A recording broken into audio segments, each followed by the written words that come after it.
Transcribed from the 1910 John Murray edition by David Price. Wuthering Heights by Emily Brontë. Chapter I have just returned from a visit to my landlord, the solitary neighbor that I shall be troubled with.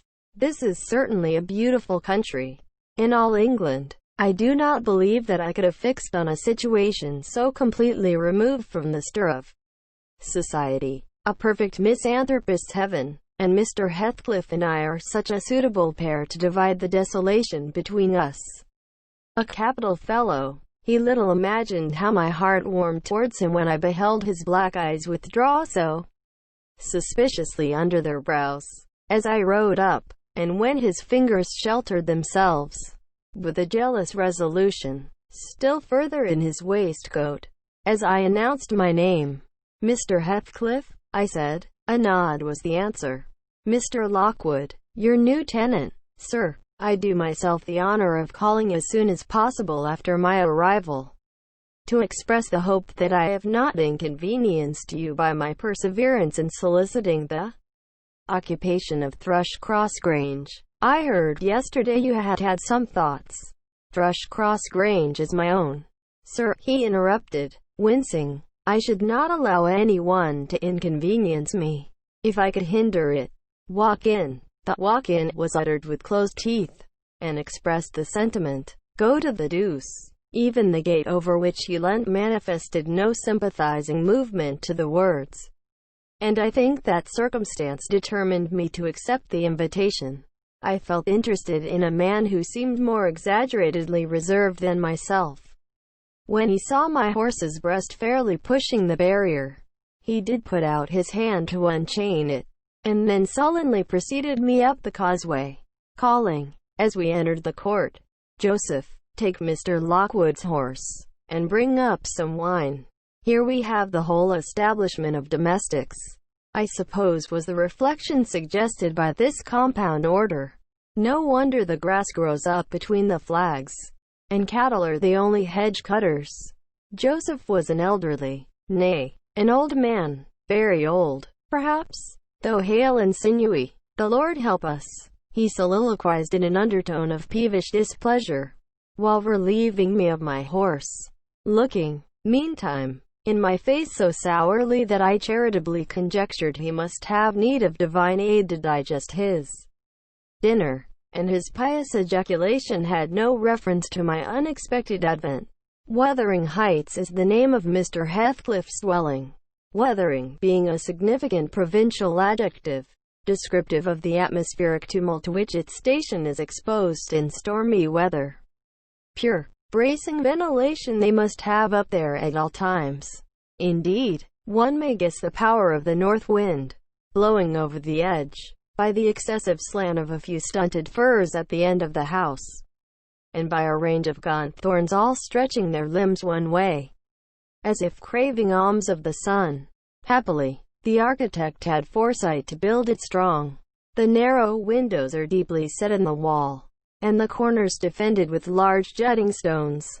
Before passing the threshold, I paused to admire a quantity of grotesque carving lavished over the front, and especially about the principal door, above which, among a wilderness of crumbling griffins and shameless little boys, I detected the date 1500 and the name Hareton Earnshaw. I would have made a few comments, and requested a short history of the place from the surly owner, but his attitude at the door appeared to demand my speedy entrance, or complete departure, and I had no desire to aggravate his impatience previous to inspecting the penetralium. One stop brought us into the family sitting room, without any introductory lobby or passage. They call it here the house preeminently. It includes kitchen and parlor, generally, but I believe at Wuthering Heights the kitchen is forced to retreat altogether into another quarter. At least I distinguished a chatter of tongues, and a clatter of culinary utensils, deep within, and I observed no signs of roasting, boiling, or baking, about the huge fireplace, nor any glitter of copper saucepans and tin colanders on the walls. One end, indeed, reflected splendidly both light and heat from ranks of immense pewter dishes, interspersed with silver jugs and tankards, towering row after row, on a vast oak dresser, to the very roof. The latter had never been underdrawn.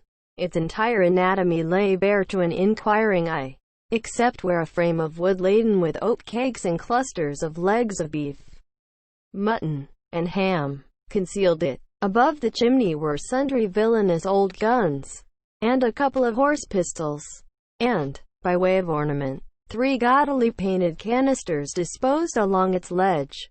The floor was of smooth, white stone, the chairs, high-backed, primitive structures, painted green, 1 or 2 heavy black ones lurking in the shade.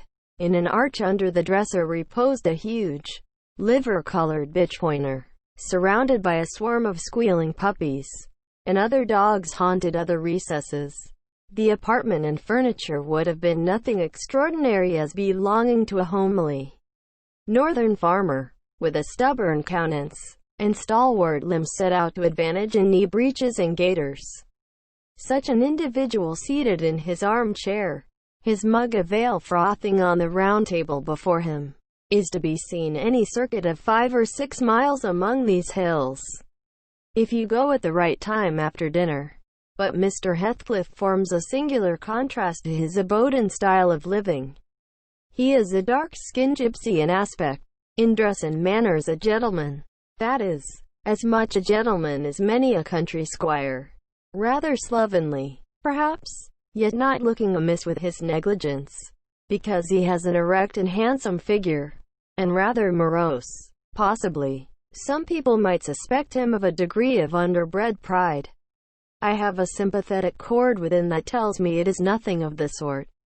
I know, by instinct, his reserve springs from an aversion to showy displays of feeling, to manifestations of mutual kindliness.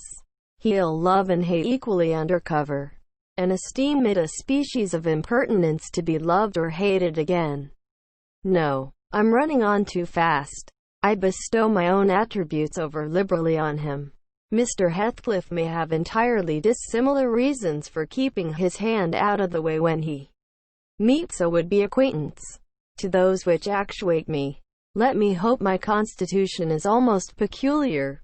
My dear mother used to say I should never have a comfortable home, and only last summer I proved myself perfectly unworthy of one. While enjoying a month of fine weather at the sea-coast, I was thrown into the company of a most fascinating creature, a real goddess in my eyes. As long as she took no notice of me, I never told my love vocally. Still, if looks have language, the merest idiot might have guessed I was over head and ears. She understood me at last, and looked a return, the sweetest of all imaginable looks. And what did I do? I confess it with shame. Shrunk icily into myself, like a snail. At every glance retired colder and farther, till finally the poor innocent was led to doubt her own senses, and, overwhelmed with confusion at her supposed mistake, persuaded her mamma to decamp. By this curious turn of disposition I have gained the reputation of deliberate heartlessness. How undeserved, I alone can appreciate. I took a seat at the end of the hearthstone opposite that towards which my landlord advanced, and filled up an interval of silence by attempting to caress the canine mother, who had left her nursery, and was sneaking wolfishly to the back of my legs, her lip curled up, and her white teeth watering for a snatch. My caress provoked a long, guttural snarl. "You'd better let the dog alone," growled Mr. Heathcliff in unison, checking fiercer demonstrations with a punch of his foot. "She's not accustomed to be spoiled, not kept for a pet." Then, striding to a side door, he shouted again, "Joseph!" Joseph mumbled indistinctly in the depths of the cellar, but gave no intimation of ascending. So his master dived down to him, leaving me vis-a-vis the ruffianly bitch and a pair of grim shaggy sheep-dogs, who shared with her of jealous guardianship over all my movements, not anxious to come in contact with their fangs. I sat still, but, imagining they would scarcely understand tacit insults, I unfortunately indulged in winking and making faces at the trio, and some turn of my physiognomy so irritated Madame that she suddenly broke into a fury and leapt on my knees. I flung her back, and hastened to interpose the table between us. This proceeding aroused the whole hive. Half a dozen four-footed fiends, of various sizes and ages, issued from hidden dens to the common center. I felt at my heels in coat-laps peculiar subjects of assault, and parrying off the larger combatants as effectually as I could with the poker. I was constrained to demand, aloud, assistance from some of the household in re-establishing peace. Mr. Heathcliff and his man climbed the cellar steps with vexatious phlegm. I don't think they moved 1 second faster than usual, though the hearth was an absolute tempest of worrying and yelping. Happily, an inhabitant of the kitchen made more dispatch. A lusty dame, with tucked-up gown, bare arms, and fire-flushed cheeks, rushed into the midst of us flourishing a frying pan, and used that weapon, and her tongue, to such purpose, that the storm subsided magically, and she only remained, heaving like a sea after a high wind, when her master entered on the scene. "What the devil is the matter?" he asked, eyeing me in a manner that I could ill endure. After this inhospitable treatment, "What the devil, indeed," I muttered. "The herd of possessed swine could have had no worse spirits in them than those animals of yours. Sir, you might as well leave a stranger with a brood of tigers. They won't meddle with persons who touch nothing," he remarked, putting the bottle before me, and restoring the displaced table. "The dogs do right to be vigilant. Take a glass of wine?"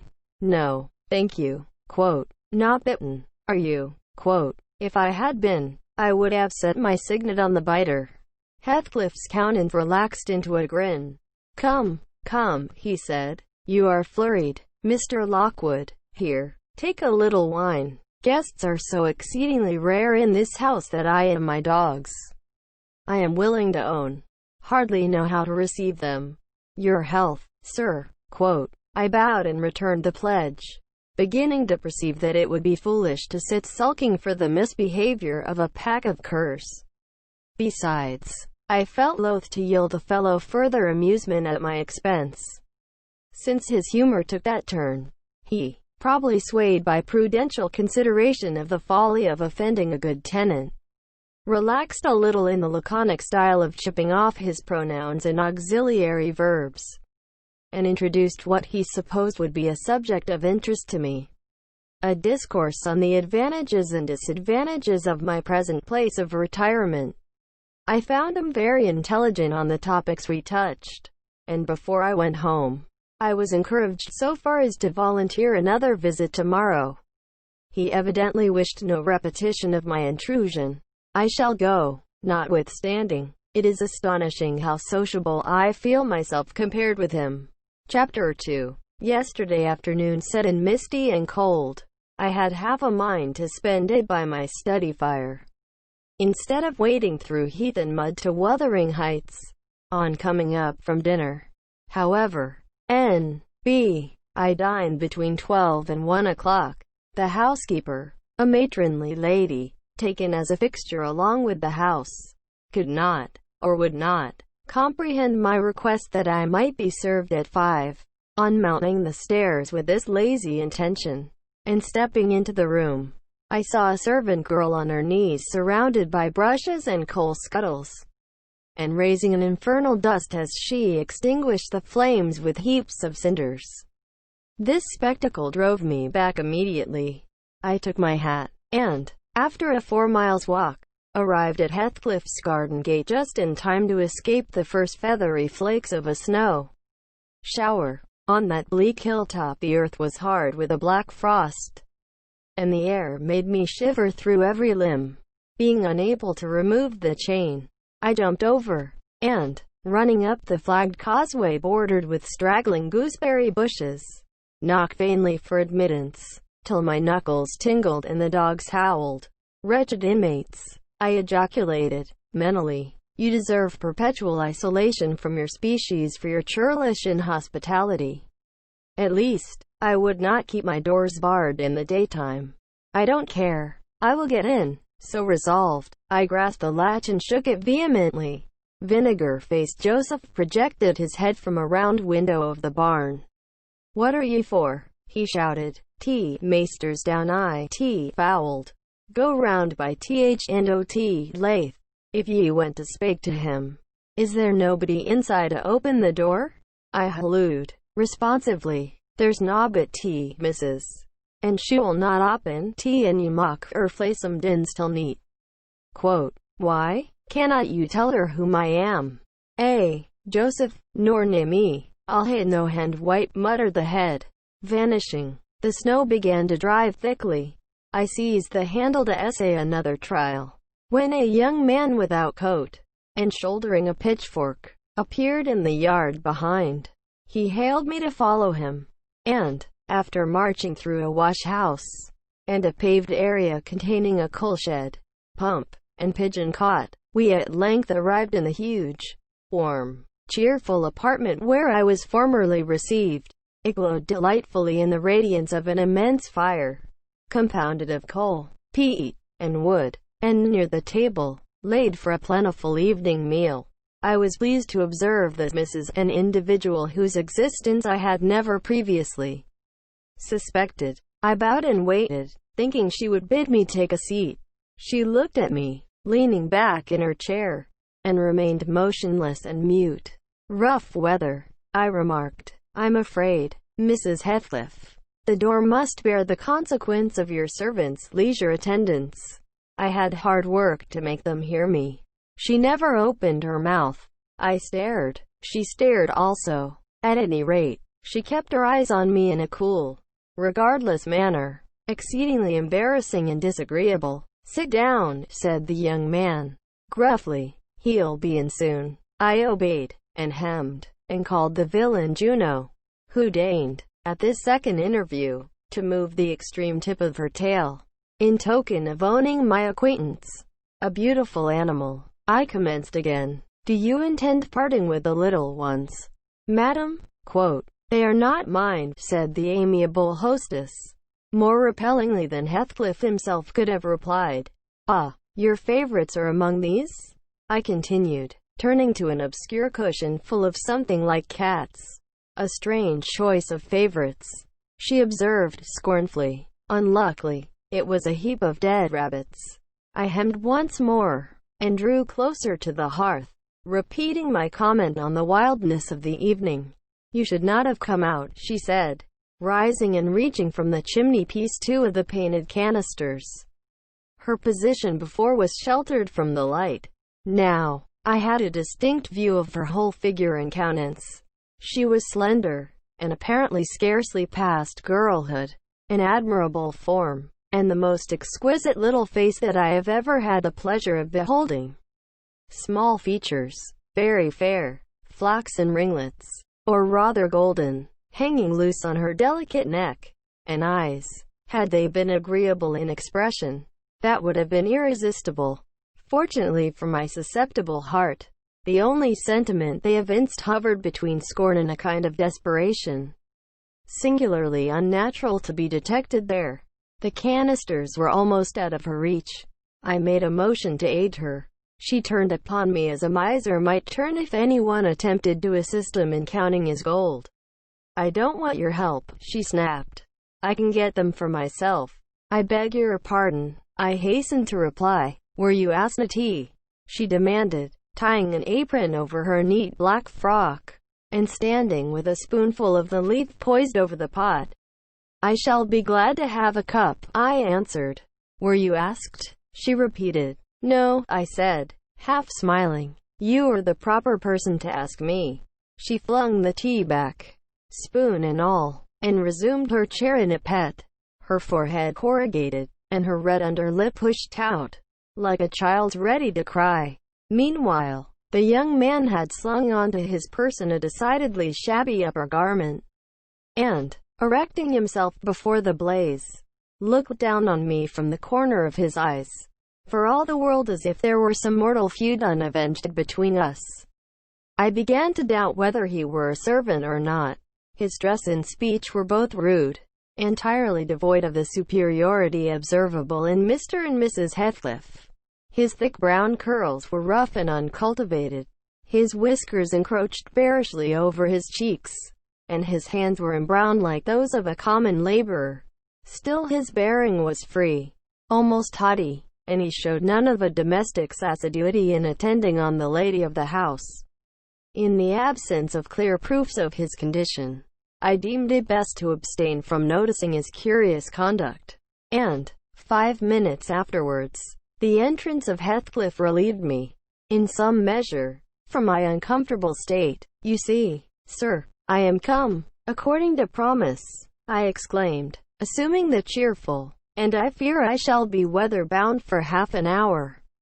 If you can afford me shelter during that space."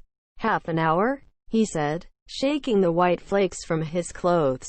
"I wonder you should select the thick of a snowstorm to ramble about in. Do you know that you run a risk of being lost in the marshes? People familiar with these moors often miss their road on such evenings. And I can tell you there is no chance of a change at present. Perhaps I can get a guide among your lads, and he might stay at the Grange till morning. Could you spare me one?" "No, I could not." "Oh, indeed. Well, then, I must trust to my own sagacity." "Oomph." "Are you going to mock the tea?" demanded he of the shabby coat, shifting his ferocious gaze from me to the young lady. "Is he to have any?" she asked, appealing to Heathcliff. "Get it ready, will you?" was the answer, uttered so savagely that I started. The tone in which the words were said revealed a genuine bad nature. I no longer felt inclined to call Heathcliff a capital fellow. When the preparations were finished, he invited me with, "Now, sir, bring forward your chair," and we all, including the rustic youth, drew round the table, an austere silence prevailing while we discussed our meal. I thought, if I had caused the cloud, it was my duty to make an effort to dispel it. They could not every day sit so grim and taciturn, and it was impossible, however ill-tempered they might be, that the universal scowl they wore was their everyday countenance. "It is strange," I began, in the interval of swallowing one cup of tea and receiving another. "It is strange how custom can mold our tastes and ideas. Many could not imagine the existence of happiness in a life of such complete exile from the world as you spend, Mr. Heathcliff. Yet, I'll venture to say, that, surrounded by your family, and with your amiable lady as the presiding genius over your home and heart—" "My amiable lady," he interrupted, with an almost diabolical sneer on his face. "Where is she?" "My amiable lady? Mrs. Heathcliff. Your wife, I mean." "Well, yes." "Oh, you would intimate that her spirit has taken the post of ministering angel, and guards the fortunes of Wuthering Heights, even when her body is gone. Is that it?" Perceiving myself in a blunder, I attempted to correct it. I might have seen there was too great a disparity between the ages of the parties to make it likely that they were man and wife. One was about 40, a period of mental vigor at which men seldom cherish the delusion of being married for love by girls. That dream is reserved for the solace of our declining years. The other did not look 17. Then it flashed upon me. The clown at my elbow, who was drinking his tea out of a basin and eating his bread with unwashed hands. Maybe her husband, Heathcliff Jr. Of course, here's the consequence of being buried alive. She has thrown herself away upon that boor from sheer ignorance that better individuals existed. A sad pity. I must beware how I cause her to regret her choice. The last reflection may seem conceited. It was not. My neighbor struck me as bordering on repulsive. I knew, through experience, that I was tolerably attractive. "Mrs. Heathcliff is my daughter-in-law," said Heathcliff, corroborating my surmise. He turned, as he spoke, a peculiar look in her direction, a look of hatred, unless he has a most perverse set of facial muscles that will not, like those of other people, interpret the language of his soul. "Ah, certainly, I see now," You are the favored possessor of the beneficent fairy, I remarked, turning to my neighbor. This was worse than before. The youth grew crimson, and clenched his fist, with every appearance of a meditated assault. But he seemed to recollect himself presently, and smothered the storm in a brutal curse, muttered on my behalf, which, however, I took care not to notice. Unhappy in your conjectures, sir, observed my host. We neither of us have the privilege of owning your good fairy. Her maid is dead. I said she was my daughter-in-law. Therefore, she must have married my son. And this young man is, not my son, assuredly. Heathcliff smiled again, as if it were rather too bold a jest to attribute the paternity of that bear to him. My name is Hareton Earnshaw, growled the other, and I'd counsel you to respect it. I've shown no disrespect, was my reply, laughing internally at the dignity with which he announced himself.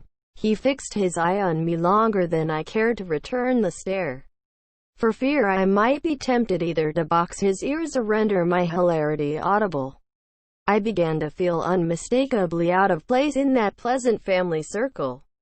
The dismal spiritual atmosphere overcame, and more than neutralized, the glowing physical comforts round me, and I resolved to be cautious how I ventured under those rafters a third time. The business of eating being concluded, and no one uttering a word of sociable conversation, I approached a window to examine the weather. A sorrowful sight I saw. Dark night coming down prematurely, and sky and hills mingled in one bitter whirl of wind and suffocating snow. I don't think it possible for me to get home now without a guide, I could not help exclaiming. The roads will be buried already. And, if they were bare, I could scarcely distinguish a foot in advance. Hareton, drive those dozen sheep into the barn porch. They'll be covered if left in the fold all night. And put a plank before them, said Heathcliff. How must I do? I continued, with rising irritation. There was no reply to my question, and on looking round I saw only Joseph bringing in a pail of porridge for the dogs, and Mrs. Heathcliff leaning over the fire, diverting herself with burning a bundle of matches which had fallen from the chimney-piece as she restored the tea canister to its place. The former, when he had deposited his burden, took a critical survey of the room, and in cracked tones grated out, "I wonder how ya can fashion to stand their idleness on war, when all on 'em's gone out. But you're an out, and it's no use talking. Y'all niver mend o' your ill ways, but go a right to tea, divil, like her mother afore ye."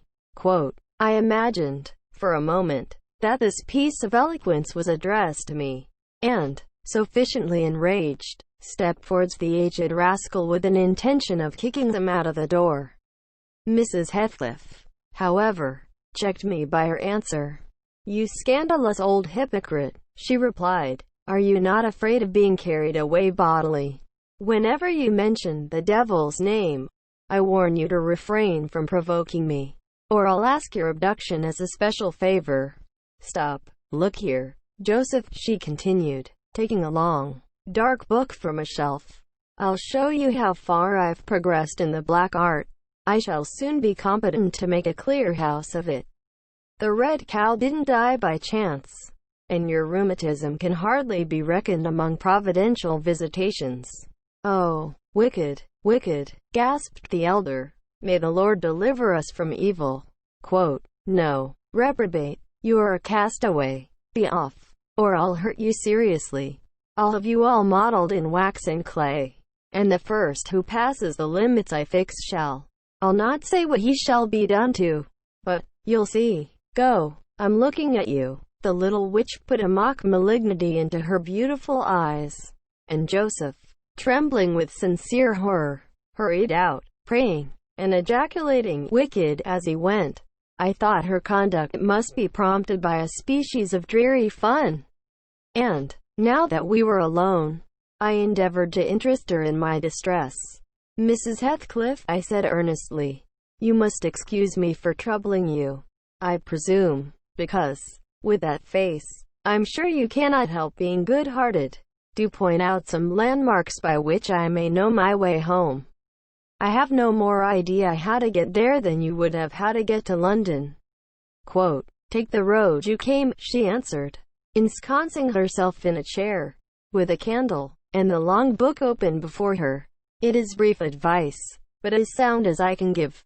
Quote, then, if you hear of me being discovered dead in a bog or a pit full of snow, your conscience won't whisper that it is partly your fault?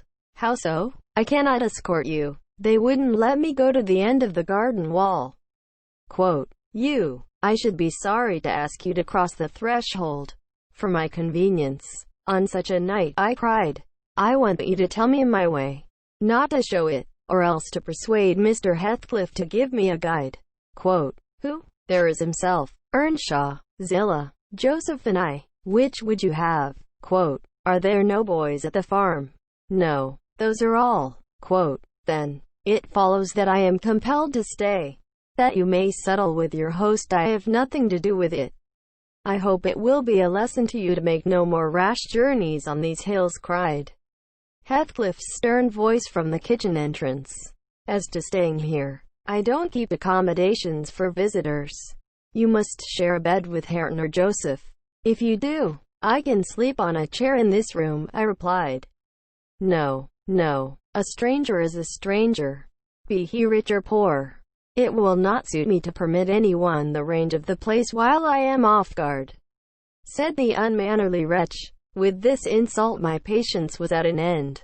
I uttered an expression of disgust, and pushed past him into the yard, running against Earnshaw in my haste. It was so dark that I could not see the means of exit, and, as I wandered round, I heard another specimen of their civil behavior amongst each other. At first the young man appeared about to befriend me. I'll go with him as far as the park, he said.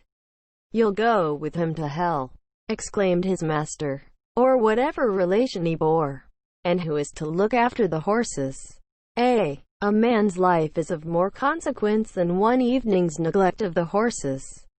Somebody must go, murmured Mrs. Heathcliff, more kindly than I expected. Not at your command, retorted Hareton. If you set store on him, you'd better be quiet. Quote, then I hope his ghost will haunt you. And I hope Mr. Heathcliff will never get another tenant till the Grange is a ruin, she answered sharply. Hearken, she was cursing on him, muttered Joseph, towards whom I had been steering. He sat within earshot, milking the cows by the light of a lantern, which I seized unceremoniously, and, calling out that I would send it back on the morrow, rushed to the nearest postern. Maester, he's staling tea, lanthorn, shouted the ancient, pursuing my retreat. Hey, Gnasher, hey, dog, hey, wolf, hauled him.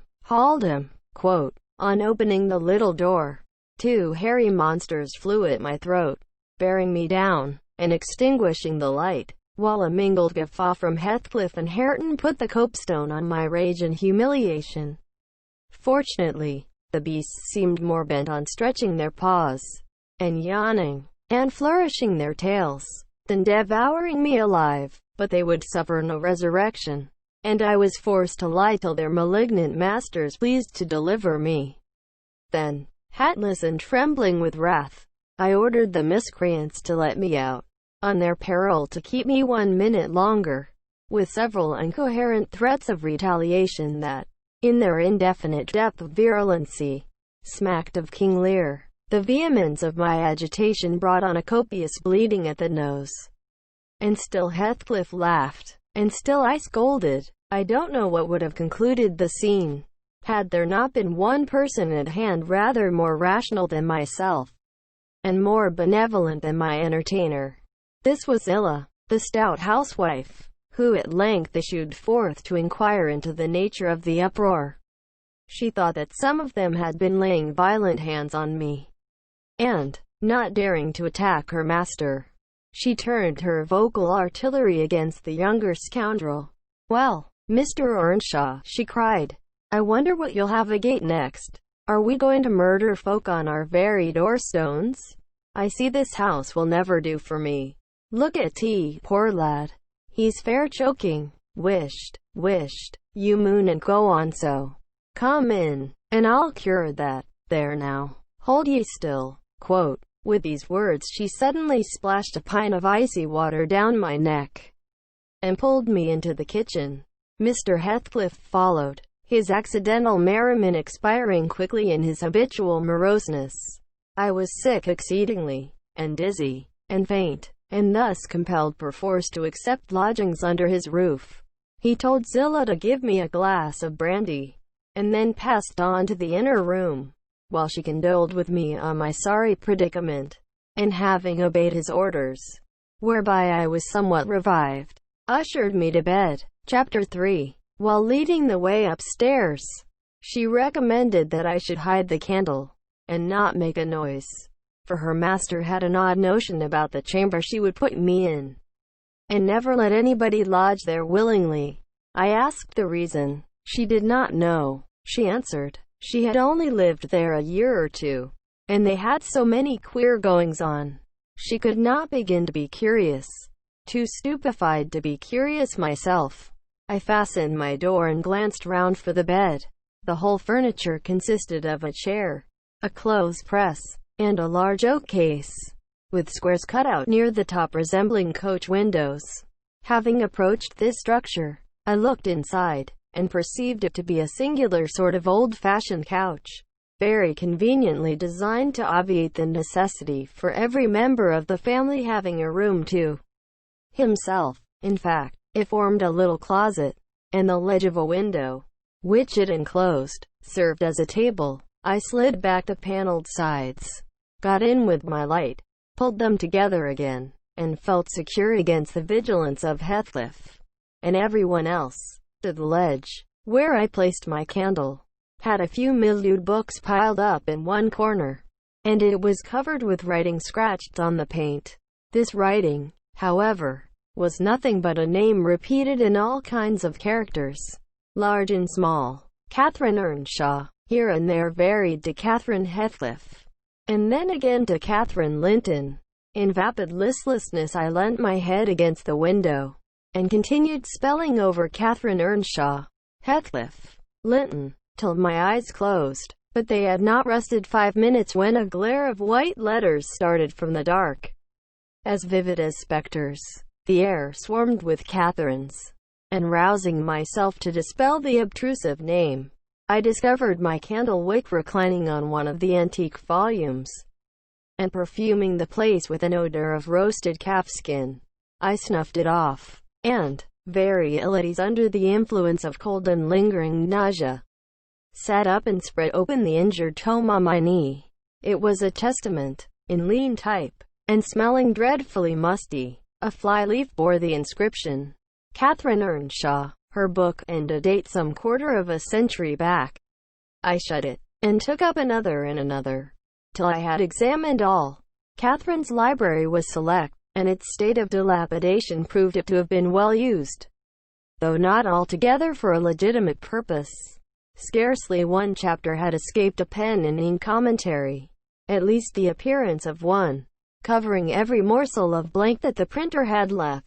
Some were detached sentences, other parts took the form of a regular diary, scrawled in an unformed, childish hand, at the top of an extra page. Quite a treasure. Probably, when first lighted on, I was greatly amused to behold an excellent caricature of my friend Joseph, rudely, yet powerfully sketched. An immediate interest kindled within me for the unknown Catherine, and I began forthwith to decipher her faded hieroglyphics. An awful Sunday, commenced the paragraph beneath. I wish my father were back again. Hindley is a detestable substitute. His conduct to Heathcliff is atrocious. H. and I are going to rebel. We took our initiatory step this evening. All day had been flooding with rain. We could not go to church, so Joseph must needs get up a congregation in the garret, and, while Hindley and his wife passed downstairs before a comfortable fire, doing anything but reading their Bibles, I'll answer for it, Heathcliff, myself, and the unhappy ploughboy were commanded to take our prayer books and mount. We were ranged in a row, on a sack of corn, groaning and shivering, and hoping that Joseph would shiver too, so that he might give us a short homily for his own sake. A vain idea. The service lasted precisely 3 hours, and yet my brother had the face to exclaim, when he saw us descending, "What, done already?" On Sunday evenings we used to be permitted to play, if we did not make much noise. Now a mere titter is sufficient to send us into corners. "You forget you have a master here," says the tyrant. "I'll demolish the first who puts me out of temper." I insist on perfect sobriety and silence. "Oh, boy, was that you? Francis, darling, pull his hair as you go by." I heard him snap his fingers. Francis pulled his hair heartily, and then went and seated herself on her husband's knee. And there they were, like two babies, kissing and talking nonsense by the hour. Foolish palaver that we should be ashamed of. We made ourselves as snug as our means allowed in the arch of the dresser. I had just fastened our pinafores together, and hung them up for a curtain, when in comes Joseph, on an errand from the stables. He tears down my handiwork, boxes my ears, and croaks, "T, Maester Nobbet just buried, and Sabbath not ord, unti sound ot gospel still iter lugs. And ye dare be laking. Shame on ye. Sit ye down, ill childer. There's good books in ye if ye'll read 'em. Sit ye down, and think o'er souls." Saying this, he compelled us so to square our positions that we might receive from the far-off fire a dull ray, to show us the text of the lumber he thrust upon us. I could not bear the employment. I took my dingy volume by the scroop, and hurled it into the dog kennel, vowing I hated a good book. Heathcliff kicked his to the same place. Then there was a hubbub. "Maester Hindley," shouted our chaplain. "Maester, come hither. Miss Cathis Riven th back off th helmet o salvation un." Heathcliff's paused his fit into t. First part o t broad way to destruction. "It's fair flaysome that ye let him go on this gate. Th outman wad ha least him properly. But he's gone." Hindley hurried up from his paradise on the hearth, and seizing one of us by the collar, and the other by the arm, hurled both into the back kitchen, where, Joseph asseverated, "Oud Nick would fetch us as sure as we were living." And, so comforted, we each sought a separate nook to await his advent. I reached this book, and a pot of ink from a shelf, and pushed the house door ajar to give me light, and I have got the time on with writing for 20 minutes. But my companion is impatient, and proposes that we should appropriate the dairywoman's cloak, and have a scamper on the moors, under its shelter. A pleasant suggestion. And then, if the surly old man come in, he may believe his prophecy verified. We cannot be damper, or colder, in the rain than we are here. Quote, I suppose Catherine fulfilled her project, for the next sentence took up another subject. She waxed lachrymose. "How little did I dream that Hindley would ever make me cry so," she wrote. "My head aches, till I cannot keep it on the pillow, and still I can't give over. Poor Heathcliff. Hindley calls him a vagabond, and won't let him sit with us, nor eat with us any more. And, he says, he and I must not play together, and threatens to turn him out of the house if we break his orders. He has been blaming our father, how dared he, for treating H. too liberally, and swears he will reduce him to his right place." Quote, I began to nod drowsily over the dim page. My eye wandered from manuscript to print. I saw a red ornamented title, 70 times 7, and the first of the 71st a pious discourse delivered by the Reverend Jabez Branderham, in the chapel of Gimmerden Sow. And while I was, half-consciously, worrying my brain to guess what Jabez Branderham would make of his subject, I sank back in bed, and fell asleep. Alas, for the effects of bad tea and bad temper. What else could it be that made me pass such a terrible night? I don't remember another that I can at all compare with it since I was capable of suffering. I began to dream, almost before I ceased to be sensible of my locality. I thought it was morning, and I had set out on my way home. with Joseph for a guide. The snow lay yards deep in our road, and, as we floundered on, my companion wearied me with constant reproaches that I had not brought a pilgrim's staff, telling me that I could never get into the house without one, and boastfully flourishing a heavy-headed cudgel, which I understood to be so denominated. For a moment I considered it absurd that I should need such a weapon to gain admittance into my own residence. Then a new idea flashed across me. I was not going there. We were journeying to hear the famous Jabez Branderham preach from the text, 70 times 7, and either Joseph, the preacher, or I had committed the first of the 71st, and were to be publicly exposed and excommunicated. We came to the chapel. I have passed it really in my walks, twice or thrice. It lies in a hollow, between two hills, an elevated hollow, near a swamp, whose peaty moisture is said to answer all the purposes of embalming on the few corpses deposited there. The roof has been kept whole hitherto, but as the clergyman's stipend is only £20 per annum, and a house with 2 rooms, threatening speedily to determine into one, no clergyman will undertake the duties of pastor, especially as it is currently reported that his flock would rather let him starve than increase the living by 1 penny from their own pockets. However, in my dream, Jabez had a full and attentive congregation, and he preached. Good God, what a sermon! Divided into 490 parts, each fully equal to an ordinary address from the pulpit, and each discussing a separate sin.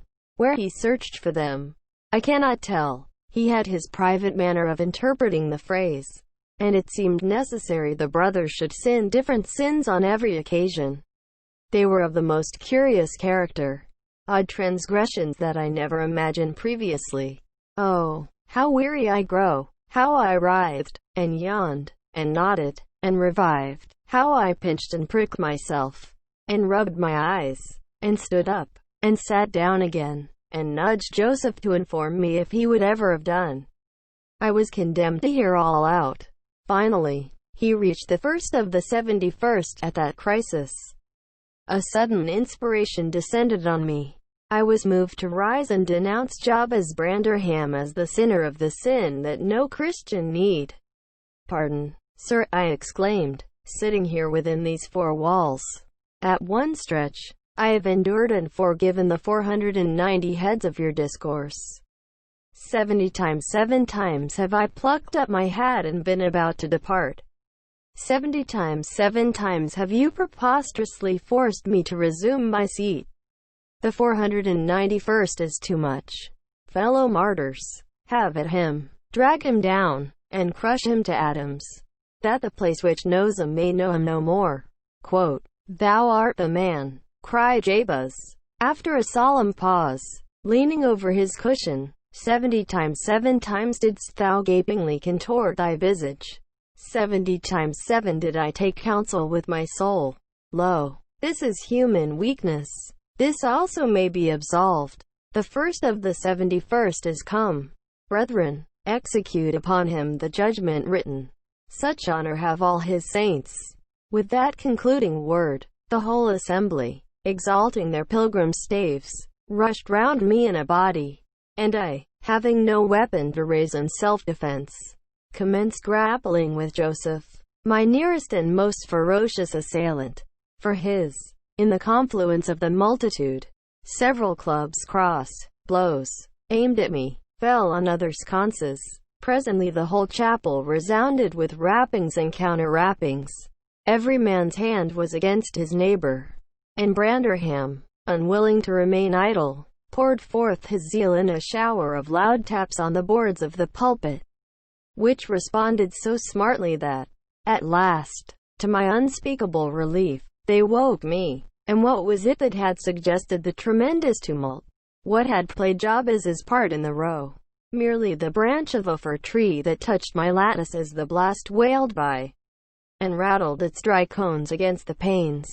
I listened doubtingly an instant, detected the disturber, then turned and dozed, and dreamt again, if possible, still more disagreeably than before.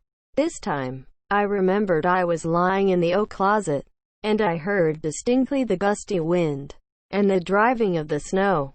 I heard, also, the fir bough repeat its teasing sound, and ascribed it to the right cause.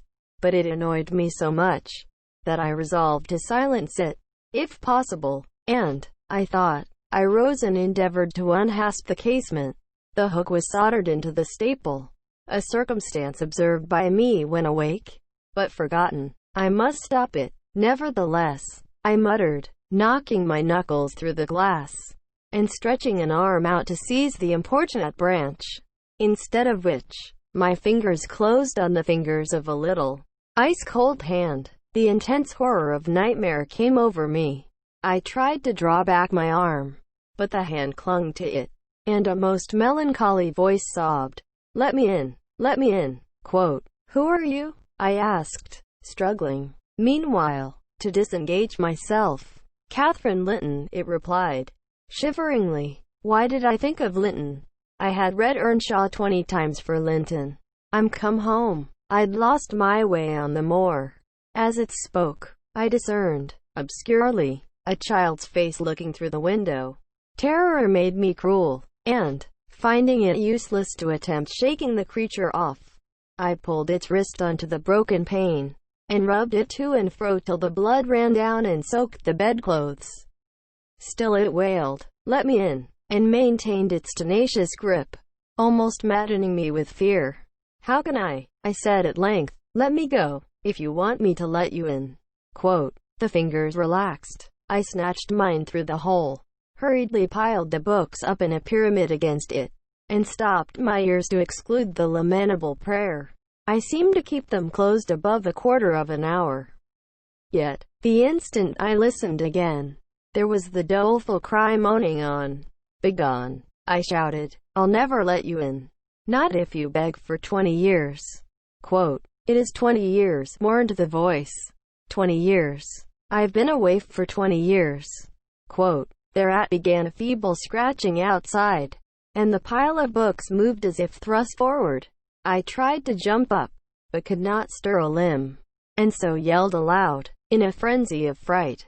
To my confusion, I discovered the yell was not ideal. Hasty footsteps approached my chamber door. Somebody pushed it open, with a vigorous hand, and a light glimmered through the squares at the top of the bed. I sat shuddering, yet, and wiping the perspiration from my forehead. The intruder appeared to hesitate, and muttered to himself. "At last," he said, in a half-whisper, plainly not expecting an answer. "Is anyone here?" Quote, I considered it best to confess my presence, for I knew Heathcliff's accents, and feared he might search further. If I kept quiet, with this intention, I turned and opened the panels. I shall not soon forget the effect my action produced. Heathcliff stood near the entrance, in his shirt and trousers, with a candle dripping over his fingers, and his face as white as the wall behind him. The first creak of the yoke startled him like an electric shock.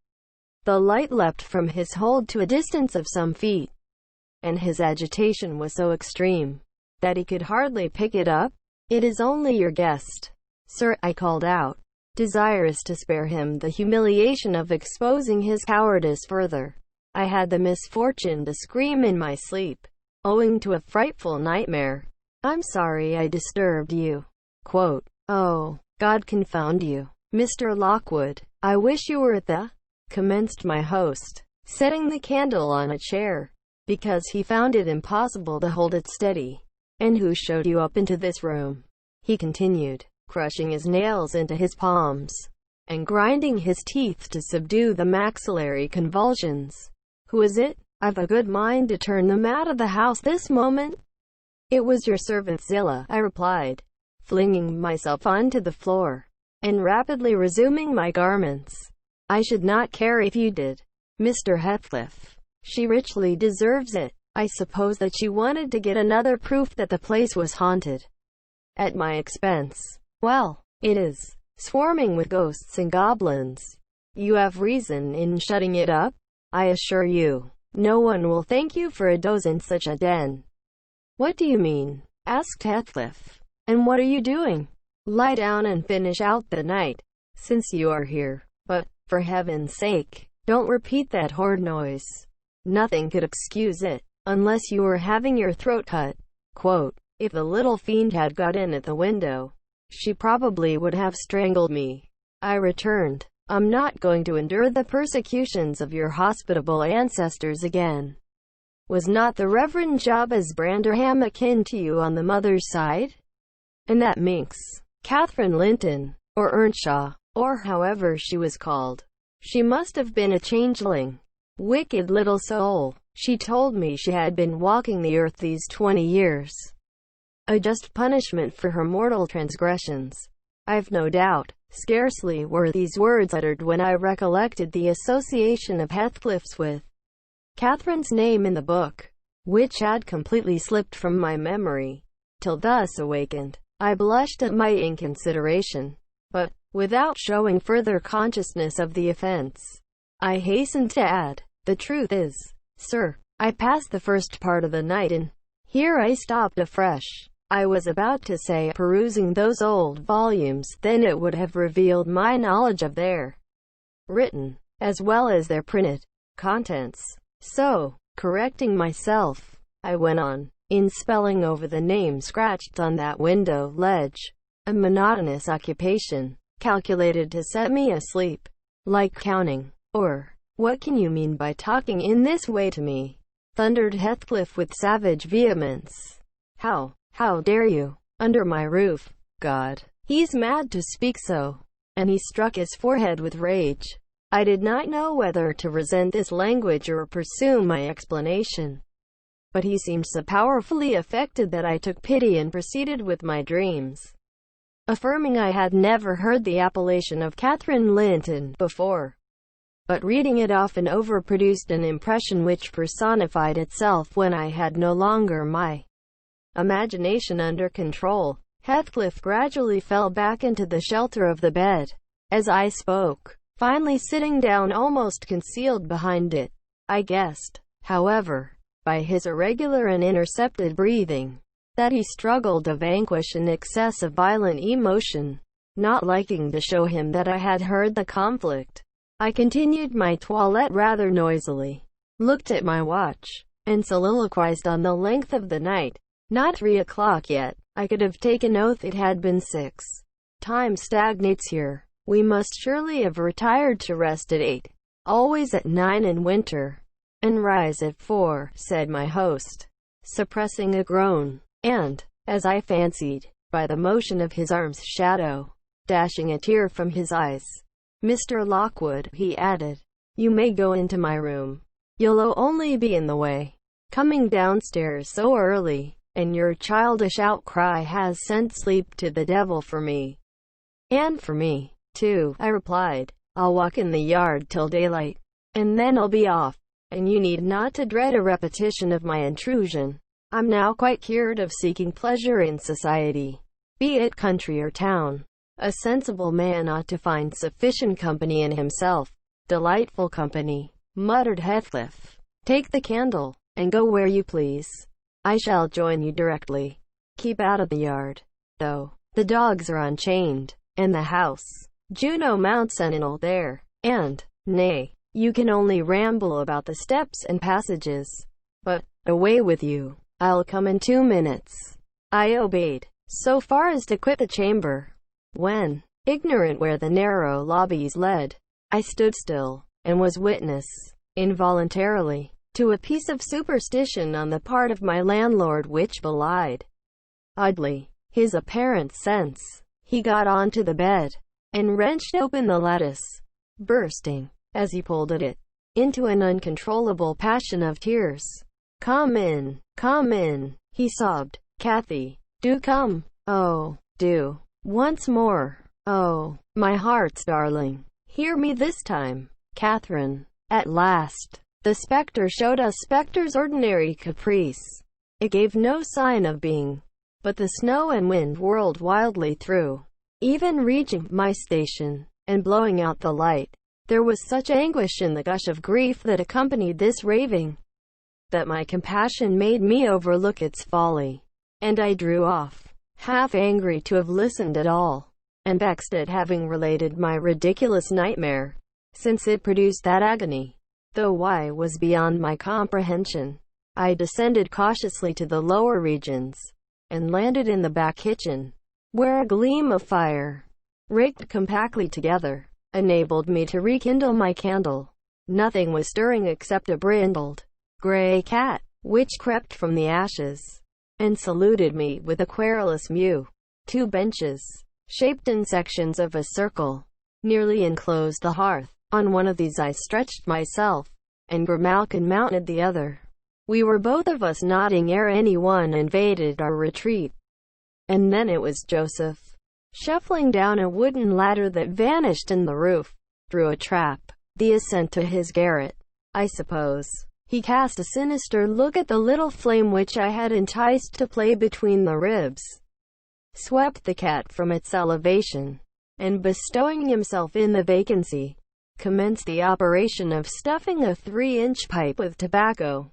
My presence in his sanctum was evidently esteemed a piece of impudence too shameful for remark. He silently applied the tube to his lips, folded his arms, and puffed away. I let him enjoy the luxury unannoyed, and after sucking out his last wreath, and heaving a profound sigh, he got up, and departed as solemnly as he came. A more elastic footstep entered next, and now I opened my mouth for a good morning, but closed it again. The salutation unachieved, for Herr Earnshaw was performing his orison sotto voce, in a series of curses directed against every object he touched, while he rummaged a corner for a spade or shovel to dig through the drifts. He glanced over the back of the bench, dilating his nostrils, and thought as little of exchanging civilities with me as with my companion the cat. I guessed, by his preparations, that egress was allowed, and, leaving my hard couch, made a movement to follow him.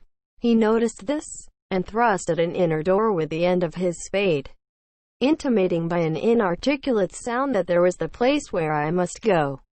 If I changed my locality, it opened into the house, where the females were already astir, Zillah urging flakes of flame up the chimney with a colossal bellows, and Mrs. Heathcliff, kneeling on the hearth, reading a book by the aid of the blaze.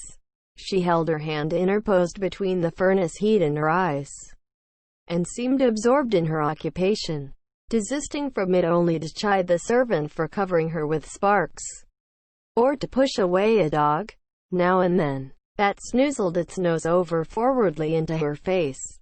I was surprised to see Heathcliff there also. He stood by the fire, his back towards me, just finishing a stormy scene with poor Zillah, who ever and anon interrupted her labor to pluck up the corner of her apron, and even indignant groan. "And you worthless," he broke out as I entered, turning to his daughter-in-law, and employing an epithet as harmless as duck, or sheep, but generally represented by a dash. "There you are, at your idle tricks again. The rest of them do earn their bread. You live on my charity. Put your trash away, and find something to do. You shall pay me for the plague of having you eternally in my sight. Do you hear, damnable jade? I'll put my trash away, because you can make me if I refuse," answered the young lady, closing her book, and throwing it on a chair. "But I'll not do anything, though you should swear your tongue out, except what I please." Heathcliff lifted his hand, and the speaker sprang to a safer distance, obviously acquainted with its weight, having no desire to be entertained by a cat-and-dog combat. I stepped forward briskly, as if eager to partake the warmth of the hearth, and innocent of any knowledge of the interrupted dispute. Each had enough decorum to suspend further hostilities. Heathcliff placed his fists, out of temptation, in his pockets. Mrs. Heathcliff curled her lip, and walked to a seat far off, where she kept her word by playing the part of a statue during the remainder of my stay. That was not long. I declined joining their breakfast, and, at the first gleam of dawn, took an opportunity of escaping into the free air, now clear, and still, and cold as impalpable ice. My landlord hallooed for me to stop ere I reached the bottom of the garden, and offered to accompany me across the moor. It was well he did, for the whole hill back was one billowy, white ocean, the swells and falls not indicating corresponding rises and depressions in the ground. Many pits, at least, were filled to a level, and entire ranges of mounds, the refuse of the quarries, flouted from the chart which my yesterday's walk left pictured in my mind. I had remarked on one side of the road, at intervals of 6 or 7 yards, a line of upright stones, continued through the whole length of the barren. These were erected and daubed with lime on purpose to serve as guides in the dark, and also when a fall, like the present, confounded the deep swamps on either hand with a firmer path. But, excepting a dirty dot pointing up here and there, all traces of their existence had vanished, and my companion found it necessary to warn me frequently to steer to the right or left, when I imagined I was following correctly the windings of the road. We exchanged little conversation, and he halted at the entrance of Thrushcross Park, saying I could make no error there. Our adieux were limited to a hasty bow, and then I pushed forward, trusting to my own resources, for the porter's lodge is untenanted as yet. The distance from the gate to the Grange is 2 miles. I believe I managed to make it 4. What with losing myself among the trees, and sinking up to the neck in snow, a predicament which only those who have experienced it can appreciate. At any rate, whatever were my wanderings, the clock chimed 12 as I entered the house, and that gave exactly an hour for every mile of the usual way from Wuthering Heights. My human fixture and her satellites rushed to welcome me, exclaiming, tumultuously, they had completely given me up. Everybody conjectured that I perished last night, and they were wondering how they must set about the search for my remains. I bid them be quiet, now that they saw me returned, and, benumbed to my very heart, I dragged upstairs, whence, after putting on dry clothes, and pacing to and fro 30 or 40 minutes, to restore the animal heat, I adjourned to my study, feeble as a kitten, almost too much so to enjoy the cheerful fire and smoking coffee which the servant had prepared for my refreshment. Chapter IV. What vain weathercocks we are! I, who had determined to hold myself independent of all social intercourse, and thanked my stars that, at length, I had lighted on a spot where it was next to impracticable. I, weak wretch, after maintaining till dusk a struggle with low spirits and solitude, was finally compelled to strike my colors, and under pretense of gaining information concerning the necessities of my establishment, I desired Mrs. Dean, when she brought in supper, to sit down while I ate it, hoping sincerely she would prove a regular gossip, and either rouse me to animation or lull me to sleep by her talk. You have lived here a considerable time, I commenced. Did you not say 16 years? 18, sir. I came when the mistress was married, to wait on her. After she died, the master retained me for his housekeeper. Indeed. There ensued a pause. She was not a gossip, I feared, unless about her own affairs, and those could hardly interest me. However, having studied for an interval, with a fist on either knee, and a cloud of meditation over her ruddy countenance, she ejaculated, "Ah, times are greatly changed since then." Yes, I remarked. You've seen a good many alterations. I suppose? I have. And troubles too, she said. Oh, I'll turn the talk on my landlord's family. I thought to myself, a good subject to start. And that pretty girl widow. I should like to know her history. Whether she be a native of the country, or, as is more probable, an exotic that the surly indigene will not recognize for kin. With this intention I asked Mrs. Dean why Heathcliff let Thrushcross Grange, and preferred living in a situation and residence so much inferior. Is he not rich enough to keep the estate in good order? I inquired. Rich, sir, she returned. He has nobody knows what money, and every year it increases. Yes, He's rich enough to live in a finer house than this, but he's very near close-handed, and, if he had meant to flit to Thrushcross Grange, as soon as he heard of a good tenant he could not have borne to miss the chance of getting a few hundreds more. It is strange people should be so greedy when they are alone in the world. Quote, he had a son, it seems? Quote, yes, he had one. He is dead. Quote, and that young lady, Mrs. Heathcliff, is his widow. Yes.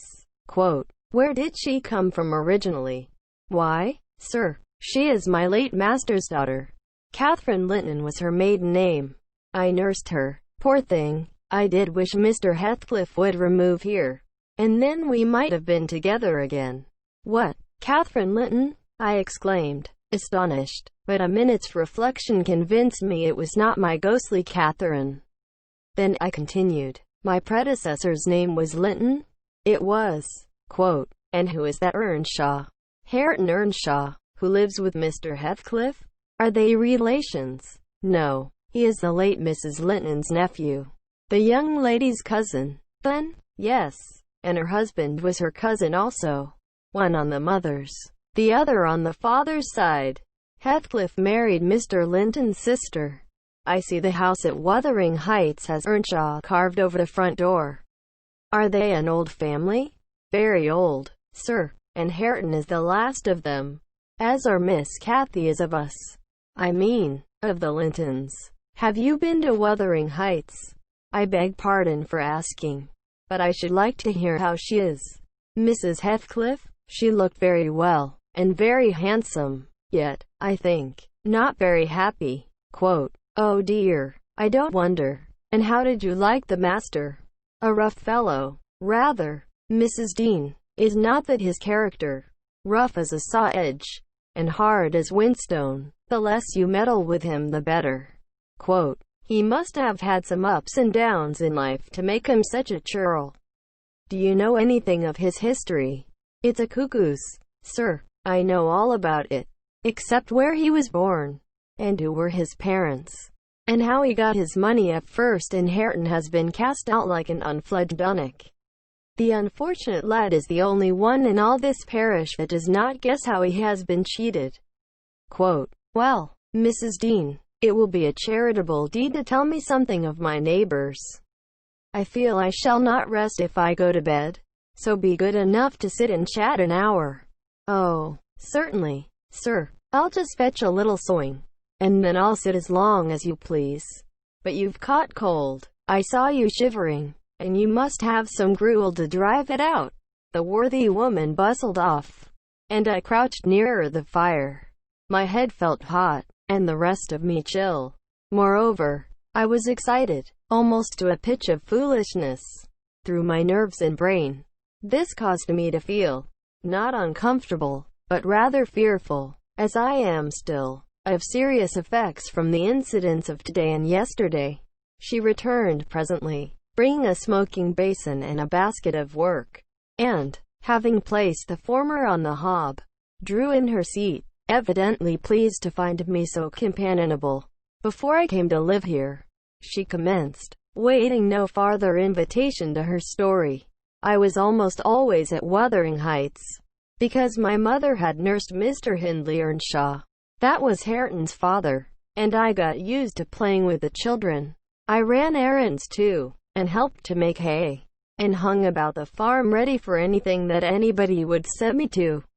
One fine summer morning, it was the beginning of harvest, I remember, Mr. Earnshaw, the old master, came downstairs, dressed for a journey, and, after he had told Joseph what was to be done during the day, he turned to Hindley, and Cathy, and me, for I sat eating my porridge with them, and he said, speaking to his son, now, my bonny man, I'm going to Liverpool today. What shall I bring you? You may choose what you like, only let it be little, for I shall walk there and back, 60 miles each way. That is a long spell. Hindley named a fiddle, and then he asked Miss Cathy. She was hardly 6 years old, but she could ride any horse in the stable, and she chose a whip. He did not forget me, for he had a kind heart, though he was rather severe sometimes. He promised to bring me a pocketful of apples and pears. And then he kissed his children, said goodbye, and set off. It seemed a long while to us all, the 3 days of his absence, and often did little Kathy ask when he would be home. Mrs. Earnshaw expected him by supper time on the third evening, and she put the meal off hour after hour. There were no signs of his coming, however, and at last the children got tired of running down to the gate to look. Then it grew dark. She would have had them to bed, but they begged sadly to be allowed to stay up, and, just about 11 o'clock, the door latch was raised quietly, and in stepped the master. He threw himself into a chair, laughing and groaning, and bid them all stand off, for he was nearly killed. He would not have such another walk for the 3 kingdoms, and at the end of it to be flighted to death, he said, opening his greatcoat, which he held bundled up in his arms. See here, wife, I was never so beaten with anything in my life, but you must e'en take it as a gift of God, though it's as dark almost as if it came from the devil. Quote, we crowded round, and over Miss Kath's head I had a peep at a dirty, ragged, black-haired child, big enough both to walk and talk. Indeed, its face looked older than Catherine's, yet when it was set on its feet, it only stared round, and repeated over and over again some gibberish that nobody could understand. I was frightened, and Mrs. Earnshaw was ready to fling it out of doors. She did fly up, asking how he could fashion to bring that gypsy brat into the house, when they had their own bairns to feed and fend for, what he meant to do with it, and whether he were mad. The master tried to explain the matter, but he was really half dead with fatigue, and all that I could make out, amongst her scolding, was a tale of his seeing it starving, and houseless, and as good as dumb, in the streets of Liverpool, where he picked it up and inquired for its owner. Not a soul knew to whom it belonged, he said, and his money and time being both limited, he thought it better to take it home with him at once, than run into vain expenses there, because he was determined he would not leave it as he found it. Well, the conclusion was, that my mistress grumbled herself calm, and Mr. Earnshaw told me to wash it, and give it clean things, and let it sleep with the children. Hindley and Kathy contented themselves with looking and listening till peace was restored. Then, both began searching their father's pockets for the presents he had promised them. The former was a boy of 14, but when he drew out what had been a fiddle, crushed to morsels in the greatcoat, he blubbered aloud, and Kathy, when she learned the master had lost her whip in attending on the stranger, showed her humor by grinning and spitting at the stupid little thing, earning for her pains a sound blow from her father, to teach her cleaner manners. They entirely refused to have it in bed with them, or even in their room, and I had no more sense, so I put it on the landing of the stairs, hoping it might be gone on the morrow, by chance, or else attracted by hearing his voice. It crept to Mr. Earnshaw's door, and there he found it on quitting his chamber. Inquiries were made as to how it got there. I was obliged to confess, and in recompense for my cowardice and inhumanity was sent out of the house. This was Heathcliff's first introduction to the family. On coming back a few days afterwards, for I did not consider my banishment perpetual, I found they had christened him Heathcliff. It was the name of a son who died in childhood, and it has served him ever since, both for Christian and surname. Miss Kathy and he were now very thick, but Hindley hated him, and to say the truth I did the same, and we plagued and went on with him shamefully, for I wasn't reasonable enough to feel my injustice, and the mistress never put in a word on his behalf when she saw him wronged. He seemed a sullen, patient child, hardened, perhaps, to ill treatment. He would stand Hindley's blows without winking or shedding a tear, and my pinches moved him only to draw in a breath and open his eyes, as if he had hurt himself by accident, and nobody was to blame. This endurance made old Earnshaw furious. When he discovered his son persecuting the poor fatherless child, as he called him, he took to Heathcliff strangely, believing all he said. For that matter, he said precious little, and generally the truth, and petting him up far above Kathy, who was too mischievous and wayward for a favorite. So, from the very beginning, he bred bad feeling in the house. And at Mrs. Earnshaw's death, which happened in less than 2 years after, the young master had learned to regard his father as an oppressor rather than a friend, and Heathcliff as a usurper of his parents' affections and his privileges. And he grew bitter with brooding over these injuries.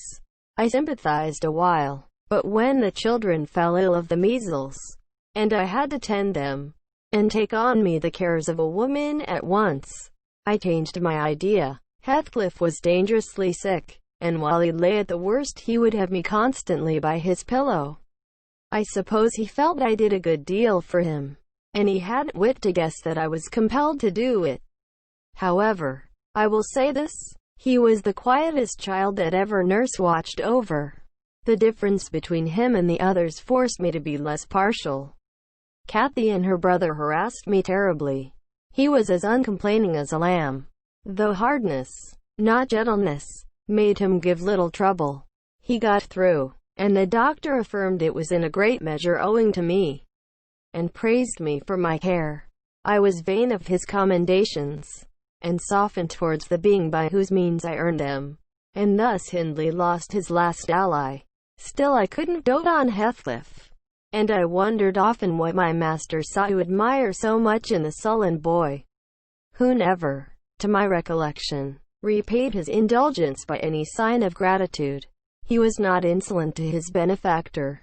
He was simply insensible, though knowing perfectly the hold he had on his heart, and conscious he had only to speak and all the house would be obliged to bend to his wishes. As an instance, I remember Mr. Earnshaw once bought a couple of colts at the parish fair, and gave the lads each one. Heathcliff took the handsomest, but it soon fell lame, and when he discovered it, he said to Hindley, "You must exchange horses with me. I don't like mine, and if you won't I shall tell your father of the 3 thrashings you've given me this week, and show him my arm, which is black to the shoulder." Hindley put out his tongue, and cuffed him over the ears. "You'd better do it at once," he persisted, escaping to the porch. They were in the stable. "You will have to, and if I speak of these blows, you'll get them again with interest. Off, dog!" cried Hindley, threatening him with an iron weight used for weighing potatoes and hay. "Throw it," he replied, standing still, "and then I'll tell how you boasted that you would turn me out of doors as soon as he died, and see whether he will not turn you out directly." Hindley threw it, hitting him on the breast, and down he fell, but staggered up immediately, breathless and white, and, had not I prevented it, he would have gone just so to the master, and got full revenge by letting his condition plead for him, intimating who had caused it. "Take my colt, gypsy, then," said young Earnshaw, "and I pray that he may break your neck. Take him, and be damned, you beggarly interloper, and wheedle my father out of all he has. Only afterwards show him what you are, imp of Satan, and take that. I hope he'll kick out your brains." Heathcliff had gone to loose the beast, and shift it to his own stall. He was passing behind it, when Hindley finished his speech by knocking him under its feet, and without stopping to examine whether his hopes were fulfilled, ran away as fast as he could. I was surprised to witness how coolly the child gathered himself up, and went on with his intention, exchanging saddles and all, and then sitting down on a bundle of hay to overcome the qualm which the violent blow occasioned. Before he entered the house, I persuaded him easily to let me lay the blame of his bruises on the horse. He minded little what tale was told, since he had what he wanted. He complained so seldom, indeed, of such stirs as these, that I really thought him not vindictive. I was deceived completely, as you will hear. Chapter V. In the course of time Mr. Earnshaw began to fail. He had been active and healthy, yet his strength left him suddenly, and when he was confined to the chimney corner he grew grievously irritable, and nothing vexed him and suspected slights of his authority nearly threw him into fits. This was especially to be remarked if anyone attempted to impose upon, or domineer over, his favorite. He was painfully jealous lest a word should be spoken amiss to him, seeming to have got into his head the notion that, because he liked Heathcliff, all hated, and longed to do him an ill turn. It was a disadvantage to the lad, for the kinder among us did not wish to fret the master. So we humoured his partiality, and that humouring was rich nourishment to the child's pride and black tempers. Still it became in a manner necessary.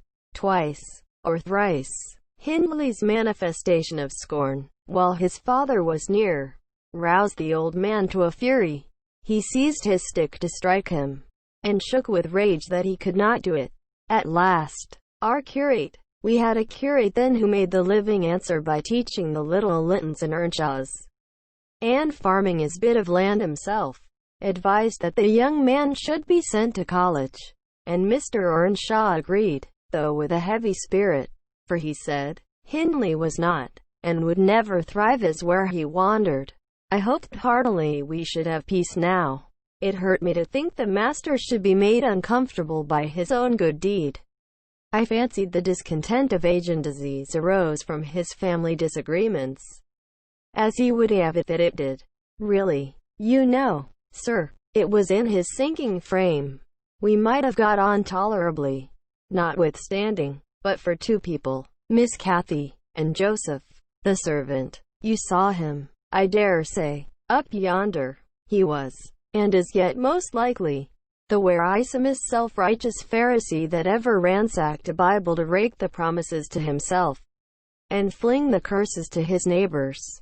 By his knack of sermonizing and pious discoursing, he contrived to make a great impression on Mr. Earnshaw, and the more feeble the master became, the more influence he gained. He was relentless in worrying him about his soul's concerns, and about ruling his children rigidly. He encouraged him to regard Hindley as a reprobate, and, night after night, he regularly grumbled out a long string of tales against Heathcliff and Catherine, always minding to flatter Earnshaw's weakness by heaping the heaviest blame on the latter. Certainly she had ways with her such as I never saw a child take up before, and she put all of us past our patience 50 times and oftener in a day. From the hour she came downstairs till the hour she went to bed, we had not a minute's security that she wouldn't be in mischief. Her spirits were always at high water mark, her tongue always going, singing, laughing, and plaguing everybody who would not do the same. A wild, wicked slip she was, but she had the bonniest eye, the sweetest smile, and lightest foot in the parish. And, after all, I believe she meant no harm, for when once she made you cry in good earnest, it seldom happened that she would not keep you company, and oblige you to be quiet that you might comfort her. She was much too fond of Heathcliff. The greatest punishment we could invent for her was to keep her separate from him. Yet she got chided more than any of us on his account. In play, she liked exceedingly to act the little mistress, using her hands freely, and commanding her companions. She did so to me, but I would not bear slapping and ordering, and so I let her know. Now, Mr. Earnshaw did not understand jokes from his children. He had always been strict and grave with them, and Catherine, on her part, had no idea why her father should be crosser and less patient in his ailing condition than he was in his prime. His peevish reproofs wakened in her a naughty delight to provoke him. She was never so happy as when we were all scolding her at once, and she defying us with her bold, saucy look, and her ready words, turning Joseph's religious curses into ridicule, baiting me, and doing just what her father hated most, showing how her pretended insolence, which he thought real, had more power over Heathcliff than his kindness, how the boy would do her bidding in anything, and his only when it suited his own inclination. After behaving as badly as possible all day, she sometimes came fondling to make it up at night. Nay, Cathy, the old man would say, I cannot love thee, thou art worse than thy brother. Go, Say thy prayers, child, and ask God's pardon. I doubt thy mother and I must rue that we ever reared thee. That made her cry, at first, and then being repulsed continually hardened her, and she laughed if I told her to say she was sorry for her faults, and begged to be forgiven. But the hour came, at last, that ended Mr. Earnshaw's troubles on earth. He died quietly in his chair one October evening, seated by the fireside. A high wind blustered round the house, and roared in the chimney. It sounded wild and stormy, yet it was not cold, and we were all together. I, a little removed from the hearth, busy at my knitting, and Joseph reading his Bible near the table, for the servants generally sat in the house then, after their work was done.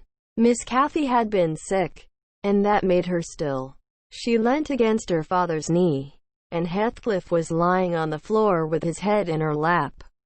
I remember the master, before he fell into a doze, stroking her bonny hair. It pleased him rarely to see her gentle, and saying, "Why canst thou not always be a good lass, Cathy?" And she turned her face up to his, and laughed, and answered, "Why cannot you always be a good man, father?" But as soon as she saw him vexed again, she kissed his hand, and said she would sing him to sleep. She began singing very low, till his fingers dropped from hers, and his head sank on his breast. Then I told her to hush, and not stir, for fear she should wake him. We all kept as mute as mice a full half-hour, and should have done so longer. Only Joseph, having finished his chapter, got up and said that he must rouse the master for prayers and bed. He stepped forward, and called him by name, and touched his shoulder, but he would not move. So he took the candle and looked at him. I thought there was something wrong as he set down the light, and seizing the children each by an arm, whispered them to frame upstairs, and make little din. They might pray alone that evening. He had somewhat to do. "I shall bid father good night first," said Catherine, putting her arms round his neck, before we could hinder her. The poor thing discovered her loss directly. She screamed out, "Oh, he's dead, Heathcliff! He's dead!" And they both set up a heartbreaking cry. I joined my wail to theirs, loud and bitter. But Joseph asked what we could be thinking of to roar in that way over a saint in heaven. He told me to put on my cloak and run to Gimmerton for the doctor and the parson. I could not guess the use that either would be of. Then, however, I went, through wind and rain, and brought one, the doctor, back with me. The other said he would come in the morning. Leaving Joseph to explain matters, I ran to the children's room. Their door was ajar. I saw they had never lain down, though it was past midnight, but they were calmer, and did not need me to console them. The little souls were comforting each other with better thoughts than I could have hit on. No parson in the world ever pictured heaven so beautifully as they did, in their innocent talk, and, while I sobbed and listened, I could not help wishing we were all there safe together. Chapter V. Mr. Hindley came home to the funeral, and, a thing that amazed us, and set the neighbors gossiping right and left, he brought a wife with him. What she was, and where she was born, he never informed us. Probably, she had neither money nor name to recommend her, or he would scarcely have kept the union from his father. She was not one that would have disturbed the house much in her own account. Every object she saw, the moment she crossed the threshold, appeared to delight her, and every circumstance that took place about her, except the preparing for the burial, and the presence of the mourners. I thought she was half silly, from her behavior while that went on. She ran into her chamber, and made me come with her, though I should have been dressing the children, and there she sat shivering and clasping her hands, and asking repeatedly, "Are they gone yet?" Then she began describing with hysterical emotion the effect it produced on her to see black, and started, and trembled, and, at last, fell a weeping, and when I asked what was the matter, answered, she didn't know, but she felt so afraid of dying. I imagined her as little likely to die as myself. She was rather thin, but young, and fresh-complexioned, and her eyes sparkled as bright as diamonds. I did remark, to be sure, that mounting the stairs made her breathe very quick, that the least sudden noise set her all in a quiver, and that she coughed troublesomely sometimes. But I knew nothing of what these symptoms portended, and had no impulse to sympathize with her. "We don't in general take to foreigners here, Mr. Lockwood, unless they take to us first." Young Earnshaw was altered considerably in the 3 years of his absence. He had grown sparer, and lost his color, and spoke and dressed quite differently. And, on the very day of his return, he told Joseph and me we must henceforth quarter ourselves in the back kitchen, and leave the house for him. Indeed, he would have carpeted and papered a small spare room for a parlor. But his wife expressed such pleasure at the white floor and huge glowing fireplace, at the pewter dishes and delf case, and dog kennel, and the wide space there was to move about in where they usually sat, that he thought it unnecessary to her comfort, and so dropped the intention. She expressed pleasure, too, at finding a sister among her new acquaintance, and she prattled to Catherine, and kissed her, and ran about with her, and gave her quantities of presents. At the beginning, her affection tired very soon, however, and when she grew peevish, Hindley became tyrannical. A few words from her, evincing a dislike to Heathcliff, were enough to rouse in him all his old hatred of the boy. He drove him from their company to the servants, deprived him of the instructions of the curate, and insisted that he should labor out of doors instead, compelling him to do so as hard as any other lad on the farm. Heathcliff bore his degradation pretty well at first, because Cathy taught him what she learnt, and worked or played with him in the fields. They both promised fair to grow up as rude as savages, the young master being entirely negligent how they behaved, and what they did, so they kept clear of him. He would not even have seen after their going to church on Sundays. Only Joseph and the curate reprimanded his carelessness when they absented themselves, and that reminded him to order Heathcliff a flogging, and Catherine a fast from dinner or supper. But it was one of their chief amusements to run away to the moors in the morning and remain there all day, and the after punishment grew a mere thing to laugh at. The curate might set as many chapters as he pleased for Catherine to get by heart, and Joseph might thrash Heathcliff till his arm ached. They forgot everything the minute they were together again, at least the minute they had contrived some naughty plan of revenge. And many a time I've cried to myself to watch them growing more reckless daily, and I not daring to speak a syllable, for fear of losing the small power I still retained over the unfriended creatures. One Sunday evening, it chanced that they were banished from the sitting-room, for making a noise, or a light offense of the kind, and when I went to call them to supper, I could discover them nowhere. We searched the house, above and below, and the yard and stables. They were invisible, and, at last, Hindley in a passion told us to bolt the doors, and swore nobody should let them in that night.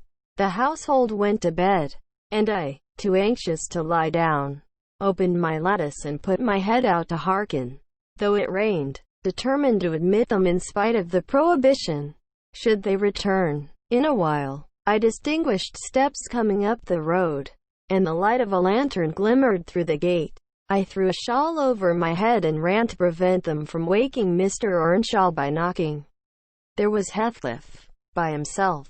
It gave me a start to see him alone. "Where is Miss Catherine?" I cried hurriedly. "No accident, I hope, at Thrushcross Grange," he answered, "and I would have been there too, but they had not the manners to ask me to stay." "Well, you will catch it," I said. "You'll never be content till you're sent about your business. What in the world led you wandering to Thrushcross Grange? Let me get off my wet clothes, and I'll tell you all about it." "Nelly," he replied. I bid him beware of rousing the master, and while he undressed and I waited to put out the candle, he continued, "Cathy and I escaped from the wash-house to have a ramble at liberty, and getting a glimpse of the Grange lights, We thought we would just go and see whether the Lintons passed their Sunday evenings standing, shivering in corners, while their father and mother sat eating and drinking, and singing and laughing, and burning their eyes out before the fire. Do you think they do? Or reading sermons, and being catechized by their manservant, and set to learn a column of scripture names, if they don't answer properly? Probably not, I responded. They are good children, no doubt, and don't deserve the treatment you receive for your bad conduct. Can't. Nellie, he said. Nonsense. We ran from the top of the heights to the park, without stopping. Catherine completely beaten in the race, because she was barefoot. You'll have to seek for her shoes in the bog tomorrow. We crept through a broken hedge, groped our way up the path, and planted ourselves on a flower plot under the drawing-room window. The light came from thence. They had not put up the shutters, and the curtains were only half closed. Both of us were able to look in by standing on the basement and clinging to the ledge, and we saw, it was beautiful. A splendid place carpeted with crimson, and crimson-covered chairs and tables, and a pure white ceiling bordered by gold. A shower of glass drops hanging in silver chains from the center, and shimmering with little soft tapers. Old Mr. and Mrs. Linton were not there. Edgar and his sisters had it entirely to themselves. Shouldn't they have been happy? We should have thought ourselves in heaven. And now, guess what your good children were doing. Isabella, I believe she is 11, a year younger than Kathy, lay screaming at the farther end of the room, shrieking as if witches were running red-hot needles into her. Edgar stood on the hearth weeping silently, and in the middle of the table sat a little dog, shaking its paw and yelping, which, from their mutual accusations, we understood they had nearly pulled in two between them. The idiots! That was their pleasure, to quarrel who should hold a heap of warm hair, and each begin to cry because both, after struggling to get it, refused to take it. We laughed outright at the petted things. We did despise them. When would you catch me wishing to have what Catherine wanted, or find us by ourselves, seeking entertainment in yelling, and sobbing, and rolling on the ground, divided by the whole room? I'd not exchange, for 1,000 lives, my condition here, for Edgar Linton's at Thrushcross Grange. Not if I might have the privilege of flinging Joseph off the highest gable, and painting the house front with Hindley's blood. Hush, hush, I interrupted. Still you have not told me, Heathcliff, how Catherine is left behind. I told you. We laughed, he answered. The Lintons heard us, and with one accord they shot like arrows to the door. There was silence, and then a cry. Oh, Mama, Mama, oh, Papa, oh, Mama, come here, oh, Papa, oh. They really did howl out something in that way.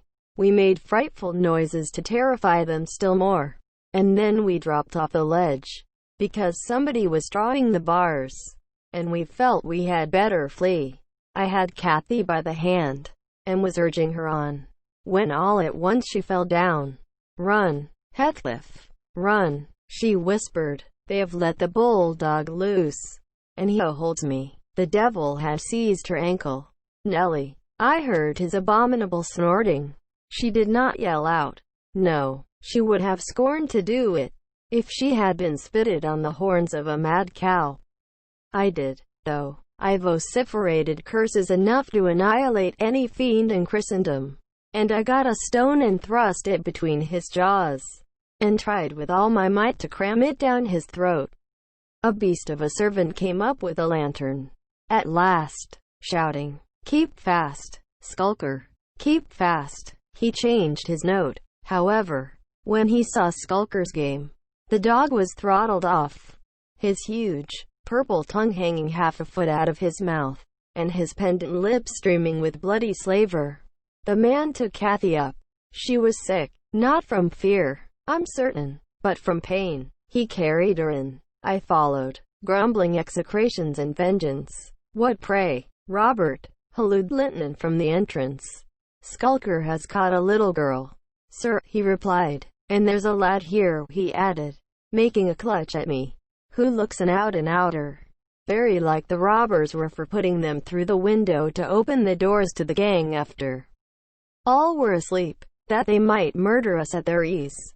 Hold your tongue, you foul-mouthed thief. You shall go to the gallows for this. Mr. Linton, sir, don't lay by your gun. No, no, Robert, said the old fool. The rascals knew that yesterday was my rent day. They thought of me cleverly.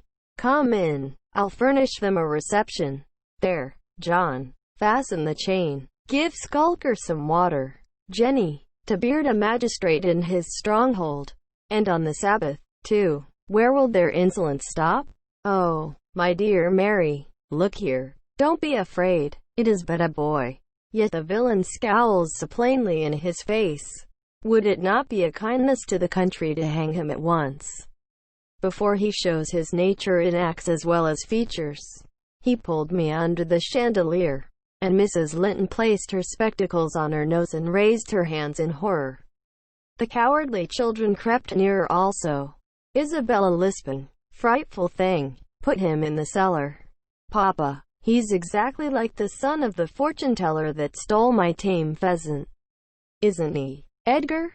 While they examined me, Kathy came round. She heard the last speech, and laughed. Edgar Linton, after an inquisitive stare, collected sufficient wit to recognize her. They see us at church, you know, though we seldom meet them elsewhere. That's Miss Earnshaw, he whispered to his mother. And look how Skulker has bitten her.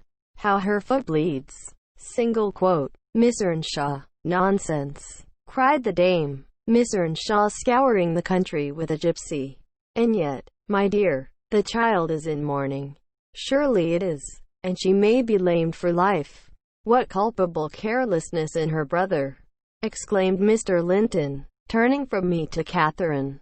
I've understood from Shielders, that was the curate, sir, that he lets her grow up in absolute heathenism. But was this? Where did she pick up this companion?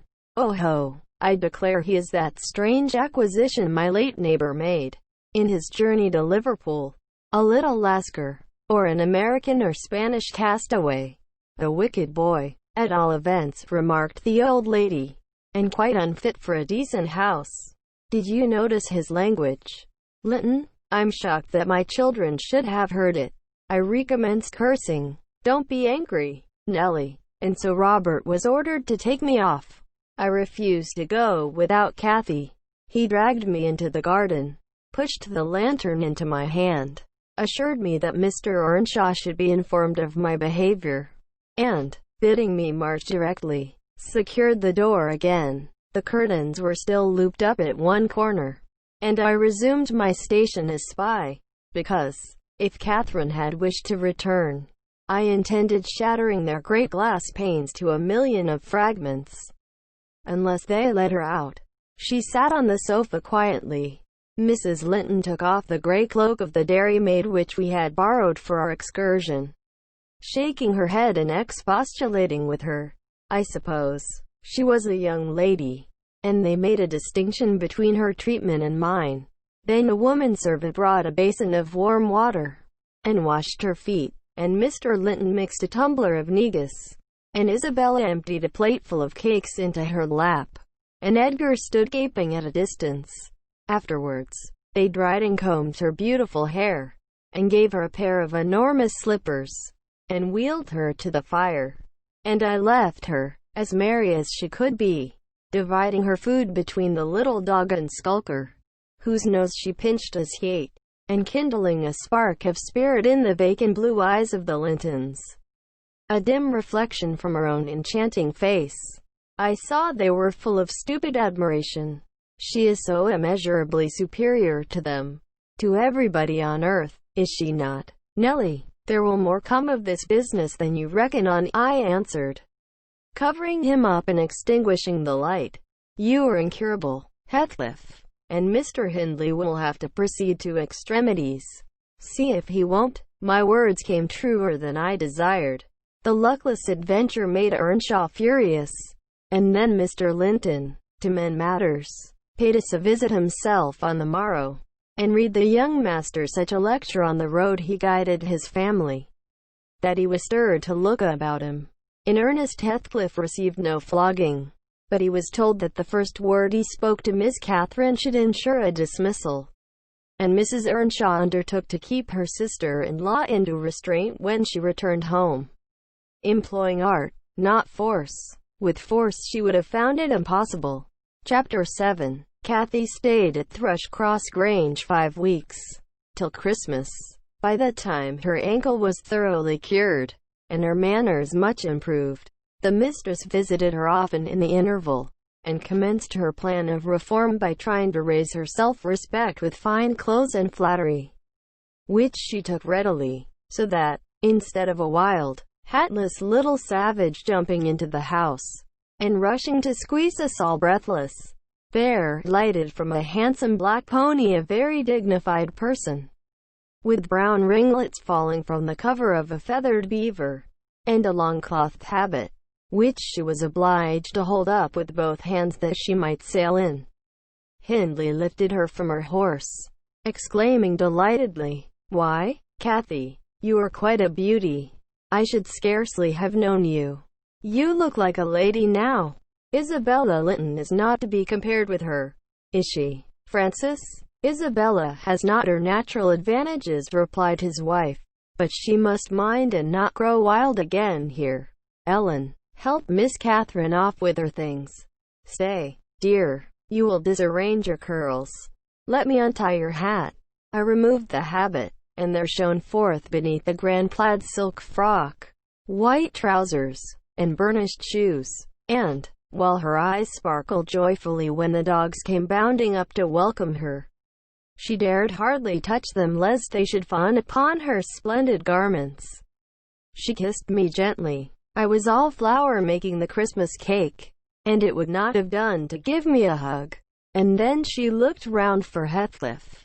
Mr. and Mrs. Earnshaw watched anxiously their meeting, thinking it would enable them to judge, in some measure, what grounds they had for hoping to succeed in separating the two friends. Heathcliff was hard to discover. At first, if he were careless and uncared for before Catherine's absence, he had been 10 times more so since. Nobody but Ivan did him the kindness to call him a dirty boy, and bid him wash himself once a week, and children of his age seldom have a natural pleasure in soap and water. Therefore, not to mention his clothes, which had seen 3 months' service in mire and dust, and his thick uncombed hair, the surface of his face and hands was dismally beclouded. He might well skulk behind the settle, on beholding such a bright, graceful damsel enter the house, instead of a rough-headed counterpart of himself, as he expected. "Is Heathcliff not here?" she demanded, pulling off her gloves, and displaying fingers wonderfully whitened with doing nothing and staying indoors. "Heathcliff, you may come forward," cried Mr. Hindley, enjoying his discomfiture, and gratified to see what a forbidding young blackguard he would be compelled to present himself. "You may come and wish Miss Catherine welcome, like the other servants." Cathy, catching a glimpse of her friend in his concealment, flew to embrace him. She bestowed 7 or 8 kisses on his cheek within the second, and then stopped, and drawing back, burst into a laugh, exclaiming, "Why, how very black and cross you look, and how funny and grim! But that's because I'm used to Edgar and Isabella Linton. Well, Heathcliff, have you forgotten me?" She had some reason to put the question, for shame and pride threw double gloom over his countenance, and kept him immovable. "Shake hands, Heathcliff," said Mr. Earnshaw, condescendingly, "once in a way that is permitted." "I shall not," replied the boy, finding his tongue at last. "I shall not stand to be laughed at. I shall not bear it." And he would have broken from the circle, but Miss Cathy seized him again. "I did not mean to laugh at you," she said. "I could not hinder myself. Heathcliff, shake hands at least. What are you sulky for? It was only that you looked odd. If you wash your face and brush your hair, it will be all right. But you are so dirty." She gazed concernedly at the dusky fingers she held in her own, and also at her dress, which she feared had gained no embellishment from its contact with his. "You needn't have touched me," he answered, following her eye and snatching away his hand. "I shall be as dirty as I please. And I like to be dirty. And I will be dirty." With that he dashed headforemost out of the room, amid the merriment of the master and mistress, and to the serious disturbance of Catherine, who could not comprehend how her remarks should have produced such an exhibition of bad temper. After playing lady's maid to the newcomer, and putting my cakes in the oven, and making the house and kitchen cheerful with great fires, befitting Christmas Eve, I prepared to sit down and amuse myself by singing carols, all alone, regardless of Joseph's affirmations that he considered the merry tunes I chose as next door to songs. He had retired to private prayer in his chamber, and Mr. and Mrs. Earnshaw were engaging Missy's attention by sundry gay trifles bought for her to present to the little Lintons. As an acknowledgment of their kindness, they had invited them to spend the morrow at Wuthering Heights, and the invitation had been accepted, on one condition. Mrs. Linton begged that her darlings might be kept carefully apart from that naughty swearing boy. Quote, "Under these circumstances I remained solitary. I smelt the rich scent of the heating spices, and admired the shining kitchen utensils, the polished clock, decked in holly, the silver mugs ranged on a tray ready to be filled with mulled ale for supper, and above all, the speckless purity of my particular care, the scoured and well-swept floor. I gave due inward applause to every object.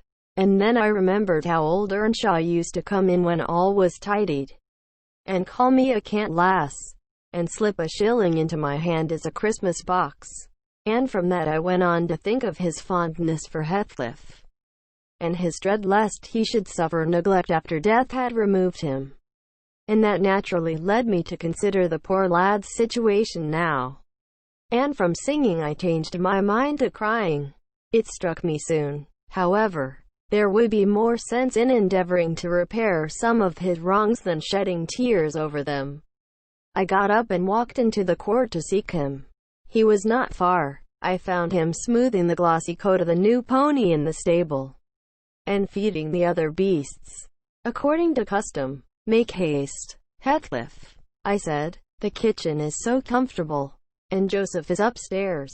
Make haste, and let me dress you smart before Miss Cathy comes out, and then you can sit together, with the whole hearth to yourselves, and have a long chatter till bedtime." He proceeded with his task, and never turned his head towards me. "Come, are you coming?" I continued. "There's a little cake for each of you, nearly enough, and you'll need half an hour's donning." I waited 5 minutes, but getting no answer left him. Catherine supped with her brother and sister-in-law. Joseph and I joined at an unsociable meal, seasoned with reproofs on one side and sauciness on the other. His cake and cheese remained on the table all night for the fairies. He managed to continue work till 9 o'clock, and then marched dumb and dour to his chamber. Cathy sat up late, having a world of things to order for the reception of her new friends.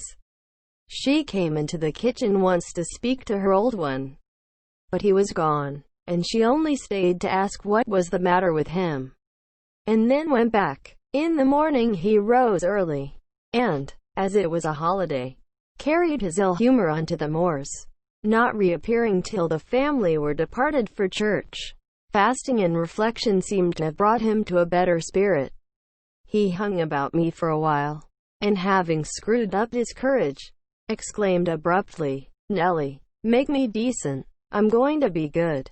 Quote, "High time, Heathcliff," I said. "You've grieved Catherine. She's sorry she ever came home. I dare say, it looks as if you envied her, because she is more thought of than you."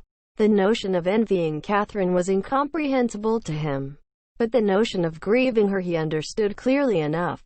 "Did she say she was grieved?" he inquired, looking very serious. "She cried when I told her you were off again this morning." "Well, I cried last night," he returned, "and I had more reason to cry than she." Quote, "Yes, You had the reason of going to bed with a proud heart and an empty stomach, said I.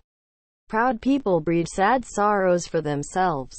But, if you be ashamed of your touchiness, you must ask pardon. Mind, when she comes in, you must go up and offer to kiss her, and say, you know best what to say.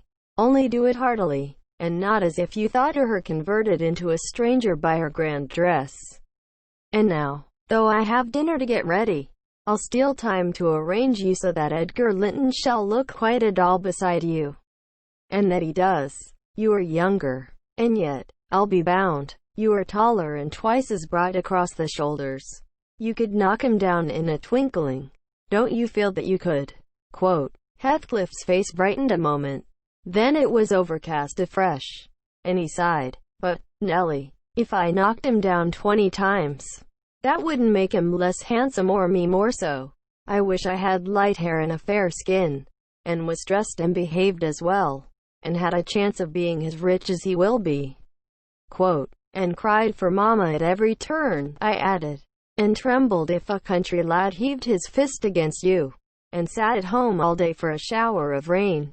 Oh, Heathcliff, you are showing a poor spirit. Come to the glass, and I'll let you see what you should wish. Do you mark those 2 lines between your eyes, and those thick brows, that, instead of rising arched, sink in the middle, and that couple of black fiends, so deeply buried, who never open their windows boldly, but lurk glinting under them, like devil's spies? Wish and learn to smooth away the surly wrinkles, to raise your lids frankly, and change the fiends to confident, innocent angels, suspecting and doubting nothing, and always seeing friends where they are not sure of foes. Don't get the expression of a vicious cur that appears to know the kicks it gets or its dessert, and yet hates all the world, as well as the kicker, for what it suffers. Quote. In other words, I must wish for Edgar Linton's great blue eyes and even forehead, he replied. I do, and that won't help me to them. A good heart will help you to a bonny face. My lad, I continued, if you were a regular black, and a bad one will turn the bonniest into something worse than ugly. And now that we've done washing, and combing, and sulking, tell me whether you don't think yourself rather handsome. I'll tell you, I do. You're fit for a prince in disguise. Who knows but your father was Emperor of China, and your mother an Indian queen, each of them able to buy up, with 1 week's income, Wuthering Heights and Thrushcross Grange together?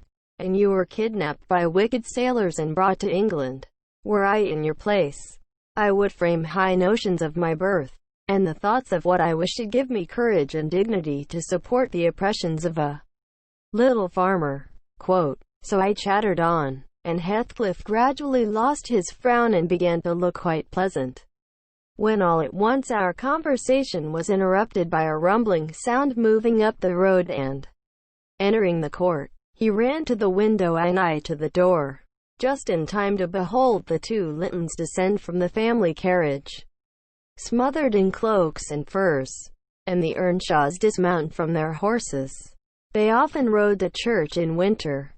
Catherine took a hand of each of the children, and brought them into the house and set them before the fire, which quickly put color into their white faces.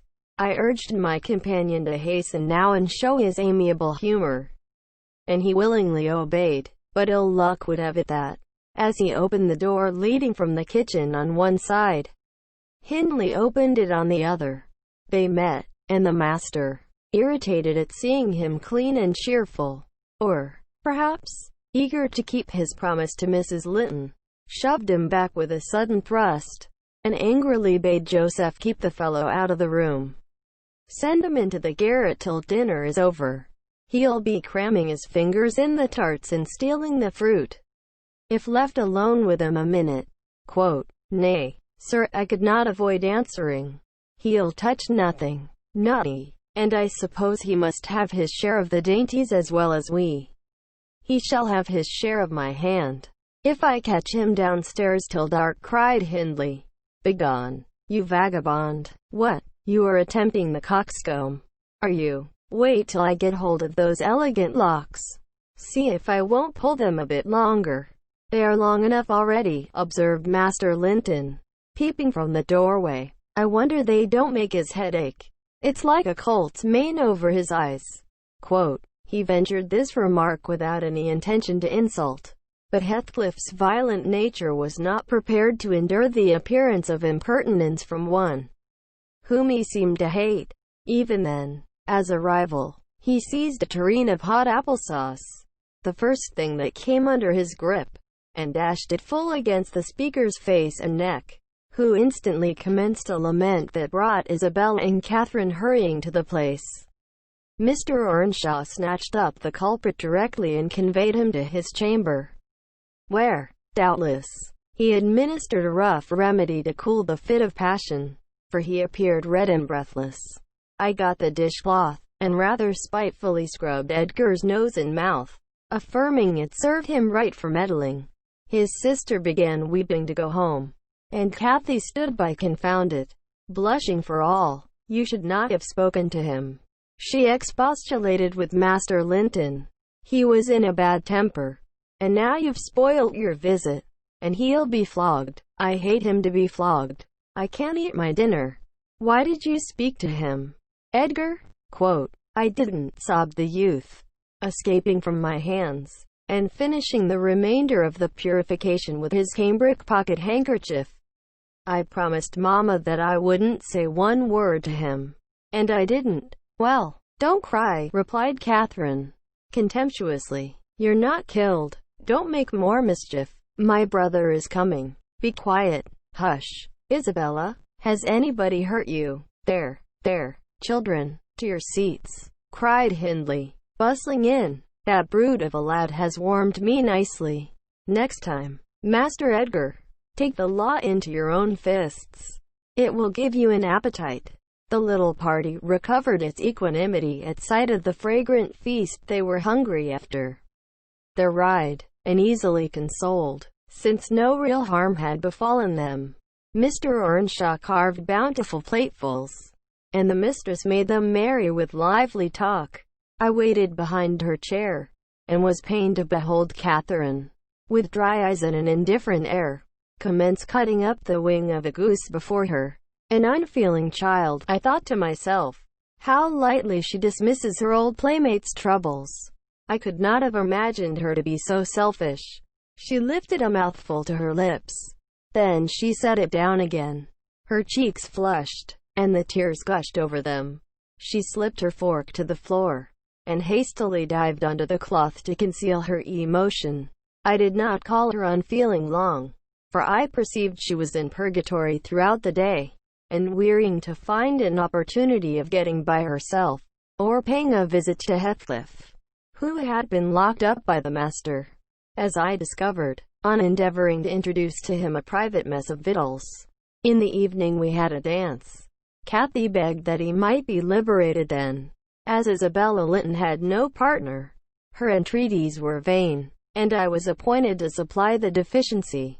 We got rid of all gloom in the excitement of the exercise, and our pleasure was increased by the arrival of the Gamerton band, mustering 15 strong, a trumpet, a trombone, clarinets, bassoons, French horns, and a bass viol. Besides singers, they go the rounds of all the respectable houses, and received contributions every Christmas, and we esteemed it a first-rate treat to hear them. After the usual carols had been sung, we set them to songs and glees. Mrs. Earnshaw loved the music, and so they gave us plenty. Catherine loved it too, but she said it sounded sweetest at the top of the steps, and she went up in the dark.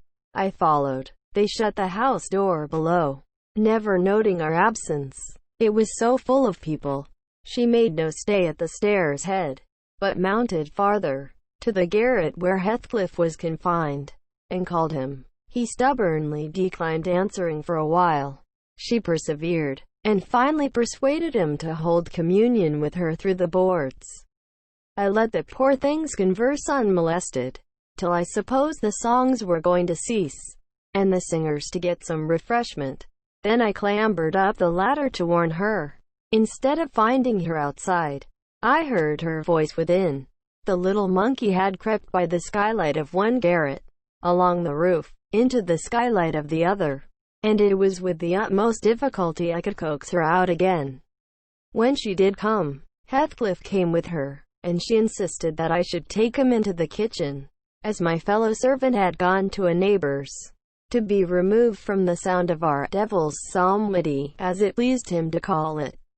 I told them I intended by no means to encourage their tricks, but as the prisoner had never broken his fast since yesterday's dinner, I would wink at his cheating Mr. Hindley that once he went down, I set him a stool by the fire, and offered him a quantity of good things, but he was sick and could eat little, and my attempts to entertain him were thrown away.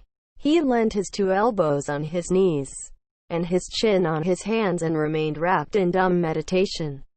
On my inquiring the subject of his thoughts, he answered gravely, "I'm trying to settle how I shall pay Hindley back. I don't care how long I wait. If I can only do it at last, I hope he will not die before I do." "For shame, Heathcliff," said I. "It is for God to punish wicked people. We should learn to forgive." "No, God won't have the satisfaction that I shall," he returned. "I only wish I knew the best way. Let me alone, and I'll plan it out.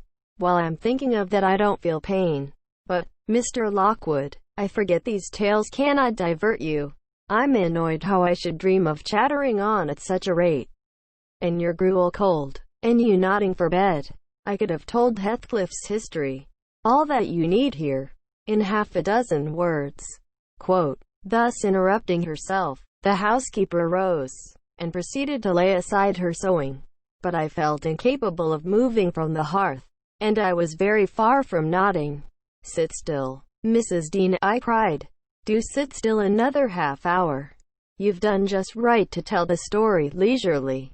That is the method I like, and you must finish it in the same style. I am interested in every character you have mentioned, more or less." "The clock is on the stroke of 11, sir." "No matter. I'm not accustomed to go to bed in the long hours. 1 or 2 is early enough for a person who lies till 10. You shouldn't lie till 10. There's the very prime of the morning gone long before that time. A person who has not done 1/2 his day's work by 10 o'clock runs a chance of leaving the other half undone. Nevertheless, Mrs. Dean, resume your chair, because tomorrow I intend lengthening the night till afternoon. I prognosticate for myself an obstinate cold. At least, I hope not, sir. Well, you must allow me to leap over some 3 years. During that space, Mrs. Earnshaw." No, I'll allow nothing of the sort. Are you acquainted with the mood of mind in which, if you were seated alone, and the cat licking its kitten on the rug before you, you would watch the operation so intently that puss's neglect of one ear would put you seriously out of temper?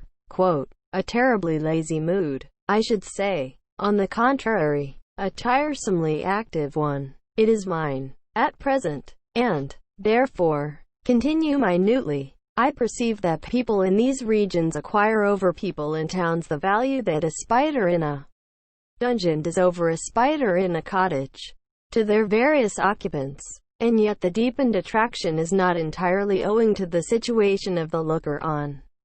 They do live more in earnest, more in themselves, and less in surface, change, and frivolous external things. I could fancy a love for life here almost possible, and I was a fixed unbeliever in any love of a year's standing. One state resembles setting a hungry man down to a single dish, on which he may concentrate his entire appetite and do it justice. The other, introducing him to a table laid out by French cooks. He can perhaps extract as much enjoyment from the whole, but each part is a mere atom in his regard and remembrance. "Oh, here we are the same as anywhere else, when you get to know us," observed Mrs. Dean, somewhat puzzled at my speech. "Excuse me," I responded. "You, my good friend, are a striking evidence against that assertion. Excepting a few provincialisms of slight consequence, you have no marks of the manners which I am habituated to consider as peculiar to your class." I am sure you have thought a great deal more than the generality of servants think. You have been compelled to cultivate your reflective faculties for want of occasions for frittering your life away in silly trifles." Mrs. Dean laughed. "I certainly esteem myself a steady, reasonable kind of body," she said. "Not exactly from living among the hills and seeing one set of faces and one series of actions from year's end to year's end. But I have undergone sharp discipline, which has taught me wisdom. And then, I have read more than you would fancy, Mr. Lockwood. You could not open a book in this library that I have not looked into, and got something out of also, unless it be that range of Greek and Latin, and that of French, and those I know one from another. It is as much as you can expect of a poor man's daughter. However, if I am to follow my story in true gossip's fashion, I had better go on, and instead of leaping 3 years, I will be content to pass to the next summer, the summer of 1778, that is, nearly 23 years ago. Chapter 8. On the morning of a fine June day, my first bonny little nursling, and the last of the ancient Earnshaw stock, was born. We were busy with the hay in a faraway field, when the girl that usually brought our breakfasts came running an hour too soon across the meadow and up the lane, calling me as she ran. "Oh, such a grand bairn," she panted out, "the finest lad that ever breathed. But the doctor says Mrs. must go. He says she's been in a consumption these many months. I heard him tell Mr. Hindley. And now she has nothing to keep her, and she'll be dead before winter. You must come home directly. You're to nurse it, Nellie, to feed it with sugar and milk, and take care of it day and night. I wish I were you, because it will be all yours when there is no Mrs. But is she very ill?" I asked, flinging down my rake and tying my bonnet. "I guess she is. Yet she looks bravely," replied the girl, "and she talks as if she thought of living to see it grow a man. She's out of her head for joy. It's such a beauty. If I were her, I'm certain I should not die. I should get better at the bare sight of it." In spite of Kenneth, I was fairly mad at him. Dame Archer brought the cherub down to master in the house, and his face just began to light up, when the old croaker steps forward, and says he, "Earnshaw, it's a blessing your wife has been spared to leave you this son." When she came, I felt convinced we shouldn't keep her long. And now, I must tell you, the winter will probably finish her. Don't take on, and fret about it too much. It can't be helped. And besides, you should have known better than to choose such a rush of a lass. "And what did the master answer?" I inquired. "I think he swore, but I didn't mind him. I was straining to see the bairn," and she began again to describe it rapturously. I, as zealous as herself, hurried eagerly home to admire. On my part, though I was very sad for Hindley's sake, he had room in his heart only for 2 idols, his wife and himself. He doted on both, and adored one, and I couldn't conceive how he would bear the loss. When we got to Wuthering Heights, there he stood at the front door, and, as I passed in, I asked, "How was the baby?" "Nearly ready to run about, Nell," he replied, putting on a cheerful smile. "And the mistress?" I ventured to inquire. "The doctor says she's—" "Damn the doctor," he interrupted, reddening. "Frances is quite right. She'll be perfectly well by this time next week. Are you going upstairs? Will you tell her that I'll come, if she'll promise not to talk?" I left her because she would not hold her tongue, and she must tell her Mr. Kenneth says she must be quiet. I delivered this message to Mrs. Earnshaw.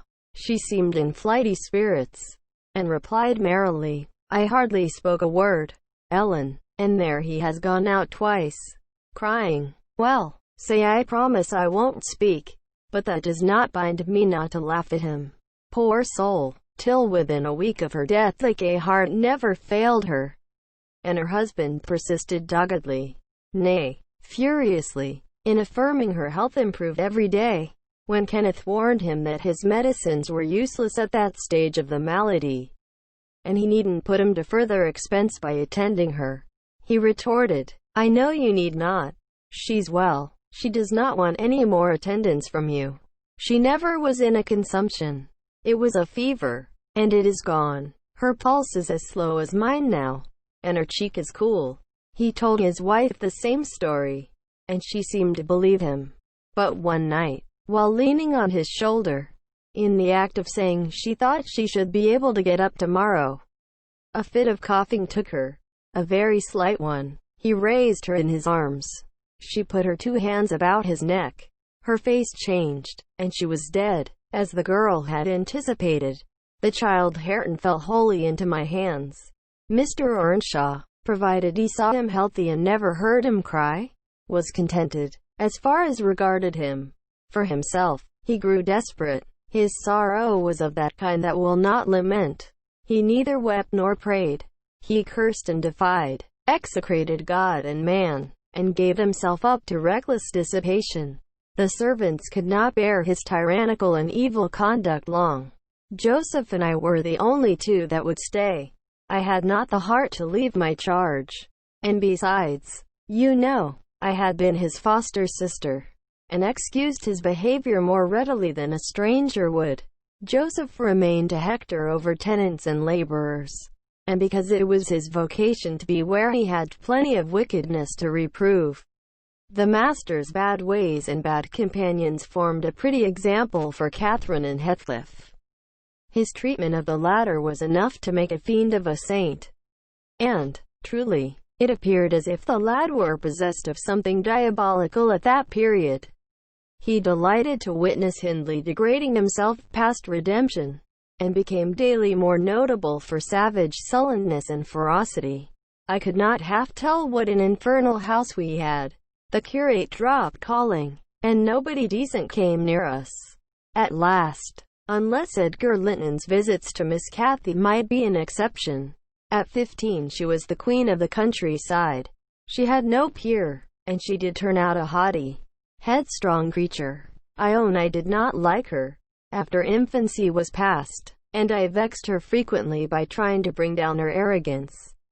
She never took an aversion to me, though. She had a wondrous constancy to old attachments. Even Heathcliff kept his hold on her affections unalterably, and young Linton, with all his superiority, found it difficult to make an equally deep impression. He was my late master. That is his portrait over the fireplace. It used to hang on one side, and his wife's on the other. But hers has been removed, or else you might see something of what she was. Can you make that out? Mrs. Dean raised the candle, and I discerned a soft-featured face, exceedingly resembling the young lady at the Heights, but more pensive and amiable in expression. It formed a sweet picture. The long light hair curled slightly on the temples. The eyes were large and serious, the figure almost too graceful. I did not marvel how Catherine Earnshaw could forget her first friend for such an individual. I marveled much how he, with a mind to correspond with his person, could fancy my idea of Catherine Earnshaw. A very agreeable portrait, I observed to the housekeeper. Is it like, quote, yes, she answered, but he looked better when he was animated. That is his everyday countenance. He wanted spirit in general. Catherine had kept up her acquaintance with the Lintons since her 5 weeks' residence among them, and as she had no temptation to show her rough side in their company, and had the sense to be ashamed of being rude where she experienced such invariable courtesy, she imposed unwittingly on the old lady and gentleman by her ingenious cordiality, gained the admiration of Isabella, and the heart and soul of her brother. Acquisitions that flattered her from the first, for she was full of ambition, and led her to adopt a double character without exactly intending to deceive anyone. In the place where she heard Heathcliff termed it vulgar young ruffian, and worse than a brute, she took care not to act like him. But at home she had small inclination to practice politeness that would only be laughed at, and restrain an unruly nature when it would bring her neither credit nor praise. Mr. Edgar seldom mustered courage to visit Wuthering Heights openly. He had a terror of Earnshaw's reputation, and shrunk from encountering him. and yet he was always received with our best attempts at civility. The master himself avoided offending him, knowing why he came, and if he could not be gracious, kept out of the way. I rather think his appearance there was distasteful to Catherine. She was not artful, never played the coquette, and had evidently an objection to her two friends meeting at all. For when Heathcliff expressed contempt of Linton in his presence, she could not half coincide, as she did in his absence. And when Linton evinced disgust and antipathy to Heathcliff, she dared not treat his sentiments with indifference, as if depreciation of her playmate were of scarcely any consequence to her. I've had many a laugh at her perplexities and untold troubles, which she vainly strove to hide from my mockery. That sounds ill-natured, but she was so proud it became really impossible to pity her distresses, till she should be chastened into more humility.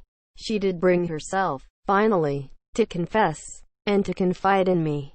There was not a soul else that she might fashion into an adviser. Mr. Hindley had gone from home one afternoon, and Heathcliff presumed to give himself a holiday on the strength of it. He had reached the age of 16 then, I think, and without having bad features, or being deficient in intellect, he contrived to convey an impression of inward and outward repulsiveness that his present aspect retains no traces of. In the first place, he had by that time lost the benefit of his early education. Continual hard work, begun soon and concluded late, had extinguished any curiosity he once possessed in pursuit of knowledge, and any love for books or learning. His childhood sense of superiority, instilled into him by the favors of old Mr. Earnshaw, was faded away. He struggled long to keep up an equality with Catherine in her studies, and yielded with poignant though silent regret, but he yielded completely, and there was no prevailing on him to take a step in the way of moving upward. When he found he must, necessarily, sink beneath his former level, then personal appearance sympathized with mental deterioration. He acquired a slouching gait and ignoble look. His naturally reserved disposition was exaggerated into an almost idiotic excess of unsociable moroseness, and he took a grim pleasure, apparently, in exciting the aversion rather than the esteem of his few acquaintances. Catherine and he were constant companions still at his seasons of respite from labor, but he had ceased to express his fondness for her in words, and recoiled with angry suspicion from her girlish caresses, as if conscious there could be no gratification in lavishing such marks of affection on him. On the before-named occasion he came into the house to announce his intention of doing nothing, while I was assisting Miss Cathy to arrange her dress. She had not reckoned on his taking it into his head to be idle, and imagining she would have the whole place to herself, she managed, by some means, to inform Mr. Edgar of her brother's absence, and was then preparing to receive him. "Cathy, are you busy this afternoon?" asked Heathcliff. "Are you going anywhere?" "No, it is raining," she answered. "Why have you that silk frock on, then?" he said. "Nobody coming here, I hope?" "Not that I know of," stammered Miss, "but you should be in the field now." "Heathcliff, it is an hour past dinner time. I thought you were gone." "Hindley does not often free us from his accursed presence," observed the boy. "I'll not work any more today. I'll stay with you." "Oh, but Joseph will tell," she suggested. "You'd better go. Joseph is loading lime on the further side of Pennystone Crags. It will take him till dark, and he'll never know." So saying, he lounged to the fire, and sat down. Catherine reflected an instant, with knitted brows. She found it needful to smooth the way for an intrusion. "Isabella and Edgar Linton talked of calling this afternoon," she said, at the conclusion of a minute's silence. "As it rains, I hardly expect them, but they may come, and if they do, you run the risk of being scolded for no good. Order Ellen to say you're engaged." "Cathy," he persisted, "don't turn me out for those pitiful, silly friends of yours. I'm on the point, sometimes, of complaining that they, but I'll not." "That they what?" cried Catherine, gazing at him with a troubled countenance. "Oh, Nellie," she added petulantly, jerking her head away from my hands. "You've combed my hair quite out of curl. That's enough. Let me alone. What are you on the point of complaining about?" Heathcliff, "Nothing. Only look at the almanac on that wall." He pointed to a framed sheet hanging near the window, and continued, "The crosses are for the evenings you have spent with the Lintons. The dots for those spent with me. Do you see? I've marked every day." "Yes. Very foolish. As if I took notice," replied Catherine, in a peevish tone. "And where is the sense of that?" "To show that I do take notice," said Heathcliff. "And should I always be sitting with you?" she demanded, growing more irritated. "What good do I get? What do you talk about? You might be dumb, or a baby, for anything you say to amuse me, or for anything you do, either. You never told me before that I talk too little, or that you disliked my company." "Cathy," exclaimed Heathcliff, in much agitation, "it's no company at all. When people know nothing and say nothing," she muttered. Her companion rose up, but he hadn't time to express his feelings further, for a horse's feet were heard on the flags, and having knocked gently, young Linton entered, his face brilliant with delight at the unexpected summon he had received. Doubtless Catherine marked the difference between her friends, as one came in and the other went out. The contrast resembled what you see in exchanging a bleak, hilly, cold country for a beautiful fertile valley, and his voice and greeting were as opposite as his aspect. He had a sweet, low manner of speaking, and pronounced his words as you do. "That's less gruff than we talk here, and softer. I'm not come too soon, am I?" he said, casting a look at me. I had begun to wipe the plate, and tidy some drawers at the far end in the dresser. "No," answered Catherine. "What are you doing there?" "Nellie, my work, miss," I replied. Mr. Hindley had given me directions to make a third party in any private visits Linton chose to pay. She stepped behind me and whispered crossly, "Take yourself and your dusters off. When company are in the house, servants don't commence scouring and cleaning in the room where they are. It's a good opportunity. Now that master is away," I answered aloud. "He hates me to be fidgeting over these things in his presence. I'm sure Mr. Edgar will excuse me." "I hate you to be fidgeting in my presence," exclaimed the young lady imperiously, not allowing her guest time to speak. She had failed to recover her equanimity since the little dispute with Heathcliff. "I'm sorry for it, Miss Catherine," was my response, and I proceeded assiduously with my occupation.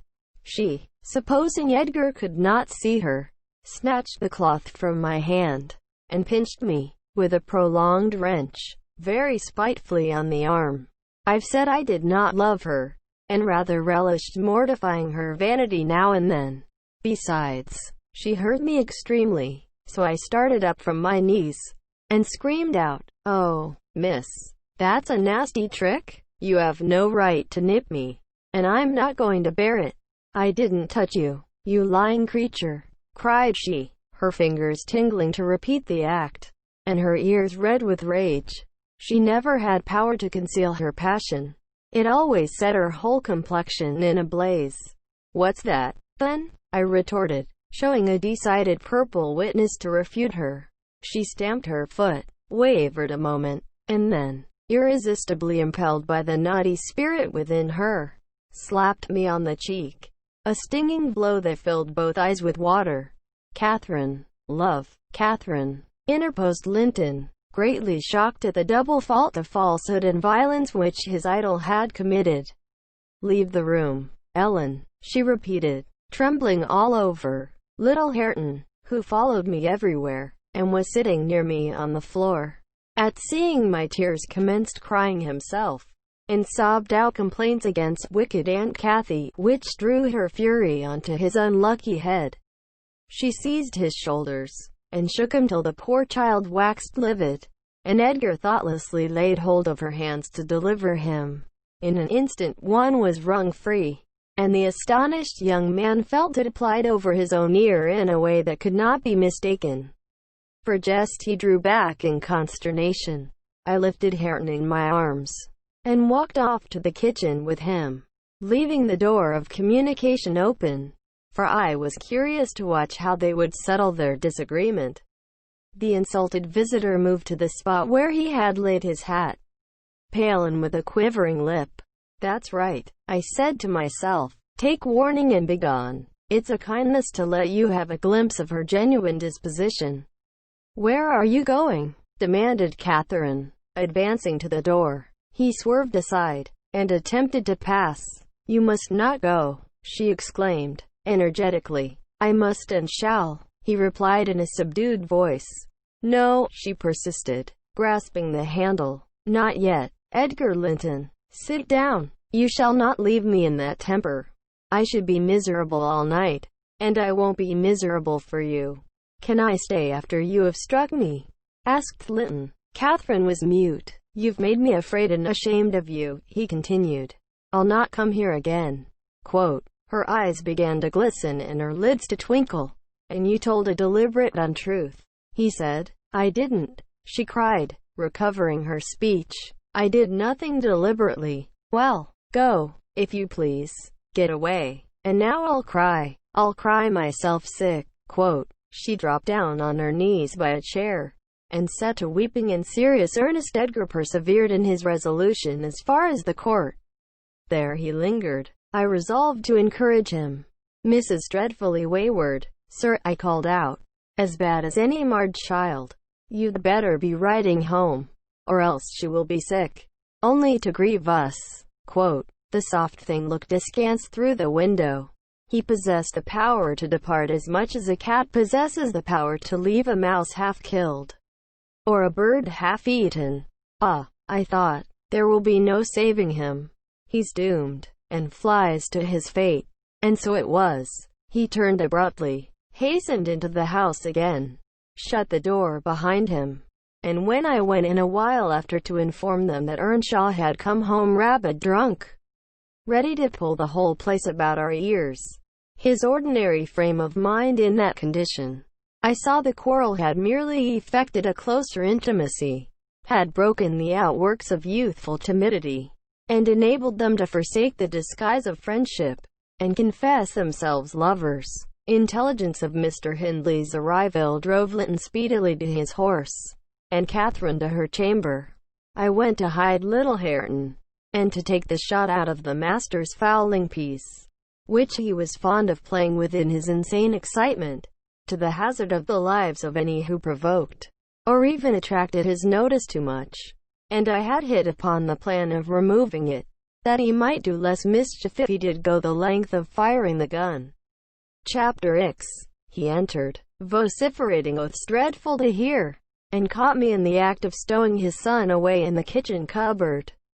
Hareton was impressed with a wholesome terror of encountering either his wild beast's fondness or his madman's rage, for in one he ran a chance of being squeezed and kissed to death, and in the other of being flung into the fire, or dashed against the wall, and the poor thing remained perfectly quiet wherever I chose to put him. "There, I've found it out at last," cried Hindley, pulling me back by the skin of my neck, like a dog. "By heaven and hell, you've sworn between you to murder that child. I know how it is, now that he is always out of my way. But, with the help of Satan, I shall make you swallow the carving knife. Nellie, you needn't laugh, for I've just crammed Kenneth, head downmost, in the Black Horse Marsh, and 2 is the same as 1, and I want to kill some of you. I shall have no rest till I do." Quote. "But I don't like the carving knife, Mr. Hindley," I answered. "It has been cutting red herrings. I'd rather be shot, if you please." "You'd rather be damned," he said, "and so you shall. No law in England can hinder a man from keeping his house decent, and mine's abominable. Open your mouth." He held the knife in his hand, and pushed its point between my teeth. But, for my part, I was never much afraid of his vagaries. I spat out, and affirmed it tasted detestably. I would not take it on any account. "Oh," said he, releasing me, I see that hideous little villain is not Hareton. I beg your pardon, Nell, if it be. He deserves flaying alive for not running to welcome me, and for screaming as if I were a goblin. Unnatural cub, come hither. I'll teach thee to impose on a good-hearted, deluded father. Now, don't you think the lad would be handsomer cropped? It makes a dog fiercer, and I love something fierce. Get me a scissors, something fierce and trim. Besides, it's infernal affectation, devilish conceit it is, to cherish our ears. We're asses enough without them.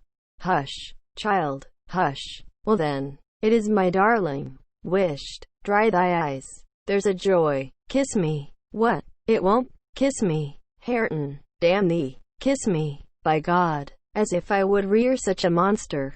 As sure as I'm living, I'll break the brat's neck. Poor Hareton was squalling and kicking in his father's arms with all his might, and redoubled his yells when he carried him upstairs and lifted him over the banister. I cried out that he would frighten the child into fits, and ran to rescue him. As I reached them, Hindley leant forward on the rails to listen to a noise below, almost forgetting what he had in his hands. "Who is that?" he asked, hearing someone approaching the stairs foot. I leant forward also, for the purpose of signing to Heathcliff, whose step I recognized, not to come further, and, at the instant when my eye quitted Hareton, he gave a sudden spring, delivered himself from the careless grasp that held him, and fell. There was scarcely time to experience a thrill of horror before we saw that the little wretch was the safe. Heathcliff arrived underneath just at the critical moment. By a natural impulse he arrested his descent, and setting him on his feet, looked up to discover the author of the accident, a miser who has parted with a lucky lottery ticket for 5 shillings, and finds next day he has lost in the bargain £5,000. Could not show a blanker countenance than he did on beholding the figure of Mr. Earnshaw above. It expressed, plainer than words could do, the intensest anguish at having made himself the instrument of thwarting his own revenge. Had it been dark, I dare say he would have tried to remedy the mistake by smashing Hareton's skull on the steps. But we witnessed his salvation, and I was presently below with my precious charge pressed to my heart. Hindley descended more leisurely, sobered and abashed. "It is your fault, Ellen," he said. "You should have kept him out of sight. You should have taken him from me." "Is he injured anywhere?" "Injured," I cried angrily. "If he is not killed, he'll be an idiot. Oh, I wonder his mother does not rise from her grave to see how you use him. You're worse than a heathen, treating your own flesh and blood in that manner." He attempted to touch the child, who, on finding himself with me, sobbed off his terror directly at the first finger his father laid on him. However, he shrieked again louder than before, and struggled as if he would go into convulsions. "You shall not meddle with him," I continued. "He hates you. They all hate you. That's the truth. A happy family you have, and a pretty state you're come to." Quote, "I shall come to a prettier yet, Nelly," laughed the misguided man, recovering his hardness. "At present, convey yourself and him away, and hark you, Heathcliff, clear you two quite from my reach and hearing. I wouldn't murder you tonight, unless, perhaps, I set the house on fire, but that's as my fancy goes." Quote, while saying this he took a pint bottle of brandy from the dresser, and poured some into a tumbler. "Nay, don't," I entreated. "Mr. Hindley, do take warning. Have mercy on this unfortunate boy. If you care nothing for yourself, anyone will do better for him than I shall," he answered. "Have mercy on your own soul," I said, endeavoring to snatch the glass from his hand. "Not I. On the contrary, I shall have great pleasure in sending it to perdition to punish its maker," exclaimed the blasphemer. "Here's to its hearty damnation." Quote, he drank the spirits and impatiently bade us go, terminating his command with a sequel of horrid imprecations too bad to repeat or remember. "It's a pity he cannot kill himself with drink," observed Heathcliff, muttering an echo of curses back when the door was shut. He's doing his very utmost, but his constitution defies him. Mr. Kenneth says he would wager his mare that he'll outlive any man on this side Gimmerton, and go to the grave a hoary sinner, unless some happy chance out of the common course befall him. Quote, I went into the kitchen, and sat down to lull my little lamb to sleep. Heathcliff, as I thought, walked through to the barn. It turned out afterwards that he only got as far as the other side the settle, when he flung himself on a bench by the wall, removed from the fire, and remained silent. I was rocking Hareton on my knee, and humming a song that began, It was far in the night, and the Baronese grat, the mithra beneath the mules, heard that, when Miss Cathy, who had listened to the hubbub from her room, put her head in, and whispered, Are you alone, Nelly? Yes, miss, I replied. She entered and approached the hearth. I, supposing she was going to say something, looked up. The expression of her face seemed disturbed and anxious. Her lips were half asunder, as if she meant to speak, and she drew a breath, but it escaped in a sigh instead of a sentence. I resumed my song, not having forgotten her recent behavior. Where's Heathcliff? She said, interrupting me. About his work in the stable, was my answer. He did not contradict me. Perhaps he had fallen into a doze.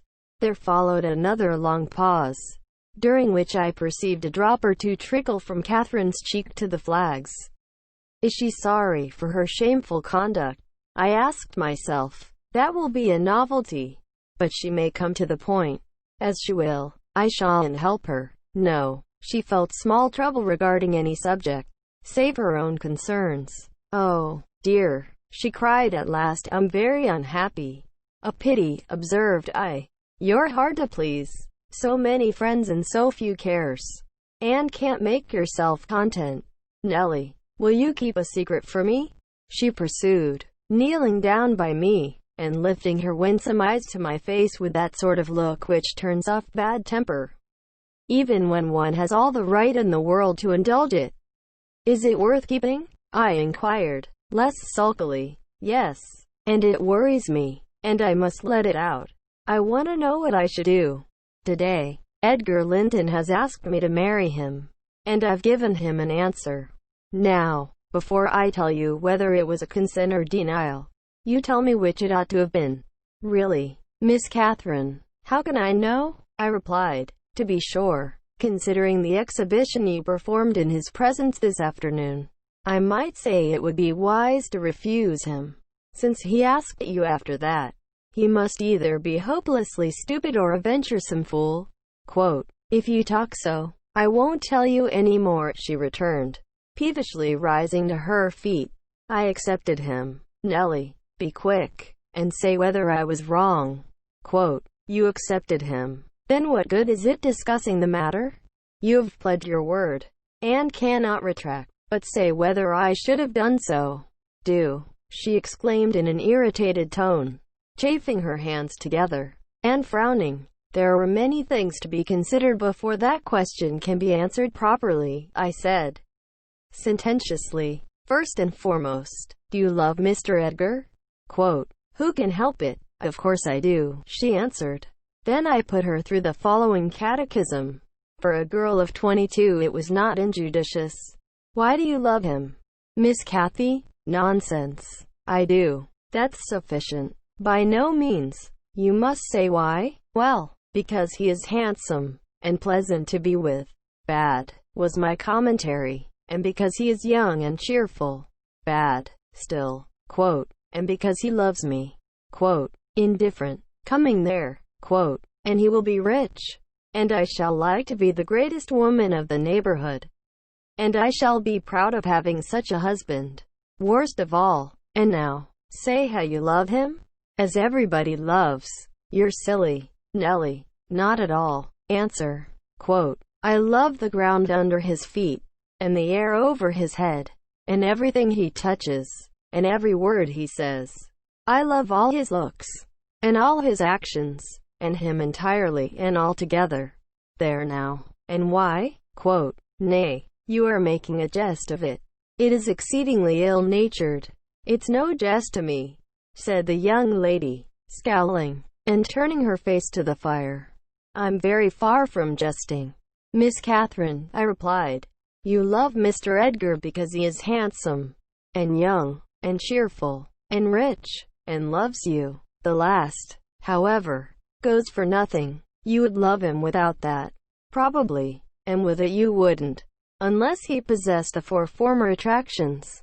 Quote, "No, to be sure not. I should only pity him, hate him, perhaps, if he were ugly, and a clown." Quote, "But there are several other handsome, rich young men in the world, handsomer, possibly, and richer than he is.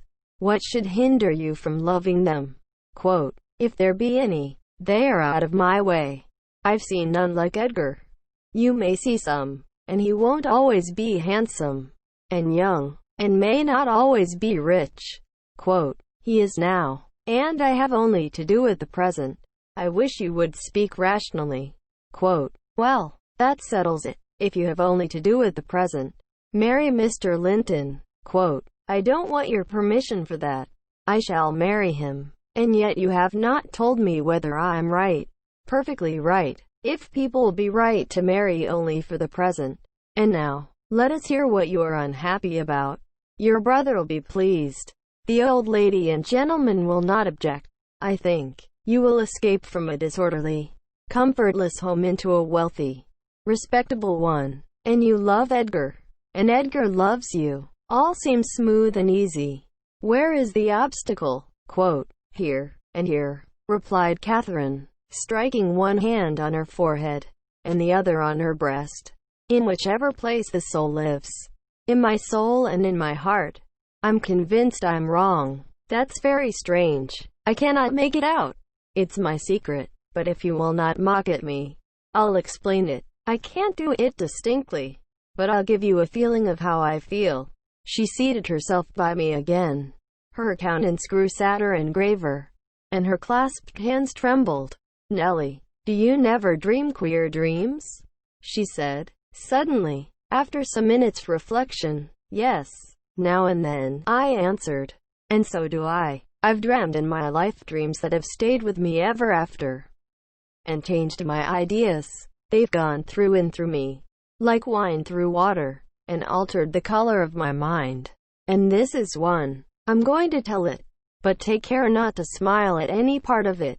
Quote, "Oh, don't, Miss Catherine," I cried. "We're dismal enough without conjuring up ghosts and visions to perplex us. Come, come, be merry and like yourself. Look at little Hareton. He's dreaming nothing dreary. How sweetly he smiles in his sleep. Yes, and how sweetly his father curses in his solitude. You remember him, I dare say, when he was just such another as that chubby thing, nearly as young and innocent. However, Nellie, I shall oblige you to listen. It's not long, and I've no power to be merry tonight. I won't hear it. I won't hear it," I repeated, hastily. I was superstitious about dreams then, and am still, and Catherine had an unusual gloom in her aspect, that made me dread something from which I might shape a prophecy, and foresee a fearful catastrophe. She was vexed, but she did not proceed. Apparently taking up another subject, she recommenced in a short time. "If I were in heaven, Nellie, I should be extremely miserable, because you are not fit to go there," I answered. "All sinners would be miserable in heaven." Quote, "But it is not for that. I dreamed once that I was there. I tell you I won't hearken to your dreams, Miss Catherine. I'll go to bed," I interrupted again. She laughed, and held me down, for I made a motion to leave my chair. "This is nothing," cried she. "I was only going to say that heaven did not seem to be my home, and I broke my heart with wishing to come back to earth. And the angels were so angry that they flung me out into the middle of the heath on the top of Wuthering Heights, where I woke sobbing for joy. That will do to explain my secret, as well as the other. I've no more business to marry Edgar Linton than I have to be in heaven. And if the wicked man in there had not brought Heathcliff so low, I shouldn't have thought of it. It would degrade me to marry Heathcliff now. So he shall never know how I love him. And that, not because he's handsome, Nelly, but because he's more myself than I am. Whatever our souls are made of, his and mine are the same, and Linton's is as different as a moonbeam from lightning, or frost from fire. Ere this speech ended, I became sensible of Heathcliff's presence. Having noticed a slight movement, I turned my head, and saw him rise from the bench, and steal out noiselessly. He had listened till he heard Catherine say it would degrade her to marry him, and then he stayed to hear no further. My companion, sitting on the ground, was prevented by the back of the settle from remarking his presence or departure.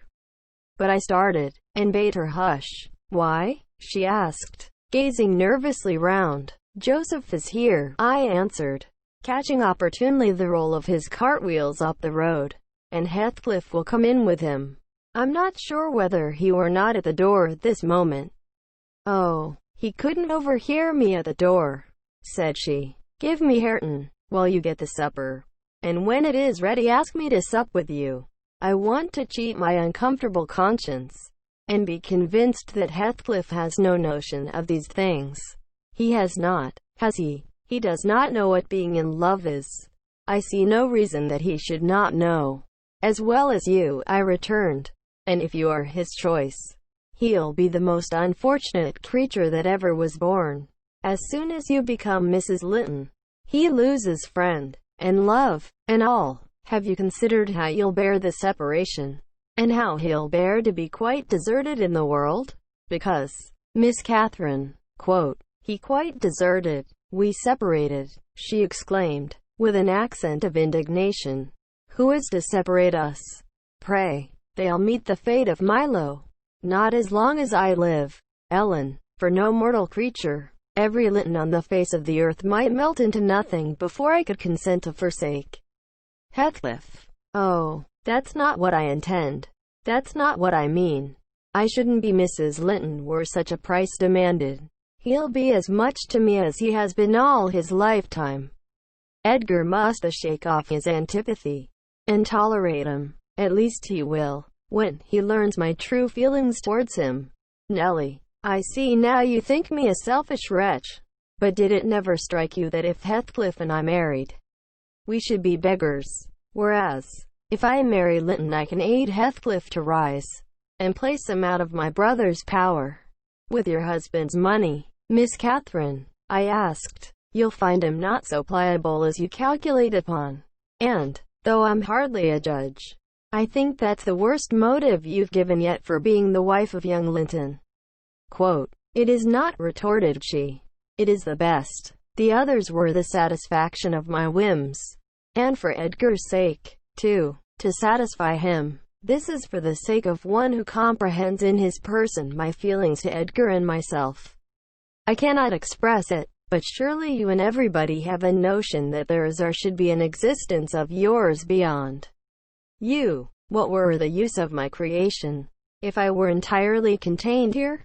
My great miseries in this world have been Heathcliff's miseries, and I watched and felt each from the beginning. My great thought in living is himself. If all else perished, and he remained, I should still continue to be. And if all else remained, and he were annihilated, the universe would turn to a mighty stranger. I should not seem a part of it. My love for Linton is like the foliage in the woods. Time will change it, I'm well aware, as winter changes the trees. My love for Heathcliff resembles the eternal rocks beneath, a source of little visible delight, but necessary. Nelly, I am Heathcliff. He's always in my mind, not as a pleasure, any more than I am always a pleasure to myself, but as my own being. So don't talk of our separation again. It is impracticable." And she paused, and hid her face in the folds of my gown. But I jerked it forcibly away. I was out of patience with her folly. "If I can make any sense of your nonsense, Miss," I said, "it only goes to convince me that you are ignorant of the duties you undertake in marrying, or else that you are a wicked, unprincipled girl. But trouble me with no more secrets. I'll not promise to keep them." "You'll keep that?" she asked, eagerly. "No, I'll not promise," I repeated.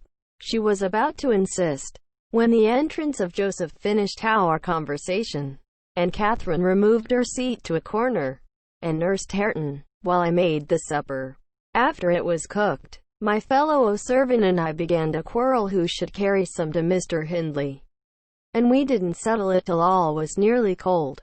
Then we came to the agreement that we would let him ask if he wanted any, for we feared particularly to go into his presence when he had been some time alone. "And how isn't it now, Comed and Fro, Th Field? Be this time? What is he about? Gert idle seat?" demanded the old man, looking round for Heathcliff. "I'll call him," I replied. "He's in the barn, I've no doubt." I went and called, but got no answer. On returning, I whispered to Catherine that he had heard a good part of what she said. I was sure, and told how I saw him quit the kitchen just as she complained of her brother's conduct regarding him. She jumped up in a fine fright, flung Hareton onto the settle, and ran to seek for her friend herself, not taking leisure to consider why she was so flurried, or how her talk would have affected him. She was absent such a while that Joseph proposed we should wait no longer. He cunningly conjectured they were staying away in order to avoid hearing his protracted blessing. They were ill for ONY fall manners, he affirmed, and on their behalf he added that night a special prayer to the usual quarter of an hour's supplication before meat, and would have tacked another to the end of the grace, had not his young mistress broken in upon him with a hurried command that he must run down the road, and, wherever Heathcliff had rambled, find and make him re-enter directly. "I want to speak to him, and I must, before I go upstairs," she said, "and the gate is open. He is somewhere out of hearing," for he would not reply, though I shouted at the top of the fold as loud as I could. Joseph objected at first. She was too much in earnest, however, to suffer contradiction, and at last he placed his hat on his head, and walked grumbling forth. Meantime, Catherine paced up and down the floor, exclaiming, "I wonder where he is. I wonder where he can be. What did I say? Nelly, I've forgotten. Was he vexed at my bad humor this afternoon? Dear, tell me what I've said to grieve him? I do wish he'd come. I do wish he would."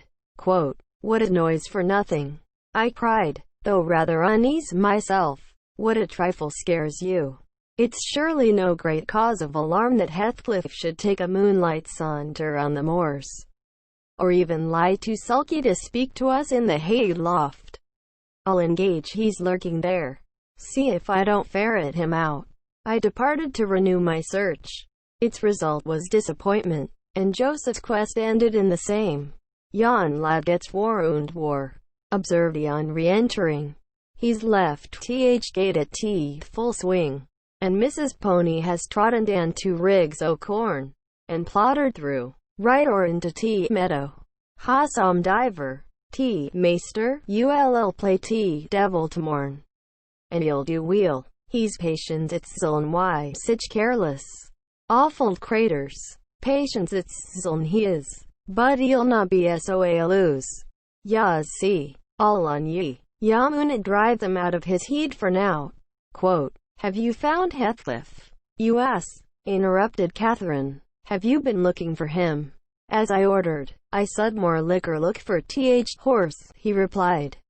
"It ud be to more sense.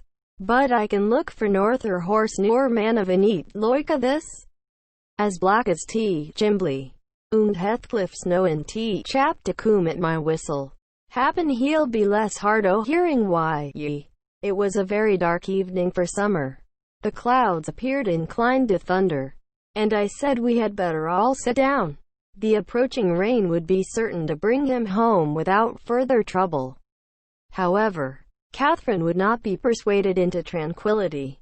She kept wandering to and fro, from the gate to the door, in a state of agitation which permitted no repose, and at length took up a permanent situation on one side of the wall, near the road, where, heedless of my expostulations and the growling thunder, and the great drops that began to plash around her, she remained, calling at intervals, and then listening, and then crying outright. She beat Hareton, or any child, had a good passionate fit of crying. About midnight, while we still sat up, the storm came rattling over the heights in full fury. There was a violent wind, as well as thunder, and either one or the other split a tree off at the corner of the building. A huge bough fell across the roof, and knocked down a portion of the east chimney stack, sending a clatter of stones and soot into the kitchen fire. We thought a bolt had fallen in the middle of us, and Joseph swung onto his knees, beseeching the Lord to remember the patriarchs Noah and Lot, and, as in former times, spare the righteous, though he smote the ungodly. I felt some sentiment that it must be a judgment on us also. The Jonah, in my mind, was Mr. Earnshaw, and I shook the handle of his den that I might ascertain if he were yet living. He replied audibly enough, in a fashion which made my companion vociferate, more clamorously than before, that a wide distinction might be drawn between saints like himself and sinners like his master. But the uproar passed away in 20 minutes, leaving us all unharmed, excepting Kathy, who got thoroughly drenched for her obstinacy in refusing to take shelter, and standing bonnetless and shawlless to catch as much water as she could with her hair and clothes. She came in and lay down on the settle, all soaked as she was, turning her face to the back, and putting her hands before it. "Well, miss," I exclaimed, touching her shoulder, "you are not bent on getting your death, are you? Do you know what o'clock it is? 12:30. Come to bed. There's no use waiting any longer on that foolish boy. He'll be gone to Gimmerton, and he'll stay there now. He guesses we shouldn't wait for him till this late hour. At least, he guesses that only Mr. Hindley would be up, and he'd rather avoid having the door opened by the master." Nay, he's noin at Gimmerton," said Joseph. "I's never wonder but he's at tea, botham of a bog hoyle. This visitation weren't for nowt, and IWODHEV you to look out, miss. Ya muhbt next.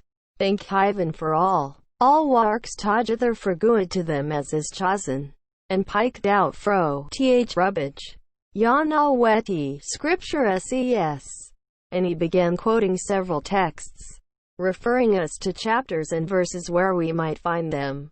I, having vainly begged the wilful girl to rise and remove her wet things, left him preaching and her shivering, and betook myself to bed with little Hareton, who slept as fast as if everyone had been sleeping round him. I heard Joseph read on a while afterwards. Then I distinguished his slow step on the ladder, and then I dropped asleep. Coming down somewhat later than usual, I saw, by the sunbeams piercing the chinks of the shutters, Miss Catherine still seated near the fireplace. The house door was ajar, too. Light entered from its unclosed windows.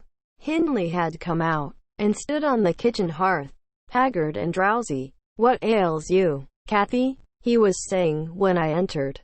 "You look as dismal as a drowned whelp. Why are you so damp and pale?" "Child, I've been wet," she answered reluctantly, "and I'm cold, that's all." "Oh, she is naughty," I cried, perceiving the master to be tolerably sober. "She got steeped in the shower of yesterday evening, and there she has sat the night through, and I couldn't prevail on her to stir." Mr. Earnshaw stared at us in surprise. "The night through," he repeated. "What kept her up? Not fear of the thunder, surely? That was over hours since." Neither of us wished to mention Heathcliff's absence, as long as we could conceal it. So I replied, "I didn't know how she took it into her head to sit up." And she said nothing. The morning was fresh and cool. I threw back the lattice, and presently the room filled with sweet scents from the garden. But Catherine called peevishly to me, "Ellen, shut the window. I'm starving," and her teeth chattered as she shrank closer to the almost extinguished embers. "She's ill," said Hindley, taking her wrist. "I suppose that's the reason she would not go to bed. Damn it, I don't want to be troubled with more sickness here. What took you into the rain?" "Running after tea, lads, as usual," croaked Joseph. catching an opportunity from our hesitation to thrust in his evil tongue. If I were ya, maester, I'd just slam boards out their faces all on him. Gentle and simple, never a day you're off. But yon cat o' Linton comes sneaking hither, and Miss Nelly, she's a fine lass, she sits watching for ye at kitchen, and as you're in at one door, he's out at t'other, and then, weer grand lady goes a-courting of her side. It's bonny behaviour, lurking among fields, after 12 o'clock night. Why, that fall, flay some divil of a gypsy. Heathcliff, they think I'm blind, but I'm knowin', now oot sort. I seed young Linton both coming and going, and I seed ya, directing his discourse to me. Ya go it for now, slatternly witch, nip up and bolt into house. Minute ya heard maester's horse fit clatter up road. Silence, eavesdropper, cried Catherine, none of your insolence before me. Edgar Linton came yesterday by chance, Hindley, and it was I who told him to be off, because I knew you would not like to have met him as you were. Quote, you lie, Cathy. No doubt, answered her brother, and you are a confounded simpleton. But never mind Linton at present. Tell me, were you not with Heathcliff last night?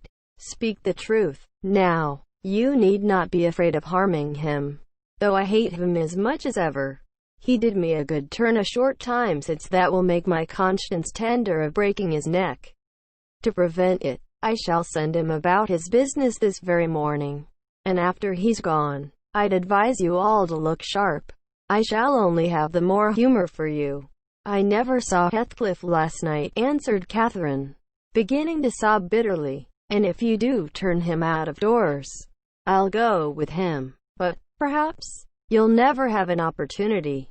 Perhaps, he's gone. Here she burst into uncontrollable grief, and the remainder of her words were inarticulate. Hindley lavished on her a torrent of scornful abuse, and bade her get to her room immediately, or she shouldn't cry for nothing. I obliged her to obey, and I shall never forget what a scene she acted when we reached her chamber. It terrified me. I thought she was going mad, and I begged Joseph to run for the doctor. It proved the commencement of delirium. Mr. Kenneth, as soon as he saw her, pronounced her dangerously ill. She had a fever. He bled her, and he told me to let her live on whey and water gruel, and take care she did not throw herself downstairs or out of the window. And then he left, for he had enough to do in the parish, where 2 or 3 miles was the ordinary distance between cottage and cottage. Though I cannot say I made a gentle nurse, and Joseph and the master were no better, and though our patient was as wearisome and headstrong as a patient could be, she weathered it through. Old Mrs. Linton paid us several visits, to be sure, and set things to rights, and scolded and ordered us all. And when Catherine was convalescent, she insisted on conveying her to Thrushcross Grange, for which deliverance we were very grateful. But the poor dame had reason to repent of her kindness. She and her husband both took the fever, and died within a few days of each other. Our young lady returned to us saucier and more passionate, and haughtier than ever. Heathcliff had never been heard of since the evening of the thunderstorm, and, one day, I had the misfortune, when she had provoked me exceedingly, to lay the blame of his disappearance on her, where indeed it belonged, as she well knew. From that period, for several months, she ceased to hold any communication with me, save in the relation of a mere servant. Joseph fell under a ban also. He would speak his mind, and lecture her all the same as if she were a little girl, and she esteemed herself a woman, and our mistress, and thought that her recent illness gave her a claim to be treated with consideration. Then the doctor had said that she would not bear crossing much. She ought to have her own way, and it was nothing less than murder in her eyes for anyone to presume to stand up and contradict her. From Mr. Earnshaw and his companions she kept aloof, and tutored by Kenneth, and serious threats of a fit that often attended her rages. Her brother allowed her whatever she pleased to demand, and generally avoided aggravating her fiery temper. He was rather too indulgent in humoring her caprices, not from affection, but from pride. He wished earnestly to see her bring honor to the family by an alliance with the Lintons, and as long as she let him alone she might trample on us like slaves. For aught he cared, Edgar Linton, as multitudes have been before and will be after him, was infatuated, and believed himself the happiest man alive on the day he led her to Gimmerton Chapel, 3 years subsequent to his father's death. Much against my inclination, I was persuaded to leave Wuthering Heights and accompany her here. Little Hareton was nearly 5 years old, and I had just begun to teach him his letters. We made a sad parting, but Catherine's tears were more powerful than ours when I refused to go, and when she found her entreaties did not move me, she went lamenting to her husband and brother. The former offered me munificent wages, the latter ordered me to pack up. He wanted no women in the house, he said, now that there was no mistress, and as to Hareton, the curate should take him in hand by and by, and so I had but one choice left, to do as I was ordered. I told the master he got rid of all decent people only to run to ruin a little faster. I kissed Hareton, said goodbye, and since then he has been a stranger, and it's very queer to think it, but I've no doubt he has completely forgotten all about Ellen Dean, and that he was ever more than all the world to her and she to him. At this point of the housekeeper's story she chanced to glance towards the timepiece over the chimney, and was in amazement on seeing the minute hand measure 1:30. She would not hear of staying a second longer. In truth, I felt rather disposed to defer the sequel of her narrative myself. And now that she has vanished to her rest, and I have meditated for another hour or two, I shall summon courage to go also, in spite of aching laziness of head and limbs. Chapter X. A charming introduction to a hermit's life. 4 weeks' torture, tossing, and sickness. Oh, these bleak winds and bitter northern skies, and impassable roads, and dilatory country surgeons, and oh, this dearth of the human physiognomy, and, worse than all, the terrible intimation of Kenneth that I need not expect to be out of doors till spring. Mr. Heathcliff has just honoured me with a call. About 7 days ago he sent me a brace of grouse, the last of the season. Scoundrel! He is not altogether guiltless in this illness of mine, and that I had a great mind to tell him. But, alas, how could I offend a man who was charitable enough to sit at my bedside a good hour, and talk on some other subject than pills and draughts, blisters and leeches? This is quite an easy interval. I am too weak to read, yet I feel as if I could enjoy something interesting. Why not have up Mrs. Dean to finish her tale? I can recollect its chief incidents, as far as she had gone. Yes, I remember her hero had run off, and never been heard of for 3 years, and the heroine was married. I'll ring. She'll be delighted to find me capable of talking cheerfully. Mrs. Dean came. It wants 20 minutes, sir, to taking the medicine, she commenced. Away with it, I replied. I desire to have. The doctor says you must drop the powders. With all my heart. Don't interrupt me. Come and take your seat here. Keep your fingers from that bitter phalanx of vials. Draw your knitting out of your pocket. That will do. Now continue the history of Mr. Heathcliff, from where you left off, to the present day. Did he finish his education on the continent, and come back a gentleman? Or did he get a scissors place at college, or escape to America, and earn honors by drawing blood from his foster country, or make a fortune more promptly on the English highways? He may have done a little in all these vocations, Mr. Lockwood, but I couldn't give my word for any. I stated before that I didn't know how he gained his money. Neither am I aware of the means he took to raise his mind from the savage ignorance into which it was sunk. But, with your leave, I'll proceed in my own fashion, if you think it will amuse and not weary you. Are you feeling better this morning? Much. Quote. That's good news. Quote. I got Miss Catherine and myself to Thrushcross Grange, and, to my agreeable disappointment, she behaved infinitely better than I dared to expect. She seemed almost over-fond of Mr. Linton, and even to his sister she showed plenty of affection. They were both very attentive to her comfort. Certainly, it was not the thorn bending to the honeysuckles, but the honeysuckles embracing the thorn. There were no mutual concessions. One stood erect, and the others yielded. And who can be ill-natured and bad-tempered when they encounter neither opposition nor indifference? I observed that Mr. Edgar had a deep-rooted fear of ruffling her humor. He concealed it from her, but if ever he heard me answer sharply, or saw any other servant grow cloudy at some imperious order of hers, he would show his trouble by a frown of displeasure that never darkened on his own account.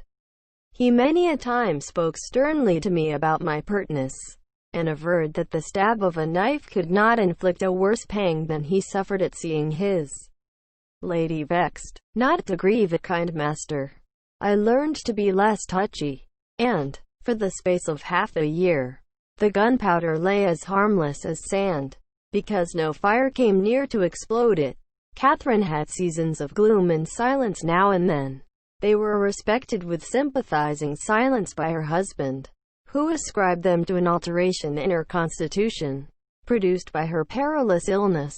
As she was never subject to depression of spirits before, the return of sunshine was welcomed by answering sunshine from him. I believe I may assert that they were really in possession of deep and growing happiness. It ended, well, we must be for ourselves in the long run. The mild and generous are only more justly selfish than the domineering. And it ended when circumstances caused each to feel that the one's interest was not the chief consideration in the other's thoughts. On a mellow evening in September, I was coming from the garden with a heavy basket of apples which I had been gathering. It had got dusk, and the moon looked over the high wall of the court, causing undefined shadows to lurk in the corners of the numerous projecting portions of the building. I set my burden on the house steps by the kitchen door, and lingered to rest, and drew in a few more breaths of the soft, sweet air. My eyes were on the moon, and my back to the entrance, when I heard a voice behind me say, "Nellie, is that you?" It was a deep voice, and foreign in tone. Yet there was something in the manner of pronouncing my name which made it sound familiar. I turned about to discover who spoke, fearfully, for the doors were shut, and I had seen nobody on approaching the steps. Something stirred in the porch, and, moving nearer, I distinguished a tall man dressed in dark clothes, with dark face and hair. He leant against the side, and held his fingers on the latch as if intending to open for himself. Who can it be? I thought. Mr. Earnshaw. Oh, no. The voice has no resemblance to his. Quote, "I have waited here an hour," he resumed, while I continued staring, "and the whole of that time all round has been as still as death. I dared not enter. You do not know me? Look, I'm not a stranger." A ray fell on his features. The cheeks were sallow, and half covered with black whiskers, the brows lowering, the eyes deep-set and singular. I remembered the eyes. "What?" I cried, uncertain whether to regard him as a worldly visitor, and I raised my hands in amazement. "What? You come back? Is it really you? Is it?" Quote, "Yes, Heathcliff," he replied, glancing from me up to the windows, which reflected a score of glittering moons, but showed no lights from within. "Are they at home? Where is she? Nellie, you are not glad. You needn't be so disturbed. Is she here? Speak. I want to have one word with her. Your mistress. Go, and say some person from Gimmerton desires to see her." Quote, "How will she take it?" I exclaimed. "What will she do? The surprise bewilders me. It will put her out of her head. And you are Heathcliff, but altered. Nay, there's no comprehending it. Have you been for a soldier?" Quote, "Go and carry my message," he interrupted, impatiently. "I'm in hell till you do." Quote, he lifted the latch, and I entered. But when I got to the parlor where Mr. and Mrs. Linton were, I could not persuade myself to proceed.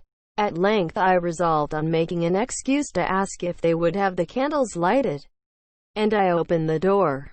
They sat together in a window whose lattice lay back against the wall, and displayed, beyond the garden trees, and the wild green park, the valley of Gimmerton, with a long line of mist winding nearly to its top.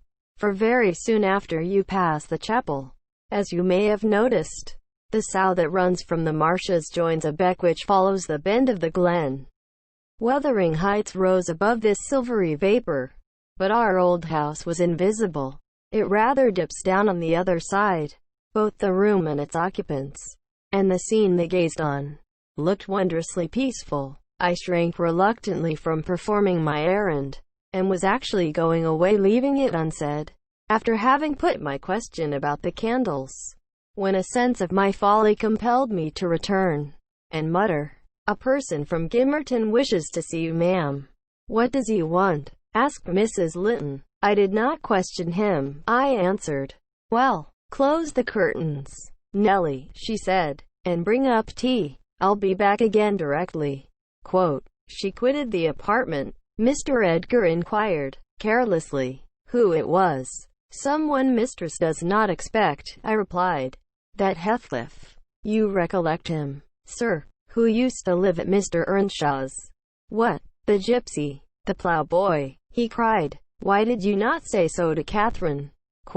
"Hush, you must not call him by those names, master," I said. "She'd be sadly grieved to hear you. She was nearly heartbroken when he ran off. I guess his return will make a jubilee to her." Mr. Linton walked to a window on the other side of the room that overlooked the court. He unfastened it, and leant out. I suppose they were below, for he exclaimed quickly, "Don't stand there, love. Bring the person in, if it be anyone particular." Ere long, I heard the click of the latch, and Catherine flew upstairs, breathless and wild, too excited to show gladness. Indeed, by her face, you would rather have surmised an awful calamity. "Oh, Edgar, Edgar," she panted, flinging her arms round his neck. "Oh, Edgar darling, Heathcliff's come back. He is," and she tightened her embrace to a squeeze. "Well, well," cried her husband, crossly, "don't strangle me for that. He never struck me as such a marvelous treasure. There's no need to be frantic." "I know you didn't like him," she answered, repressing a little the intensity of her delight. "Yet, for my sake, you must be friends now. Shall I tell him to come up?" "Here," he said, "into the parlor." "Where else?" she asked. He looked vexed, and suggested the kitchen as a more suitable place for him. Mrs. Linton eyed him with a droll expression, half angry, half laughing at his fastidiousness. "No," she added, after a while, "I cannot sit in the kitchen. Set 2 tables here, Ellen, one for your master and Miss Isabella, being gentry, the other for Heathcliff and myself, being of the lower orders. Will that please you, dear, or must I have a fire lighted elsewhere? If so, give directions. I'll run down and secure my guest. I'm afraid the joy is too great to be real." She was about to dart off again, but Edgar arrested her. "You bid him step up," he said, addressing me, "and, Catherine, try to be glad, without being absurd. The whole household need not witness the sight of your welcoming a runaway servant as a brother." I descended, and found Heathcliff waiting under the porch, evidently anticipating an invitation to enter. He followed my guidance without waste of words, and I ushered him into the presence of the master and mistress, whose flushed cheeks betrayed signs of warm talking. But the ladies glowed with another feeling when her friend appeared at the door. She sprang forward, took both his hands, and led him to Linton, and then she seized Linton's reluctant fingers and crushed them into his.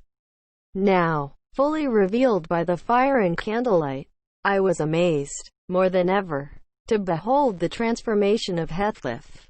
He had grown a tall, athletic, well-formed man, beside whom my master seemed quite slender and youth-like. His upright carriage suggested the idea of his having been in the army.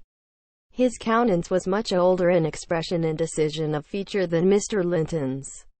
It looked intelligent, and retained no marks of former degradation. A half-civilized ferocity lurked yet in the depressed brows and eyes full of black fire. But it was subdued, and his manner was even dignified, quite divested of roughness, though stern for grace. My master's surprise equaled or exceeded mine. He remained for a minute at a loss how to address the ploughboy, as he had called him. Heathcliff dropped his slight hand, and stood looking at him coolly till he chose to speak. "Sit down, sir," he said, at length. "Mrs. Linton, recalling old times, would of me give you a cordial reception, and, of course, I am gratified when anything occurs to please her." "And I also," answered Heathcliff, "especially if it be anything in which I have a part. I shall stay an hour or two willingly." He took a seat opposite Catherine, who kept her gaze fixed on him as if she feared he would vanish were she to remove it. He did not raise his to her often. A quick glance now and then sufficed, but it flashed back, each time more confidently, the undisguised delight he drank from hers. They were too much absorbed in their mutual joy to suffer embarrassment. Not so Mr. Edgar. He grew pale with pure annoyance, a feeling that reached its climax when his lady rose, and stepping across the rug, seized Heathcliff's hands again, and laughed like one beside herself. "I shall think it a dream tomorrow," she cried. "I shall not be able to believe that I have seen, and touched, and spoken to you once more. And yet, cruel Heathcliff, you don't deserve this welcome. To be absent and silent for 3 years, and never to think of me." "A little more than you have thought of me," he murmured. "I heard of your marriage, Cathy, not long since, and, while waiting in the yard below, I meditated this plan, just to have one glimpse of your face, a stare of surprise, perhaps, and pretended pleasure, afterwards settle my score with Hindley, and then prevent the law by doing execution on myself. Your welcome has put these ideas out of my mind, but beware of meeting me with another aspect next time. Nay, you'll not drive me off again. You were really sorry for me, were you? Well, there was cause. I've fought through a bitter life since I last heard your voice, and you must forgive me, for I struggled only for you. Catherine, unless we are to have cold tea, please to come to the table," interrupted Linton, striving to preserve his ordinary tone, and a due measure of politeness. "Mr. Heathcliff will have a long walk, wherever he may lodge tonight, and I'm thirsty." She took her post before the urn, and Miss Isabella came, summoned by the bell. Then, having handed their chairs forward, I left the room. The meal hardly endured 10 minutes. Catherine's cup was never filled. She could neither eat nor drink. Edgar had made a slop in his saucer, and scarcely swallowed a mouthful. Their guest did not protract his stay that evening above an hour longer. I asked, as he departed, if he went to Gimmerton. "No, to Wuthering Heights," he answered. "Mr. Earnshaw invited me, when I called this morning." Mr. Earnshaw invited him, and he called on Mr. Earnshaw. I pondered this sentence painfully. After he was gone, is he turning out a bit of a hypocrite, and coming into the country to work mischief under a cloak? I mused. I had a presentiment in the bottom of my heart that he had better have remained away. About the middle of the night, I was wakened from my first nap by Mrs. Linton gliding into my chamber, taking a seat on my bedside, and pulling me by the hair to rouse me. "I cannot rest, Ellen," she said, by way of apology, "and I want some living creature to keep me company in my happiness. Edgar is sulky, because I'm glad of a thing that does not interest him. He refuses to open his mouth, except to utter pettish, silly speeches, and he affirmed I was cruel and selfish for wishing to talk when he was so sick and sleepy. He always contrives to be sick at the least cross." I gave a few sentences of commendation to Heathcliff, and he, either for a headache or pang of envy, began to cry, so I got up and left him. "What use is it praising Heathcliff to him?" I answered. As lads they had an aversion to each other, and Heathcliff would hate just as much to hear him praised.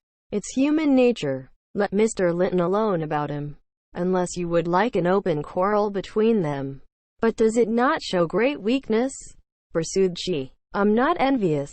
I never feel hurt at the brightness of Isabella's yellow hair and the whiteness of her skin, at her dainty elegance, and the fondness all the family exhibit for her.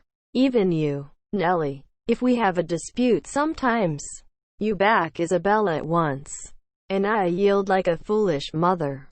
I call her a darling, and flatter her into a good temper. It pleases her brother to see us cordial, and that pleases me, but they are very much alike. They are spoiled children, and fancy the world was made for their accommodation.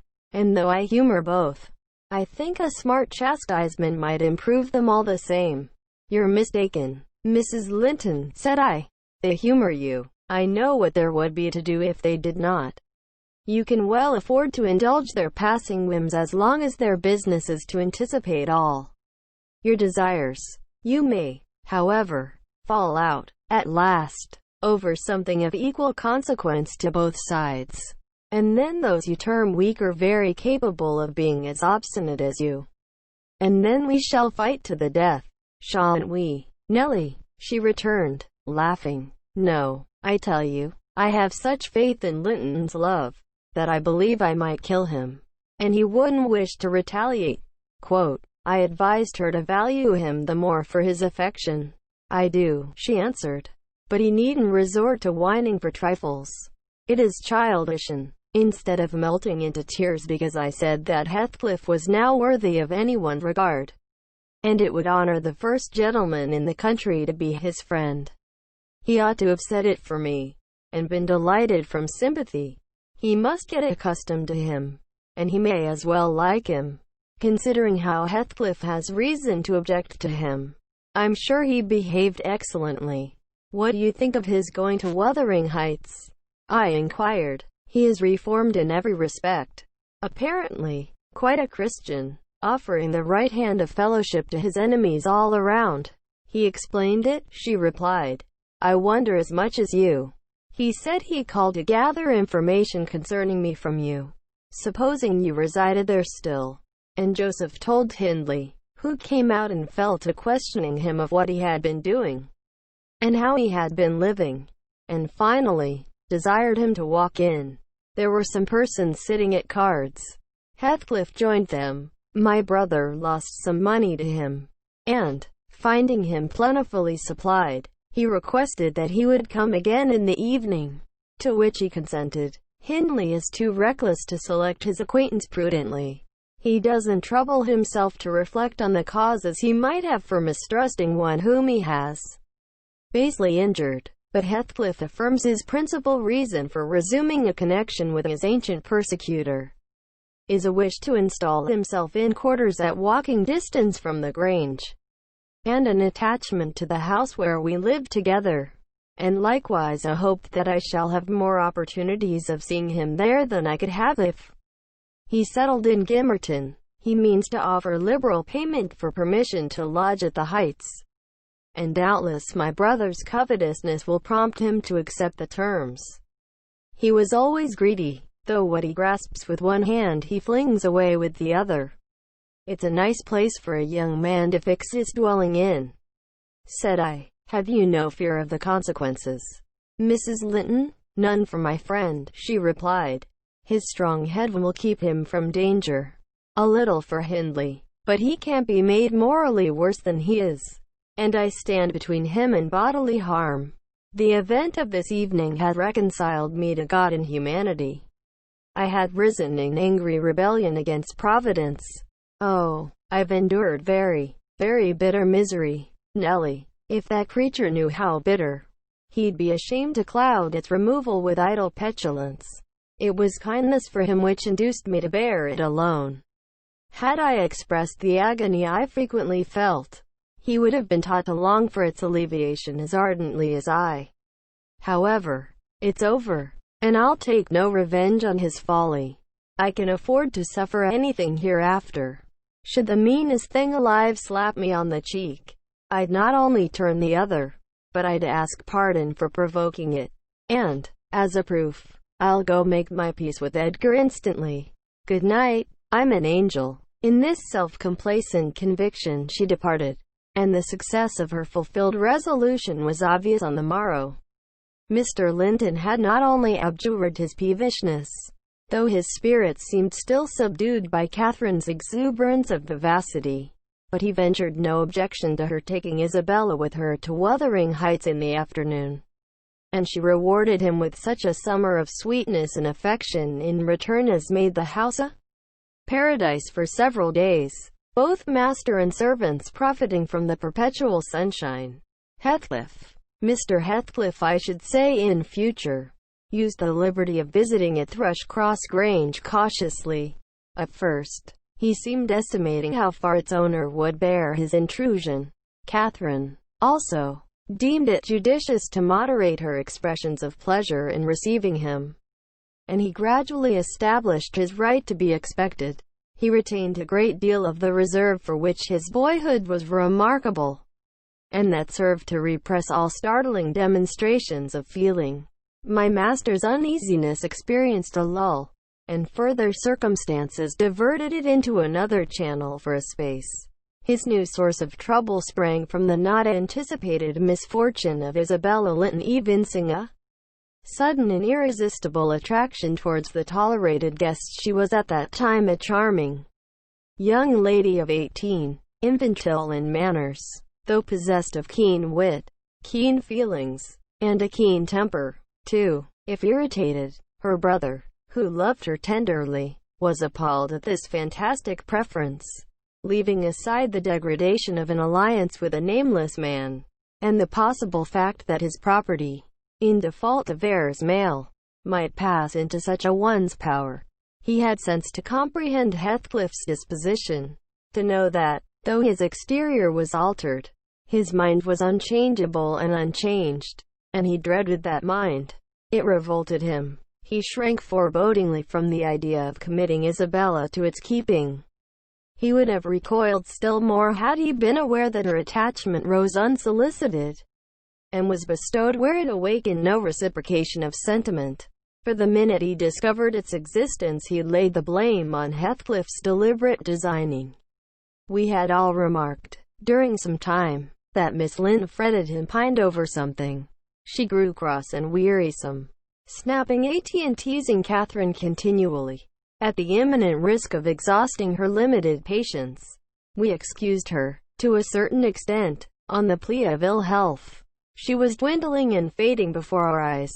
But one day, when she had been peculiarly wayward, rejecting her breakfast, complaining that the servants did not do what she told them, that the mistress would allow her to be nothing in the house, and Edgar neglected her, that she had caught a cold with the doors being left open, and we let the parlor fire go out on purpose to vex her, with 100 yet more frivolous accusations, Mrs. Linton peremptorily insisted that she should get to bed, and, having scolded her heartily, threatened to send for the doctor. Mention of Kenneth caused her to exclaim, instantly, that her health was perfect, and it was only Catherine's harshness which made her unhappy. "How can you say I am harsh, you naughty fondling?" cried the mistress, amazed at the unreasonable assertion. "You are surely losing your reason. When have I been harsh? Tell me." "Yesterday," sobbed Isabella. "And now?" "Yesterday," said her sister-in-law. "On what occasion?" "In our walk along the moor. You told me to ramble where I pleased, while you sauntered on with Mr. Heathcliff. And that's your notion of harshness," said Catherine, laughing. "It was no hint that your company was superfluous. We didn't care whether you kept with us or not. I merely thought Heathcliff's talk would have nothing entertaining for your ears." "Oh, no," wept the young lady. "You wished me away, because you knew I liked to be there." "Is she sane?" asked Mrs. Linton, appealing to me. "I'll repeat our conversation, word for word, Isabella, and you point out any charm it could have had for you." "I don't mind the conversation," she answered. "I wanted to be with—" "Well," said Catherine, perceiving her hesitate to complete the sentence. With him. And I won't be always enough, she continued, kindling up. You are a dog in the manger, Kathy, and desire no one to be loved but yourself. Quote, you are an impertinent little monkey, exclaimed Mrs. Linton, in surprise. But I'll not believe this idiocy. It is impossible that you can covet the admiration of Heathcliff, that you consider him an agreeable person. I hope I have misunderstood you. Isabella. No, you have not, said the infatuated girl. I love him more than ever you loved Edgar. And he might love me, if you would let him. I wouldn't be you for a kingdom.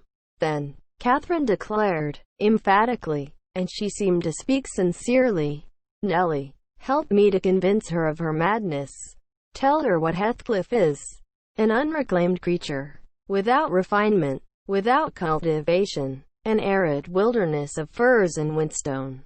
I'd as soon put that little canary into the park on a winter's day as recommend you to bestow your heart on him. It is deplorable ignorance of his character, child, and nothing else, which makes that dream enter your head. Pray, don't imagine that he conceals depths of benevolence and affection beneath a stern exterior. He's not a rough diamond, a pearl-containing oyster of a rustic. He's a fierce, pitiless, wolfish man. I never say to him, let this or that enemy alone, because it would be ungenerous or cruel to harm them. I say, let them alone, because I should hate them to be wronged, and he'd crush you like a sparrow's egg. Isabella, if he found you a troublesome charge, I know he couldn't love a Linton, and yet he'd be quite capable of marrying your fortune and expectations. Avarice is growing with him a besetting sin. There's my picture, and I'm his friend, so much so, that had he thought seriously to catch you, I should, perhaps, have held my tongue, and let you fall into his trap. Quote, Miss Linton regarded her sister-in-law with indignation. For shame, she repeated, angrily. You are worse than 20 foes. You poisonous friend. Ah, you won't believe me, then, said Catherine. You think I speak from wicked selfishness? Quote, I'm certain you do, retorted Isabella, and I shudder at you. Good, cried the other. Try for yourself, if that be your spirit. I have done, and yield the argument to your saucy insolence. Quote, and I must suffer for her egotism, she sobbed, as Mrs. Linton left the room. All is against me. She has blighted my single consolation. But she uttered falsehoods, didn't she? Mr. Heathcliff is not a fiend. He has an honorable soul, and a true one, or how could he remember her? Quote, banish him from your thoughts, Miss, I said. He's a bird of bad omen. No mate for you. Mrs. Linton spoke strongly, and yet I can't contradict her. She is better acquainted with his heart than I, or anyone besides, and she never would represent him as worse than he is. Honest people don't hide their deeds. How has he been living? How has he got rich? Why is he staying at Wuthering Heights, the house of a man whom he abhors? They say Mr. Earnshaw is worse and worse since he came. They sit up all night together continually, and Hindley has been borrowing money on his land, and does nothing but play and drink. I heard only a week ago. It was Joseph who told me. I met him at Gimmerton.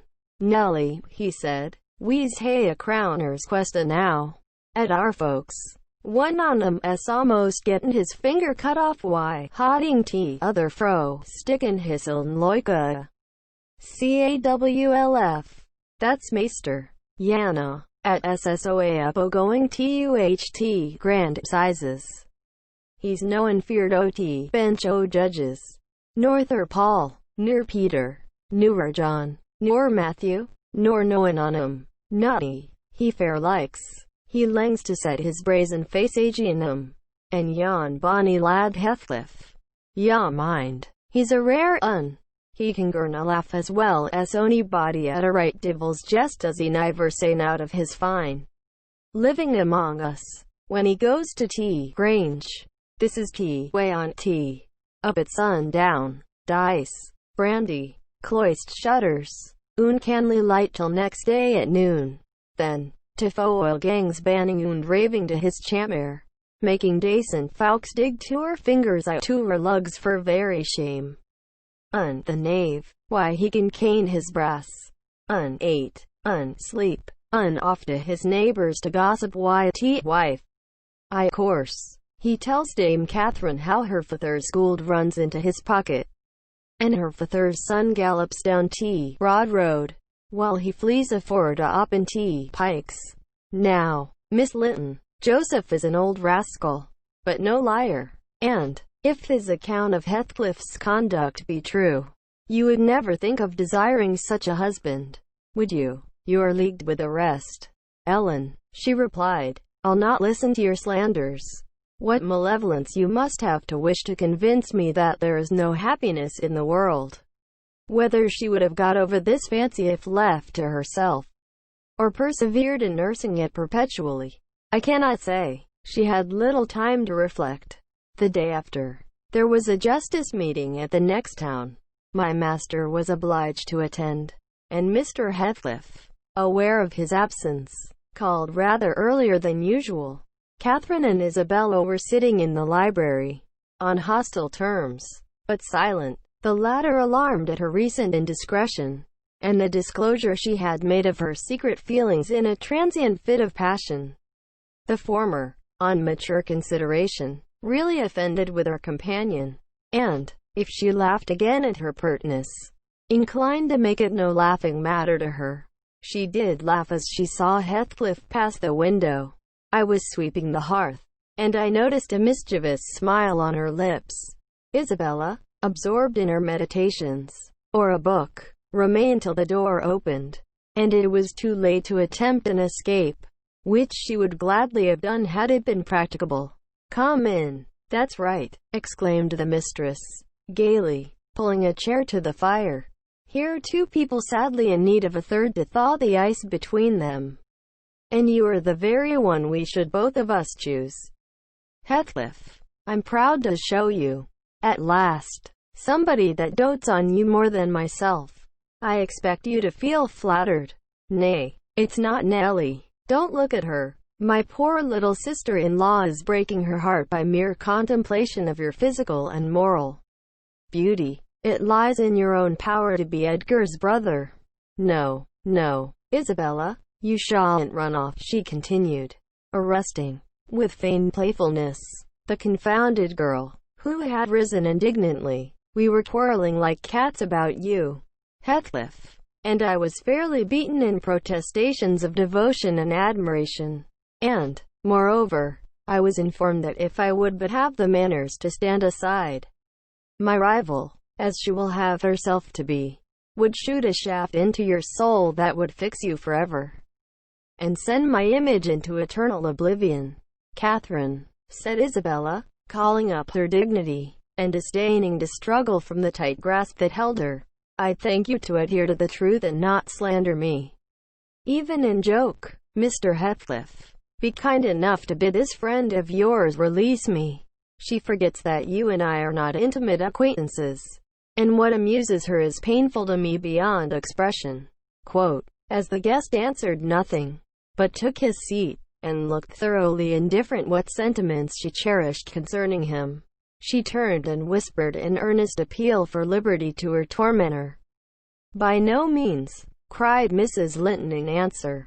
I won't be named a dog in the manger again. You shall stay. Now then, Heathcliff, why don't you evince satisfaction at my pleasant news? Isabella swears that the love Edgar has for me is nothing to that she entertains for you. I'm sure she made some speech of the kind, did she not, Ellen? And she has fasted ever since the day before yesterday's walk, from sorrow and rage that I dispatched her out of your society under the idea of its being unacceptable. I think you belie her, said Heathcliff, twisting his chair to face them. She wishes to be out of my society now, at any rate, and he stared hard at the object of discourse, as one might do at a strange repulsive animal, a centipede from the Indies, for instance, which curiosity leads one to examine in spite of the aversion it raises. The poor thing couldn't bear that. She grew white and red in rapid succession, and, while tears beaded her lashes, bent the strength of her small fingers to loosen the firm clutch of Catherine. And perceiving that, as fast as she raised one finger off her arm another closed down, and she could not remove the hold together, she began to make use of her nails, and their sharpness presently ornamented the detainers with crescents of red. "There's a tigress!" exclaimed Mrs. Linton, setting her free, and shaking her hand with pain. "Begone, for God's sake, and hide your vixen face. How foolish to reveal those talons to him. Can't you fancy the conclusions he'll draw? Look, Heathcliff, they are instruments that will do execution. You must beware of your eyes. I'd wrench them off her fingers, if they ever menaced me," he answered, brutally, when the door had closed after her. "But what did you mean by teasing the creature in that manner?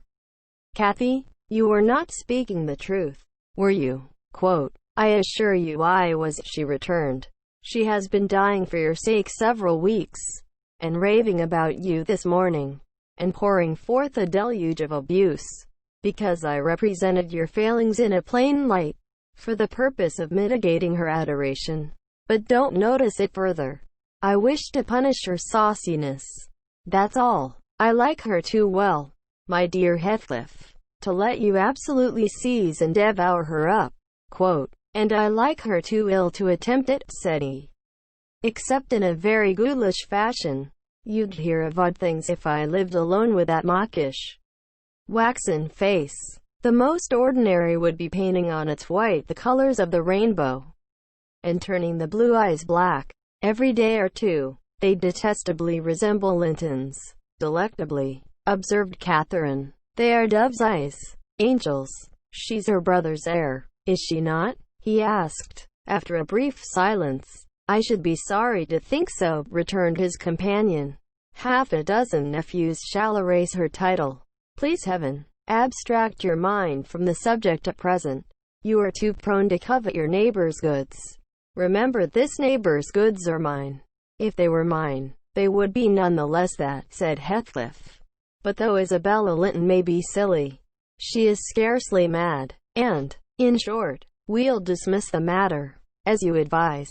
From their tongues they did dismiss it, and Catherine, probably, from her thoughts. The other, I felt certain, recalled it often in the course of the evening. I saw him smile to himself, grin rather, and lapse into ominous musing whenever Mrs. Linton had occasion to be absent from the apartment. I determined to watch his movements. My heart invariably cleaved to the master's, in preference to Catherine's side, with reason I imagined, for he was kind, and trustful, and honorable, and she could not be called opposite. Yet she seemed to allow herself such wide latitude, that I had little faith in her principles, and still less sympathy for her feelings. I wanted something to happen which might have the effect of freeing both Wuthering Heights and the Grange of Mr. Heathcliff quietly, leaving us as we had been prior to his advent. His visits were a continual nightmare to me, and, I suspected, to my master also. His abode at the Heights was an oppression past explaining. I felt that God had forsaken the stray sheep there to its own wicked wanderings, and an evil beast prowled between it and the fold, waiting his time to spring and destroy. Chapter 11. Sometimes, while meditating on these things in solitude, I've got up in a sudden terror, and put on my bonnet to go see how all was at the farm.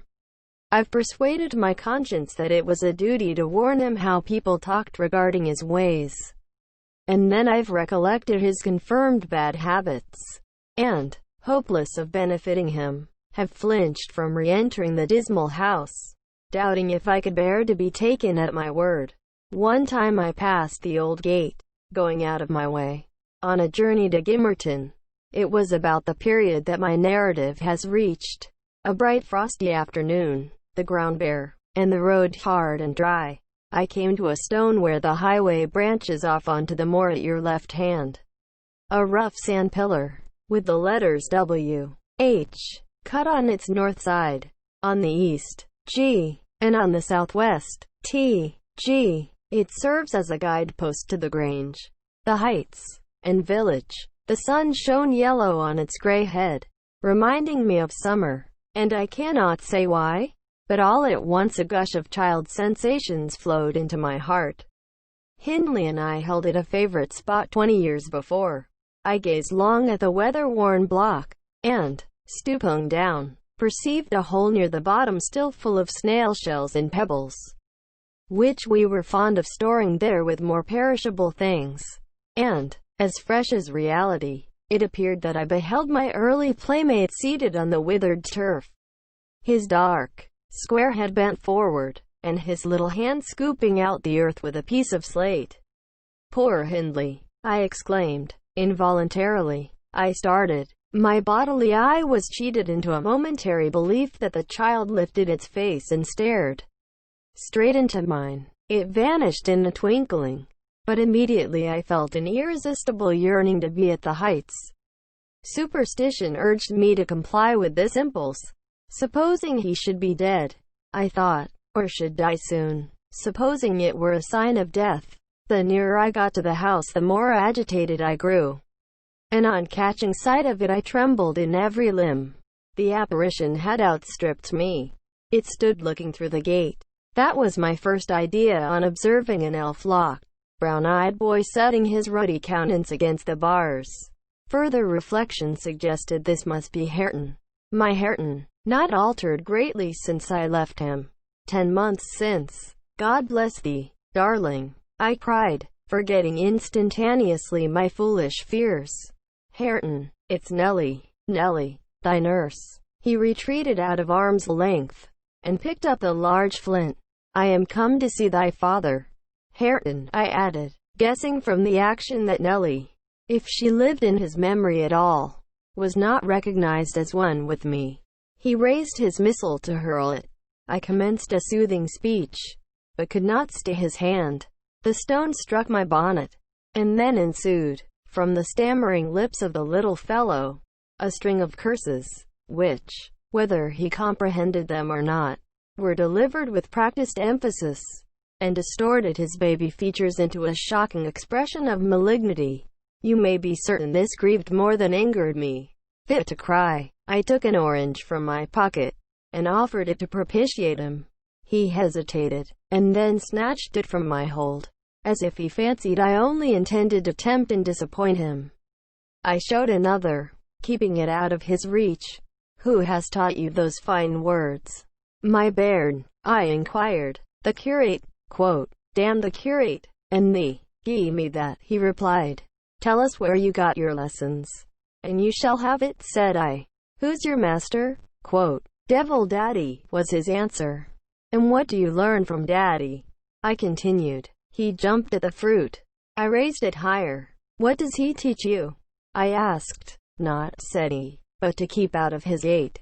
Daddy cannot bide me, because I swear at him." "Ah, and the devil teaches you to swear at Daddy?" I observed. "Aye, nay," he drawled. "Who, then?" "Heathcliff." I asked if he liked Mr. Heathcliff. "Aye," he answered again, desiring to have his reasons for liking him. I could only gather the sentences. "I know't. He pays Dad back what he gies to me. He curses Daddy for cursing me. He says I moon do as I will.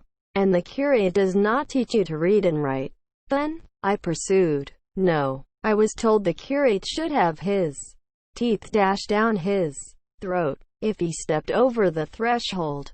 Heathcliff had promised that." I put the orange in his hand, and bade him tell his father that a woman called Nellie Dean was waiting to speak with him by the garden gate. He went up the walk, and entered the house, but, instead of Hindley, Heathcliff appeared on the door-stones, and I turned directly and ran down the road as hard as ever I could race, making no halt till I gained the guide-post, and feeling as scared as if I had raised a goblin. This is not much connected with Miss Isabella's affair, except that it urged me to resolve further on mounting vigilant guard, and doing my utmost to check the spread of such bad influence at the Grange, even though I should wake a domestic storm by thwarting Mrs. Linton's pleasure. The next time Heathcliff came, my young lady chanced to be feeding some pigeons in the court.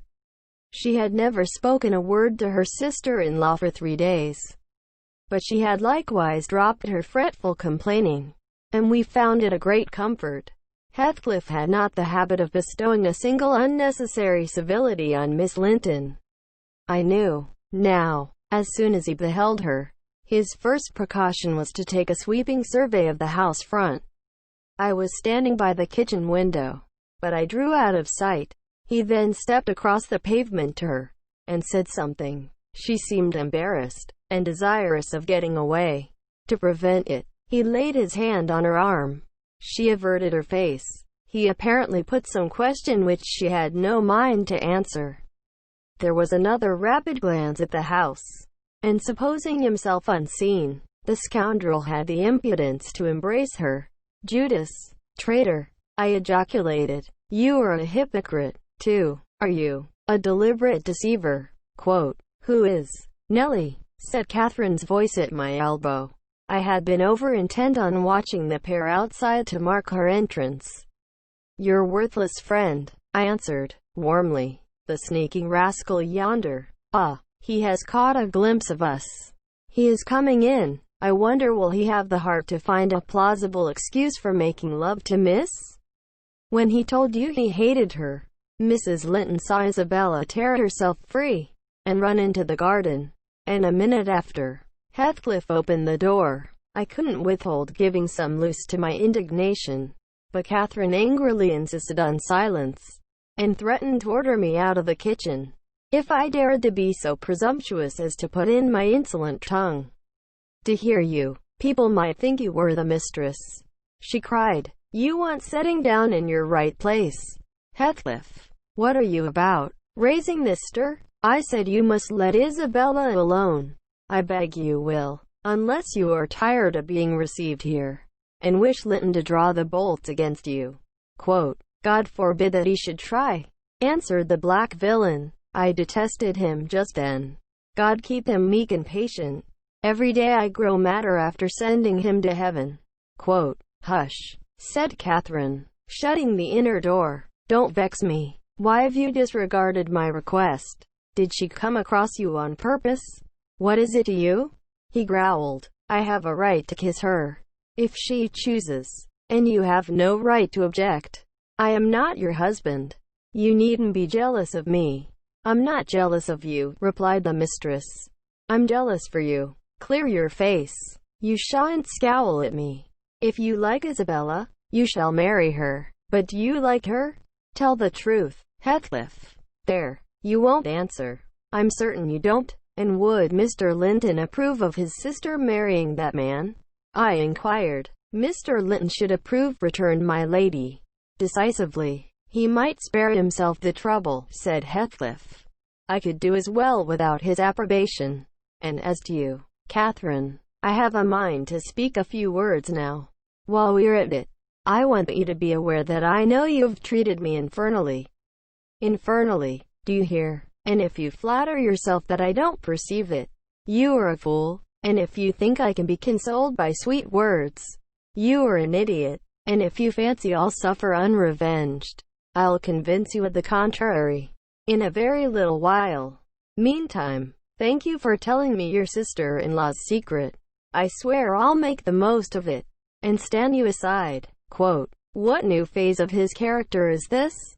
exclaimed Mrs. Linton, in amazement. "I've treated you infernally, and you'll take your revenge. How will you take it? Ungrateful brute! How have I treated you infernally?" "I seek no revenge on you," replied Heathcliff, less vehemently. "That's not the plan. The tyrant grinds down his slaves and they don't turn against him. They crush those beneath them. You are welcome to torture me to death for your amusement. Only allow me to amuse myself a little in the same style, and refrain from insult as much as you are able. Having leveled my palace, don't erect a hovel and complacently admire your own charity in giving me that for a home. If I imagined you really wished me to marry Isabel, I'd cut my throat. Oh, the evil is that I am not jealous."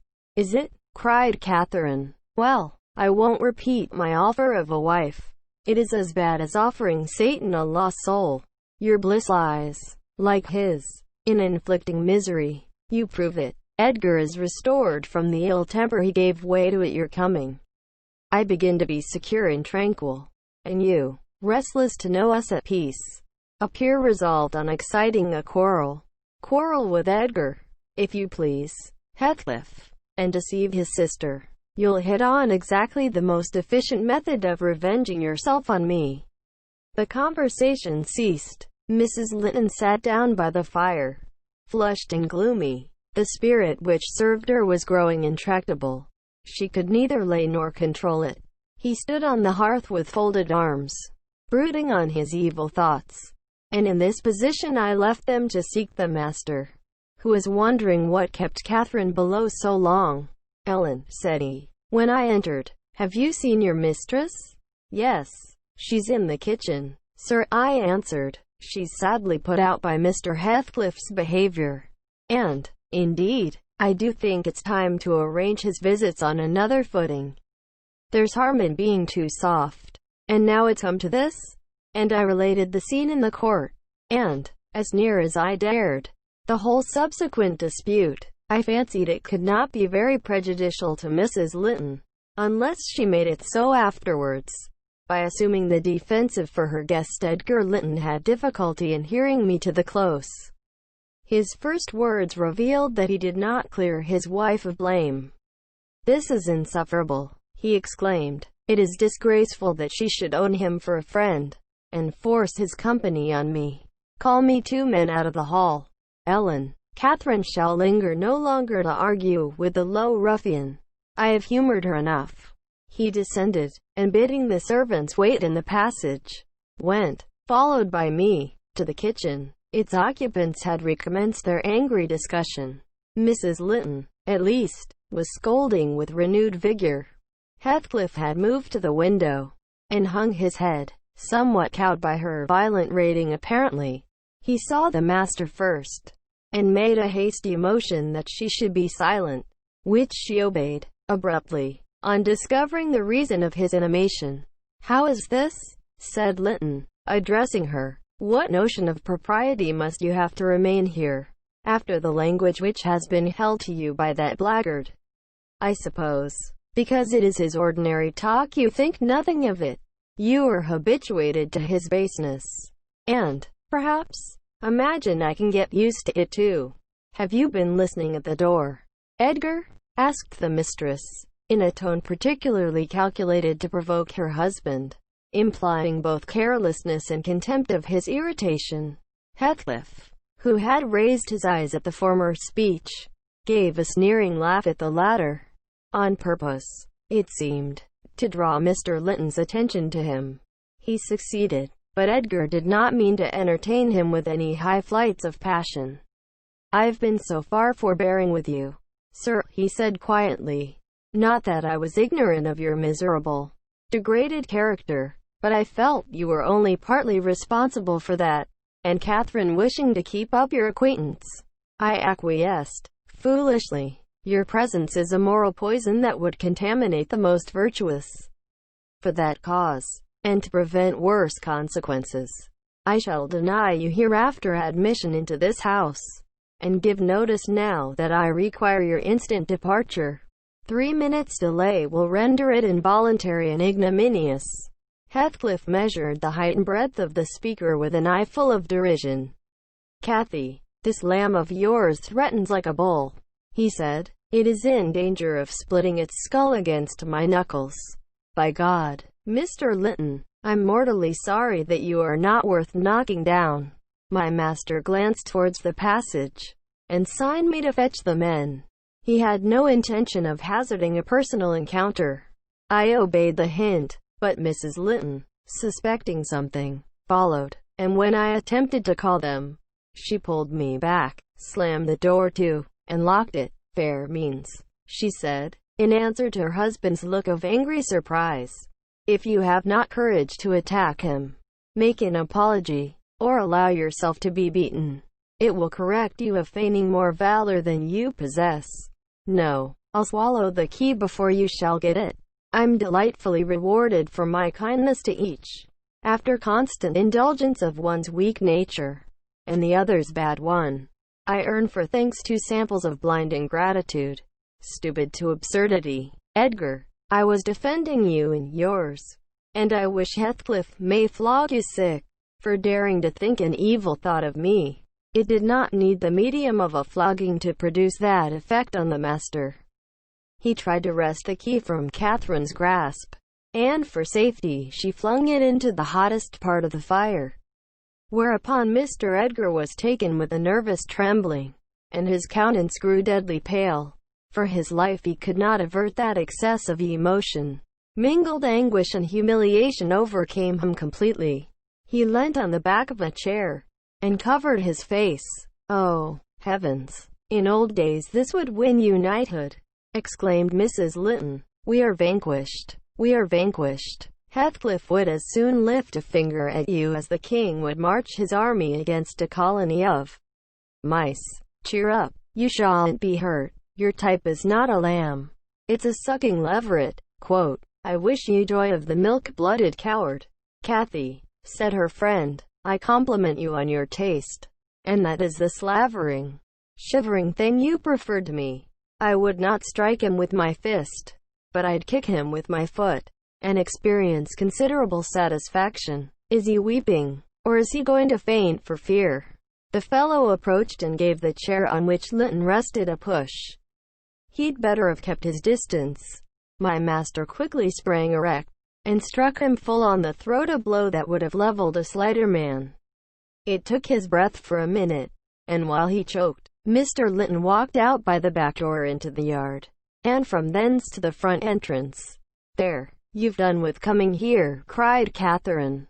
"Get away, now. He'll return with a brace of pistols and half a dozen assistants. If he did overhear us, of course he'd never forgive you. You've played me an ill turn, Heathcliff. But go, make haste. I'd rather see Edgar at bay than you." Quote, "Do you suppose I'm going with that blow burning in my gullet?" he thundered. "By hell, no. I'll crush his ribs in like a rotten hazelnut before I cross the threshold. If I don't floor him now, I shall murder him sometime. So, as you value his existence, let me get at him." "He is not coming," I interposed, framing a bit of a lie. "There's the coachman and the 2 gardeners. You'll surely not wait to be thrust into the road by them. Each has a bludgeon, and master will, very likely, be watching from the parlor windows to see that they fulfill his orders." Quote, "The gardeners and coachman were there, but Lytton was with them. They had already entered the court. Heathcliff, on the second thoughts, resolved to avoid a struggle against 3 underlings. He seized the poker, smashed the lock from the inner door, and made his escape as they tramped in. Mrs. Lytton, who was very much excited, bade me accompany her upstairs. She did not know my share in contributing to the disturbance, and I was anxious to keep her in ignorance. "I'm nearly distracted, Nellie," she exclaimed, throwing herself on the sofa. "1,000 smith's hammers are beating in my head. Tell Isabella to shun me. This uproar is owing to her, and should she or anyone else aggravate my anger at present, I shall get wild. And, Nellie, say to Edgar, if you see him again tonight, that I'm in danger of being seriously ill. I wish it may prove true. He has startled and distressed me shockingly. I want to frighten him. Besides, he might come and begin a string of abuse or complainings. I'm certain I should recriminate, and God knows where we should end. Will you do so, my good Nellie? You are aware that I am no way blamable in this matter." What possessed him to turn listener? "Heathcliff's talk was outrageous after you left us, but I could soon have diverted him from Isabella, and the rest meant nothing. Now all is dashed wrong by the fool's craving to hear evil of self, that haunts some people like a demon. Had Edgar never gathered our conversation, he would never have been the worse for it. Really, when he opened on me in that unreasonable tone of displeasure after I had scolded Heathcliff till I was hoarse for him, I did not care hardly what they did to each other, especially as I felt that However the scene closed. We should all be driven asunder for nobody knows how long. Well, if I cannot keep Heathcliff for my friend, if Edgar will be mean and jealous, I'll try to break their hearts by breaking my own. That will be a prompt way of finishing all, when I am pushed to extremity. But it's a deed to be reserved for a forlorn hope. I'd not take Linton by surprise with it. To this point he has been discreet in dreading to provoke me.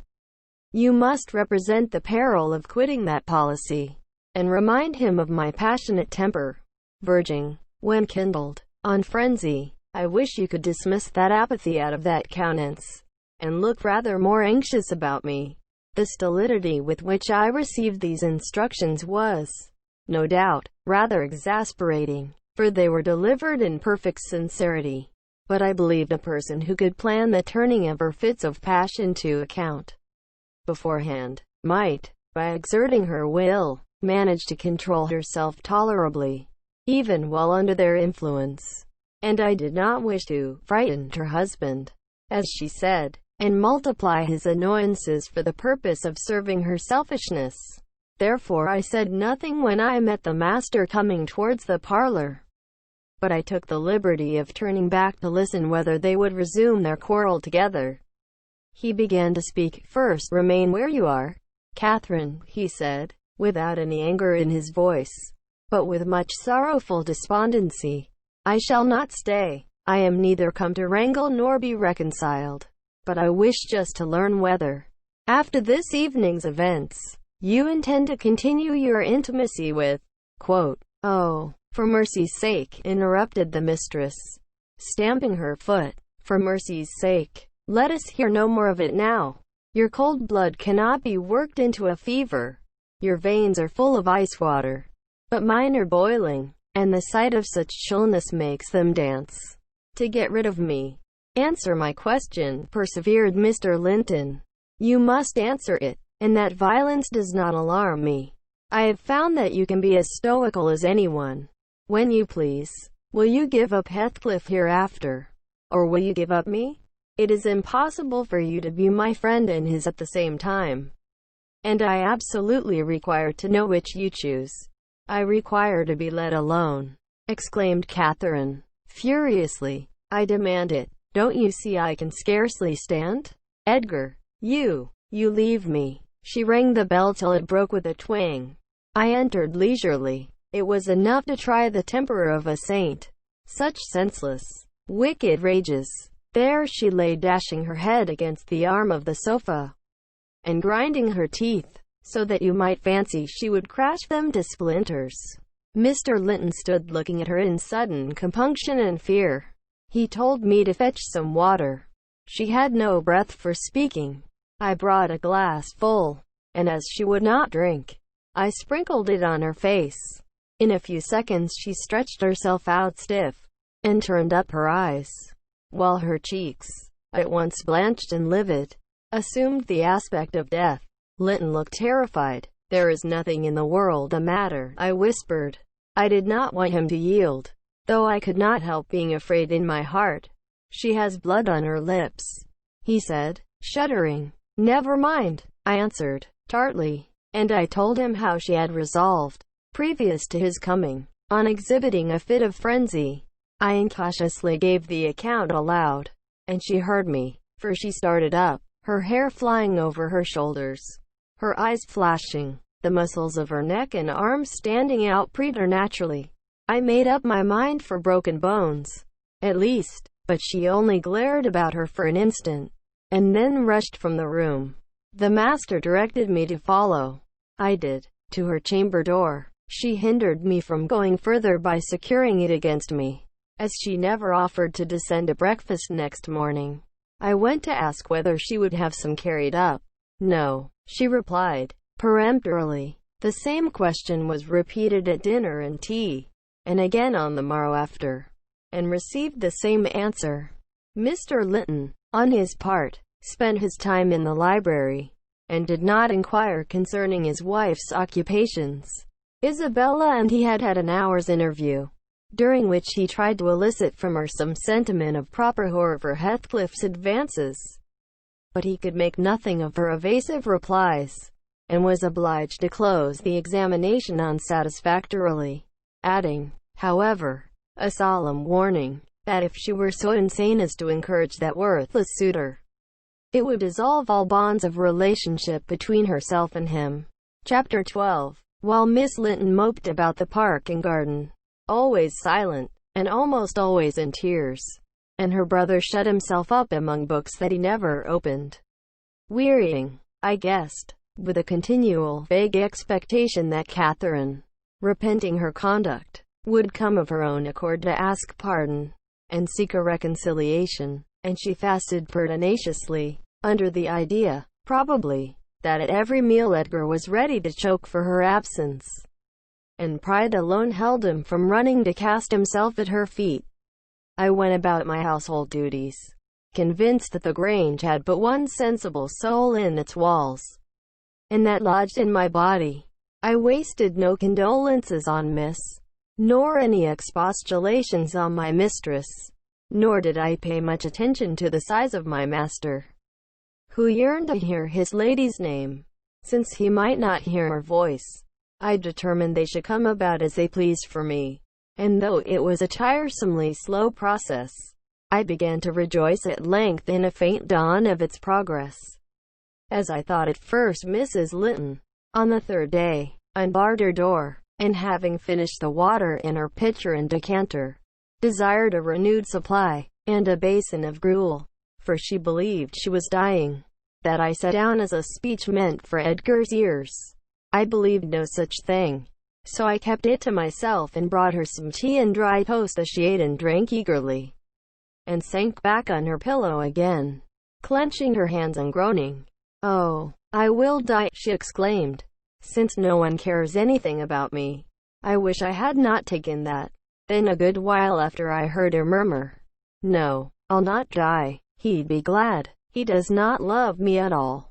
He would never miss me."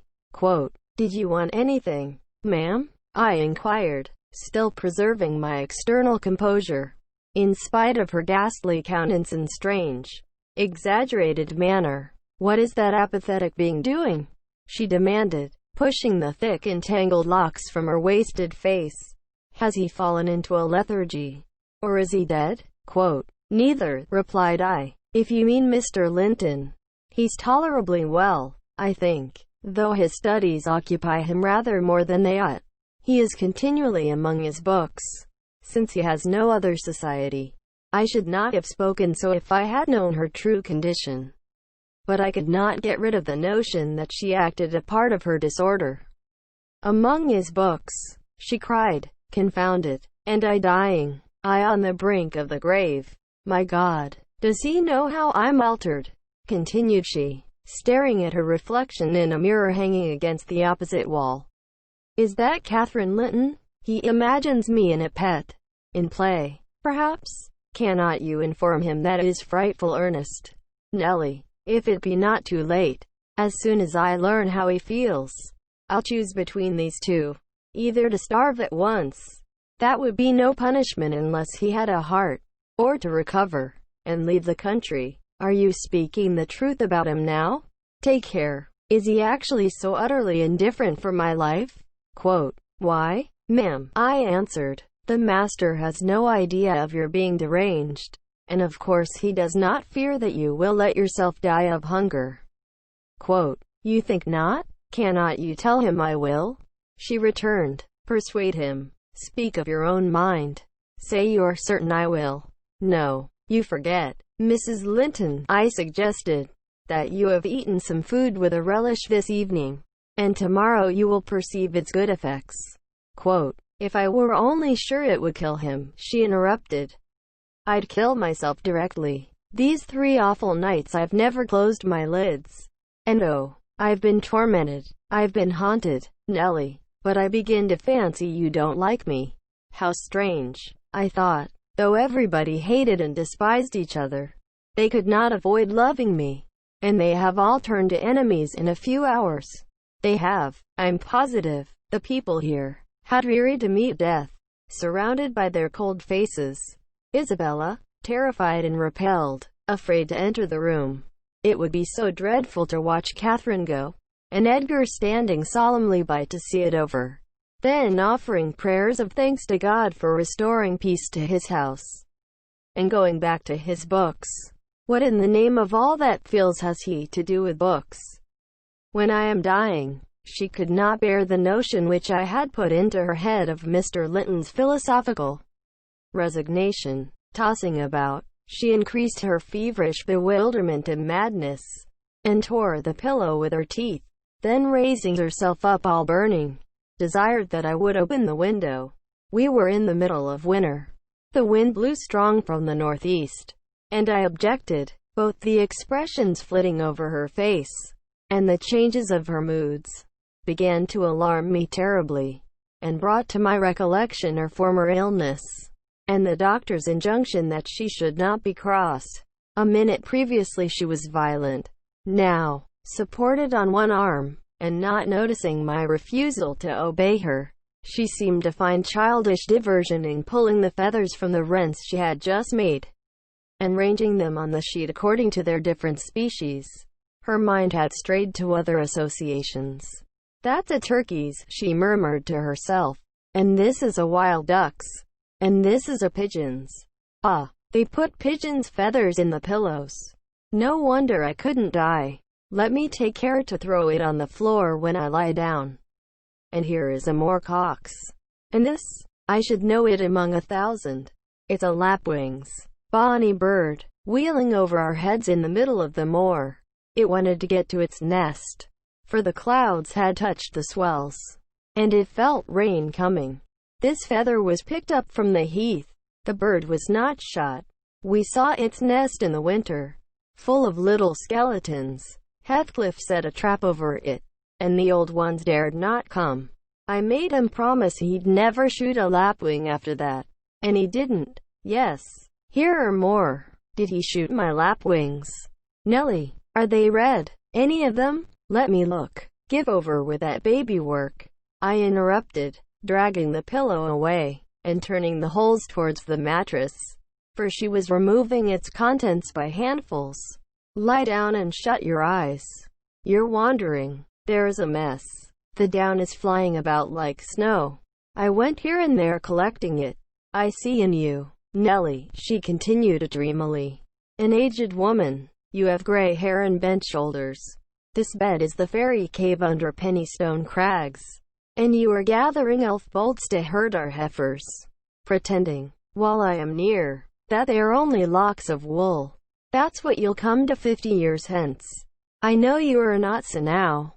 I'm not wandering. You're mistaken, or else I should believe you really were that withered hag, and I should think I was under Pennystone Crags, and I'm conscious it's night, and there are 2 candles on the table making the black press shine like jet. The black press. Where is that? I asked. You are talking in your sleep. Quote, it's against the wall, as it always is, she replied. It does appear odd. I see a face in it. There's no press in the room. And never was, said I, resuming my seat, and looping up the curtain that I might watch her. Don't you see that face? She inquired, gazing earnestly at the mirror. And say what I could, I was incapable of making her comprehend it to be her own. So I rose and covered it with a shawl. It's behind there still, she pursued, anxiously, and it stirred. Who is it? I hope it will not come out when you are gone. Oh, Nellie, the room is haunted. I'm afraid of being alone. I took her hand in mine, and bid her be composed, for a succession of shudders convulsed her frame, and she would keep straining her gaze towards the glass. There's nobody here, I insisted. It was yourself, Mrs. Linton. You knew it a while since. Quote, myself, she gasped. And the clock is striking 12. It's true, then. That's dreadful. Quote, her fingers clutched the clothes, and gathered them over her eyes. I attempted to steal to the door with an intention of calling her husband, but I was summoned back by a piercing shriek. The shawl had dropped from the frame. Why? What is the matter? Cried I. Who is coward now? Wake up. That is the glass, the mirror, Mrs. Linton, and you see yourself in it. And there am I too by your side. Quote, Trembling and bewildered, she held me fast, but the horror gradually passed from her countenance. Its paleness gave place to a glow of shame. "Oh, dear, I thought I was at home," she sighed. "I thought I was lying in my chamber at Wuthering Heights. Because I'm weak, my brain got confused, and I screamed unconsciously. Don't say anything, but stay with me. I dread sleeping. My dreams appall me. A sound sleep would do you good." "Ma'am," I answered, "and I hope this suffering will prevent your trying starving again. Oh, if I were but in my own bed in the old house," she went on bitterly, wringing her hands. "And that wind sounding in the firs by the lattice. Do let me feel it. It comes straight down the moor. Do let me have one breath." To pacify her, I held the casement ajar a few seconds. A cold blast rushed through. I closed it, and returned to my post. She lay still now, her face bathed in tears. Exhaustion of body had entirely subdued her spirit. Our fiery Catherine was no better than a wailing child. "How long is it since I shut myself in here?" she asked, suddenly reviving. "It was Monday evening," I replied, "and this is Thursday night, or rather Friday morning, at present." "What, of the same week?" she exclaimed. "Only that brief time." "Long enough to live on nothing but cold water and ill temper," observed I. "Well, it seems a weary number of hours," she muttered doubtfully. "It must be more. I remember being in the parlor after they had quarreled, and Edgar being cruelly provoking, and me running into this room desperate. As soon as ever I had barred the door, utter blackness overwhelmed me, and I fell on the floor. I couldn't explain to Edgar how certain I felt of having a fit, or going raging mad, if he persisted in teasing me. I had no command of tongue or brain, and he did not guess my agony. Perhaps it barely left me sense to try to escape from him and his voice. Before I recovered sufficiently to see and hear, it began to be dawn. And, Nellie, I'll tell you what I thought, and what has kept recurring and recurring till I feared for my reason. I thought as I lay there, with my head against that table leg, and my eyes dimly discerning the gray square of the window, that I was enclosed in the oak-paneled bed at home, and my heart ached with some great grief which, just waking, I could not recollect. I pondered, and worried myself to discover what it could be, and, most strangely, the whole last 7 years of my life grew a blank. I did not recall that they had been at all. I was a child, my father was just buried, and my misery arose from the separation that Hindley had ordered between me and Heathcliff. I was laid alone, for the first time, and, rousing from a dismal doze after a night of weeping, I lifted my hand to push the panels aside. It struck the table top. I swept it along the carpet, and then memory burst in. My late anguish was swallowed in a paroxysm of despair. I cannot say why I felt so wildly wretched. It must have been temporary derangement, for there is scarcely cause. But, supposing at 12 years old I had been wrenched from the heights, and every early association, and my all in all, as Heathcliff was at that time, and been converted at a stroke into Mrs. Lytton, the lady of Thrushcross Grange, and the wife of a stranger, an exile, an outcast, thenceforth, from what had been my world, you may fancy a glimpse of the abyss where I grovelled. Shake your head as you will, Nellie, you have helped to unsettle me. You should have spoken to Edgar. Indeed you should, and compelled him to leave me quiet. Oh, I'm burning. I wish I were out of doors. I wish I were a girl again, half savage and hearty, and free, and laughing at injuries, not maddening under them. Why am I so changed? Why does my blood rush into a hell of tumult at a few words? I'm sure I should be myself were I once among the heather on those hills. Open the window again wide. Fasten it open, quick. Why don't you move? Because I won't give you your death of cold, I answered. You won't give me a chance of life. You mean, she said, sullenly. However, I'm not helpless yet. I'll open it myself. And sliding from the bed before I could hinder her, she crossed the room, walking very uncertainly, threw it back, and bent out, careless of the frosty air that cut about her shoulders as keen as a knife. I entreated, and finally attempted to force her to retire. But I soon found her delirious strength much surpassed mine. She was delirious. I became convinced by her subsequent actions and ravings. There was no moon, and everything beneath lay in misty darkness. Not a light gleamed from any house. Far or near, all had been extinguished long ago, and those at Wuthering Heights were never visible. Still she asserted she caught their shining. "Look," she cried eagerly, "that's my room with a candle in it, and the trees swaying before it, and the other candle is in Joseph's garret. Joseph sits up late, doesn't he? He's waiting till I come home that he may lock the gate. Well, he'll wait a while yet. It's a rough journey, and a sad heart to travel it, and we must pass by Gimmerton Kirk to go that journey. We've braved its ghosts often together, and dared each other to stand among the graves and ask them to come. But, Heathcliff, if I dare you now, will you venture? If you do, I'll keep you. I'll not lie there by myself. They may bury me 12 feet deep, and throw the church down over me, but I won't rest till you are with me. I never will." She paused, and resumed with a strange smile. "He's considering. He'd rather I'd come to him. Find a way, then. Not through that kirkyard. You are slow. Be content. You always followed me." Perceiving it vain to argue against her insanity, I was planning how I could reach something to wrap about her, without quitting my hold of herself, for I could not trust her alone by the gaping lattice, when, to my consternation, I heard the rattle of the door handle, and Mr. Linton entered. He had only then come from the library, and, in passing through the lobby, had noticed our talking and been attracted by curiosity, or fear, to examine what it signified, at that late hour. "Oh, sir," I cried, checking the exclamation risen to his lips at the sight which met him, and the bleak atmosphere of the chamber. "My poor mistress is ill, and she quite masters me. I cannot manage her at all. Pray, come and persuade her to go to bed. Forget your anger, for she's hard to guide any way but her own." "Catherine ill," he said, hastening to us. "Shut the window, Ellen." "Catherine, why?" He was silent. The haggardness of Mrs. Linton's appearance smote him speechless, and he could only glance from her to me in horrified astonishment.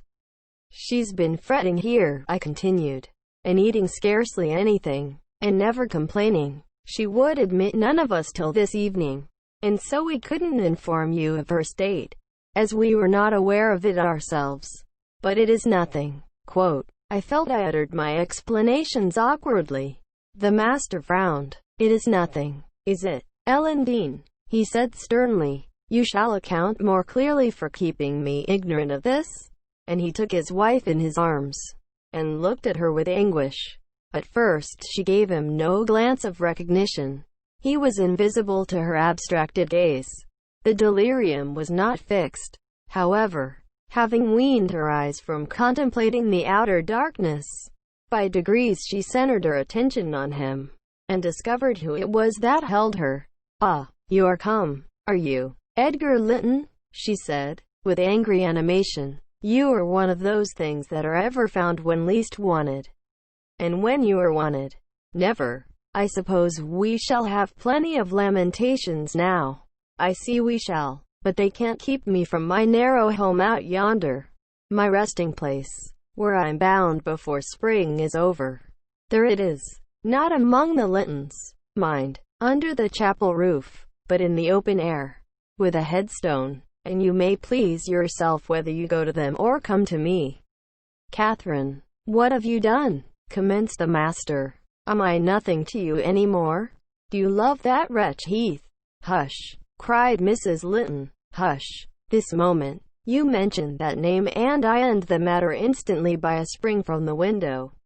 What you touch at present you may have, but my soul will be on that hilltop before you lay hands on me again." "I don't want you, Edgar. I'm past wanting you. Return to your books. I'm glad you possess a consolation, for all you had in me is gone." "Her mind wanders," Sir, I interposed. She has been talking nonsense the whole evening. But let her have quiet and proper attendance, and she'll rally. Hereafter, we must be cautious how we vex her. I desired no further advice from you, answered Mr. Linton. You knew your mistress's nature, and you encouraged me to harass her, and not to give me one hint of how she has been these 3 days. It was heartless. Months of sickness could not cause such a change. I began to defend myself, thinking it too bad to be blamed for another's wicked waywardness. I knew Mrs. Linton's nature to be headstrong and domineering, cried I. But I didn't know that you wished to foster her fierce temper. I didn't know that, to humor her, I should wink at Mr. Heathcliff. I performed the duty of a faithful servant in telling you, and I have got a faithful servant's wages. Well, it will teach me to be careful next time. Next time you may gather intelligence for yourself. The next time you bring a tale to me you shall quit my service. Ellen Dean, he replied. You'd rather hear nothing about it, I suppose. Then, Mr. Linton, said I, Heathcliff has your permission to come according to Miss, and to drop in at every opportunity your absence offers, on purpose to poison the mistress against you. Quote, confused as Catherine was, her wits were alert at applying our conversation. Ah, Nellie has played traitor, she exclaimed, passionately. Nellie is my hidden enemy. You witch. So you do seek elf bolts to hurt us. Let me go, and I'll make her rue. I'll make her howl a recantation. A maniac's fury kindled under her brows. She struggled desperately to disengage herself from Linton's arms. I felt no inclination to tarry the event, and, resolving to seek medical aid on my own responsibility, I quitted the chamber. In passing the garden to reach the road, at a place where a bridle hook is driven into the wall, I saw something white moved irregularly, evidently by another agent than the wind. Notwithstanding my hurry, I stayed to examine it, lest ever after I should have the conviction impressed on my imagination that it was a creature of the other world. My surprise and perplexity were great on discovering, by touch more than vision, Miss Isabella's Springer, Fanny, suspended by a handkerchief, and nearly at its last gasp. I quickly released the animal, and lifted it into the garden. I had seen it follow its mistress upstairs when she went to bed, and wondered much how it could have got out there, and what mischievous person had treated it so. While untying the knot round the hook, it seemed to me that I repeatedly caught the beat of horses' feet galloping at some distance. But there were such a number of things to occupy my reflections that I hardly gave the circumstance a thought, though it was a strange sound. In that place, at 2 o'clock in the morning, Mr. Kenneth was fortunately just issuing from his house to see a patient in the village as I came up the street, and my account of Catherine Linton's malady induced him to accompany me back immediately. He was a plain rough man, and he made no scruple to speak his doubts of her surviving this second attack, unless she were more submissive to his directions than she had shown herself before. Nellie Dean, said he, I can't help fancying there's an extra cause for this. What has there been to do at the Grange? We've odd reports up here. A stout, hearty lass like Catherine does not fall ill for a trifle, and that sort of people should not either. It's hard work bringing them through fevers and such things. How did it begin? The master will inform you, I answered. But you are acquainted with the Earnshaws' violent dispositions, and Mrs. Linton caps them all. I may say this? It commenced in a quarrel. She was struck during a tempest of passion with a kind of fit. That's her account, at least, for she flew off in the height of it, and locked herself up. Afterwards, she refused to eat, and now she alternately raves and remains in a half-dream, knowing those about her, but having her mind filled with all sorts of strange ideas and illusions. Mr. Linton will be sorry? Observed Kenneth, interrogatively. Sorry. He'll break his heart should anything happen, I replied. Don't alarm him more than necessary. Well, I told him to beware, said my companion, and he must bide the consequences of neglecting my warning. Hasn't he been intimate with Mr. Heathcliff lately? Quote, Heathcliff frequently visits at the Grange, answered I, though more on the strength of the mistress having known him when a boy, than because the master likes his company. At present he's discharged from the trouble of calling, owing to some presumptuous aspirations after Miss Linton which he manifested. I hardly think he'll be taken in again. Quote, and does Miss Linton turn a cold shoulder on him? Was the doctor's next question. I'm not in her confidence, returned I, reluctant to continue the subject. No, she's a sly one, he remarked, shaking his head. She keeps her own counsel, but she's a real little fool. I have it from good authority that last night, and a pretty night it was, she and Heathcliff were walking in the plantation at the back of your house above 2 hours, and he pressed her not to go in again, but just mount his horse and away with him. My informant said she could only put him off by pledging her word of honor to be prepared on their first meeting after that. When it was to be he didn't hear. But you urge Mr. Linton to look sharp. Quote, this news filled me with fresh fears.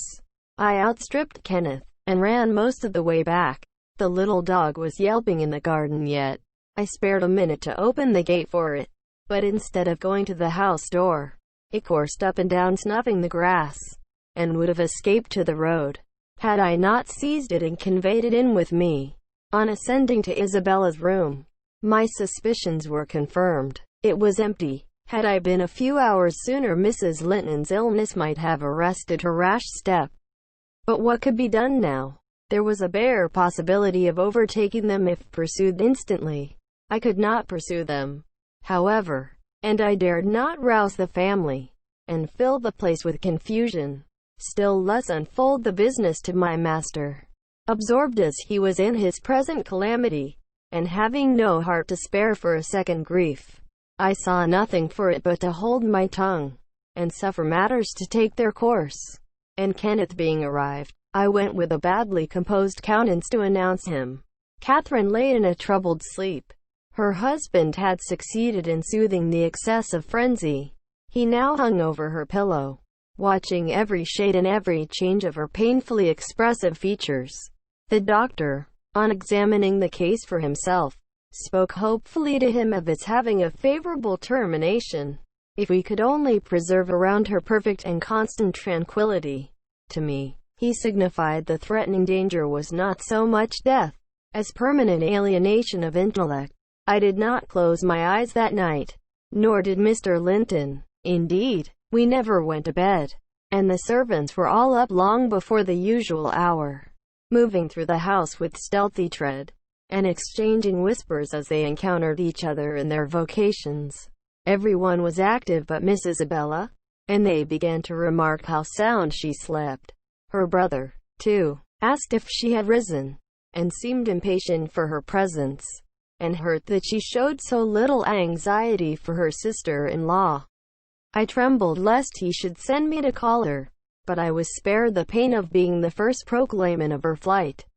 One of the maids, a thoughtless girl, who had been on an early errand to Gimmerton, came panting upstairs, open-mouthed, and dashed into the chamber, crying, "Oh, dear, dear, what moon we have next! Master, master, our young lady!" Quote, "Hold your noise," cried I hastily, enraged at her clamorous manner.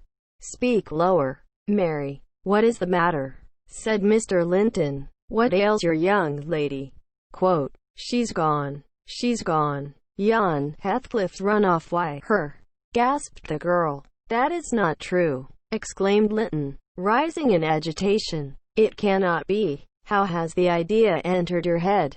Ellen Dean, go and seek her. It is incredible. It cannot be." Quote, as he spoke he took the servant to the door, and then repeated his demand to know her reasons for such an assertion. "Why, I met on the road a lad that fetches milk here," she stammered, "and he asked whether we weren't in trouble at the Grange. I thought he meant for Mrs.'s sickness, so I answered, yes.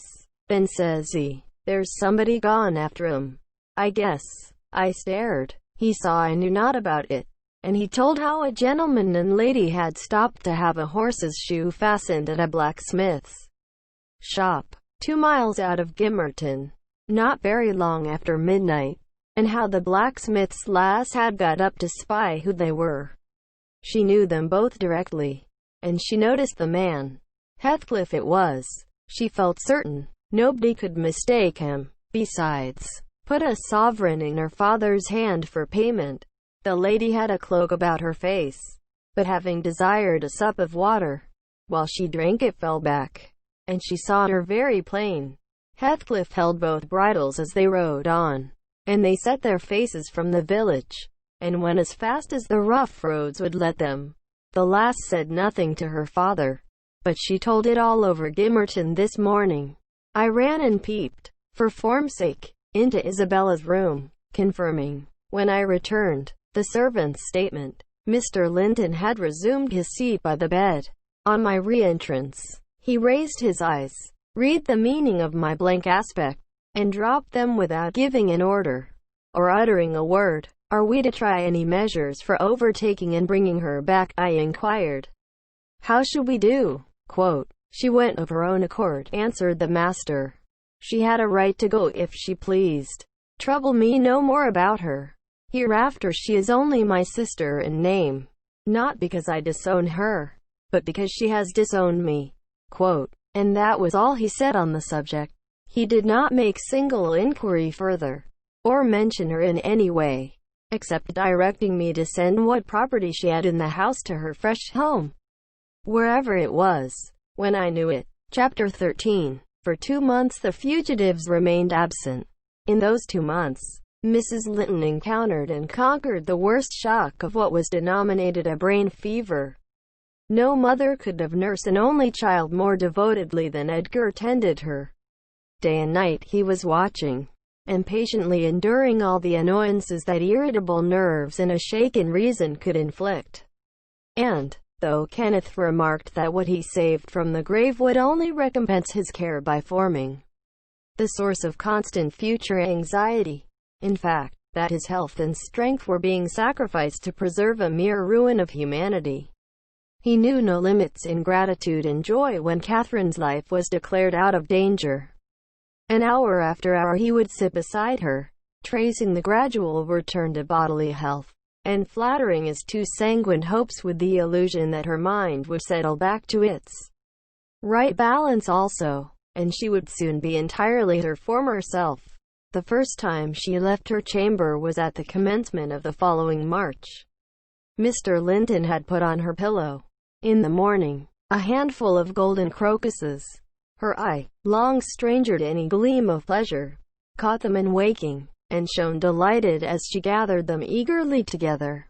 "These are the earliest flowers at the Heights," she exclaimed. "They remind me of soft thaw winds, and warm sunshine, and nearly melted snow. Edgar, is there not a south wind? And is not the snow almost gone?" "The snow is quite gone down here, darling," replied her husband, "and I only see 2 white spots on the whole range of moors. The sky is blue, and the larks are singing, and the becks and brooks are all brimful. Catherine, last spring at this time, I was longing to have you under this roof. Now, I wish you were a mile or 2 up those hills. The air blows so sweetly. I feel that it would cure you." "I shall never be there but once more," said the invalid, "and then you'll leave me, and I shall remain forever. Next spring you'll long again to have me under this roof, and you'll look back and think you were happy today." Linton lavished on her the kindest caresses, and tried to cheer her by the fondest words, but, vaguely regarding the flowers, she let the tears collect on her lashes and stream down her cheeks unheeding.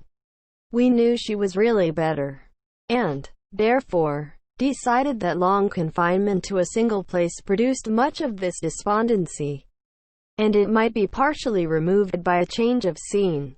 The master told me to light a fire in the many weeks deserted parlor, and to set an easy chair in the sunshine by the window.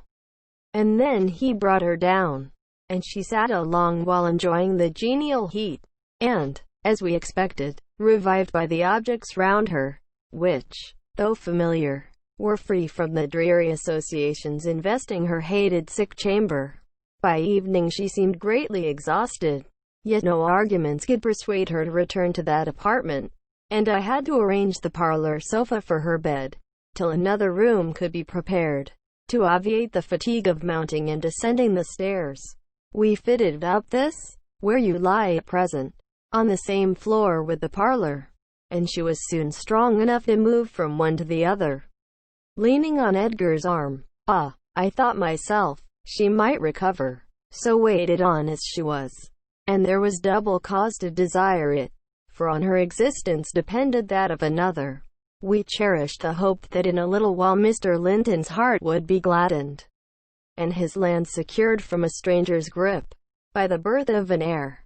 I should mention that Isabella sent to her brother, some 6 weeks from her departure, a short note, announcing her marriage with Heathcliff.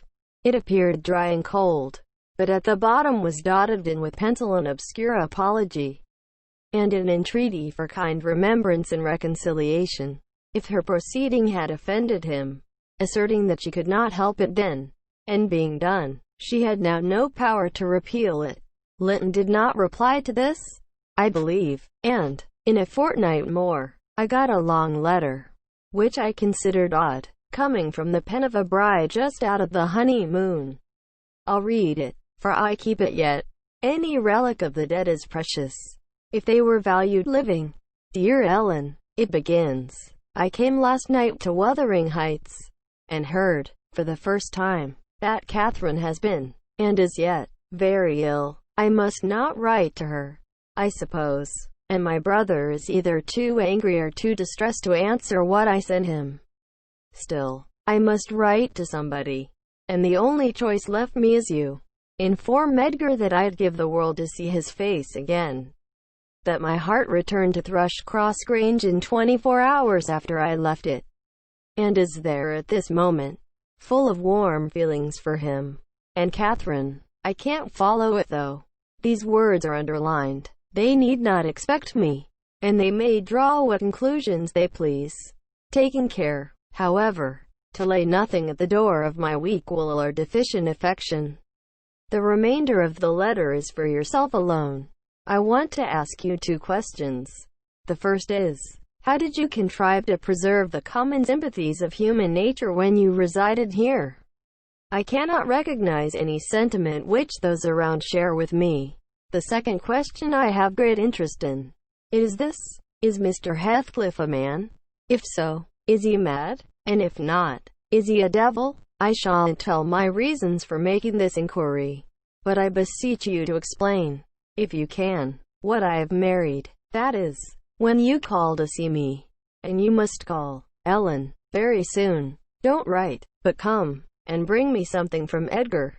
Now, you shall hear how I have been received in my new home, as I am led to imagine the Heights will be. It is to amuse myself that I dwell on such subjects as the lack of external comforts. They never occupy my thoughts, except at the moment when I miss them. I should laugh and dance for joy, if I found their absence was the total of my miseries, and the rest was an unnatural dream.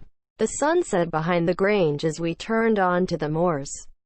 By that, I judged it to be 6 o'clock, and my companion halted half an hour, to inspect the park, and the gardens, and, probably, the place itself, as well as he could.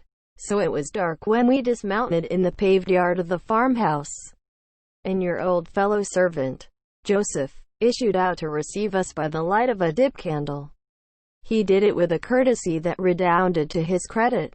His first act was to elevate his torch to a level with my face, squint malignantly, project his under lip, and turn away. Then he took the 2 horses, and led them into the stables, reappearing for the purpose of locking the outer gate, as if we lived in an ancient castle. Heathcliff stayed to speak to him, and I entered the kitchen, a dingy, untidy hole. I dare say you would not know it. It is so changed since it was in your charge. By the fire stood a ruffianly child, strong in limb and dirty in garb, with a look of Catherine in his eyes and about his mouth. This is Edgar's legal nephew, I reflected. Mine in a manner. I must shake hands. And, yes, I must kiss him. It is right to establish a good understanding at the beginning. I approached, and, attempting to take his chubby fist, said, "How do you do, my dear?" Quote. He replied in a jargon I did not comprehend. "Shall you and I be friends?" Hareton, was my next essay at conversation. An oath, and a threat to set throttler on me if I did not frame off rewarded my perseverance. "Hey, throttler, lad," whispered the little wretch, rousing a half-bred bulldog from its lair in a corner. "Now, wilt thou be ganging?" he asked authoritatively. Love for my life urged to compliance. I stepped over the threshold to wait till the others should enter. Mr. Heathcliff was nowhere visible, and Joseph, whom I followed to the stables, and requested to accompany me in, after staring and muttering to himself, screwed up his nose and replied, "Mim, mim, mim, did ye ver Christian body hear out like it? Mincing and munching. How can I tell what ye say? I say, I wish you to come with me into the house," I cried, thinking him deaf, yet highly disgusted at his rudeness. "None o' me, I gettin' summat else to do," he answered, and continued his work, moving his lantern jaws meanwhile, and surveying my dress and countenance, the former a great deal too fine, but the latter, I'm sure, as sad as he could desire. With sovereign contempt, I walked round the yard, and through a wicket, to another door, at which I took the liberty of knocking, in hopes some more civil servant might show himself. After a short suspense, it was opened by a tall, gaunt man, without neckerchief, and otherwise extremely slovenly. His features were lost in masses of shaggy hair that hung on his shoulders, and his eyes, too, were like a ghostly Catherine's with all their beauty annihilated. "What's your business here?" he demanded, grimly. "Who are you?" "My name was Isabella Linton," I replied. "You've seen me before, sir. I'm lately married to Mr. Heathcliff, and he has brought me here, I suppose, by your permission." Quote. "Is he come back, then?" asked the hermit, glaring like a hungry wolf. "Yes, we came just now," I said, "but he left me by the kitchen door, and when I would have gone in, your little boy played sentinel over the place, and frightened me off by the help of a bulldog." "It's well the hellish villain has kept his word," growled my future host, searching the darkness beyond me in expectation of discovering Heathcliff. And then he indulged in a soliloquy of execrations and threats of what he would have done had the fiend deceived him. I repented having tried this second entrance, and was almost inclined to slip away before he finished cursing. But ere I could execute that intention, he ordered me in, and shut and refastened the door. There was a great fire, and that was all the light in the huge apartment, whose floor had grown a uniform gray, and the once brilliant pewter dishes, which used to attract my gaze when I was a girl, partook of a similar obscurity, created by tarnish and dust. I inquired whether I might call the maid, and be conducted to a bedroom. Mr. Earnshaw vouchsafed no answer. He walked up and down, with his hands in his pockets, apparently quite forgetting my presence, and his abstraction was evidently so deep, and his whole aspect so misanthropical, that I shrank from disturbing him again. You'll not be surprised, Ellen, at my feeling particularly cheerless, seated in worse than solitude on that inhospitable hearth, and remembering that 4 miles distant lay my delightful home, containing the only people I loved on earth, and there might as well be the Atlantic to part us. Instead of those 4 miles, I could not overpass them. I questioned with myself, where must I turn for comfort? And, mind you don't tell Edgar, or Catherine. Above every sorrow beside this rose preeminent despair at finding nobody who could or would be my ally against Heathcliff. I had sought shelter at Wuthering Heights, almost gladly, because I was secured by that arrangement from living alone with him. But he knew the people we were coming amongst, and he did not fear their intermeddling. I sat and thought a doleful time. The clock struck 8, and 9, and still my companion paced to and fro, his head bent on his breast, and perfectly silent, unless a groan or a bitter ejaculation forced itself out at intervals. I listened to detect a woman's voice in the house, and filled the interim with wild regrets and dismal anticipations, which, at last, spoke audibly in irrepressible sighing and weeping. I was not aware how openly I grieved, till Earnshaw halted opposite, in his measured walk, and gave me a stare of newly awakened surprise. Taking advantage of his recovered attention, I exclaimed, "I'm tired with my journey, and I want to go to bed. Where is the maid-servant? Direct me to her, as she won't come to me." "We have none," he answered. "You must wait on yourself." "Where must I sleep, then?" I sobbed. I was beyond regarding self-respect, weighed down by fatigue and wretchedness. "Joseph will show you Heathcliff's chamber," said he. "Open that door. He's in there." I was going to obey, but he suddenly arrested me, and added in the strangest tone, "Be so good as to turn your lock, and draw your bolt. Don't omit it." "Well," I said, "but why, Mr. Earnshaw?" I did not relish the notion of deliberately fastening myself in with Heathcliff. "Look here," he replied, pulling from his waistcoat a curiously constructed pistol, having a double-edged spring knife attached to the barrel. "That's a great tempter to a desperate man, is it not? I cannot resist going up with this every night, and trying his door. If once I find it open, he's done for.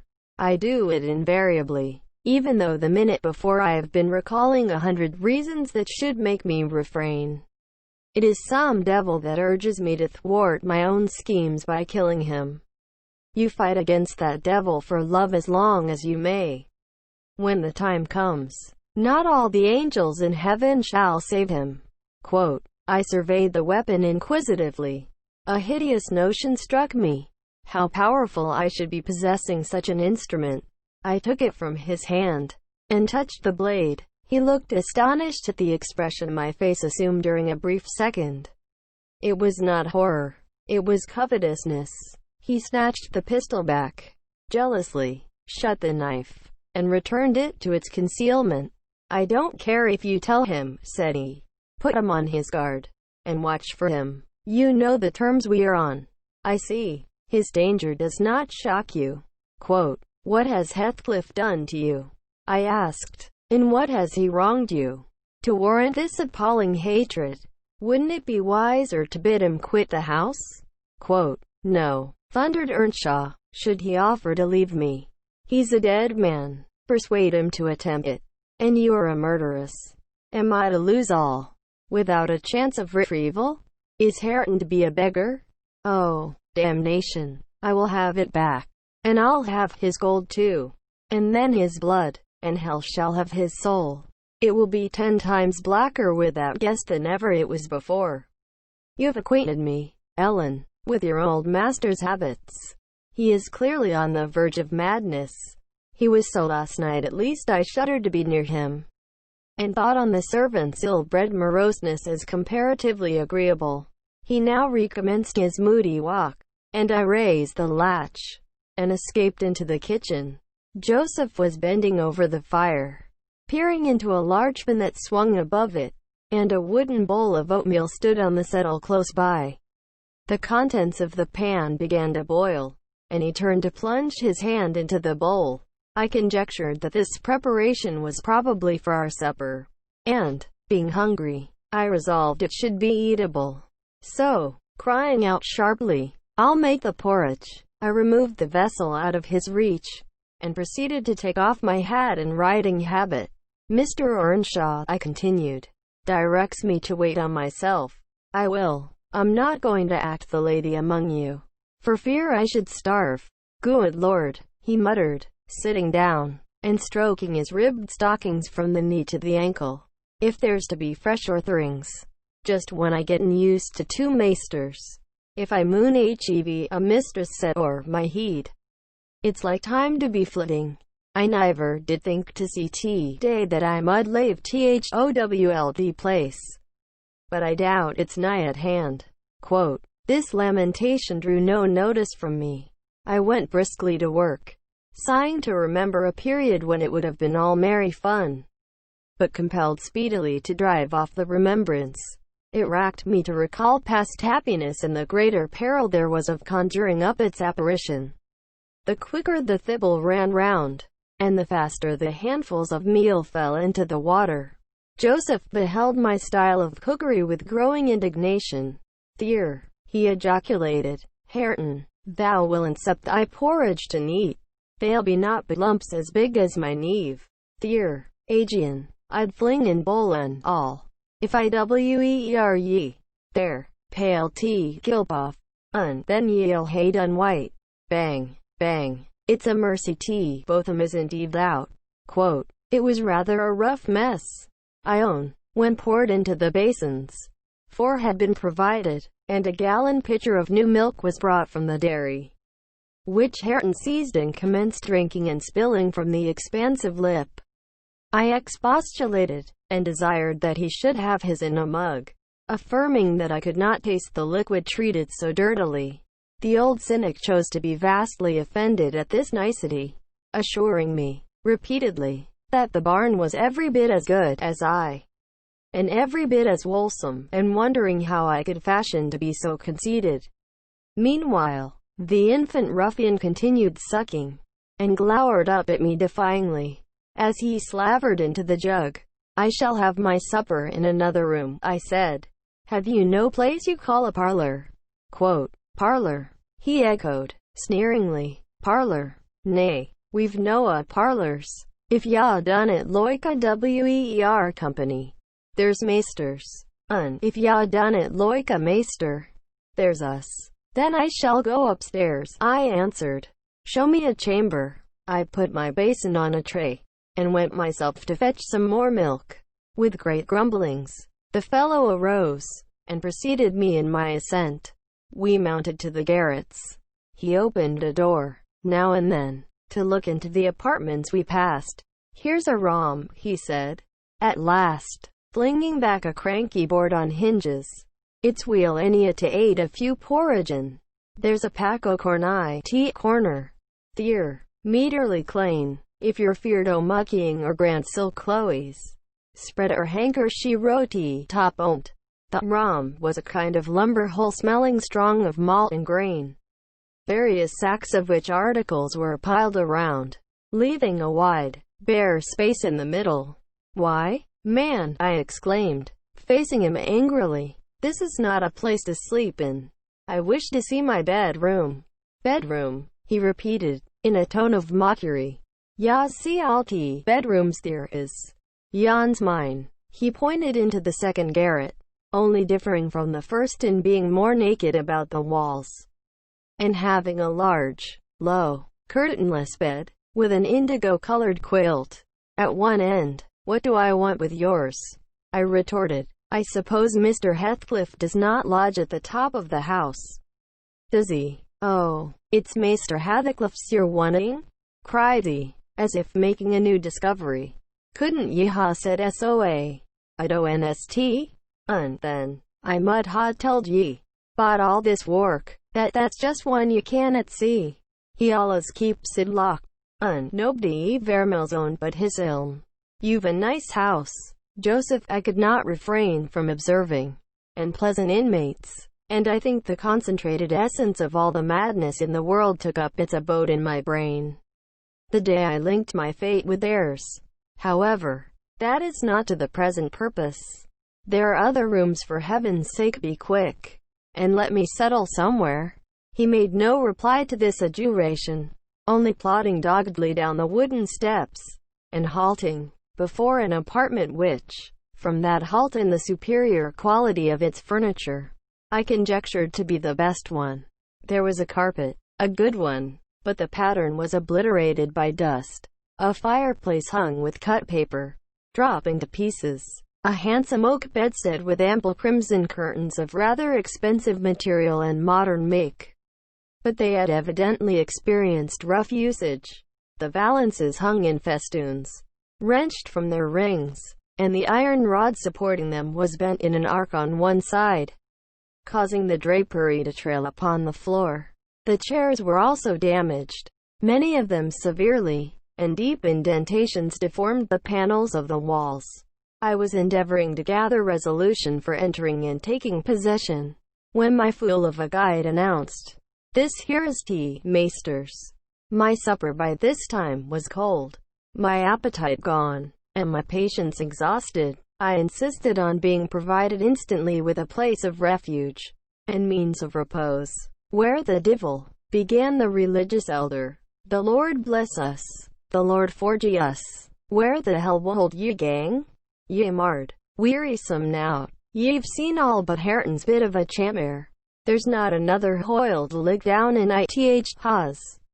I was so vexed, I flung my tray and its contents on the ground, and then seated myself at the stairs head, hid my face in my hands, and cried, "ECH, ECH, exclaimed Joseph. "Weel done, Miss Cathy, weel done, Miss Cathy. How's Ivor? Tea, maester Saul just to melee o'er them broken pots. Then we's hear summit. We's hear how it's to be. Good for not maddling. Ye desarve pining fro this to Christmas. Flinging tea, precious gifts, O God, under foy flaysome rages. But I'm misdyin if ye shore spare it lang. Will Hathacliff bide sich bonny ways. Thank ye. I naw but wish he may catch ye I that plisky. I naw but wish he may."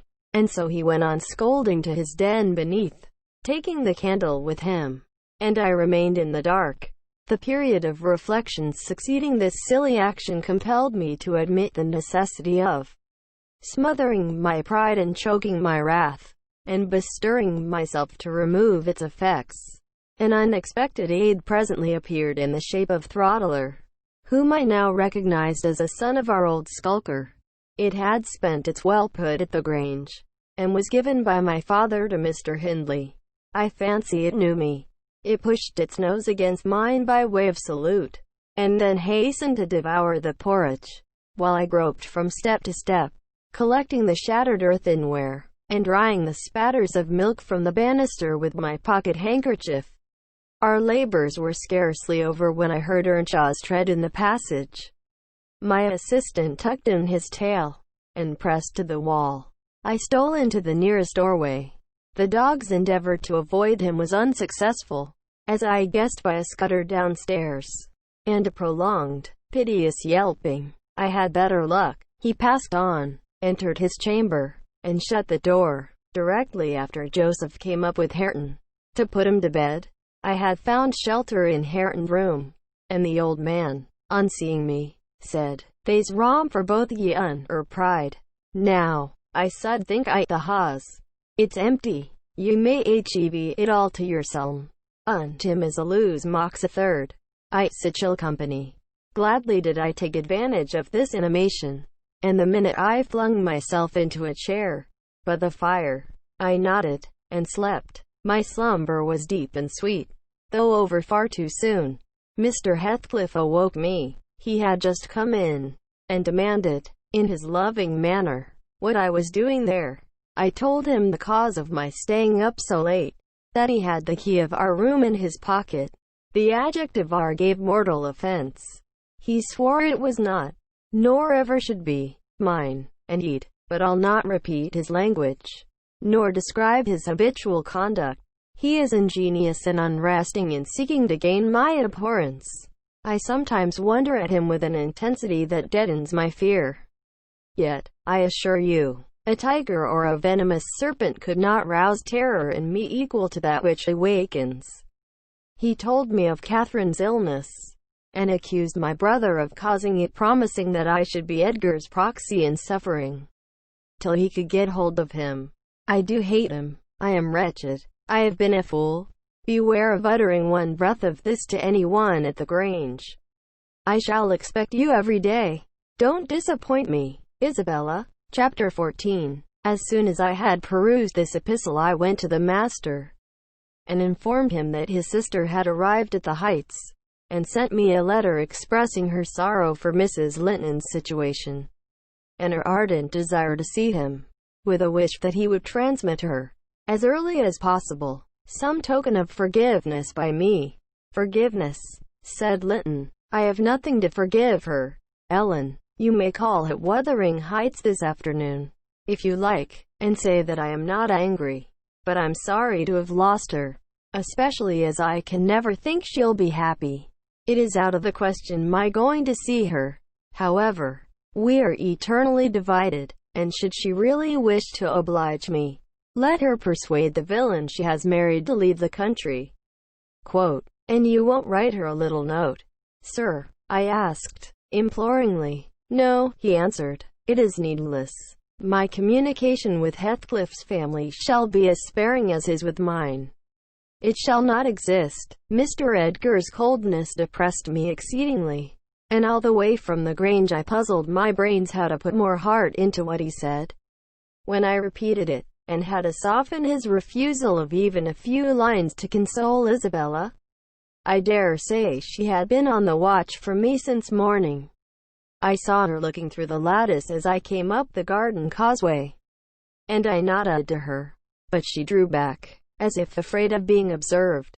I entered without knocking. There never was such a dreary, dismal scene as the formerly cheerful house presented. I must confess that if I had been in the young lady's place, I would, at least, have swept the hearth, and wiped the tables with a duster. But she already partook of the pervading spirit of neglect which encompassed her.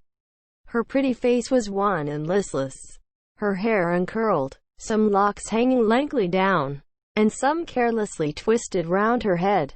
Probably she had not touched her dress since yesterday evening.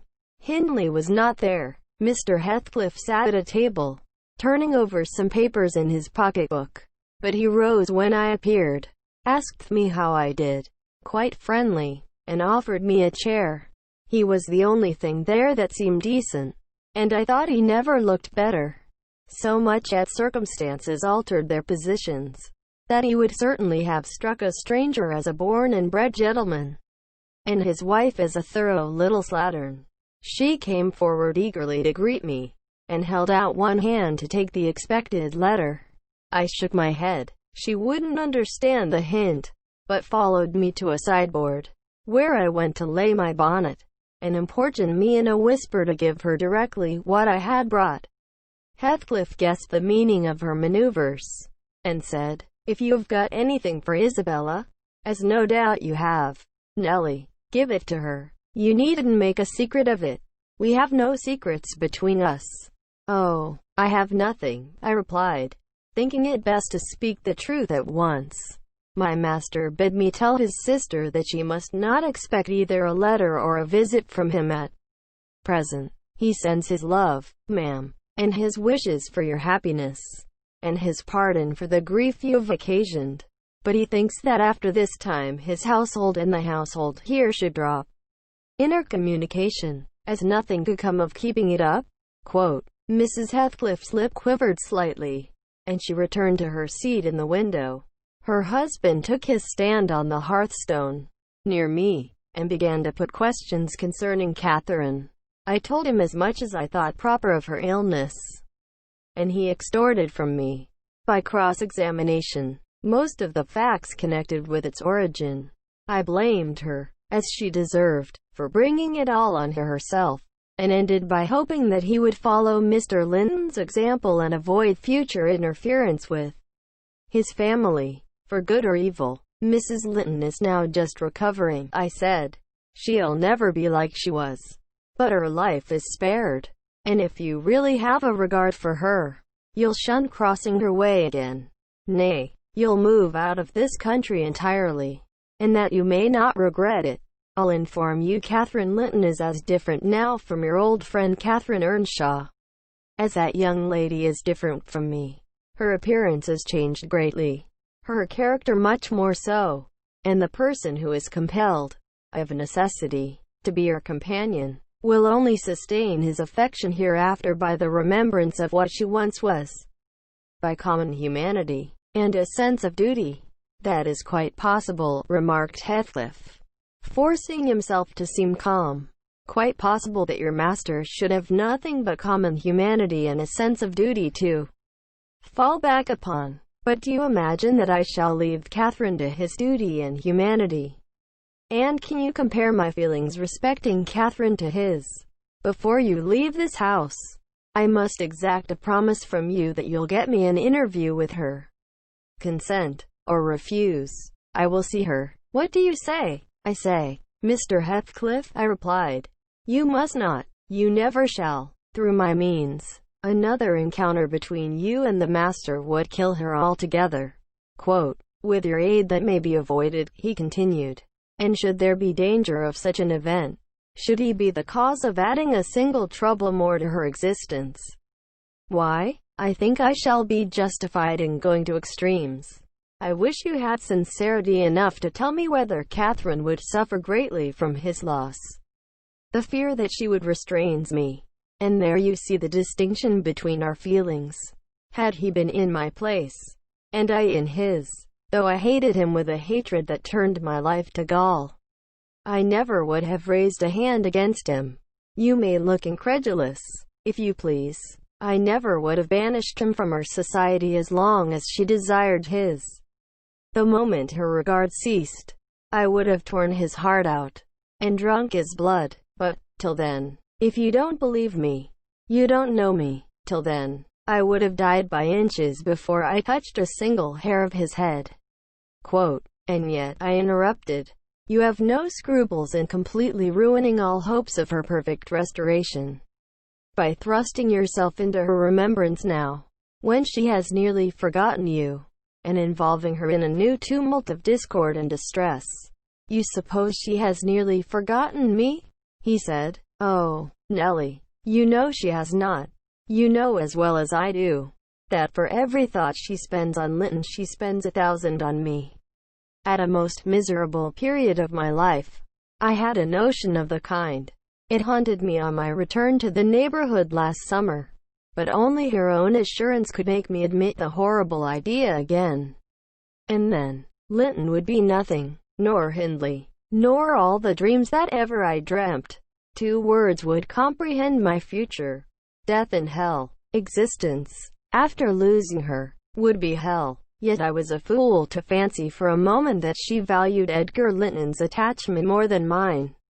If he loved with all the powers of his puny being, he couldn't love as much in 80 years as I could in a day. And Catherine has a heart as deep as I have.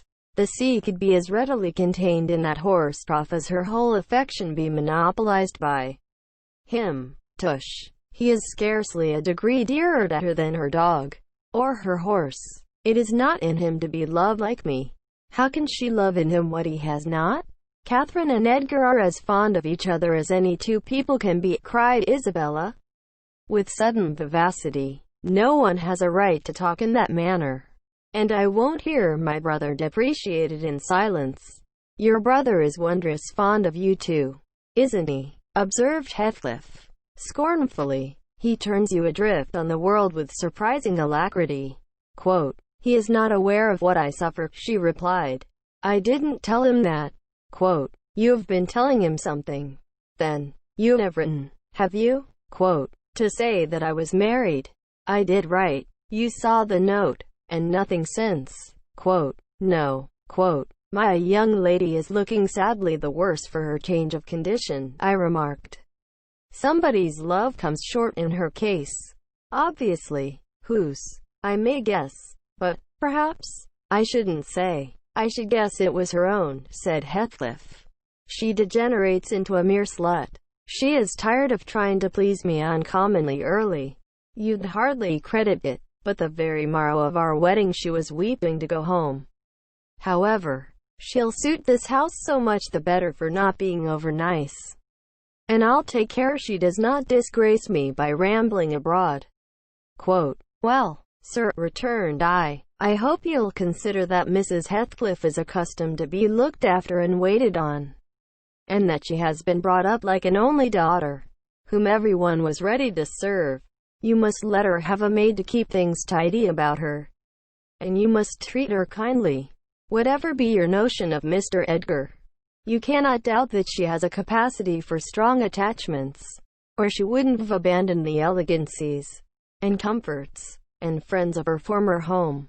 to fix contentedly, in such a wilderness as this? With you, she abandoned them under a delusion, he answered, picturing in me a hero of romance, and expecting unlimited indulgences from my chivalrous devotion. I can hardly regard her in the light of a rational creature. So obstinately has she persisted in forming a fabulous notion of my character and acting on the false impressions she cherished. But, at last, I think she begins to know me. I don't perceive the silly smiles and grimaces that provoked me at first, and the senseless incapability of discerning that I was in earnest when I gave her my opinion of her infatuation and herself. It was a marvelous effort of perspicacity to discover that I did not love her. I believed, at one time, no lessons could teach her that, and yet it is poorly learnt. For this morning she announced, as a piece of appalling intelligence, that I had actually succeeded in making her hate me. A positive labor of Hercules. I assure you, if it be achieved, I have cause to return thanks. Can I trust your assertion? Isabella, are you sure you hate me? If I let you alone for half a day, won't you come sighing and wheedling to me again? I dare say she would rather I had seemed all tenderness before you. It wounds her vanity to have the truth exposed, but I don't care who knows that the passion was wholly on one side, and I never told her a lie about it. She cannot accuse me of showing one bit of deceitful softness. The first thing she saw me do, on coming out of the Grange, was to hang up her little dog, and when she pleaded for it, the first words I uttered were a wish that I had the hanging of every being belonging to her, except one. Possibly she took that exception for herself, but no brutality disgusted her. I suppose she has an innate admiration of it. If only her precious person were secure from injury. Now, was it not the depth of absurdity, of genuine idiocy, for that pitiful, slavish, mean-minded brat to dream that I could love her? Tell your master, Nellie, that I never, in all my life, met with such an abject thing as she is. She even disgraces the name of Linton, and I've sometimes relented, from pure lack of invention, in my experiments on what she could endure, and still creep shamefully cringing back. But tell him, also, to set his fraternal and magisterial heart at ease, that I keep strictly within the limits of the law. I have avoided, up to this period, giving her the slightest right to claim a separation, and, what's more, she'd thank nobody for dividing us. If she desired to go, she might. The nuisance of her presence outweighs the gratification to be derived from tormenting her. Mr. Heathcliff, said I, this is the talk of a madman. Your wife, most likely, is convinced you are mad, and, for that reason, she has borne with you hitherto. But now that you say she may go, she'll doubtless avail herself of the permission. You are not so bewitched, ma'am, are you, as to remain with him of your own accord? Take care, Ellen, answered Isabella, her eyes sparkling irefully. There was no misdoubting by their expression the full success of her partner's endeavors to make himself detested. Don't put faith in a single word he speaks. He's a lying fiend, a monster, and not a human being. I've been told I might leave him before, and I've made the attempt, but I dared not repeat it. Only, Ellen, promise you'll not mention a syllable of his infamous conversation to my brother or Catherine. Whatever he may pretend, he wishes to provoke Edgar to desperation. He says he has married me on purpose to obtain power over him, and he shan't obtain it. I'll die first. I just hope, I pray, that he may forget his diabolical prudence and kill me. The single pleasure I can imagine is to die, or to see him dead. There, that will do for the present, said Heathcliff. If you are called upon in a court of law, you'll remember her language, Nellie, and take a good look at that countenance. She's near the point which would suit me. No, you're not fit to be your own guardian, Isabella, now, and I, being your legal protector, must retain you in my custody, however distasteful the obligation may be. Go upstairs. I have something to say to Ellen Dean in private. That's not the way. Upstairs. I tell you. Why? This is the road upstairs. Child. He seized, and thrust her from the room, and returned muttering, I have no pity. I have no pity. The more the worms writhe, the more I yearn to crush out their entrails. It is a moral teething, and I grind with greater energy in proportion to the increase of pain. Do you understand what the word pity means? I said, hastening to resume my bonnet. Did you ever feel a touch of it in your life? Put that down, he interrupted, perceiving my intention to depart. You are not going yet. Come here now, Nellie. I must either persuade or compel you to aid me in fulfilling my determination to see Catherine, and that without delay. I swear that I meditate no harm. I don't desire to cause any disturbance, or to exasperate or insult Mr. Linton. I only wish to hear from her herself how she is, and why she has been ill, and to ask if anything that I could do would be of use to her.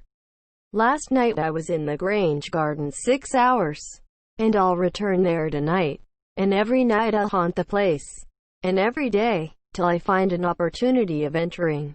If Edgar Linton meets me, I shall not hesitate to knock him down, and give him enough to ensure his quiescence while I stay. If his servants oppose me, I shall threaten them off with these pistols. But wouldn't it be better to prevent my coming in contact with them, or their master? And you could do it so easily.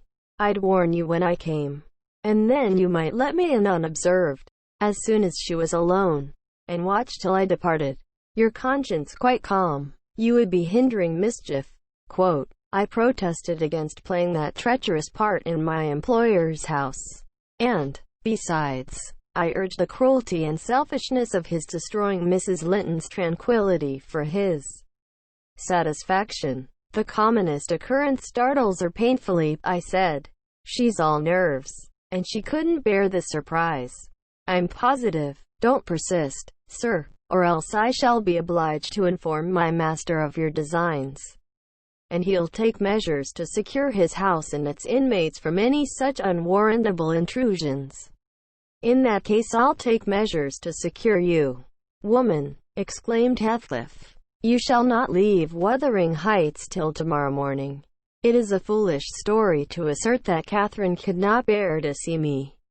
And as to surprising her, I don't desire it. You must prepare her. Ask her if I may come. You say she never mentions my name, and that I am never mentioned to her. To whom should she mention me if I am a forbidden topic in the house? She thinks you are all spies for her husband. Oh, I've no doubt she's in hell among you. I guess by her silence, as much as anything, what she feels. You say she is often restless and anxious looking. Is that a proof of tranquility? You talk of her mind being unsettled. How the devil could it be otherwise in her frightful isolation, and that insipid, paltry creature attending her from duty and humanity, from pity and charity? He might as well plant an oak in a flower pot, and expect it to thrive, as imagine he can restore her to vigor in the soil of his shallow cares. Let us settle it at once. Will you stay here, and am I to fight my way to Catherine over Linton and his footman? Or will you be my friend, as you have been hitherto, and do what I request? Decide, because there is no reason for my lingering another minute, if you persist in your stubborn ill nature. Quote, well, Mr. Lockwood, I argued and complained, and flatly refused him 50 times. But in the long run he forced me to an agreement. I engaged to carry a letter from him to my mistress, and should she consent, I promised to let him have intelligence of Linton's next absence from home, when he might come, and get in as he was able. I wouldn't be there, and my fellow servants should be equally out of the way. Was it right or wrong? I fear it was wrong. Though expedient, I thought I prevented another explosion by my compliance. And I thought, too, it might create a favorable crisis in Catherine's mental illness. And then I remembered Mr. Edgar's stern rebuke of my carrying tales, and I tried to smooth away all disquietude on the subject, by affirming, with frequent iteration, that betrayal of trust, if it merited so harsh an appellation, should be the last notwithstanding. My journey homeward was sadder than my journey thither, and many misgivings I had, ere I could prevail on myself to put the missive into Mrs. Linton's hand. But here is Kenneth. I'll go down and tell him how much better you are. My history is dree, as we say, and will serve to while away another morning. Dree and dreary, I reflected as the good woman descended to receive the doctor, and not exactly of the kind which I should have chosen to amuse me. But never mind, I'll extract wholesome medicines from Mrs. Dean's bitter herbs. And firstly, let me beware of the fascination that lurks in Catherine Heathcliff's brilliant eyes. I should be in a curious taking if I surrendered my heart to that young person. And the daughter turned out a second edition of the mother. Chapter 15. Another week over, and I am so many days nearer health and spring. I have now heard all my neighbors' history, at different sittings, as the housekeeper could spare time from more important occupations. I'll continue it in her own words, only a little condensed. She is, on the whole, a very fair narrator, and I don't think I could improve her style. In the evening, she said, the evening of my visit to the Heights, I knew, as well as if I saw him, that Mr. Heathcliff was about the place, and I shunned going out, because I still carried his letter in my pocket, and didn't want to be threatened or teased any more. I had made up my mind not to give it till my master went somewhere, as I could not guess how its receipt would affect Catherine. The consequence was, that it did not reach her before the lapse of 3 days. The 4th was Sunday, and I brought it into her room after the family were gone to church. There was a manservant left to keep the house with me, and we generally made a practice of locking the doors during the hours of service. But on that occasion the weather was so warm and pleasant that I set them wide open, and, to fulfill my engagement, as I knew who would be coming, I told my companion that the mistress wished very much for some oranges, and he must run over to the village and get a few, to be paid for on the morrow. He departed, and I went upstairs. Mrs. Linton sat in a loose white dress, with a light shawl over her shoulders, in the recess of the open window. As usual, her thick, long hair had been partly removed at the beginning of her illness, and now she wore it simply combed in its natural tresses over her temples and neck. Her appearance was altered, as I had told Heathcliff, but when she was calm, there seemed unearthly beauty in the change. The flash of her eyes had been succeeded by a dreamy and melancholy softness. They no longer gave the impression of looking at the objects around her. They appeared always to gaze beyond, and far beyond. You would have said out of this world, then. The paleness of her face, its haggard aspect having vanished as she recovered flesh, and the peculiar expression arising from her mental state, though painfully suggestive of their causes, added to the touching interest which she awakened, and, invariably to me, I know, and to any person who saw her, I should think, refuted more tangible proofs of convalescence, and stamped her as one doomed to decay. A book lay spread on the sill before her, and the scarcely perceptible wind fluttered its leaves at intervals. I believe Linton had laid it there, for she never endeavored to divert herself with reading, or occupation of any kind, and he would spend many an hour in trying to entice her attention to some subject which had formerly been her amusement. She was conscious of his aim, and in her better moods endured his efforts placidly, only showing their uselessness by now and then suppressing a wearied sigh, and checking them at last with the saddest of smiles and kisses. At other times, she would turn petulantly away, and hide her face in her hands, or even push him off angrily, and then he took care to let her alone, for he was certain of doing no good. Gimmerton chapel bells were still ringing, and the full, mellow flow of the beck in the valley came soothingly on the ear.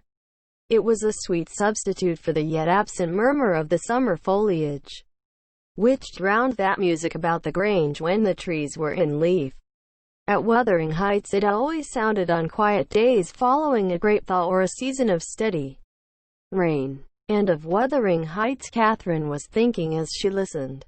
That is, if she thought or listened at all. But she had the vague, distant look I mentioned before, which expressed no recognition of material things either by ear or eye. "There's a letter for you, Mrs. Linton," I said, gently inserting it in one hand that rested on her knee. "You must read it immediately, because it wants an answer." "Shall I break the seal?"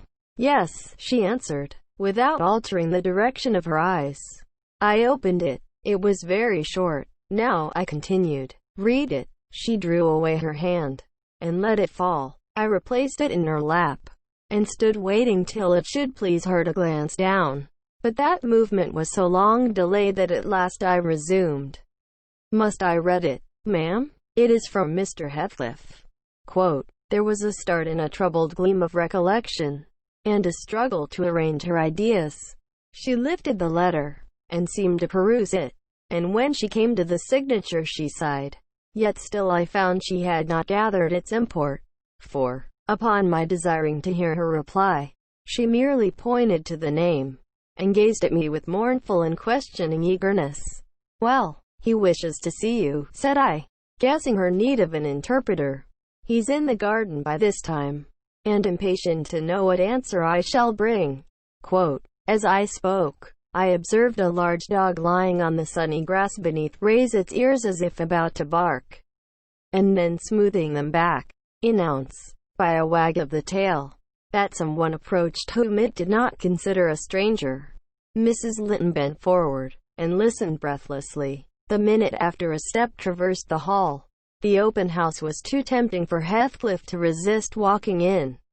Most likely he supposed that I was inclined to shirk my promise, and so resolved to trust to his own audacity.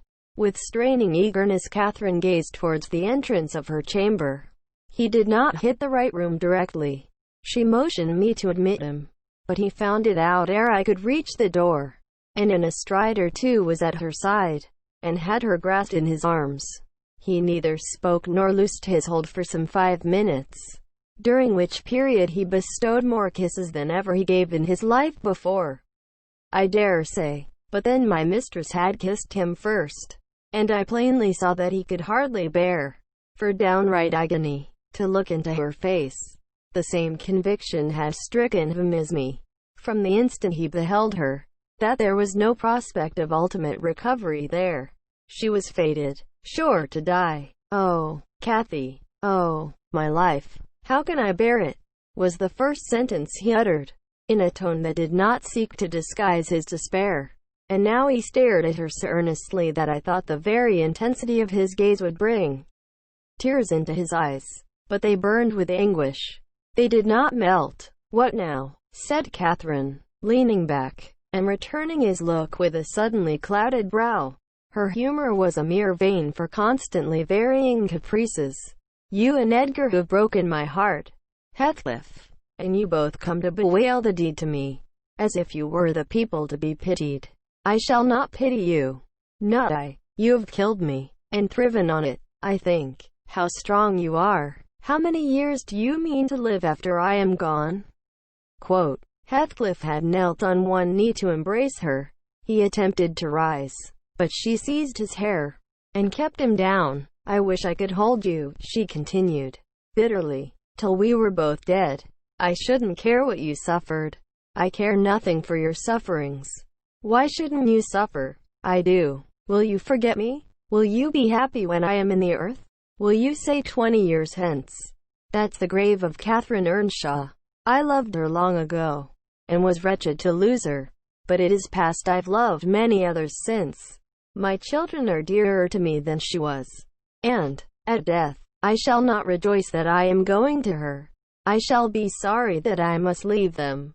Will you say so, Heathcliff? Don't torture me till I'm as mad as yourself," cried he, wrenching his head free, and grinding his teeth. The two, to a cool spectator, made a strange and fearful picture. Well might Catherine deem that heaven would be a land of exile to her, unless with her mortal body she cast away her moral character also. Her present countenance had a wild vindictiveness in its white cheek, and a bloodless lip and scintillating eye. and she retained in her closed fingers a portion of the lock she had been grasping. As to her companion, while raising himself with one hand, he had taken her arm with the other, and so inadequate was his stock of gentleness to the requirements of her condition, that on his letting go I saw 4 distinct impressions left blue in the colorless skin.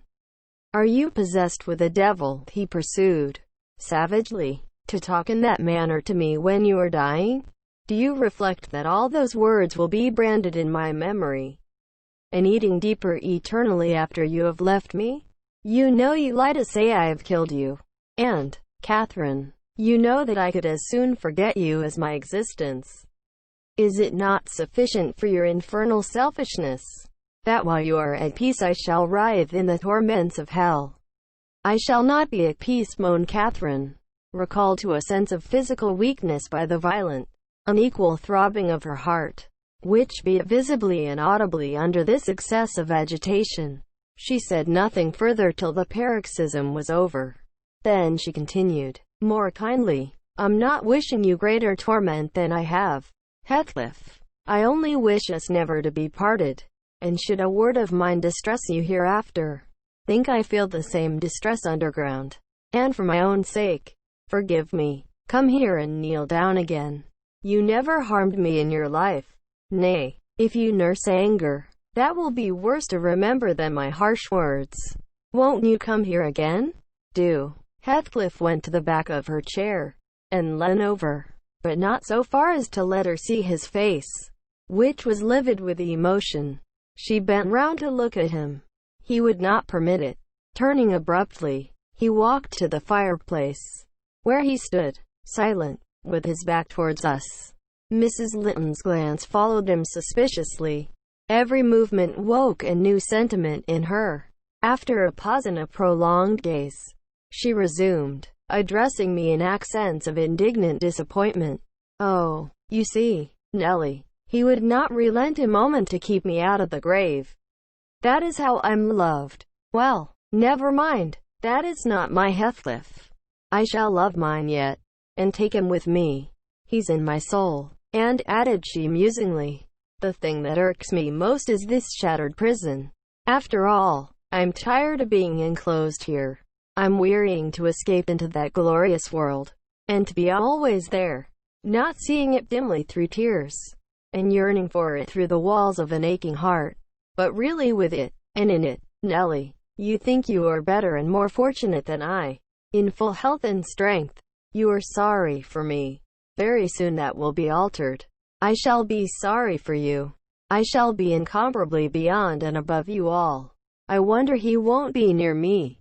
She went on to herself. "I thought he wished it. Heathcliff, dear, you should not be sullen now. Do come to me, Heathcliff." In her eagerness she rose and supported herself on the arm of the chair.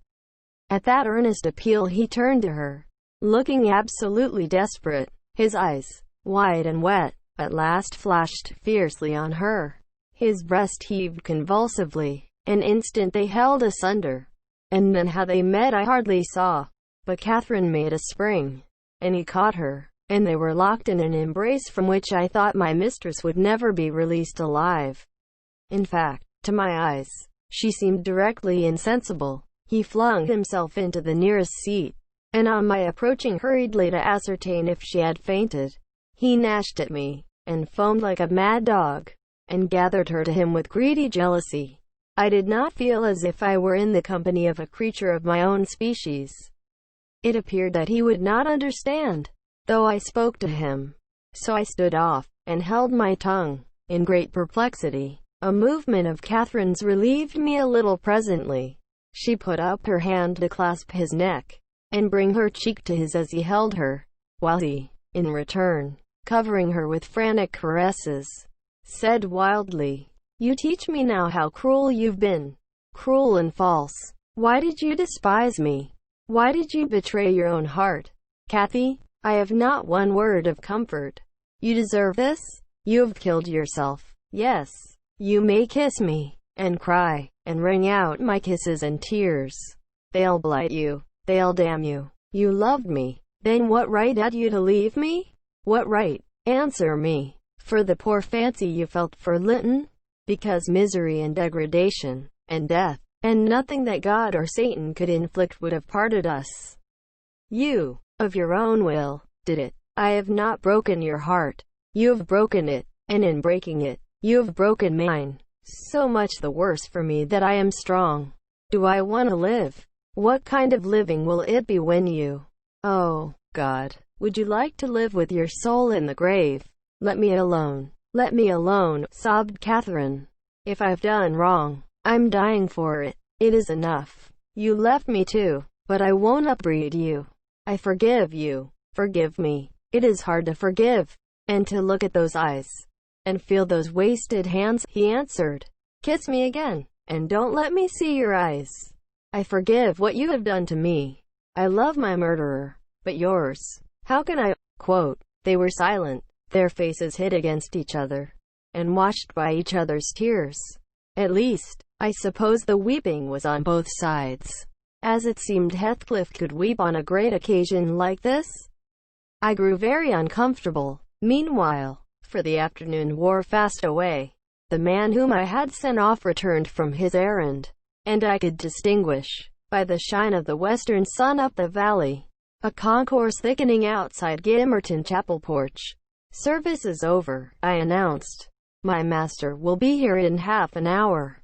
Quote, Heathcliff groaned a curse, and strained Catherine closer. She never moved. Ere long I perceived a group of the servants passing up the road towards the kitchen wing.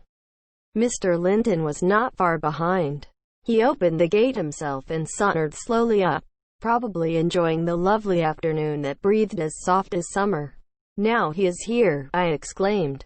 For heaven's sake, hurry down. You'll not meet anyone on the front stairs. Do be quick, and stay among the trees till he is fairly in. Quote, I must go, Cathy, said Heathcliff, seeking to extricate himself from his companion's arms, but if I live, I'll see you again before you are asleep. I won't stray 5 yards from your window. You must not go, she answered, holding him as firmly as her strength allowed. You shall not, I tell you. For 1 hour, he pleaded earnestly. Not for 1 minute, she replied. I must. Linton will be up immediately, persisted the alarmed intruder. He would have risen, and unfixed her fingers by the act. She clung fast, gasping. There was mad resolution in her face. No, she shrieked. Oh, don't go. It is the last time. Edgar will not hurt us.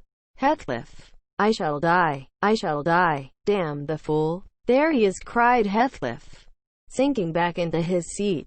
Hush, my darling. Hush, hush, Catherine. I'll stay. If he shot me so, I'd expire with a blessing on my lips. And there they were fast again. I heard my master mounting the stairs. The cold sweat ran from my forehead. I was horrified. Are you going to listen to her ravings? I said, passionately. She does not know what she says. Will you ruin her, because she has not wit to help herself? Get up. You could be free instantly. That is the most diabolical deed that ever you did. We are all done for. Master, mistress, and servant. Quote, I wrung my hands, and cried out, and Mr. Linton hastened his step at the noise. In the midst of my agitation, I was sincerely glad to observe that Catherine's arms had fallen relaxed, and her head hung down.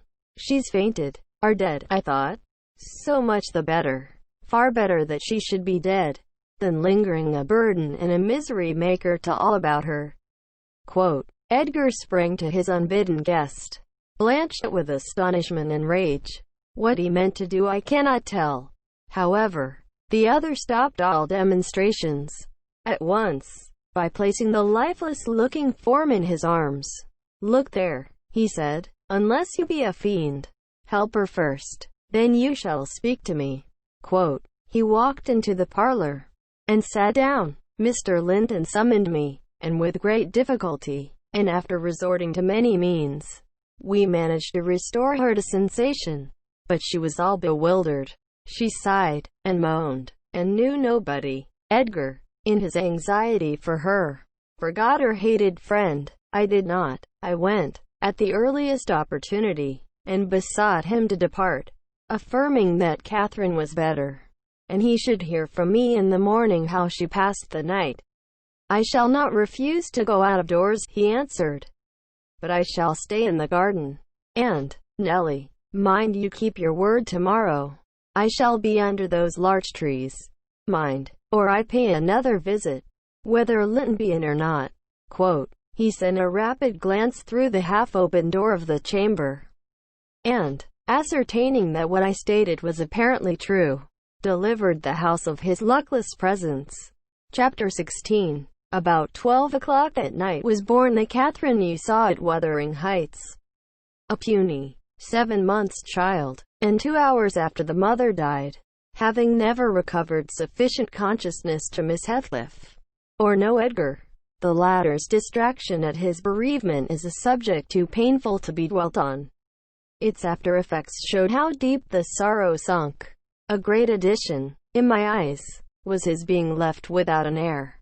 I bemoaned that, as I gazed on the feeble orphan, and I mentally abused old Linton for what was only natural partiality, the securing his estate to his own daughter, instead of his son's. An unwelcomed infant it was. Poor thing, it might have wailed out of life, and nobody cared a morsel.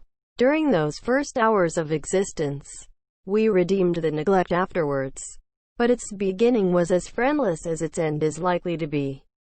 Next morning, bright and cheerful out of doors, stole softened in through the blinds of the silent room, and suffused the couch and its occupant with a mellow, tender glow. Edgar Linton had his head laid on the pillow, and his eyes shut. His young and fair features were almost as death-like as those of the form beside him, and almost as fixed, but his was the hush of exhausted anguish, and hers of perfect peace. Her brow smooth, her lids closed, her lips wearing the expression of a smile. No angel in heaven could be more beautiful than she appeared, and I partook of the infinite calm in which she lay.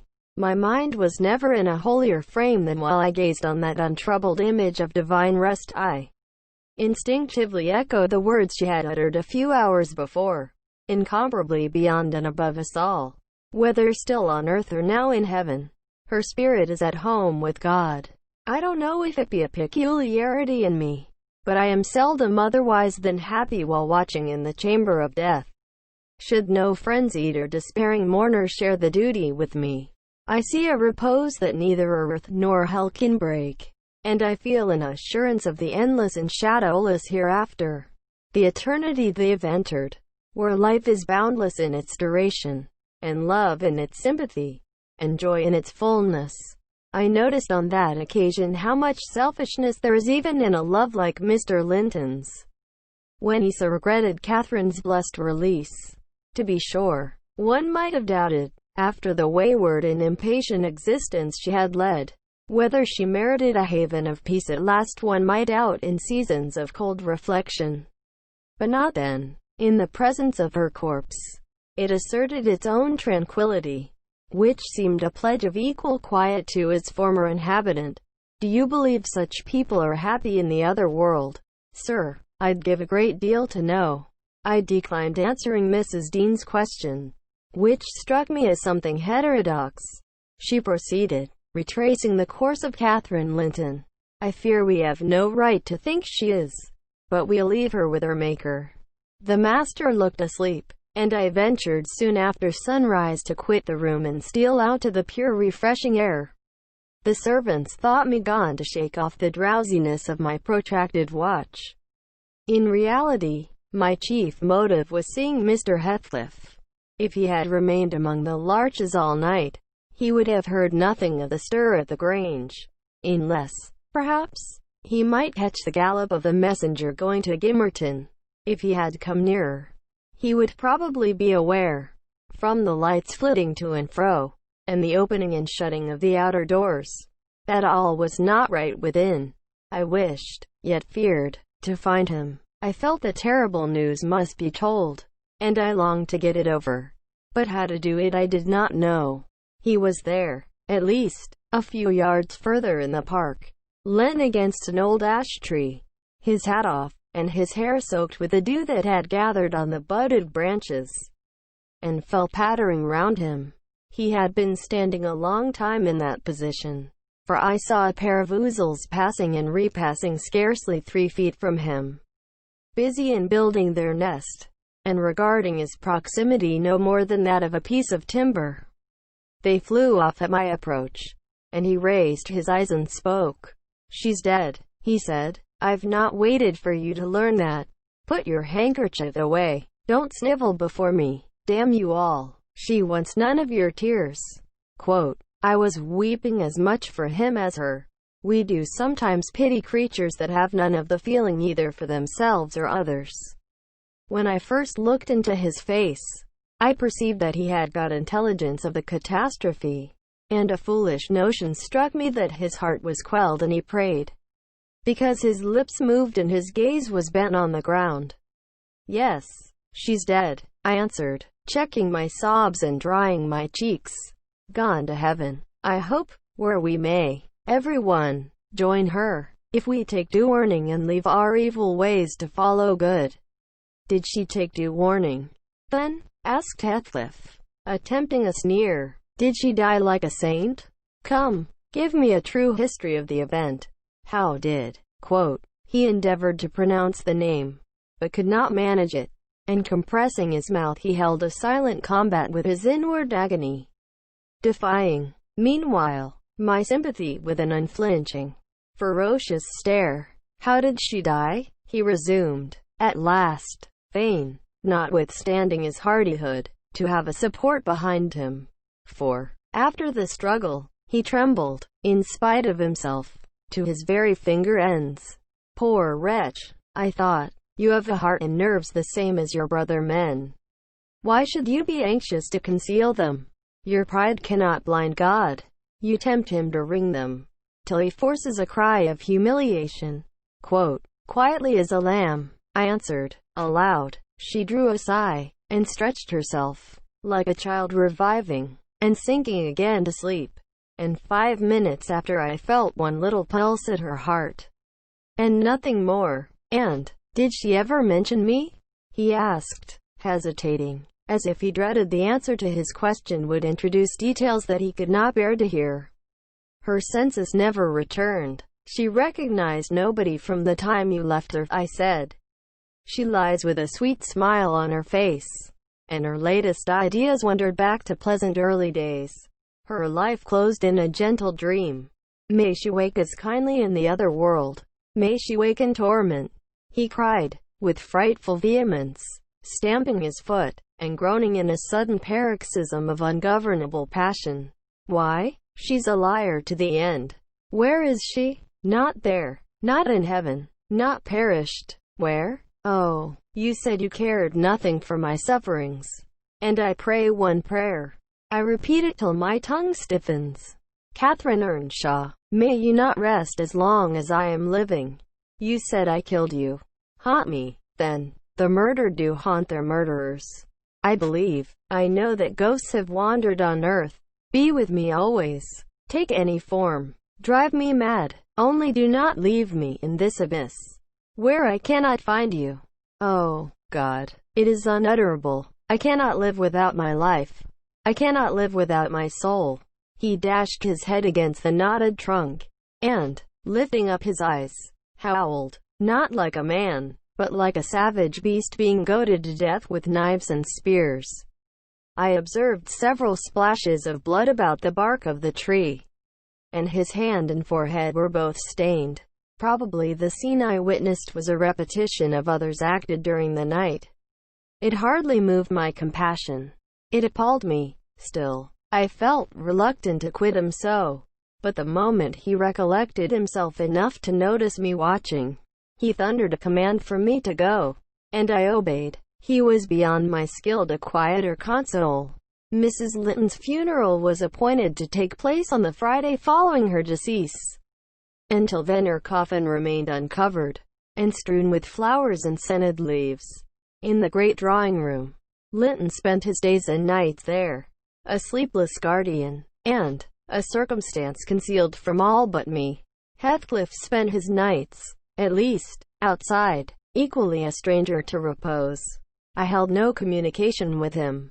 Still, I was conscious of his design to enter, if he could, and on the Tuesday, a little after dark, when my master, from sheer fatigue, had been compelled to retire a couple of hours, I went and opened one of the windows, moved by his perseverance to give him a chance of bestowing on the faded image of his idol one final adieu. He did not omit to avail himself of the opportunity, cautiously and briefly, too cautiously to betray his presence by the slightest noise.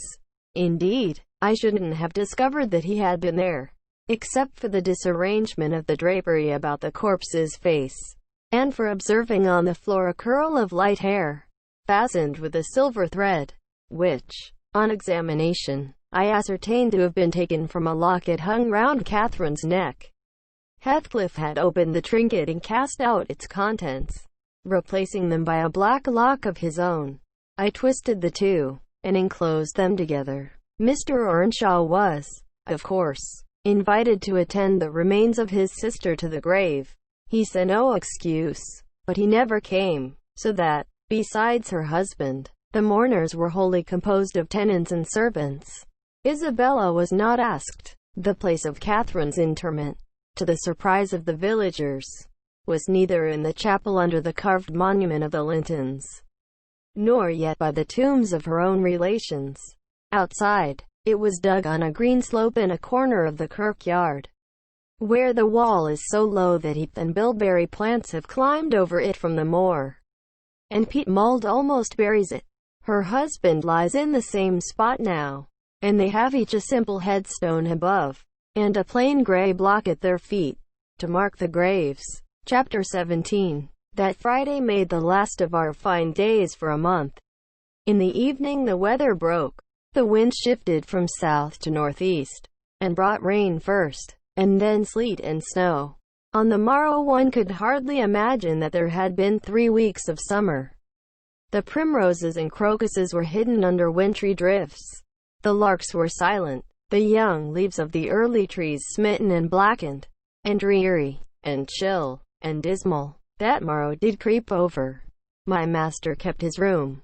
I took possession of the lonely parlor, converting it into a nursery, and there I was, sitting with a moaning doll of a child laid on my knee, rocking it to and fro, and watching. Meanwhile, the still driving flakes filled up the uncurtained window, when the door opened, and some person entered, out of breath and laughing. My anger was greater than my astonishment for a minute. I supposed it one of the maids, and I cried, "Have done! How dare you show your giddiness here? What would Mr. Linton say if he heard you?" "Excuse me," answered a familiar voice, "but I know Edgar is in bed, and I cannot stop myself." Quote. With that the speaker came forward to the fire, panting and holding her hand to her side. "I have run the whole way from Wuthering Heights," she continued, after a pause. "Except where I've flown, I couldn't count the number of falls I've had. Oh, I'm aching all over. Don't be alarmed. There shall be an explanation as soon as I can give it. Only just have the goodness to step out and order the carriage to take me on to Gimmerton, and tell a servant to seek up a few clothes in my wardrobe." The intruder was Mrs. Heathcliff. She certainly seemed in no laughing predicament.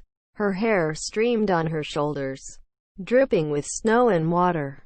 She was dressed in the girlish dress she commonly wore, befitting her age more than her position, a low frock with short sleeves, and nothing on either head or neck. The frock was of light silk, and clung to her with wet, and her feet were protected merely by thin slippers. Add to this a deep cut under one ear, which only the cold prevented from bleeding profusely, a white face scratched and bruised, and a frame hardly able to support itself through fatigue, and you may fancy my first fright was not much allayed when I had had leisure to examine her. "My dear young lady," I exclaimed, "I'll stir nowhere, and hear nothing, till you have removed every article of your clothes, and put on dry things. And certainly you shall not go to Gimmerton tonight, so it is needless to order the carriage." "Certainly I shall," she said. "Walking or riding?" Yet I've no objection to dress myself decently. And, see how it flows down my neck now. The fire does make it smart.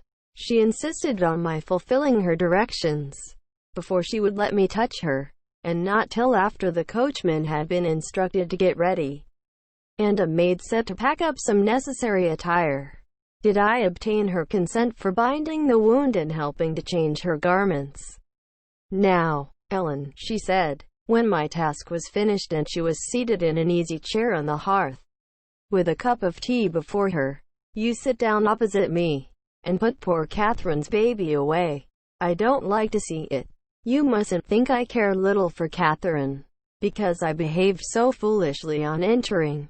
I've cried, too, bitterly. Yes, more than anyone else has reason to cry. We parted unreconciled, you remember, and I shan't forgive myself. But, for all that, I was not going to sympathize with him. The brute beast. Oh, give me the poker. This is the last thing of his I have about me." She slipped the gold ring from her third finger and threw it on the floor. "I'll smash it," she continued, striking it with childish spite, "and then I'll burn it."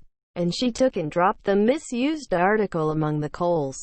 "There, he shall buy another. If he gets me back again, he'd be capable of coming to seek me, to tease Edgar. I dare not stay, lest that notion should possess his wicked head. And besides, Edgar has not been kind, has he? And I won't come suing for his assistance, nor will I bring him into more trouble. Necessity compelled me to seek shelter here, though, if I had not learned he was out of the way, I'd have halted at the kitchen, washed my face, warmed myself, got you to bring what I wanted, and departed again to anywhere out of the reach of my accursed, of that incarnate goblin. He was in such a fury. If he had caught me, it's a pity Earnshaw is not his match in strength. I wouldn't have run till I'd seen him all but demolished, had Hindley been able to do it. Well, don't talk so fast, miss, I interrupted. You'll disorder the handkerchief I have tied round your face, and make the cut bleed again. Drink your tea, and take breath, and give over laughing. Laughter is sadly out of place under this roof, and in your condition. An undeniable truth, she replied. Listen to that child. It maintains a constant wail. Send it out of my hearing for an hour. I shan't stay any longer. I rang the bell, and committed it to a servant's care. And then I inquired what had urged her to escape from Wuthering Heights in such an unlikely plight, and where she meant to go, as she refused remaining with us. I ought, and I wished to remain, answered she, to cheer Edgar and take care of the baby. For two things, and because the Grange is my right home. But I tell you he wouldn't let me. Do you think he could bear to see me grow fat and merry? Could bear to think that we were tranquil, and not resolve on poisoning our comfort? Now, I have the satisfaction of being sure that he detests me, to the point of its annoying him seriously to have me within earshot or eyesight. I notice, when I enter his presence, the muscles of his countenance are involuntarily distorted into an expression of hatred, partly rising from his knowledge of the good causes I have to feel that sentiment for him, and partly from original aversion. It is strong enough to make me feel pretty certain that he would not chase me over England, supposing I contrived a clear escape, and therefore I must get quite away. I've recovered from my first desire to be killed by him. I'd rather he'd kill himself. He has extinguished my love effectually, and so I'm at my ease. I can recollect yet how I loved him, and can dimly imagine that I could still be loving him, if, no, even if he had doted on me, the devilish nature would have revealed its existence somehow. Catherine had an awfully perverted taste to esteem him so dearly, knowing him so well. Monster! Would that he could be blotted out of creation, and out of my memory. Hush, hush, he's a human being, I said. Be more charitable. There are worse men than he is yet. He's not a human being, she retorted, and he has no claim on my charity. I gave him my heart, and he took and pinched it to death, and flung it back to me. People feel with their hearts, Ellen, and since he has destroyed mine, I have not power to feel for him, and I would not, though he groaned from this to his dying day, and wept tears of blood for Catherine. No, indeed, I wouldn't. And here Isabella began to cry, but, immediately dashing the water from her lashes, she recommenced. You asked, what has driven me to flight at last? I was compelled to attempt it, because I had succeeded in rousing his rage a pitch above his malignity. Pulling out the nerves with red-hot pincers requires more coolness than knocking on the head. He was worked up to forget the fiendish prudence he boasted of, and proceeded to murderous violence. I experienced pleasure in being able to exasperate him. The sense of pleasure woke my instinct of self-preservation, so I fairly broke free. And if ever I come into his hands again, he is welcome to a signal revenge. Yesterday, you know, Mr. Earnshaw should have been at the funeral. He kept himself sober for the purpose. Tolerably sober. Not going to bed mad at 6 o'clock and getting up drunk at 12. Consequently, he rose, in suicidal low spirits, as fit for the churches for a dance. And instead, he sat down by the fire and swallowed gin or brandy by tumblerfuls. Heathcliff, I shudder to name him, has been a stranger in the house from last Sunday till today. Whether the angels have fed him, or his kin beneath, I cannot tell, but he has not eaten a meal with us for nearly a week. He has just come home at dawn, and gone upstairs to his chamber, locking himself in, as if anybody dreamt of coveting his company. There he has continued, praying like a Methodist. Only the deity he implored is senseless dust and ashes. And God, when addressed, was curiously confounded with his own black father. After concluding these precious orisons, and they lasted generally till he grew hoarse and his voice was strangled in his throat, he would be off again, always straight down to the Grange. I wonder Edgar did not send for a constable, and give him into custody. For me, grieved as I was about Catherine, it was impossible to avoid regarding this season of deliverance from degrading oppression as a holiday. I recovered spirits sufficient to bear Joseph's eternal lectures without weeping, and to move up and down the house less with the foot of a frightened thief than formerly. You wouldn't think that I should cry at anything Joseph could say, but he and Hareton are detestable companions. I'd rather sit with Hindley, and hear his awful talk, than with Little Maester and his staunch supporter, that odious old man. When Heathcliff is in, I'm often obliged to seek the kitchen and their society, or starve among the damp uninhabited chambers. When he is not, as was the case this week, I establish a table and chair at one corner of the house fire, and never mind how Mr. Earnshaw may occupy himself, and he does not interfere with my arrangements. He is quieter now than he used to be, if no one provokes him, more sullen and depressed, and less furious. Joseph affirms he's sure he's an altered man, that the Lord has touched his heart, and he is saved so as by fire. I'm puzzled to detect signs of the favorable change, but it is not my business. Yester evening I sat in my nook reading some old books till late on towards 12. It seemed so dismal to go upstairs, with the wild snow blowing outside, and my thoughts continually reverting to the kirkyard and the new-made grave. I dared hardly lift my eyes from the page before me. That melancholy scene so instantly usurped its place. Hindley sat opposite, his head leant on his hand, perhaps meditating on the same subject. He had ceased drinking at a point below irrationality, and had neither stirred nor spoken during 2 or 3 hours.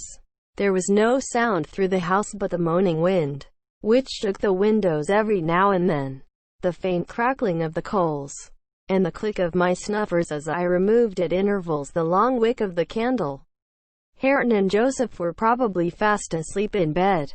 It was very, very sad, and while I read I sighed, for it seemed as if all joy had vanished from the world, never to be restored. The doleful silence was broken at length by the sound of the kitchen latch. Heathcliff had returned from his watch earlier than usual, owing, I suppose, to the sudden storm. That entrance was fastened, and we heard him coming round to get in by the other.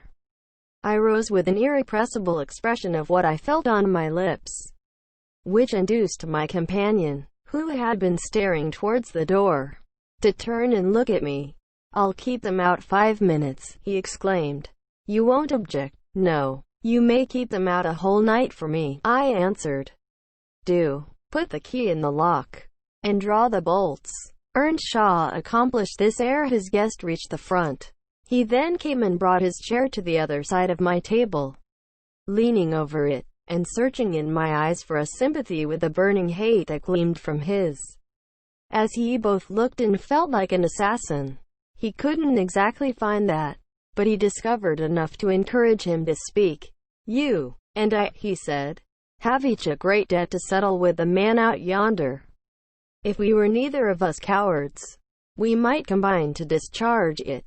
Are you as soft as your brother? Are you willing to endure to the last, and not once attempt a repayment?" "I'm weary of enduring now," I replied, "and I'd be glad of a retaliation that wouldn't recoil on myself. But treachery and violence are spears pointed at both ends. They wound those who resort to them worse than their enemies." Single quote. "Treachery and violence are of just return for treachery and violence," cried Hindley. "Mrs. Heathcliff, I'll ask you to do nothing but sit still and be dumb. Tell me now, can you? I'm sure you would have as much pleasure as I in witnessing the conclusion of the fiend's existence. He'll be your death unless you overreach him, and he'll be my ruin. Damn the hellish villain. He knocks at the door as if he were master here already. Promise to hold your tongue, and before that clock strikes, it wants 3 minutes of 1. You're a free woman." He took the implements which I described to you in my letter from his breast, and would have turned down the candle. I snatched it away, however, and seized his arm. "I'll not hold my tongue," I said. "You mustn't touch him. Let the door remain shut, and be quiet." "No, I've formed my resolution, and by God I'll execute it," cried the desperate being. "I'll do you a kindness in spite of yourself, and Hareton justice, and you needn't trouble your head to screen me. Catherine is gone. Nobody alive would regret me, or be ashamed, though I cut my throat this minute, and it's time to make an end. I might as well have struggled with a bear, or reason with a lunatic. The only resource left me was to run to a lattice and warn his intended victim of the fate which awaited him. You'd better seek shelter somewhere else tonight," I exclaimed, in rather a triumphant tone. "Mr. Earnshaw has a mind to shoot you. If you persist in endeavoring to enter, you'd better open the door." "You," he answered, addressing me by some elegant term that I don't care to repeat. "I shall not meddle in the matter," I retorted again. "Come in and get shot, if you please. I've done my duty." With that I shut the window and returned to my place by the fire, having too small a stock of hypocrisy at my command to pretend any anxiety for the danger that menaced him. Earnshaw swore passionately at me, affirming that I loved the villain yet, and calling me all sorts of names for the base spirit I evinced. And I, in my secret heart and conscience, never reproached me, thought what a blessing it would be for him should Heathcliff put him out of misery, and what a blessing for me should he send Heathcliff to his right abode. As I sat nursing these reflections, the casement behind me was banged onto the floor by a blow from the latter individual, and his black countenance looked blightingly through. The stanchion stood too close to suffer his shoulders to follow, and I smiled, exulting in my fancied security. His hair and clothes were whitened with snow, and his sharp cannibal teeth, revealed by cold and wrath, gleamed through the dark. "Isabella, let me in, or I'll make you repent," he gurned, as Joseph calls it. "I cannot commit murder," I replied. "Mr. Hindley stands sentinel with a knife and loaded pistol." Single quote. "Let me in by the kitchen door," he said. "Hindley will be there before me," I answered. "And that's a poor love of yours that cannot bear a shower of snow." We were left at peace in our beds as long as the summer moon shone. But the moment a blast of winter returns, you must run for shelter. Heathcliff, if I were you, I'd go stretch myself over her grave and die like a faithful dog. The world is surely not worth living in now, is it? You had distinctly impressed on me the idea that Catherine was the whole joy of your life. I can't imagine how you think of surviving her loss. He's there, is he? Exclaimed my companion, rushing to the gap. If I can get my arm out I can hit him. I'm afraid, Ellen, you'll set me down as really wicked. But you don't know all, so don't judge. I wouldn't have aided or abetted an attempt on even his life for anything. Wish that he were dead. I must, and therefore I was fearfully disappointed, and unnerved by terror for the consequences of my taunting speech, when he flung himself on Earnshaw's weapon and wrenched it from his grasp. The charge exploded, and the knife, in springing back, closed into its owner's wrist. Heathcliff pulled it away by main force, slitting up the flesh as it passed on, and thrust it dripping into his pocket. He then took a stone, struck down the division between two windows, and sprang in. His adversary had fallen senseless with excessive pain and the flow of blood that gushed from an artery or a large vein. The ruffian kicked and trampled on him, and dashed his head repeatedly against the flags, holding me with one hand. Meantime, to prevent me summoning Joseph, he exerted preterhuman self-denial in abstaining from finishing him completely. But getting out of breath, he finally desisted, and dragged the apparently inanimate body onto the settle. There he tore off the sleeve of Earnshaw's coat, and bound up the wound with brutal roughness, spitting and cursing during the operation as energetically as he had kicked before. Being at liberty, I lost no time in seeking the old servant, who, having gathered by degrees the purport of my hasty tale, hurried below, gasping, as he descended the steps two at once. What is there to do now? What is there to do now? There's this to do, thundered Heathcliff, that your master's mad, and should he last another month, I'll have him to an asylum. And how the devil did you come to fasten me out, you toothless hound? Don't stand muttering and mumbling there. Come, I'm not going to nurse him. Wash that stuff away, and mind the sparks of your candle. It is more than half brandy. And so ye've been murthering on him? Exclaimed Joseph, lifting his hands and eyes in horror. If ever I seed a seat loike this, may the Lord. Heathcliff gave him a push onto his knees in the middle of the blood, and flung a towel to him. But instead of proceeding to dry it up, he joined his hands and began a prayer, which excited my laughter from its odd phraseology. I was in the condition of mind to be shocked at nothing. In fact, I was as reckless as some malefactors show themselves at the foot of the gallows. Oh, I forgot you, said the tyrant. You shall do that. Down with you. And you conspire with him against me, do you, viper? There, that is work fit for you. He shook me till my teeth rattled, and pitched me beside Joseph, who steadily concluded his supplications, and then rose, vowing he would set off for the Grange directly.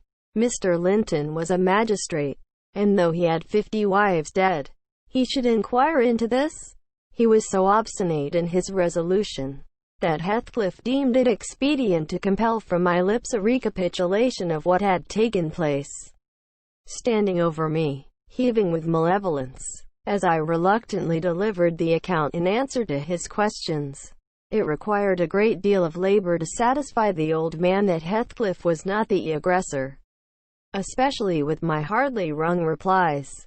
However, Mr. Earnshaw soon convinced him that he was alive still.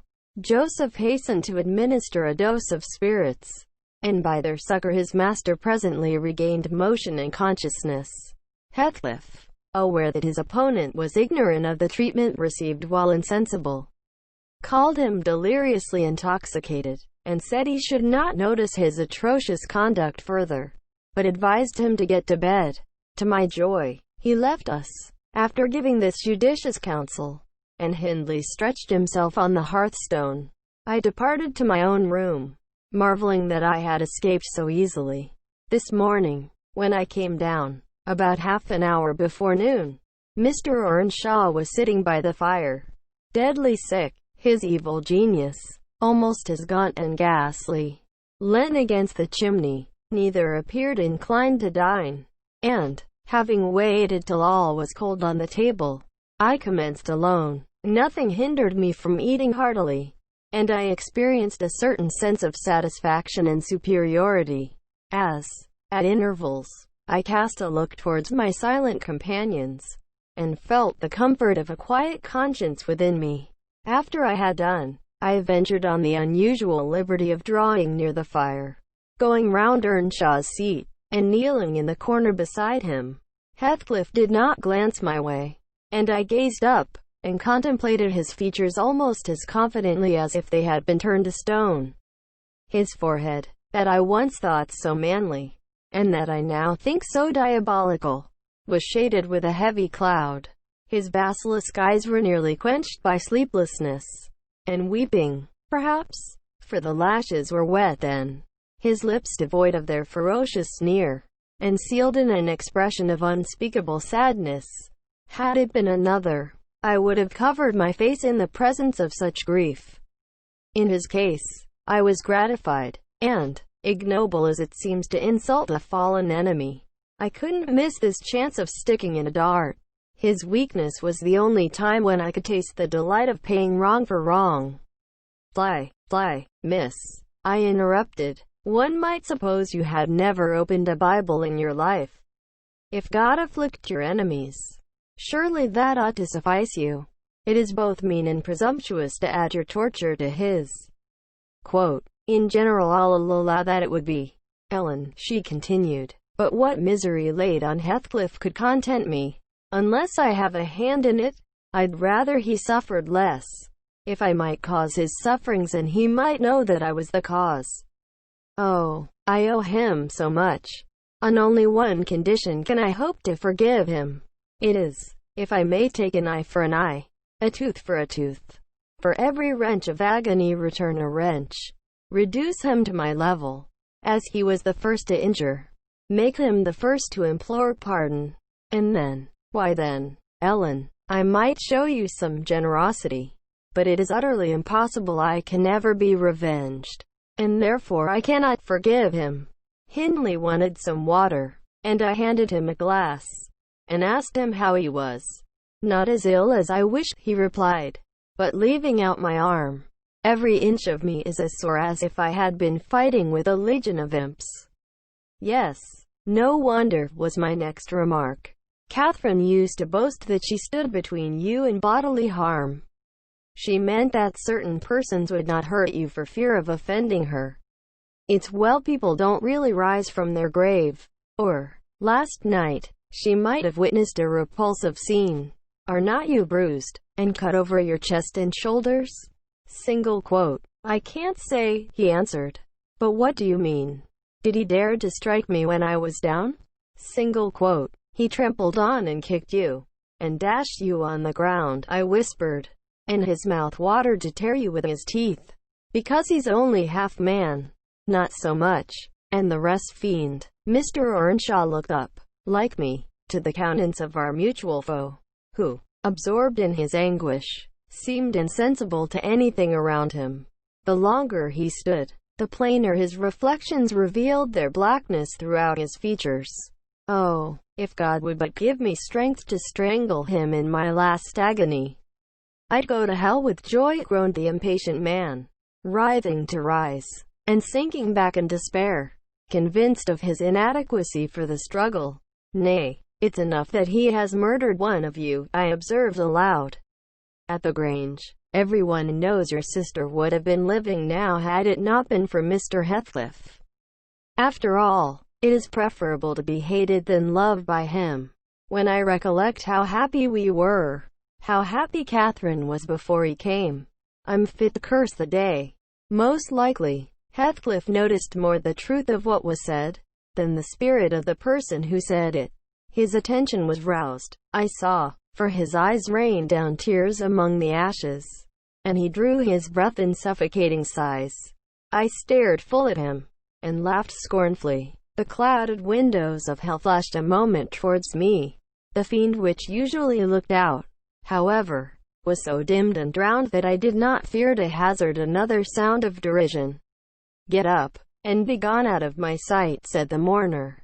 I guessed he uttered those words, at least, though his voice was hardly intelligible. "I beg your pardon," I replied, "but I loved Catherine too, and her brother requires attendance, which, for her sake, I shall supply. Now that she's dead, I see her in Hindley. Hindley has exactly her eyes. If you had not tried to gouge them out, and made them black and red, and her single quote, 'Get up, wretched idiot, before I stamp you to death,'" he cried, making a movement that caused me to make one also. "But then," I continued, holding myself ready to flee, "if poor Catherine had trusted you, and assumed the ridiculous, contemptible, degrading title of Mrs. Heathcliff, she would soon have presented a similar picture. She wouldn't have borne your abominable behavior quietly. Her detestation and disgust must have found voice." The back of the settle in Earnshaw's person interposed between me and him. So instead of endeavoring to reach me, he snatched a dinner knife from the table and flung it at my head. It struck beneath my ear, and stopped the sentence I was uttering. But, pulling it out, I sprang to the door and delivered another, which I hope went a little deeper than his missile. The last glimpse I caught of him was a furious rush on his part, checked by the embrace of his host, and both fell locked together on the hearth. In my flight through the kitchen, I bid Joseph speed to his master. I knocked over Hareton, who was hanging a litter of puppies from a chair back in the doorway, and, blessed as a soul escaped from purgatory, I bounded, leapt, and flew down the steep road, then, quitting its windings, shot direct across the moor, rolling over banks, and wading through marshes, precipitating myself, in fact, towards the beacon light of the Grange. And far rather would I be condemned to a perpetual dwelling in the infernal regions than, even for one night, abide beneath the roof of Wuthering Heights again. Isabella ceased speaking, and took a drink of tea. Then she rose, and bidding me put on her bonnet, and a great shawl I had brought, and turning a deaf ear to my entreaties for her to remain another hour, she stepped on to a chair, kissed Edgar's and Catherine's portraits, bestowed a similar salute on me, and descended to the carriage, accompanied by Fanny, who yelped wild with joy at recovering her mistress. She was driven away, never to revisit this neighborhood, but a regular correspondence was established between her and my master when things were more settled. I believe her new abode was in the south, near London. There she had a son born a few months subsequent to her escape. He was christened Linton, and, from the first, she reported him to be an ailing, peevish creature. Mr. Heathcliff, meeting me one day in the village, inquired where she lived. I refused to tell. He remarked that it was not of any moment, only she must beware of coming to her brother. She should not be with him, if he had to keep her himself, though I would give no information. He discovered, through some of the other servants, both her place of residence and the existence of the child. Still, he didn't molest her, for which forbearance she might think is aversion, I suppose. He often asked about the infant, when he saw me, and on hearing its name, smiled grimly, and observed, "They wish me to hate it too, do they?" "I don't think they wish you to know anything about it," I answered. "But I'll have it," he said. "When I want it, they may reckon on that." Fortunately his mother died before the time arrived, some 13 years after the decease of Catherine, when Linton was 12, or a little more. On the day succeeding Isabella's unexpected visit, I had no opportunity of speaking to my master. He shunned conversation, and was fit for discussing nothing. When I could get him to listen, I saw it pleased him that his sister had left her husband, whom he abhorred with an intensity which the mildness of his nature would scarcely seem to allow. So deep and sensitive was his aversion, that he refrained from going anywhere where he was likely to see or hear of Heathcliff. Grief, and that together, transformed him into a complete hermit. He threw up his office of magistrate, ceased even to attend church, avoided the village on all occasions, and spent a life of entire seclusion within the limits of his parking grounds, only varied by solitary rambles on the moors, and visits to the grave of his wife, mostly at evening, or early morning before other wanderers were abroad. But he was too good to be thoroughly unhappy long. He didn't pray for Catherine's soul to haunt him. Time brought resignation, and a melancholy sweeter than common joy. He recalled her memory with ardent, tender love, and hopeful aspiring to the better world, where he doubted not she was gone, and he had earthly consolation and affections also. "Great few days," I said. He seemed regardless of the puny successor to the departed. That coldness melted as fast as snow in April, and ere the tiny thing could stammer a word or totter a step, it wielded a despot's scepter in his heart. It was named Catherine, but he never called it the name in full, as he had never called the first Catherine short, probably because Heathcliff had a habit of doing so. The little one was always Cathy.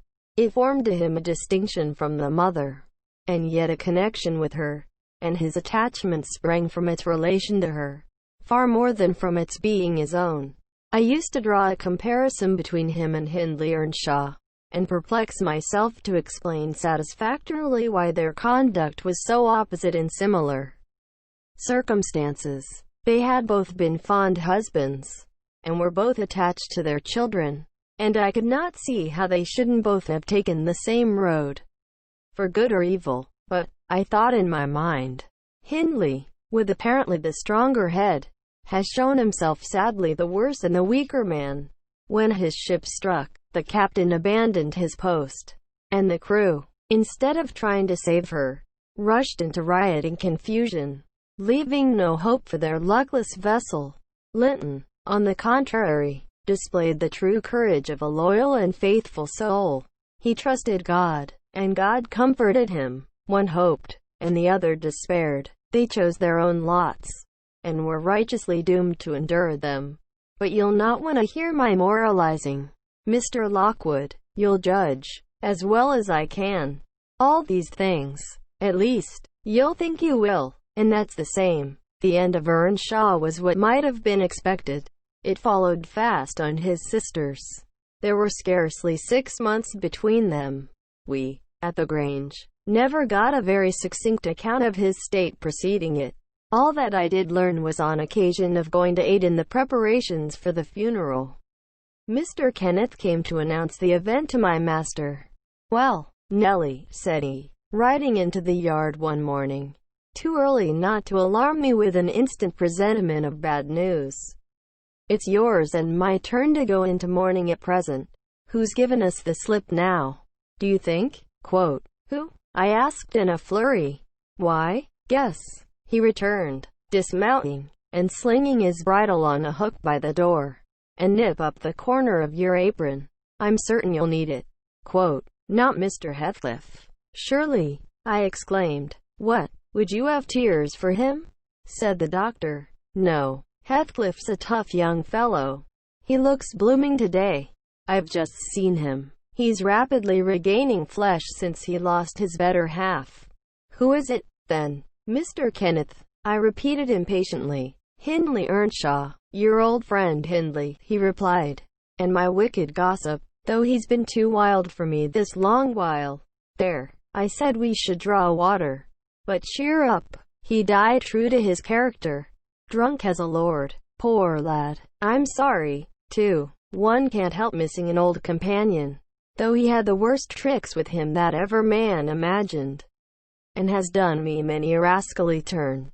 He's barely 27, it seems. That's your own age. Who would have thought you were born in 1 year?" I confess this blow was greater to me than the shock of Mrs. Linton's death. Ancient associations lingered round my heart. I sat down in the porch and wept as for a blood relation, desiring Mr. Kenneth to get another servant to introduce him to the master. I could not hinder myself from pondering on the question. Had he had fair play? Whatever I did, that idea would bother me. It was so tiresomely pertinacious that I resolved on requesting leave to go to Wuthering Heights and assist in the last duties to the dead. Mr. Linton was extremely reluctant to consent, but I pleaded eloquently for the friendless condition in which he lay, and I said my old master and foster brother had a claim on my services as strong as his own. Besides, I reminded him that the child Hareton was his wife's nephew, and, in the absence of nearer kin, he ought to act as its guardian, and he ought to and must inquire how the property was left, and look over the concerns of his brother-in-law. He was unfit for attending to such matters then, but he bid me speak to his lawyer, and at length permitted me to go. His lawyer had been Earnshaw's also. I called at the village, and asked him to accompany me. He shook his head, and advised that Heathcliff should be let alone, affirming, if the truth were known, Hareton would be found little else than a beggar. His father died in debt, he said. The whole property is mortgaged, and the sole chance for the natural heir is to allow him an opportunity of creating some interest in the creditor's heart, that he may be inclined to deal leniently towards him. When I reached the Heights, I explained that I had come to see everything carried on decently, and Joseph, who appeared in sufficient distress, expressed satisfaction at my presence. Mr. Heathcliff said he did not perceive that I was wanted, but I might stay and order the arrangements for the funeral, if I chose. Correctly, he remarked, that fool's body should be buried at the crossroads, without ceremony of any kind. I happened to leave him 10 minutes yesterday afternoon, and in that interval he fastened the 2 doors of the house against me, and he has spent the night in drinking himself to death deliberately. We broke in this morning, for we heard him sporting like a horse, and there he was, laid over the settle. Flaying and scalping would not have wakened him. I sent for Kenneth, and he came, but not till the beast had changed into carrion. He was both dead and cold, and stark, and so you'll allow it was useless making more stir about him. Quote, the old servant confirmed this statement, but muttered, I'd rather he'd gone hisseln for tea, doctor. I said ha tay and ten o tea maester better nor him, and he warranted when I left, not o.t. sort. Quote, I insisted on the funeral being respectable. Mr. Heathcliff said I might have my own way there too, only, he desired me to remember that the money for the whole affair came out of his pocket. He maintained a hard, careless deportment, indicative of neither joy nor sorrow. If anything, it expressed a flinty gratification at a piece of difficult work successfully executed. I observed once, indeed, something like exultation in his aspect. It was just when the people were bearing the coffin from the house. He had a hypocrisy to represent a mourner, and previous to following with Hareton, he lifted the unfortunate child onto the table and muttered, with peculiar gusto, now, my bonny lad, you are mine, and we'll see if one tree won't grow as crooked as another, with the same wind to twist it. The unsuspecting thing was pleased at this speech. He played with Heathcliff's whiskers, and stroked his cheek, but I divined its meaning, and observed tartly, that boy must go back with me to Thrushcross Grange. Sir, there is nothing in the world less yours than he is. Quote, does Linton say so? He demanded. Of course. He has ordered me to take him, I replied. Well, said the scoundrel, we'll not argue the subject now, but I have a fancy to try my hand at rearing a young one, so intimate to your master that I must supply the place of this with my own. If he attempt to remove it, I don't engage to let Hareton go undisputed, but I'll be pretty sure to make the other come. Remember to tell him. This hint was enough to bind our hands. I repeated its substance on my return, and Edgar Linton, little interested at the commencement, spoke no more of interfering. I'm not aware that he could have done it to any purpose, had he been ever so willing. The guest was now the master of Wuthering Heights.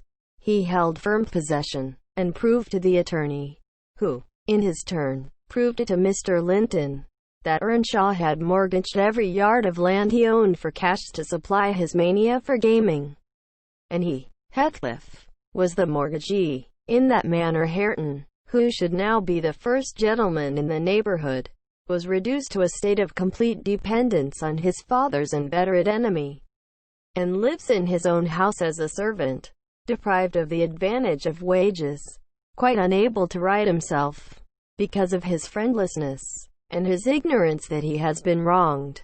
Chapter 18. The 12 years, continued Mrs. Dean, following that dismal period were the happiest of my life. My greatest troubles in their passage rose from our little lady's trifling illnesses, which she had to experience in common with all children, rich and poor. For the rest, after the first 6 months, she grew like a larch, and could walk and talk too, in her own way. Before the heath blossomed a second time over Mrs. Linton's dust, she was the most winning thing that ever brought sunshine into a desolate house. A real beauty in face, with the Earnshaw's handsome dark eyes, but the Lintons' fair skin and small features, and yellow curling hair. Her spirit was high, though not rough, and qualified by a heart sensitive and lively to excess in its affections. That capacity for intense attachment reminded me of her mother. Still she did not resemble her, for she could be soft and mild as a dove, and she had a gentle voice and pensive expression. Her anger was never furious, her love never fierce. It was deep and tender. However, it must be acknowledged, she had faults to foil her gifts. A propensity to be saucy was one, and a perverse will, that indulged children invariably acquire, whether they be good-tempered or cross. If a servant chanced to vex her, it was always, "I shall tell Papa," and if he reproved her, even by a look, you would have thought it a heart-breaking business. I don't believe he ever did speak a harsh word to her. He took her education entirely on himself, and made it an amusement. Fortunately, curiosity and a quick intellect made her an apt scholar. She learned rapidly and eagerly, and did honor to his teaching. Till she reached the age of 13, she had not once been beyond the range of the park by herself. Mr. Linton would take her with him a mile or so outside, on rare occasions, but he trusted her to no one else. Gimmerton was an unsubstantial name in her ears. The chapel, the only building she had approached or entered, except her own home, Wuthering Heights, and Mr. Heathcliff did not exist for her. She was a perfect recluse, and, apparently, perfectly contented. Sometimes, indeed, while surveying the country from her nursery window, she would observe, "Ellen, how long will it be before I can walk to the top of those hills? I wonder what lies on the other side. Is it the sea?" "No, Miss Cathy," I would answer. "It is hills again, just like these." "And what are those golden rocks like when you stand under them?" she once asked. The abrupt descent of Pennystone Crags particularly attracted her notice, especially when the setting sun shone on it in the topmost heights, and the whole extent of landscape besides lay in shadow. I explained that they were bare masses of stone, with hardly enough earth in their clefts to nourish a stunted tree. "And why are they bright so long after it is evening here?" she pursued. "Because they are a great deal higher up than we are," replied I. "You could not climb them. They are too high and steep. In winter the frost is always there before it comes to us, and deep into summer I have found snow under that black hollow on the northeast side." "Oh, you have been on them," she cried gleefully. "Then I can go, too, when I am a woman." "Has Papa been?" "Ellen, Papa would tell you, Miss," I answered, hastily, "that they are not worth the trouble of visiting. The moors, where you ramble with him, are much nicer, and Thrushcross Park is the finest place in the world. But I know the park, and I don't know those," she murmured to herself, "and I should delight to look round me from the brow of that tallest point. My little pony Minnie shall take me some time." One of the maids, mentioning the fairy cave, quite turned her head with a desire to fulfill this project. She teased Mr. Linton about it, and he promised she should have the journey when she got older. But Miss Catherine measured her age by months. And, now, am I old enough to go to Penistone Crags? Was the constant question in her mouth. The road thither wound close by Wuthering Heights. Edgar had not the heart to pass it, so she received as constantly the answer, "Not yet, love, not yet." Quote, I said Mrs. Heathcliff lived above a dozen years after quitting her husband. Her family were of a delicate constitution. She and Edgar both lacked the ruddy health that you will generally meet in these parts. What her last illness was, I am not certain. I conjecture they died of the same thing, a kind of fever, slow at its commencement, but incurable, and rapidly consuming life towards the close. She wrote to inform her brother of the probable conclusion of a 4 months' indisposition under which she had suffered, and entreated him to come to her, if possible, for she had much to settle, and she wished to bid him adieu, and deliver Linton safely into his hands. Her hope was that Linton might be left with him, as he had been with her. His father, she would fain convince herself, had no desire to assume the burden of his maintenance or education. My master hesitated not a moment in complying with her request. Reluctant as he was to leave home at ordinary calls, he flew to answer this, commanding Catherine to my peculiar vigilance, in his absence, with reiterated orders that she must not wander out of the park. Even under my escort, he did not calculate on her going unaccompanied. He was away 3 weeks. The first day or two my charge sat in a corner of the library, too sad for either reading or playing.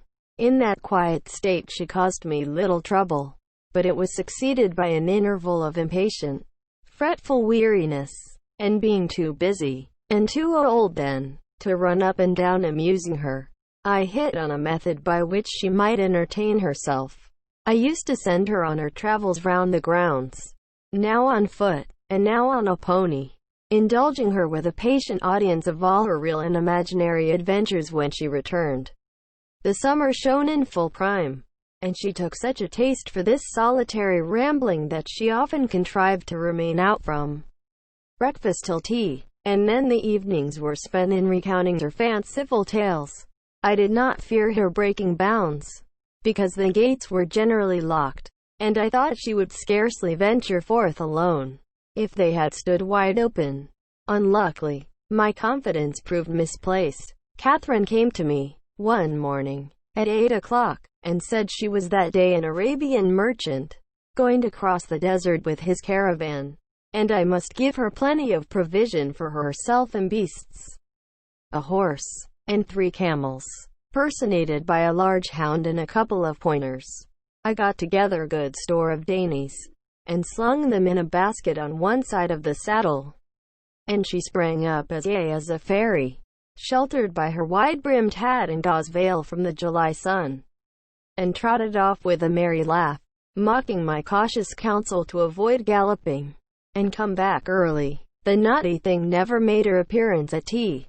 One traveler, the hound, being an old dog and fond of his ease, returned, but neither Cathy, nor the pony, nor the 2 pointers were visible in any direction. I dispatched emissaries down this path, and that path, and at last went wandering in search of her myself. There was a laborer working at a fence round a plantation, on the borders of the grounds. I inquired of him if he had seen our young lady. I saw her at morn, he replied. She would have me to cut her a hazel switch, and then she leapt her galloway over the hedge yonder, where it is lowest, and galloped out of sight. You may guess how I felt at hearing this news. It struck me directly she must have started for Penistone Crags. What will become of her? I ejaculated, pushing through a gap which the man was repairing, and making straight to the high road. I walked as if for a wager, mile after mile, till a turn brought me in view of the heights. But no Catherine could I detect, far or near. The crags lie about 1.5 miles beyond Mr. Heathcliff's place, and that is 4 from the Grange. So I began to fear night would fall ere I could reach them. And what if she should have slipped in clambering among them, I reflected, and been killed, or broken some of her bones. My suspense was truly painful, and, at first, it gave me delightful relief to observe, in hurrying by the farmhouse, Charlie, the fiercest of the pointers, lying under a window, with swelled head and bleeding ear. I opened the wicket and ran to the door, knocking vehemently for admittance. A woman whom I knew, and who formerly lived at Gimmerton, answered. She had been servant there since the death of Mr. Earnshaw. "Ah," said she, "you are come a-seeking your little mistress. Don't be frightened. She's here safe. But I'm glad it isn't the master. He is not at home then, is he?" I panted, quite breathless with quick walking and alarm. "No, no," she replied. "Both he and Joseph are off, and I think they won't return this hour or more. Step in and rest you a bit." I entered, and beheld my stray lamb seated on the hearth, rocking herself in a little chair that had been her mother's when a child. Her hat was hung against the wall, and she seemed perfectly at home, laughing and chattering, in the best spirits imaginable. To Hareton, now a great, strong lad of 18, who stared at her with considerable curiosity and astonishment, comprehending precious little of the fluent succession of remarks and questions which her tongue never ceased pouring forth. "Very well, miss," I exclaimed, concealing my joy under an angry countenance. "This is your last ride. Till Papa comes back, I'll not trust you over the threshold again. You naughty, naughty girl." "Aha, Ellen," she cried, gaily, jumping up and running to my side. "I shall have a pretty story to tell tonight. And so you've found me out. Have you ever been here in your life before? Put that hat on, and home at once," said I. "I'm dreadfully grieved at you, Miss Cathy. You've done extremely wrong. It's no use pouting and crying. That won't repay the trouble I've had, scouring the country after you. To think how Mr. Linton charged me to keep you in, and you stealing off so. It shows you are a cunning little fox, and nobody will put faith in you any more." "What have I done?" sobbed she, instantly checked. "Papa charged me nothing. He'll not scold me, Ellen. He's never cross, like you." Come, I repeated. "I'll tie the riband. Now, let us have no petulance." "Oh, for shame. You 13 years old, and such a baby." This exclamation was caused by her pushing the hat from her head, and retreating to the chimney out of my reach. "Nay," said the servant, "don't be hard on the bonny lass, Mrs. Dean." We made her stop. She'd fain have ridden forwards, afeard you should be uneasy. Hareton offered to go with her, and I thought he should. It's a wild road over the hills. Hareton, during the discussion, stood with his hands in his pockets, too awkward to speak, though he looked as if he did not relish my intrusion. "How long am I to wait?" I continued, disregarding the woman's interference. "It will be dark in 10 minutes. Where is the pony, Miss Cathy? And where is Phoenix?" "I shall leave you, unless you be quick, so please yourself." "The pony is in the yard," she replied, "and Phoenix is shut in there. He's bitten, and so is Charlie. I was going to tell you all about it, but you are in a bad temper, and don't deserve to hear." I picked up her hat, and approached to reinstate it, but perceiving that the people of the house took her part, she commenced capering round the room, and on my giving chase, ran like a mouse over and under and behind the furniture, rendering it ridiculous for me to pursue. Hareton and the woman laughed, and she joined them, and waxed more impertinent still, till I cried, in great irritation, "Well, Miss Cathy, if you were aware whose house this is, you'd be glad enough to get out." "It's your father's, isn't it?" said she, turning to Hareton. "Nay," he replied, looking down, and blushing bashfully. He could not stand a steady gaze from her eyes, though they were just his own. "Whose then?" "Your master's," she asked. He colored deeper, with a different feeling, muttered an oath, and turned away. "Who is his master?" continued the tiresome girl, appealing to me. "He talked about our house, and our folk. I thought he had been the owner's son, and he never said miss. He should have done. shouldn't he? If he's a servant, quote. Hareton grew black as a thundercloud at this childish speech. I silently shook my questioner, and at last succeeded in equipping her for departure. Now, get my horse, she said, addressing her unknown kinsman as she would one of the stable boys at the Grange. And you may come with me. I want to see where the goblin hunter rises in the marsh, and to hear about the Farishes, as you call them. But make haste. What's the matter? Get my horse, I say. Quote, I'll see thee damned before I be thy servant, growled the lad. You'll see me what? Asked Catherine in surprise. Damned, thou saucy witch, he replied. There, Miss Cathy, you see you've got into pretty company, I interposed.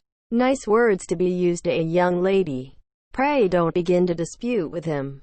Come, let us seek for Minnie ourselves, and be gone. But, Ellen, cried she, staring fixed in astonishment, how dare he speak so to me?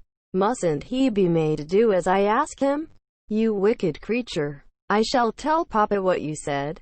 Now, then. Hareton did not appear to feel this threat, so the tears sprang into her eyes with indignation.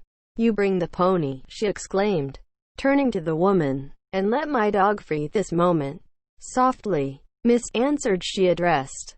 You'll lose nothing by being civil. Though Mr. Hareton, there, be not the master's son. He's your cousin, and I was never hired to serve you. He my cousin, cried Cathy, with a scornful laugh. Yes, indeed, responded her reprover. Oh, Ellen, don't let them say such things, she pursued in great trouble. Papa has gone to fetch my cousin from London. My cousin is a gentleman's son. She stopped, and wept outright, upset at the bare notion of a relationship with such a clown. Hush, hush, I whispered. People can have many cousins and of all sorts, Miss Cathy, without being any the worse for it. Only they needn't keep their company, if they be disagreeable and bad. He's not my cousin, Ellen, she went on, gathering fresh grief from reflection, and flinging herself into my arms for refuge from the idea. I was much vexed at her and the servant for their mutual revelations. Having no doubt of Linton's approaching arrival, communicated by the former, being reported to Mr. Heathcliff, and feeling as confident that Catherine's first thought on her father's return would be to seek in explanation of the latter's assertion concerning her rude-bred kindred, Hareton, recovering from his disgust at being taken for a servant, seemed moved by her distress, and, having fetched the pony round to the door, he took, to propitiate her, a fine crooked-legged terrier whelp from the kennel, and putting it into her hand, bid her whist, for he meant not. Pausing in her lamentations, she surveyed him with a glance of awe and horror, then burst forth anew. I could scarcely refrain from smiling at this antipathy to the poor fellow, who was a well-made, athletic youth, good-looking in features, and stout and healthy, but attired in garments befitting his daily occupations of working on the farm and lounging among the moors after rabbits and game. Still, I thought I could detect in his physiognomy a mind owning better qualities than his father ever possessed. Good things lost amid a wilderness of weeds, to be sure, whose rankness far overtopped their neglected growth.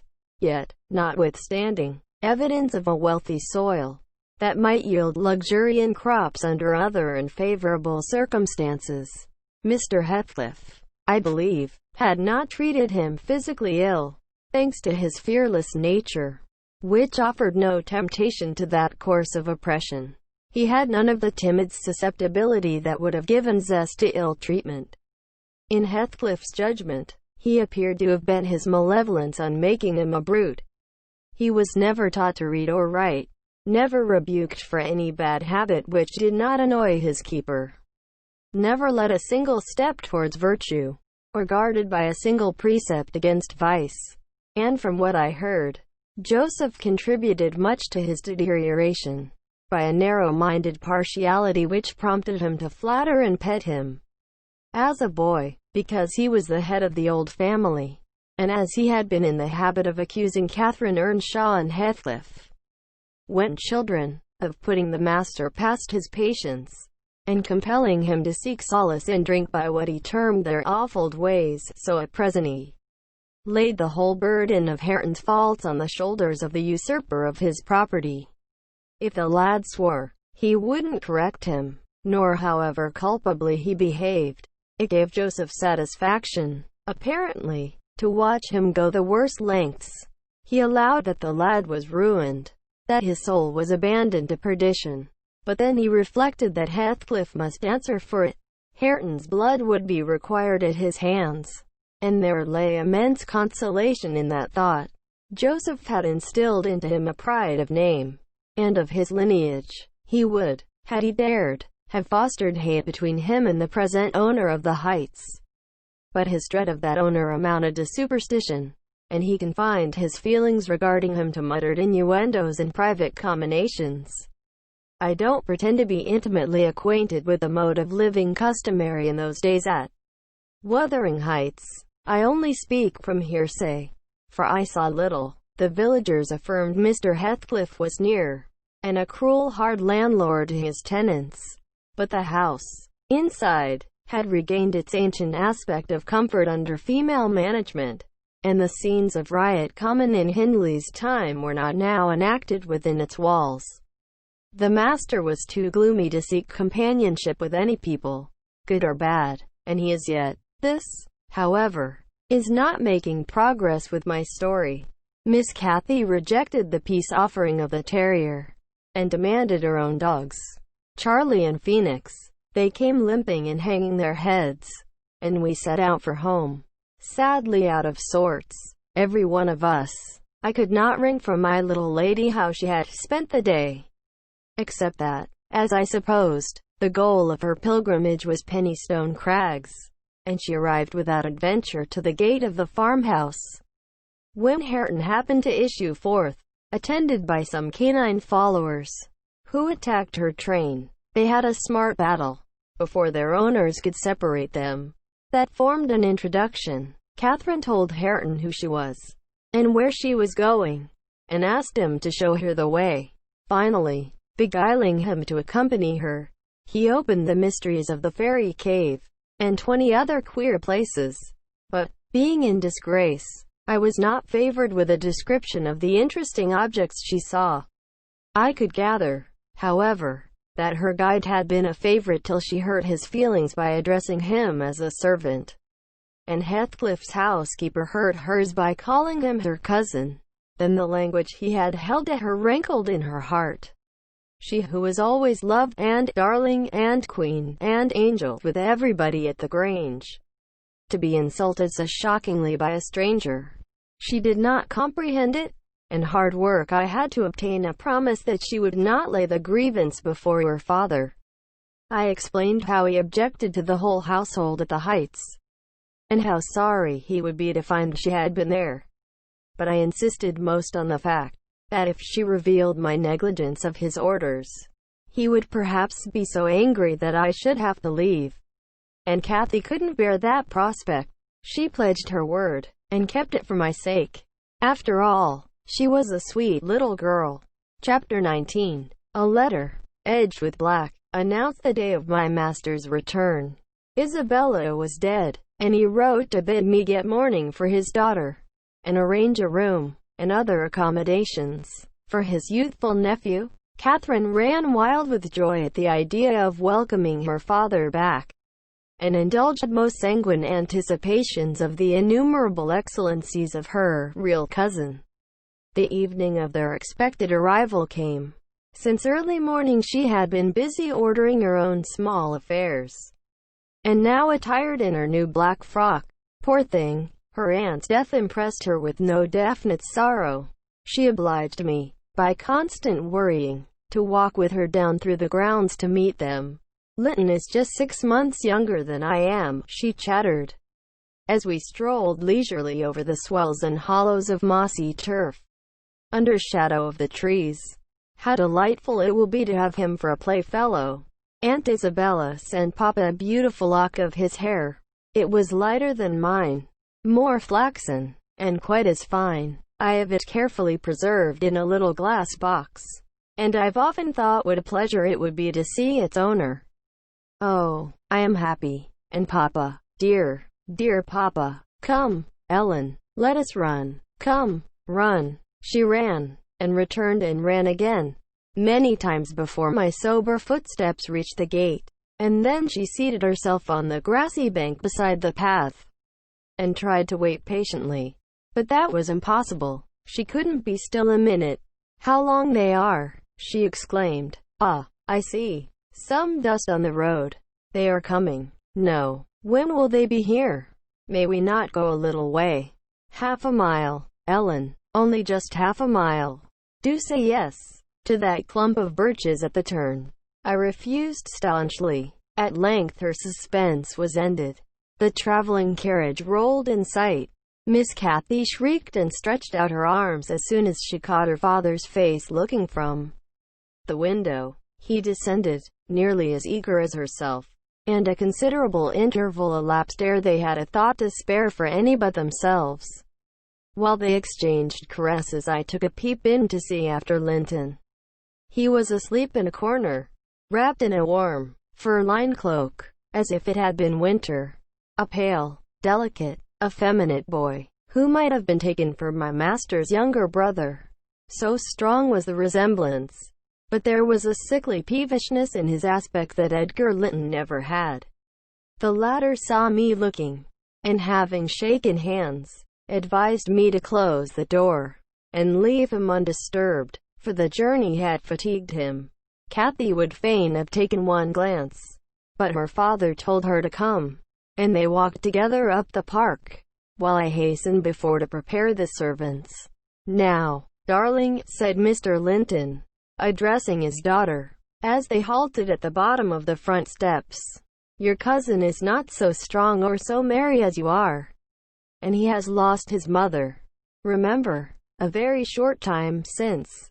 Therefore, don't expect him to play and run about with you directly, and don't harass him much by talking.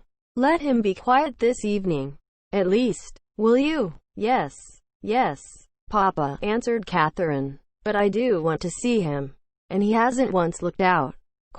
The carriage stopped, and the sleeper, being roused, was lifted to the ground by his uncle.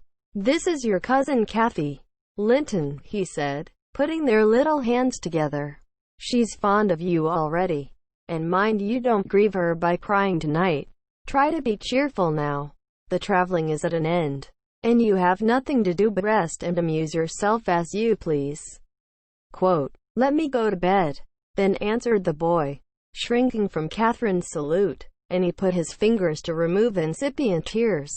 "Come, come, there's a good child," I whispered, leading him in. "You'll make her weep too. See how sorry she is for you." I do not know whether it was sorrow for him, but his cousin put on as sad a countenance as himself, and returned to her father. All three entered, and mounted to the library, where tea was laid ready. I proceeded to remove Linton's cap and mantle, and placed him on a chair by the table, but he was no sooner seated than he began to cry afresh. My master inquired what was the matter. "I can't sit on a chair," sobbed the boy. "Go to the sofa, then, and Ellen shall bring you some tea," answered his uncle patiently. He had been greatly tried during the journey, I felt convinced, by his fretful ailing charge. Linton slowly trailed himself off, and lay down. Cathy carried a footstool and her cup to his side.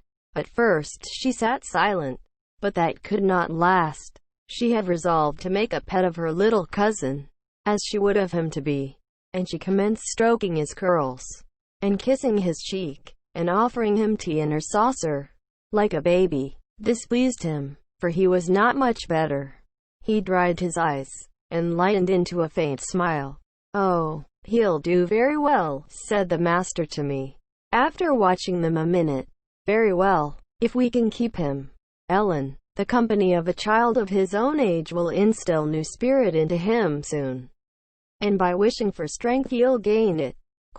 "Aye, if we can keep him," I mused to myself, and sore misgivings came over me that there was slight hope of that. And then, I thought, however will that weakling lithe at Wuthering Heights? between his father and Hareton. What playmates and instructors they'll be. Our doubts were presently decided, even earlier than I expected. I had just taken the children upstairs, after tea was finished, and seen Linton asleep. He would not suffer me to leave him till that was the case. I had come down, and was standing by the table in the hall, lighting a bedroom candle for Mr. Edgar, when a maid stepped out of the kitchen and informed me that Mr. Heathcliff's servant Joseph was at the door, and wished to speak with the master. I shall ask him what he wants first, I said, in considerable trepidation. A very unlikely hour to be troubling people, and the instant they have returned from a long journey. I don't think the master can see him. Joseph had advanced through the kitchen as I uttered these words, and now presented himself in the hall. He was donned in his Sunday garments, with his most sanctimonious and sourest face, and, holding his hat in one hand, and his stick in the other, he proceeded to clean his shoes on the mat. "Good evening, Joseph," I said, coldly. "What business brings you here tonight?" "It's Maester Linton I moon spake to," he answered, waving me disdainfully aside. "Mr. Linton is going to bed, unless you have something particular to say." "I'm sure he won't hear it now," I continued. "You had better sit down in there, and entrust your message to me." "Which is his rom?" pursued the fellow, surveying the range of closed doors. I perceived he was bent on refusing my mediation, so very reluctantly I went up to the library, and announced the unseasonable visitor, advising that he should be dismissed till next day. Mr. Linton had no time to empower me to do so, for Joseph mounted close at my heels, and, pushing into the apartment, planted himself at the far side of the table, with his two fists clapped on the head of his stick, and began in an elevated tone, as if anticipating opposition. "Heathcliff has sent me for his lad, and I mun go back about him." Edgar Linton was silent a minute. An expression of exceeding sorrow overcast his features. He would have pitied the child on his own account, but, recalling Isabella's hopes and fears, and anxious wishes for her son, and her commendations of him to his care, he grieved bitterly at the prospect of yielding him up, and searched in his heart how it might be avoided. No plan offered itself. The very exhibition of any desire to keep them would have rendered the claimant more peremptory. There was nothing left but to resign him. However, he was not going to rouse him from his sleep. "Tell Mr. Heathcliff," he answered calmly, "that his son shall come to Wuthering Heights tomorrow. He is in bed, and too tired to go the distance now. You may also tell him that the mother of Linton desired him to remain under my guardianship, and, at present, his health is very precarious." "Noah," said Joseph, giving a thud with his prop on the floor, and assuming an authoritative air. "Noah, that means not. Heathcliff mocks Noah canoti, mother, nor ye norther, but he'll hae his lad, und I moon talk him. Soa na ye na." "You shall not tonight," answered Linton decisively. "Walk downstairs at once, and repeat to your master what I have said. Ellen, show him down. Go." And, aiding the indignant elder with a lift by the arm, he rid the room of him and closed the door. "Farewell," shouted Joseph, as he slowly drew off. "To morn, he's come hisilm, and thrust him out, if ye dare." Chapter XX. To obviate the danger of this threat being fulfilled, Mr. Linton commissioned me to take the boy home early, on Catherine's pony, and, said he, as we shall now have no influence over his destiny, good or bad, you must say nothing of where he has gone to my daughter. She cannot associate with him hereafter, and it is better for her to remain in ignorance of his proximity, lest she should be restless, and anxious to visit the Heights. Merely tell her his father sent for him suddenly, and he has been obliged to leave us." Linton was very reluctant to be roused from his bed at 5 o'clock, and astonished to be informed that he must prepare for further traveling. But I softened off the matter by stating that he was going to spend some time with his father, Mr. Heathcliff, who wished to see him so much, He did not like to defer the pleasure till he should recover from his late journey. "My father," he cried, in strange perplexity. "Mama never told me I had a father. Where does he live?" "I'd rather stay with Uncle. He lives a little distance from the Grange," I replied. "Just beyond those hills. Not so far. But you may walk over here when you get hearty. And you should be glad to go home. And to see him. You must try to love him, as you did your mother. And then he will love you." "But why have I not heard of him before?" asked Linton. "Why didn't Mama and he live together, as other people do?" "He had business to keep him in the north," I answered. "And your mother's health required her to reside in the south." "And why didn't Mama speak to me about him?" persevered the child. "She often talked of Uncle, and I learned to love him long ago." "How am I to love Papa? I don't know him." "Oh, all children love their parents," I said. "Your mother, perhaps, thought you would want to be with him if she mentioned him often to you. Let us make haste. An early ride on such a beautiful morning is much preferable to an hour's more sleep." "Is she to go with us?" he demanded. "The little girl I saw yesterday?" "Not now," replied I. "Is Uncle?" he continued. "No. I shall be your companion there," I said. Linton sank back on his pillow and fell into a brown study. "I won't go without Uncle," he cried at length. "I can't tell where you mean to take me." I attempted to persuade him of the naughtiness of showing reluctance to meet his father.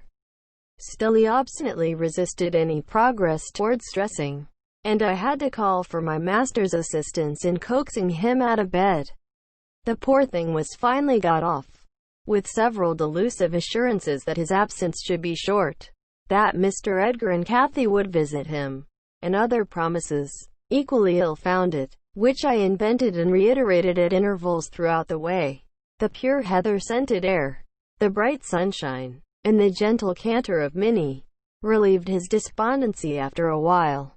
He began to put questions concerning his new home and its inhabitants, with greater interest and liveliness. "Is Wuthering Heights as pleasant a place as Thrushcross Grange?"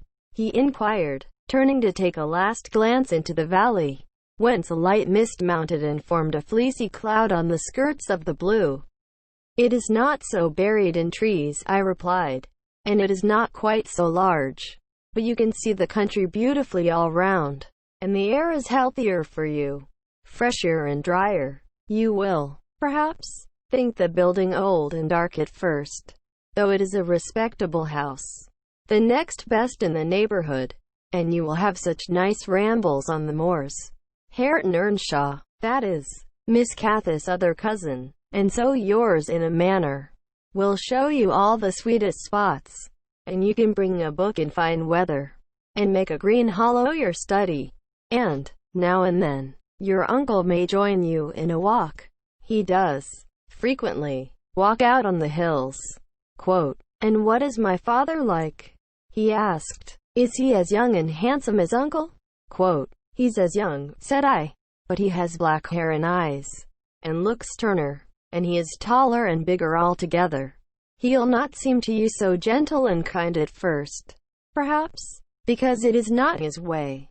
Still, mind you, be frank and cordial with him, and naturally he'll be fonder of you than any uncle, for you are his own." "Black hair and eyes," mused Linton. "I can't fancy him. Then I am not like him, am I?" "Not much," I answered. "Not a morsel," I thought, surveying with regret the white complexion and slim frame of my companion, and his large languid eyes, his mother's eyes, save that, unless a morbid touchiness kindled them a moment, they had not a vestige of her sparkling spirit.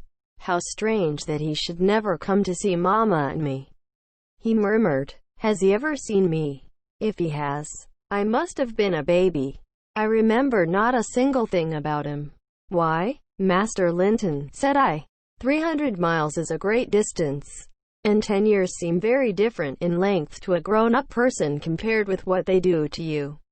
It is probable Mr. Heathcliff proposed going from summer to summer, but never found a convenient opportunity, and now it is too late.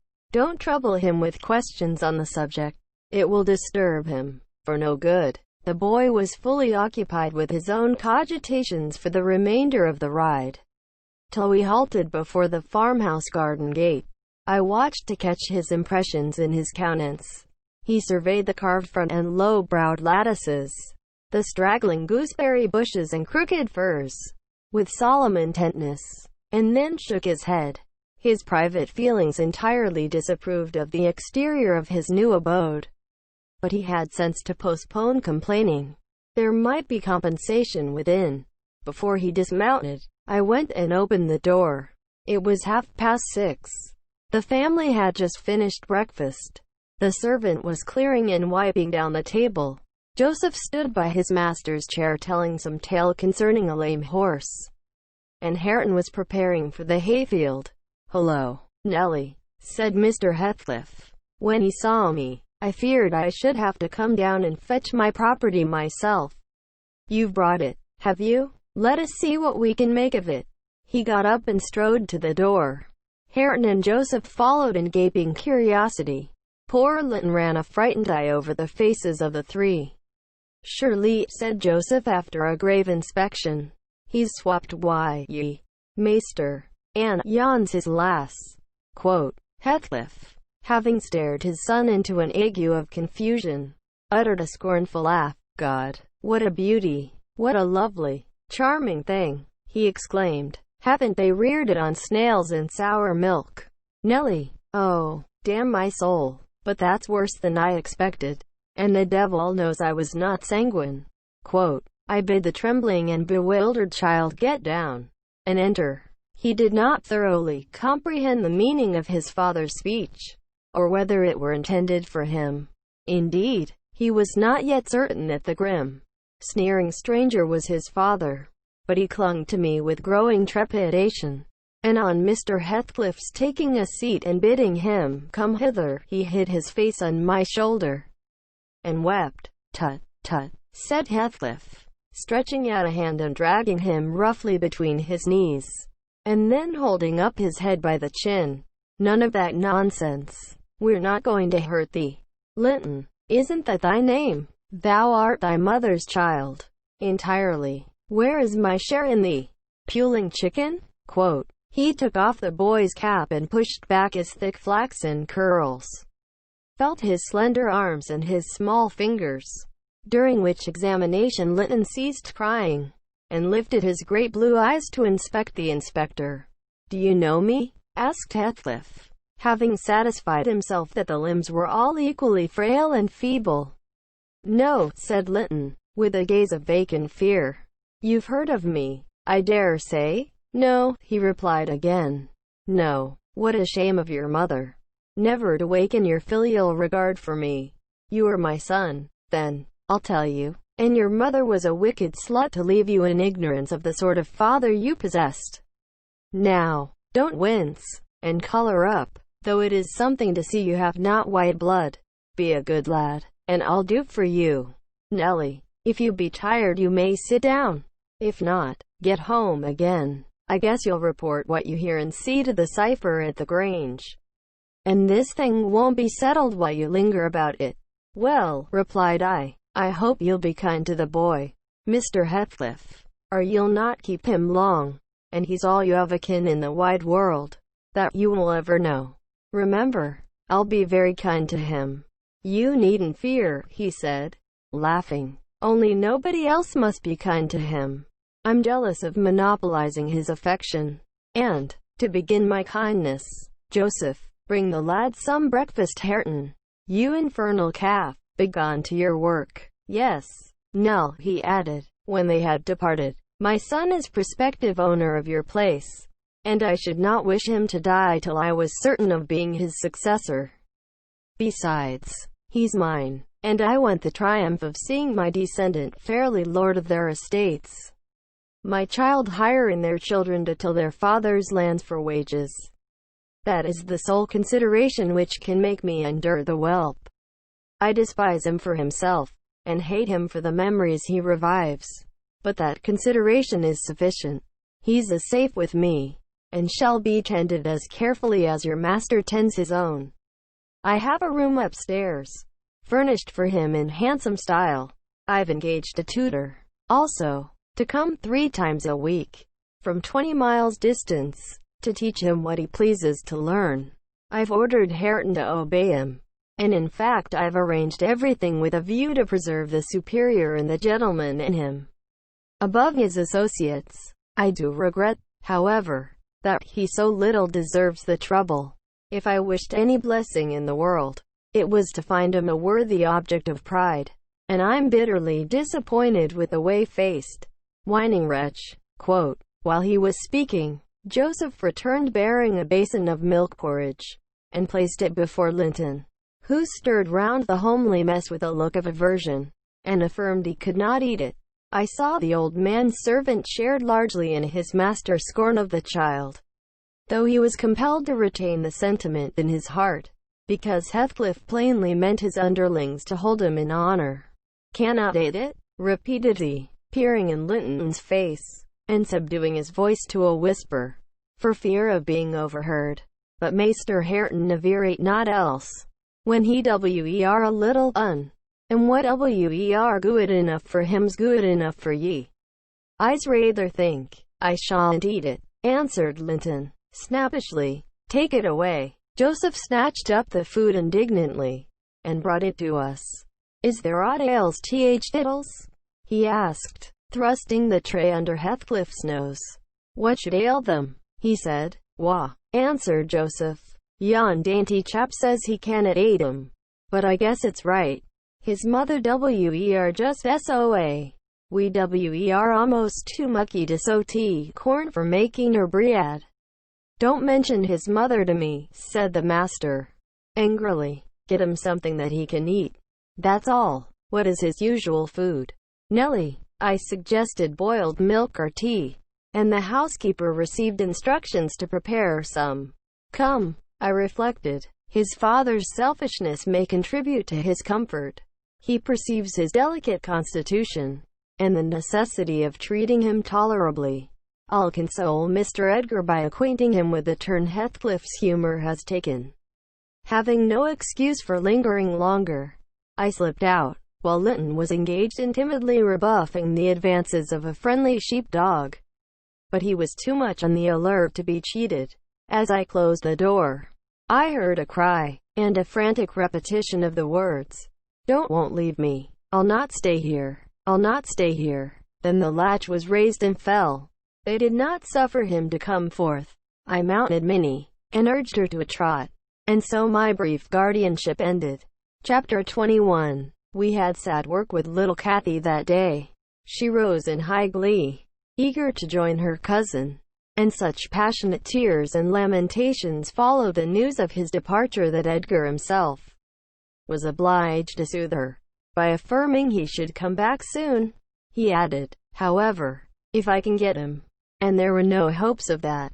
This promise poorly pacified her, but time was more potent, and though still at intervals she inquired of her father when Linton would return, before she did see him again his features had waxed so dim in her memory that she did not recognize him. When I chanced to encounter the housekeeper of Wuthering Heights, in paying business visits to Gimmerton, I used to ask how the young master got on, for he lived almost as secluded as Catherine herself, and was never to be seen. I could gather from her that he continued in weak health, and was a tiresome inmate. She said Mr. Heathcliff seemed to dislike him ever longer and worse, though he took some trouble to conceal it. He had an antipathy to the sound of his voice, and could not do it all with his sitting in the same room with him many minutes together. There seldom passed much talk between them. Linton learned his lessons and spent his evenings in a small apartment they called the parlour, or else lay in bed all day, for he was constantly getting coughs, and colds, and aches, and pains of some sort. "And I never knew such a faint-hearted creature," added the woman, "nor one so careful of his ilm. He will go on, if I leave the window open a bit late in the evening. Oh, it's killing, a breath of night air.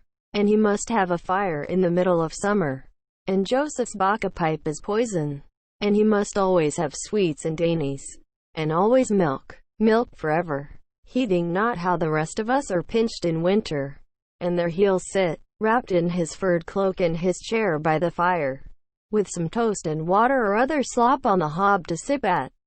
And if Hareton, for pity, comes to amuse him, Hareton is not bad-natured, though he's rough. They're short to part, one swearing and the other crying. I believe the master would relish Earnshaw's thrashing him to a mummy, if he were not his son, and I'm certain he would be fit to turn him out of doors, if he knew half the nursing he gives his ilm. But then he won't go into danger of temptation.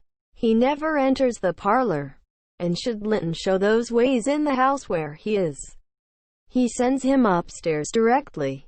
Quote, I divined, from this account, that utter lack of sympathy had rendered young Heathcliff selfish and disagreeable, if he were not so originally, and my interest in him, consequently, decayed, though still I was moved with a sense of grief at his lot, and a wish that he had been left with us. Mr. Edgar encouraged me to gain information.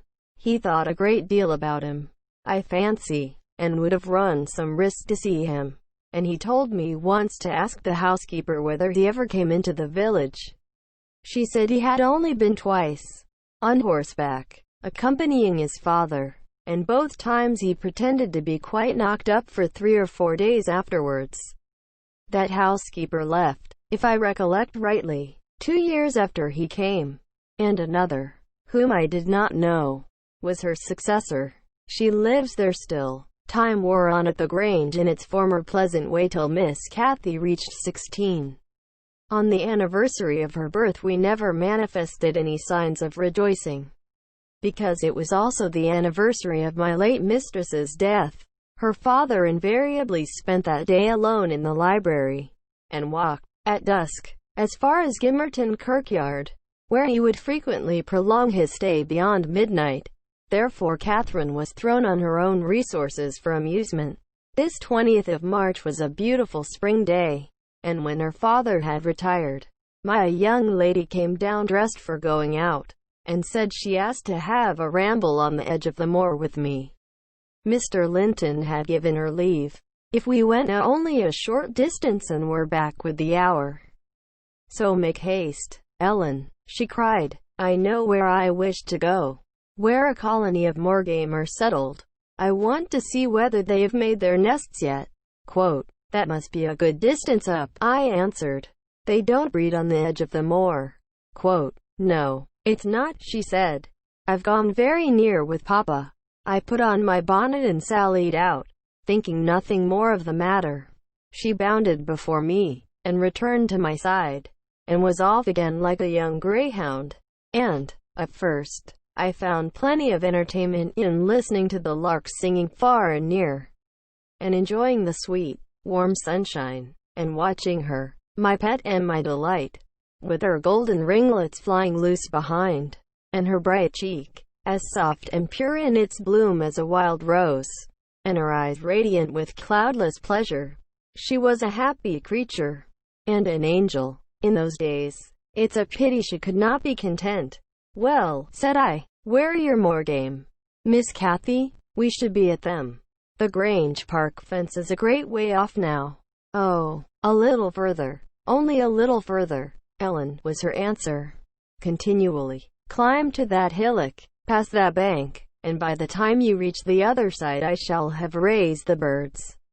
But there were so many hillocks and banks to climb and pass, that, at length, I began to be weary, and told her we must halt, and retrace our steps. I shouted to her, as she had outstripped me a long way. She either did not hear or did not regard, for she still sprang on, and I was compelled to follow. Finally, she dived into a hollow, and before I came in sight of her again, she was 2 miles nearer Wuthering Heights than her own home, and I beheld a couple of persons arrest her, one of whom I felt convinced was Mr. Heathcliff himself. Cathy had been caught in the fact of plundering, or, at least, hunting out the nests of the grouse. The Heights were Heathcliff's land, and he was reproving the poacher. I've neither taken any nor found any, she said, as I toiled to them. expanding her hands in corroboration of the statement. "I didn't mean to take them, but Papa told me there were quantities up here, and I wished to see the eggs." Quote. Heathcliff glanced at me with an ill-meaning smile, expressing his acquaintance with the party, and, consequently, his malevolence towards it, and demanded who Papa was. "Mr. Linton of Thrushcross Grange," she replied. "I thought you did not know me, or you wouldn't have spoken in that way. You suppose Papa is highly esteemed and respected, then?" he said, sarcastically. "And what are you?" inquired Catherine, gazing curiously on the speaker. "That man I've seen before. Is he your son?" She pointed to Hareton, the other individual, who had gained nothing but increased bulk and strength by the addition of 2 years to his age. He seemed as awkward and rough as ever. "Miss Cathy," I interrupted, "it will be 3 hours instead of 1 that we are out. Presently. We really must go back." "No, that man is not my son," answered Heathcliff, pushing me aside. "But I have one, and you have seen him before too. And, though your nurse is in a hurry, I think both you and she would be the better for a little rest. Will you just turn this nab of Heath and walk into my house? You'll get home earlier for these, and you shall receive a kind welcome." Quote. I whispered Catherine that she mustn't, on any account, accede to the proposal. It was entirely out of the question. "Why?" she asked, aloud. "I'm tired of running, and the ground is dewy. I can't sit here. Let us go, Ellen. Besides, he says I have seen his son. He's mistaken, I think, but I guess where he lives. At the farmhouse I visited in coming from Pennystone Crags. Don't you?" "I do." "Come, Nellie, hold your tongue. It will be a treat for her to look in on us. Hareton, get forwards with the lass. You shall walk with me, Nellie." Quote. "No, she's not going to any such place," I cried, struggling to release my arm, which he had seized, but she was almost at the door-stones already, scampering round the brow at full speed. Her appointed companion did not pretend to escort her. He shied off by the roadside, and vanished. "Mr. Heathcliff, it's very wrong," I continued. "You know you mean no good. And there she'll see Linton, and all will be told as soon as ever we return, and I shall have the blame." "I want her to see Linton," he answered. "He's looking better these few days. It's not often he's fit to be seen, and we'll soon persuade her to keep the visit secret." "Where is the harm of it?" "The harm of it is, that her father would hate me if he found I suffered her to enter your house. And I am convinced you have a bad design in encouraging her to do so," I replied. "My design is as honest as possible. I'll inform you of its whole scope," he said, "that the 2 cousins may fall in love, and get married. I'm acting generously to your master. His young chit has no expectations, and should she second my wishes she'll be provided for at once as joint successor with Linton." "If Linton died," I answered, "and his life is quite uncertain, Catherine would be the heir." Quote. "No, she would not," he said. "There is no clause in the will to secure it so. His property would go to me. But, to prevent disputes, I desire their union, and am resolved to bring it about. And I'm resolved she shall never approach your house with me again," I returned. As we reached the gate, where Miss Cathy waited our coming, Heathcliff bade me be quiet, and, preceding us up the path, hastened to open the door. My young lady gave him several looks, as if she could not exactly make up her mind what to think of him.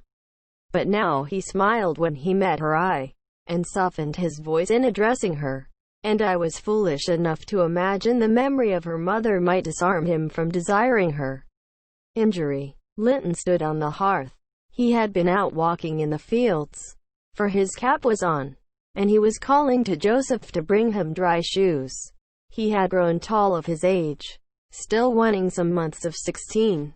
His features were pretty yet, and his eye and complexion brighter than I remembered them, though with merely temporary luster borrowed from the salubrious air and genial sun.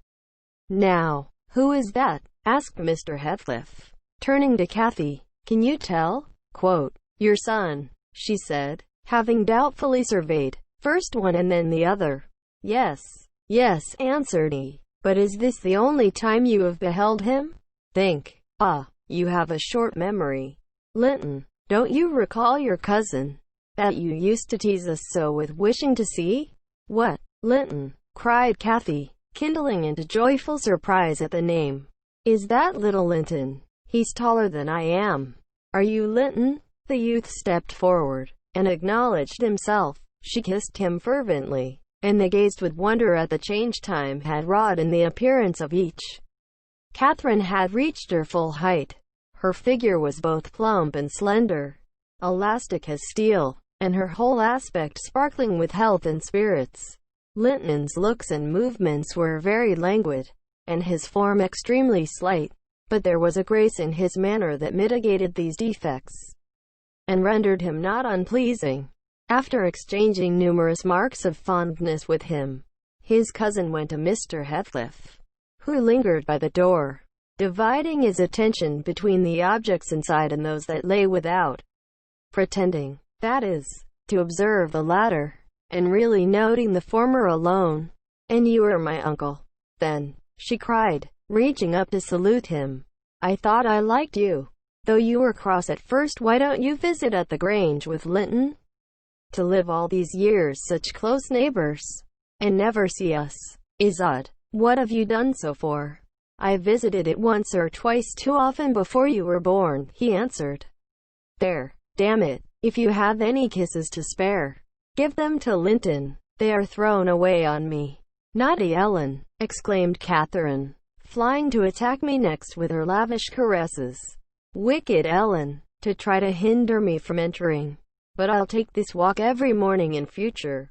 May I, uncle? And sometimes bring papa. Won't you be glad to see us? Of course, replied the uncle, with a hardly suppressed grimace, resulting from his deep aversion to both the proposed visitors. But stay, he continued, turning towards the young lady. Now I think of it, I'd better tell you. Mr. Linton has a prejudice against me. We quarreled at one time of our lives, with unchristian ferocity, and, if you mention coming here to him, he'll put a veto on your visits altogether. Therefore, you must not mention it, unless you be careless of seeing your cousin hereafter. You may come, if you will, but you must not mention it. Quote, why did you quarrel? Asked Catherine, considerably crestfallen. He thought me too poor to wed his sister, answered Heathcliff, and was grieved that I got her. His pride was hurt, and he'll never forgive it. Quote, that's wrong, said the young lady. Sometime I'll tell him so. But Linton and I have no share in your quarrel. I'll not come here, then. He shall come to the Grange. Quote, it will be too far for me, murmured her cousin. To walk 4 miles would kill me. No, come here, Miss Catherine, now and then. Not every morning, but once or twice a week. The father launched towards his son a glance of bitter contempt. I am afraid, Nellie, I shall lose my labor, he muttered to me. Miss Catherine, as the ninny calls her, will discover his value, and send him to the devil. Now, if it had been Hareton, do you know that, 20 times a day, I covet Hareton, with all his degradation? I'd have loved the lad had he been someone else. But I think he's safe from her love. I'll pit him against that paltry creature, unless it bestir itself briskly. We calculate it will scarcely last till it is 18.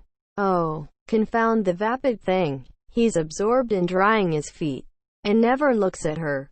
Linton, quote, yes, father, answered the boy. Have you nothing to show your cousin anywhere about?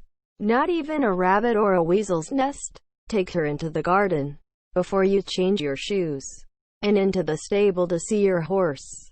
Wouldn't you rather sit here? Asked Linton, addressing Kathy in a tone which expressed reluctance to move again. I don't know, she replied, casting a longing look to the door, and evidently eager to be active. He kept his seat, and shrank closer to the fire. Heathcliff rose, and went into the kitchen, and from thence to the yard, calling out for Hareton. Hareton responded, and presently the two re-entered.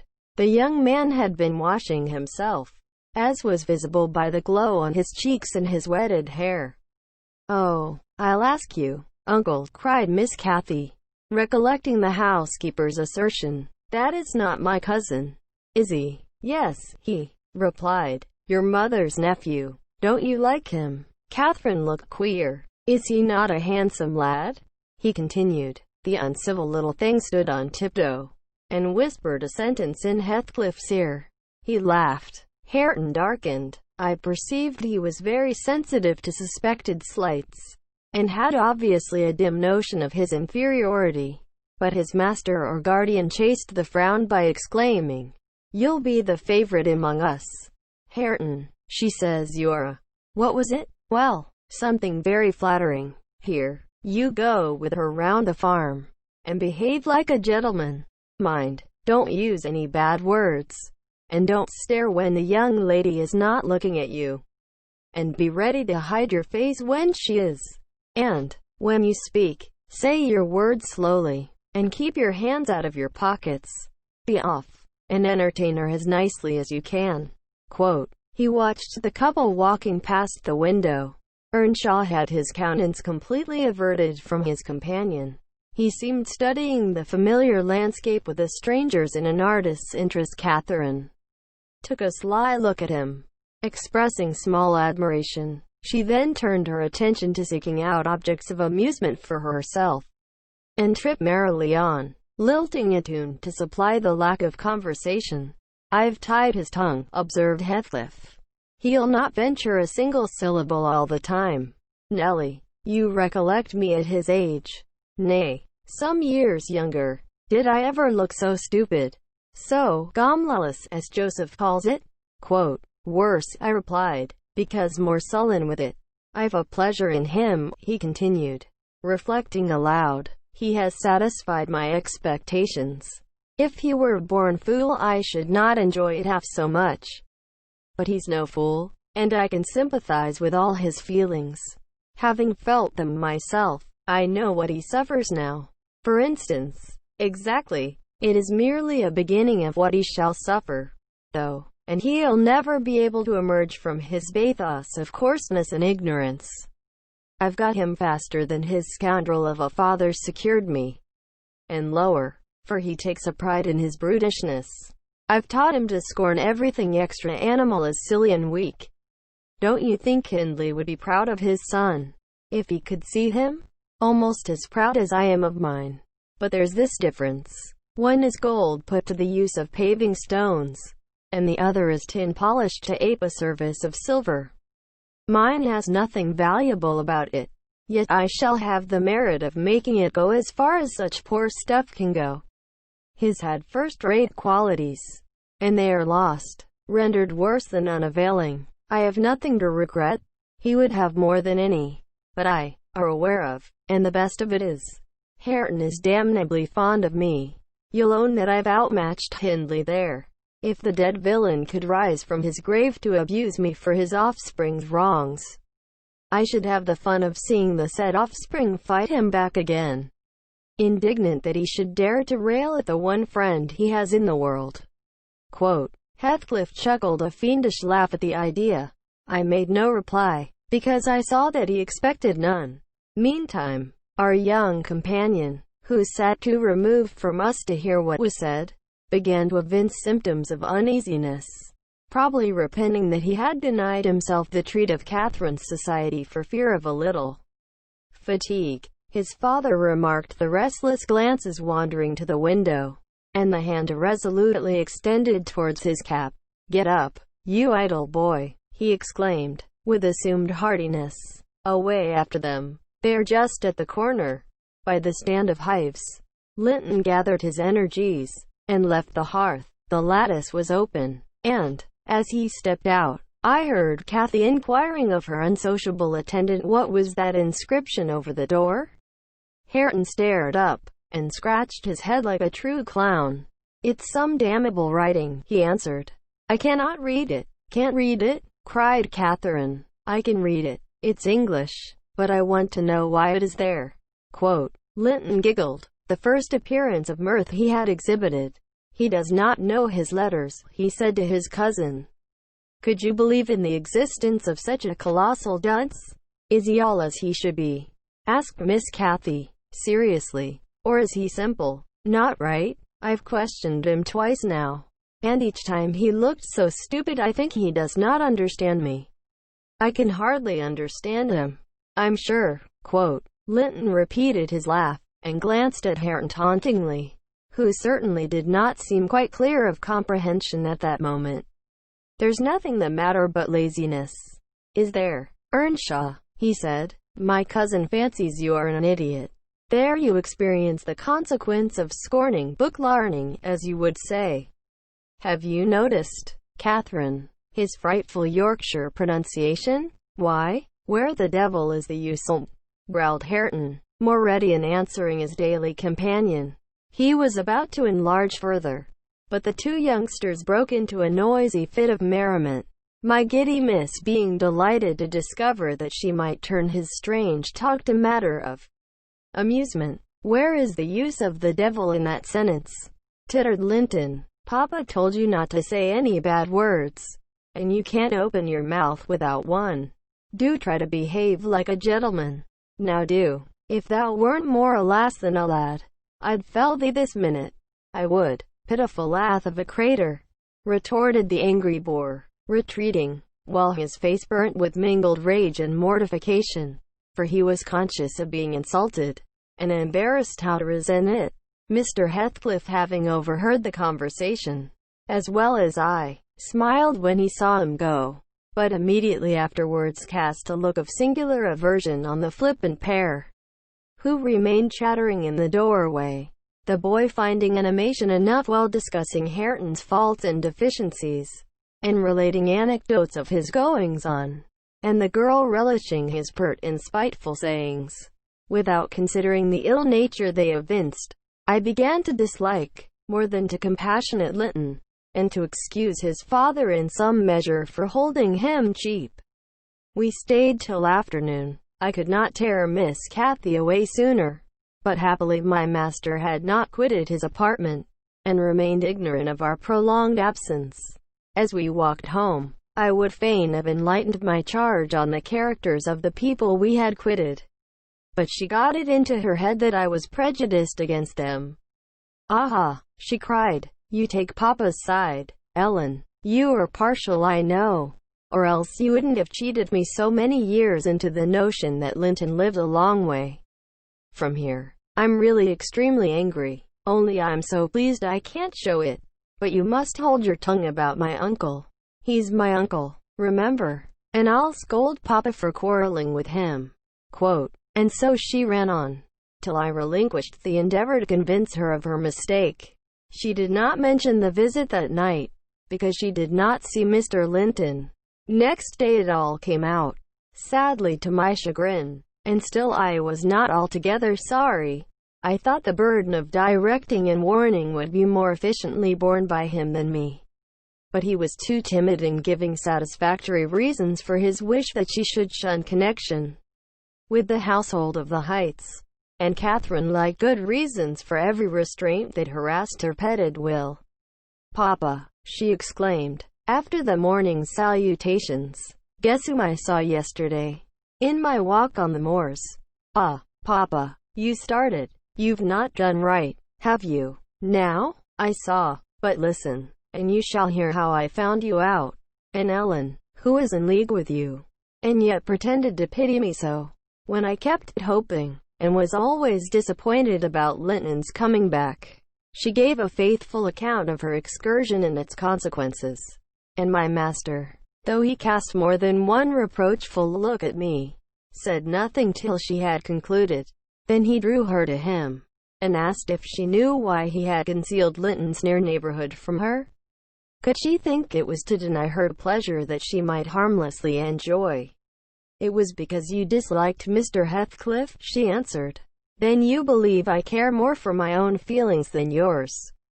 Cathy, he said, no, it was not because I disliked Mr. Heathcliff, but because Mr. Heathcliff dislikes me, and is a most diabolical man, delighting to wrong and ruin those he hates. if they give him the slightest opportunity.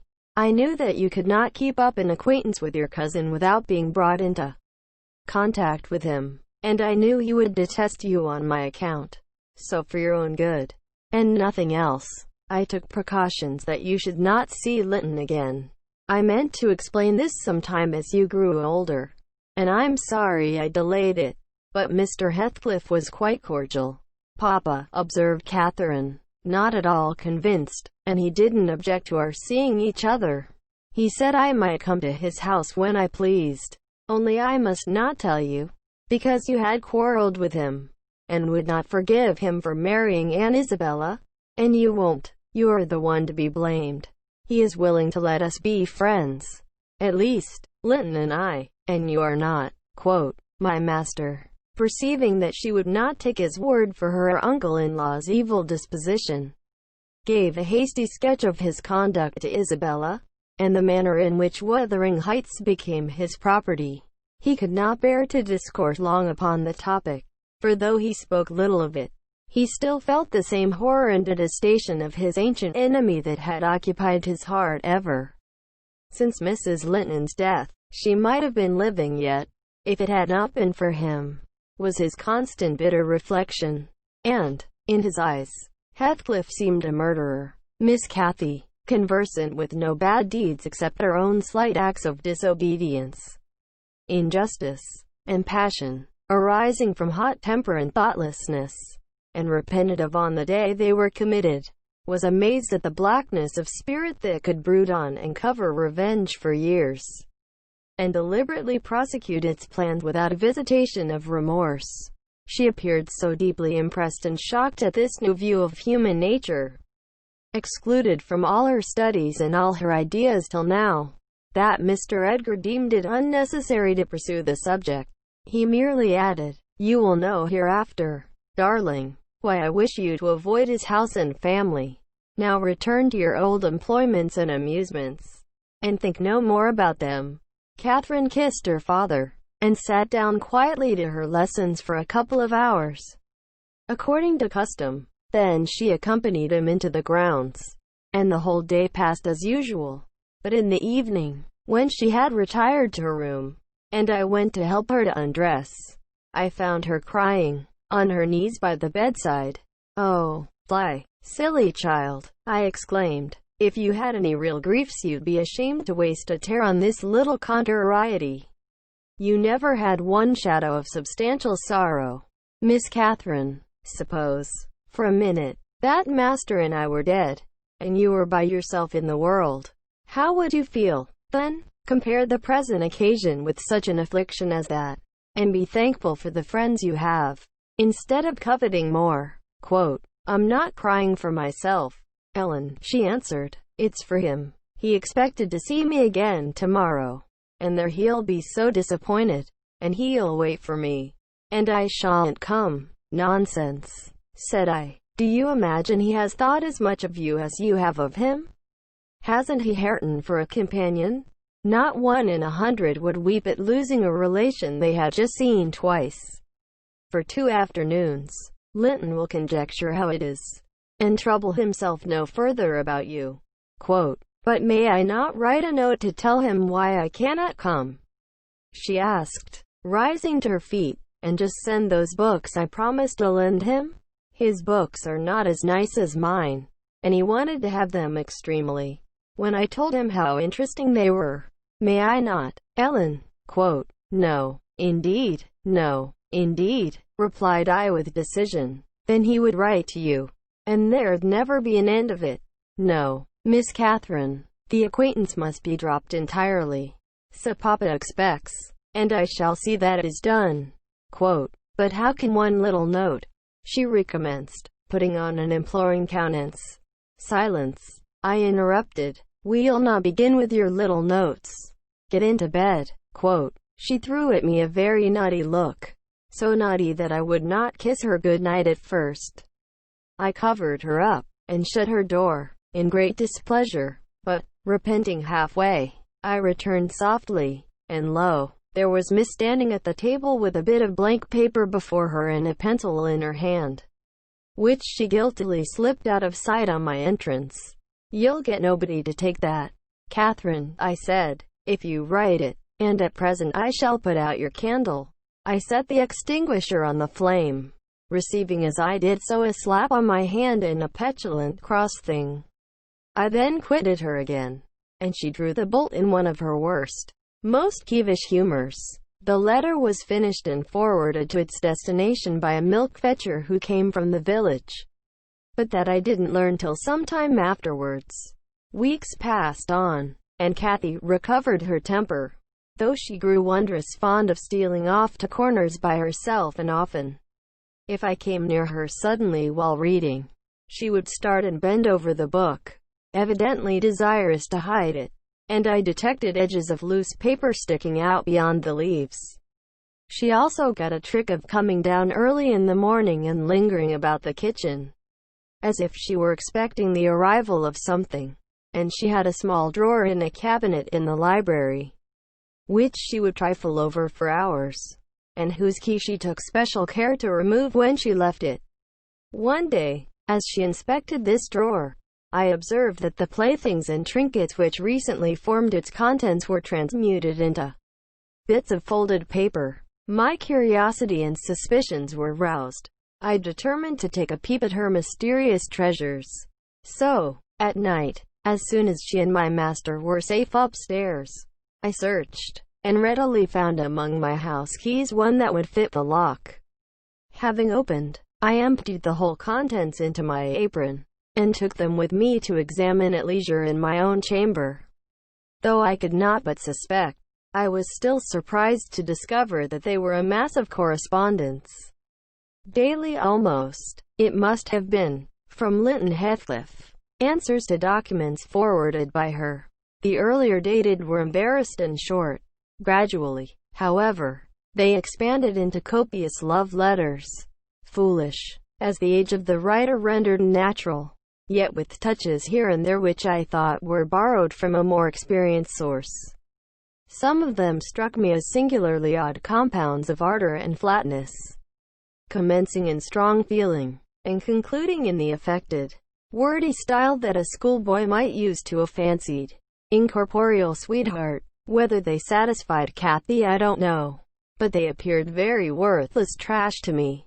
After turning over as many as I thought proper, I tied them in a handkerchief and set them aside, relocking the vacant drawer. Following her habit, my young lady descended early, and visited the kitchen. I watched her go to the door, on the arrival of a certain little boy, and, while the dairymaid filled his can, she tucked something into his jacket pocket, and plucked something out. I went round by the garden, and laid wait for the messenger, who fought valorously to defend his trust, and we spilt the milk between us.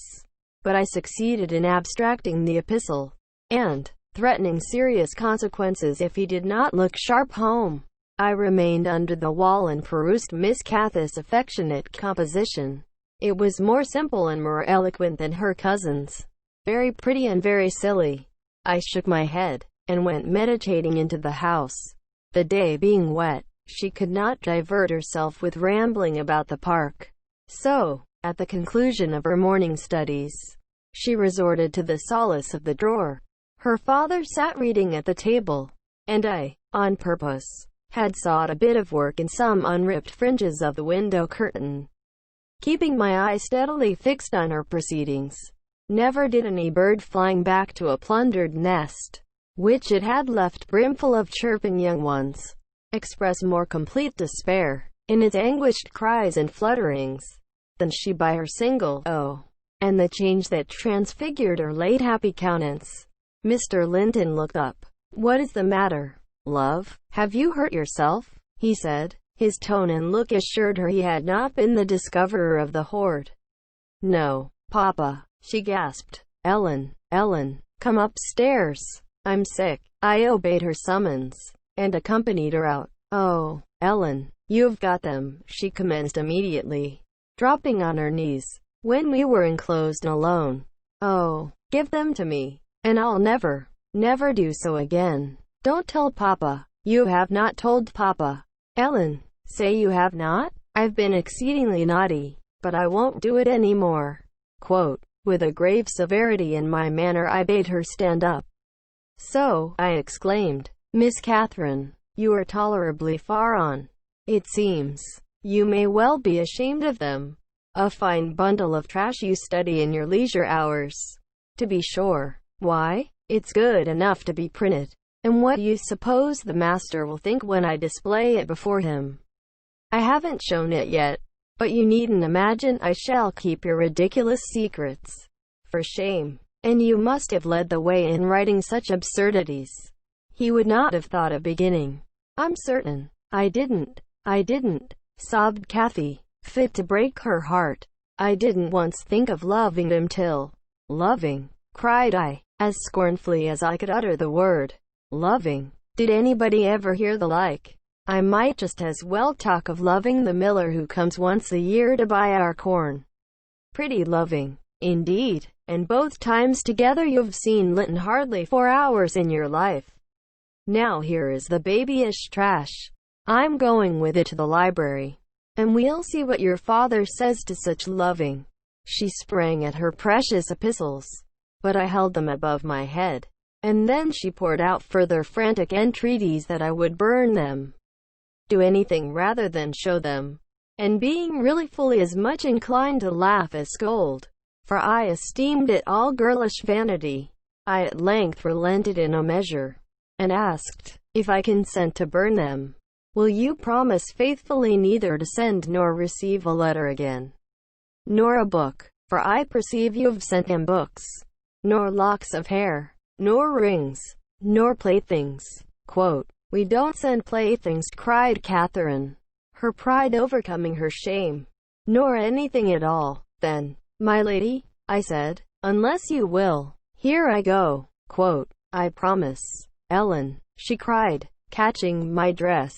"Oh, put them in the fire. Do. Quote, but when I proceeded to open a place with the poker, the sacrifice was too painful to be borne. She earnestly supplicated that I would spare her one or two, Ellen, to keep for Linton's sake. I unknotted the handkerchief, and commenced dropping them in from an angle, and the flame curled up the chimney. "I will have one, you cruel wretch," she screamed, darting her hand into the fire, and drawing forth some half-consumed fragments, at the expense of her fingers. "Very well, and I will have some to exhibit to Papa," I answered, shaking back the rest into the bundle, and turning anew to the door. She emptied her blackened pieces into the flames, and motioned me to finish the immolation. It was done. I stirred up the ashes, and interred them under a shovelful of coals, and she mutely, and with a sense of intense injury, retired to her private apartment. I descended to tell my master that the young lady's qualm of sickness was almost gone, but I judged it best for her to lie down a while. She wouldn't dine, but she reappeared at tea, pale, and red about the eyes, and marvelously subdued in outward aspect. Next morning I answered the letter by a slip of paper, inscribed, "Master Heathcliff is requested to send no more notes to Miss Linton, as she will not receive them." And, henceforth, the little boy came with vacant pockets.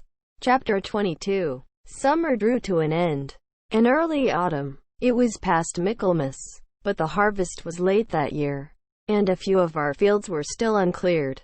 Mr. Linton and his daughter would frequently walk out among the reapers.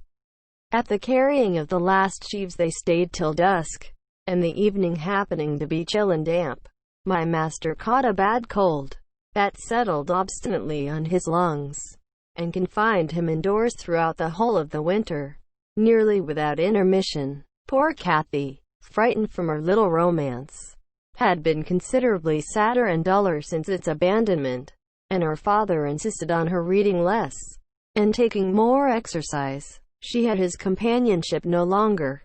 I esteemed it a duty to supply its lack, as much as possible, with mine, an inefficient substitute, for I could only spare 2 or 3 hours from my numerous diurnal occupations, to follow her footsteps, and then my society was obviously less desirable than his. On an afternoon in October, or the beginning of November. A fresh watery afternoon, when the turf and paths were rustling with moist, withered leaves, and the cold blue sky was half hidden by clouds. Dark gray streamers, rapidly mounting from the west, and boding abundant rain. I requested my young lady to forego her ramble, because I was certain of showers. She refused, and I unwillingly donned a cloak, and took my umbrella to accompany her on a stroll to the bottom of the park. A formal walk which she generally affected if low-spirited, and that she invariably was when Mr. Edgar had been worse than ordinary. A thing never known from his confession, but guessed both by her and me from his increased silence and the melancholy of his countenance. She went sadly on. There was no running or bounding now, though the chill wind might well have tempted her to race, and often, from the side of my eye, I could detect her raising a hand, and brushing something off her cheek. I gazed round for a means of diverting her thoughts.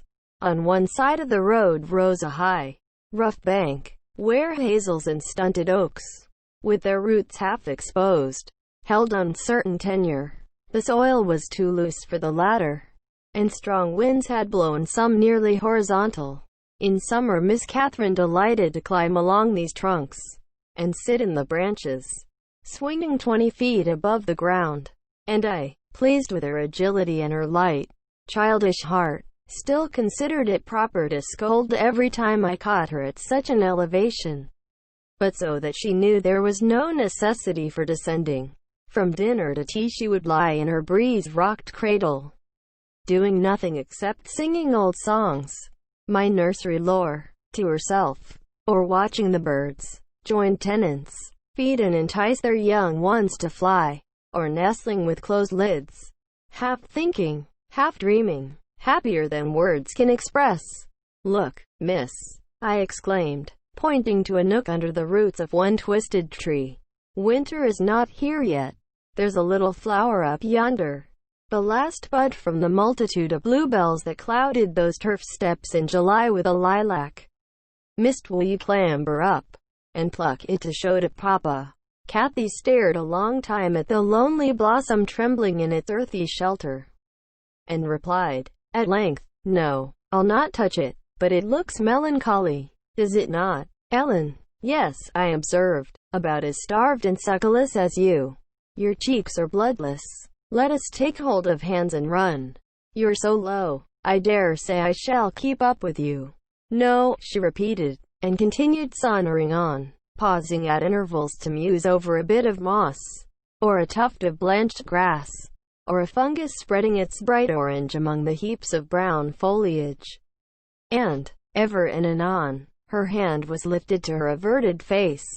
"Catherine, why are you crying, love?" I asked, approaching and putting my arm over her shoulder. "You mustn't cry because Papa has a cold. Be thankful it is nothing worse." She now put no further restraint on her tears. Her breath was stifled by sobs. "Oh, it will be something worse," she said. "And what shall I do when Papa and you leave me, and I am by myself? I can't forget your words, Ellen. They are always in my ear. How life will be changed, how dreary the world will be, when Papa and you are dead." "None can tell whether you won't die before us," I replied. "It's wrong to anticipate evil. We'll hope there are years and years to come before any of us go. Master is young, and I am strong, and hardly 45. My mother lived till 80, a canty dame to the last, and suppose Mr. Linton were spared till he saw 60. That would be more years than you have counted, miss. And would it not be foolish to mourn a calamity above 20 years beforehand?" "But Aunt Isabella was younger than Papa," she remarked, gazing up with timid hope to seek further consolation. "Aunt Isabella had not you and me to nurse her," I replied. "She wasn't as happy as Master. She hadn't as much to live for. All you need do, is to wait well on your father, and cheer him by letting him see you cheerful, and avoid giving him anxiety on any subject. Mind that, Kathy. I'll not disguise, but you might kill him if you were wild and reckless, and cherished a foolish fanciful affection for the son of a person who would be glad to have him in his grave, and allowed him to discover that you fretted over the separation he has judged it expedient to make. Quote, I fret about nothing on earth except Papa's illness, answered my companion. I care for nothing in comparison with Papa, and I'll never, oh, never, while I have my senses, do an act or say a word to vex him. I love him better than myself, Ellen, and I know it by this. I pray every night that I may live after him, because I would rather be miserable than that he should be. That proves I love him better than myself. Quote, good words, I replied, but deeds must prove it also. And after he is well, remember you don't forget resolutions formed in the hour of fear. Quote, as we talked, we neared a door that opened on the road, and my young lady, lightening into sunshine again, climbed up and seated herself on the top of the wall, reaching over to gather some hips that bloomed scarlet on the summit branches of the wild rose trees shadowing the highway side. The lower fruit had disappeared, but only birds could touch the upper, except from Kath's present station. In stretching to pull them, her hat fell off, and as the door was locked, she proposed scrambling down to recover it. I bid her be cautious lest she got a fall, and she nimbly disappeared. But the return was no such easy matter. The stones were smooth and neatly cemented, and the rose bushes and blackberry stragglers could yield no assistance in reascending. I, like a fool, didn't recollect that, till I heard her laughing and exclaiming, Ellen, you'll have to fetch the key, or else I must run round to the porter's lodge. I can't scale the ramparts on this side. Stay where you are, I answered. I have my bundle of keys in my pocket. Perhaps I may manage to open it. If not, I'll go. Catherine amused herself with dancing to and fro before the door, while I tried all the large keys in succession. I had applied the last, and found that none would do. So, repeating my desire that she would remain there, I was about to hurry home as fast as I could, when an approaching sound arrested me. It was the trot of a horse. Kath's dance stopped also. Who is that? I whispered. Ellen. I wish you could open the door, whispered back my companion, anxiously. Ho, Miss Linton, cried a deep voice. The riders. I'm glad to meet you. Don't be in haste to enter, for I have an explanation to ask and obtain. Quote, I shan't speak to you, Mr. Heathcliff, answered Catherine. Papa says you are a wicked man, and you hate both him and me, and Ellen says the same. Quote, that is nothing to the purpose, said Heathcliff. It was. I don't hate my son, I suppose, and it is concerning him that I demand your attention. Yes, you have cause to blush. 2 or 3 months since, were you not in the habit of writing to Linton, making love in play? You deserved, both of you, flogging for that, you especially, the elder, and less sensitive. As it turns out, I've got your letters, and if you give me any pertness I'll send them to your father. I presume you grew weary of the amusement and dropped it, didn't you? Well, you dropped Linton with it into a slough of despond. He was in earnest, in love, really, as true as I live. He's dying for you, breaking his heart at your fickleness. Not figuratively, but actually, though Hareton has made him a standing jest for 6 weeks. And I have used more serious measures, and attempted to frighten him out of his idiocy. He gets worse daily, and he'll be under the sod before summer, unless you restore him. Quote, how can you lie so glaringly to the poor child? I called from the inside. Pray write on. How can you deliberately get up such paltry falsehoods? Miss Cathy, I'll knock the lock off with a stone. You won't believe that vile nonsense.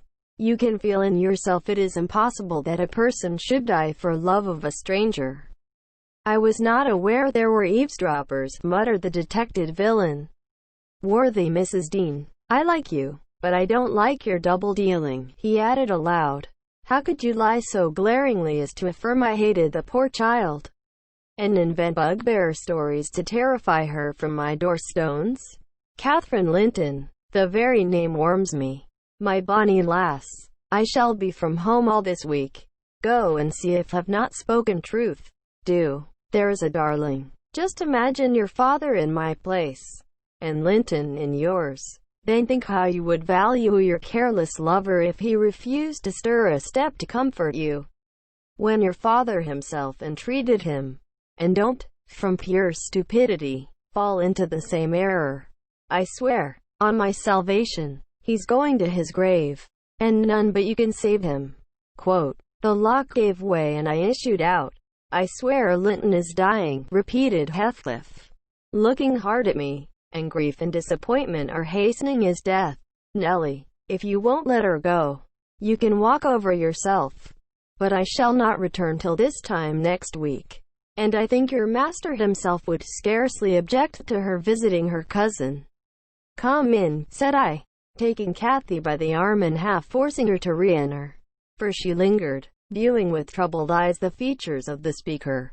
Too stern to express his inward deceit, he pushed his horse close, and, bending down, observed, Miss Catherine, I'll own to you that I have little patience with Linton, and Hareton and Joseph have less. I'll own that he's with a harsh set. He pines for kindness, as well as love, and a kind word from you would be his best medicine. Don't mind Mrs. Dean's cruel cautions, but be generous, and contrive to see him. He dreams of you day and night, and cannot be persuaded that you don't hate him, since you neither write nor call. I closed the door, and rolled a stone to assist the loosened lock in holding it, and spreading my umbrella, I drew my charge underneath, for the rain began to drive through the moaning branches of the trees, and warned us to avoid delay. Our hurry prevented any comment on the encounter with Heathcliff, as we stretched towards home, but I divined instinctively that Catherine's heart was clouded now in double darkness. Her features were so sad, they did not seem hers. She evidently regarded what she had heard as every syllable true. The master had retired to rest before we came in. Cathy stole to his room to inquire how he was. He had fallen asleep. She returned, and asked me to sit with her in the library. We took our tea together, and afterwards she lay down on the rug, and told me not to talk, for she was weary. I got a book, and pretended to read. As soon as she supposed me absorbed in my occupation, she recommenced her silent weeping. It appeared, at present, her favorite diversion. I suffered her to enjoy it a while. Then I expostulated, deriding and ridiculing all Mr. Heathcliff's assertions about his son, as if I were certain she would coincide. Alas, I hadn't skill to counteract the effect his account had produced. It was just what he intended. You may be right, Ellen, she answered, but I shall never feel at ease till I know. And I must tell Linton it is not my fault that I don't write, and convince him that I shall not change. What use were anger and protestations against her silly credulity? We parted that night, hostile, but next day beheld me on the road to Wuthering Heights, by the side of my wilful young mistress's pony.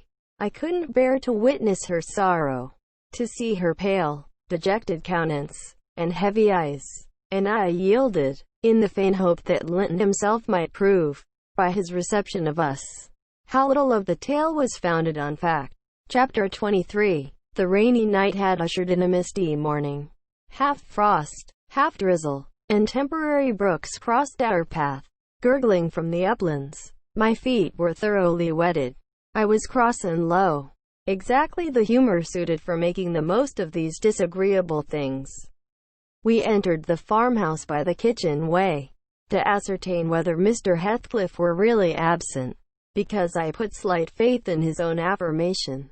Joseph seemed sitting in a sort of elegium alone, beside a roaring fire, a quart of ale on the table near him, bristling with large pieces of toasted oat cake, and his black, short pipe in his mouth. Catherine ran to the hearth to warm herself. I asked if the master was in. My question remained so long unanswered, that I thought the old man had grown deaf, and repeated it louder. "Nah, he snarled, or rather screamed throughout his nose. "Nah, Ya go back where ya come fro. Joseph, cried a peevish voice, simultaneously with me, from the inner room. How often am I to call you? There are only a few red ashes now. Joseph, come this moment. Quote, vigorous puffs, and a resolute stare into the grate, declared he had no ear for this appeal. The housekeeper and Hareton were invisible, one gone on an errand, and the other at his work. Probably. We knew Linton's tones, and entered. Oh, I hope you'll die in a garret. Starve to death, said the boy, mistaking our approach for that of his negligent attendant. He stopped on observing his error. His cousin flew to him. Is that you, Miss Linton? He said, raising his head from the arm of the great chair, in which he reclined. No, don't kiss me. It takes my breath. Dear me. Papa said you would call, continued he, after recovering a little from Catherine's embrace, while she stood by looking very contrite. Will you shut the door? If you please. You left it open, and those detestable creatures won't bring coals to the fire. It's so cold. Quote, I stirred up the cinders, and fetched a scuttleful myself. The invalid complained of being covered with ashes, but he had a tiresome cough, and looked feverish and ill, so I did not rebuke his temper. Well, Linton, murmured Catherine, when his corrugated brow relaxed, are you glad to see me? Can I do you any good? Why didn't you come before? He asked. You should have come, instead of writing. It tired me dreadfully writing those long letters. I'd far rather have talked to you. Now, I can neither bear to talk, nor anything else. I wonder where Zillah is. Will you, looking at me, step into the kitchen and see? I had received no thanks for my other service, and being unwilling to run to and fro at his behest, I replied, nobody is out there but Joseph. Quote, I want a drink, he exclaimed fretfully, turning away. Zillah is constantly gadding off to Gimmerton since Papa went. It's miserable, and I'm obliged to come down here. They resolved never to hear me upstairs. Quote, is your father attentive to you, Master Heathcliff? I asked, perceiving Catherine to be checked in her friendly advances. Attentive? He makes them a little more attentive at least, he cried. The wretches. Do you know, Miss Linton, that brute Hareton laughs at me. I hate him. Indeed, I hate them all. They're odious beings. Kathy began searching for some water. She lighted on a pitcher in the dresser, filled a tumbler, and brought it. He bid her add a spoonful of wine from a bottle on the table, and having swallowed a small portion, appeared more tranquil, and said she was very kind. And are you glad to see me? Asked she, reiterating her former question and pleased to detect the faint dawn of a smile. Yes, I am. It's something new to hear a voice like yours, he replied, but I have been vexed, because you wouldn't come, and Papa swore it was owing to me. He called me a pitiful, shuffling, worthless thing, and said you despised me, and if he had been in my place, he would be more the master of the Grange than your father by this time. But you don't despise me, do you, miss? I wish you would say Catherine, or Kathy, interrupted my young lady. Despise you? No. Next to Papa and Ellen, I love you better than anybody living. I don't love Mr. Heathcliff, though, and I dare not come when he returns. Will he stay away many days? Not many, answered Linton, but he goes on to the moors frequently, since the shooting season commenced, and you might spend an hour or two with me in his absence. Do say you will. I think I should not be peevish with you. You'd not provoke me, and you'd always be ready to help me, wouldn't you? Quote, yes, said Catherine, stroking his long soft hair. If I could only get Papa's consent, I'd spend half my time with you. Pretty Linton, I wish you were my brother. Quote, and then you would like me as well as your father? Observed he, more cheerfully. But Papa says you would love me better than him in all the world, if you were my wife, so I'd rather you were that. No, I should never love anybody better than Papa, she returned gravely. And people hate their wives, sometimes, but but not their sisters and brothers. And if you were the latter, you would live with us, and Papa would be as fond of you as he is of me." Linton denied that people ever hated their wives, but Kathy affirmed they did, and, in her wisdom, instanced his own father's aversion to her aunt. I endeavored to stop her thoughtless tongue. I couldn't succeed till everything she knew was out. Master Heathcliff, much irritated, asserted her relation was false. "Papa told me, and Papa does not tell falsehoods," she answered pertly. "My Papa scorns yours," cried Linton. "He calls him a sneaking fool." "Yours is a wicked man," retorted Catherine, "and you are very naughty to dare to repeat what he says. He must be wicked to have made Aunt Isabella leave him as she did." "She didn't leave him," said the boy. "You shan't contradict me." "She did," cried my young lady. "Well, I'll tell you something," said Linton. "Your mother hated your father. Now then, quote." "Oh," exclaimed Catherine, too enraged to continue. "And she loved mine," added he. "You little liar. I hate you now," she panted, and her face grew red with passion.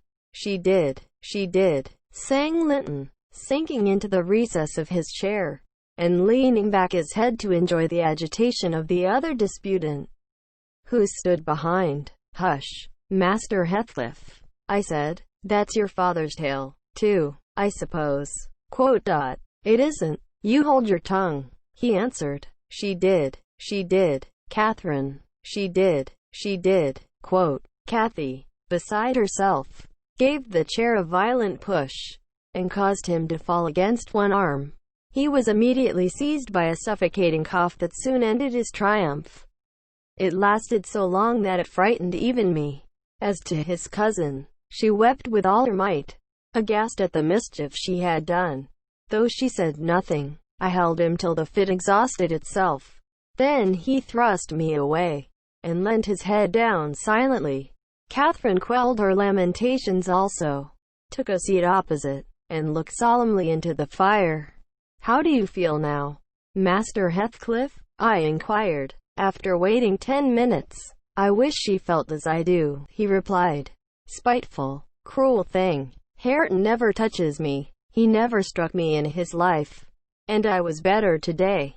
And there." His voice died in a whimper. "I didn't strike you," muttered Kathy, chewing her lip to prevent another burst of emotion. He sighed and moaned like one under great suffering, and kept it up for a quarter of an hour, on purpose to distress his cousin apparently, for whenever he caught a stifled sob from her he put renewed pain and pathos into the inflections of his voice. "I'm sorry I hurt you, Linton," she said at length, racked beyond endurance. "But I couldn't have been hurt by that little push. And I had no idea that you could, either. You're not much, are you, Linton? Don't let me go home thinking I've done you harm. Answer. Speak to me." "I can't speak to you," he murmured. "You've hurt me so that I shall lie awake all night choking with this cough. If you had it you'd know what it was. But you'll be comfortably asleep while I'm in agony, and nobody near me. I wonder how you would like to pass those fearful nights." And he began to wail aloud, for very pity of himself. "Since you are in the habit of passing dreadful nights," I said, "it won't be Miss who spoils your ease. You'd be the same had she never come. However, she shall not disturb you again, and perhaps you'll get quieter when we leave you." Quote. "Must I go?" asked Catherine dolefully, bending over him. "Do you want me to go, Linton?" Quote. "You can't alter what you've done," he replied pettishly, shrinking from her, "unless you alter it for the worse by teasing me into a fever." Quote. "Well, then, I must go," she repeated. "Let me alone, at least," said he. "I can't bear your talking." She lingered, and resisted my persuasions to departure a tiresome while.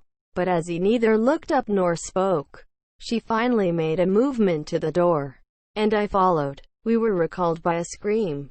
Linton had slid from his seat onto the hearthstone, and lay writhing in the mere perverseness of an indulged plague of a child, determined to be as grievous and harassing as it can. I thoroughly gauged his disposition from his behavior, and saw at once it would be folly to attempt humoring him.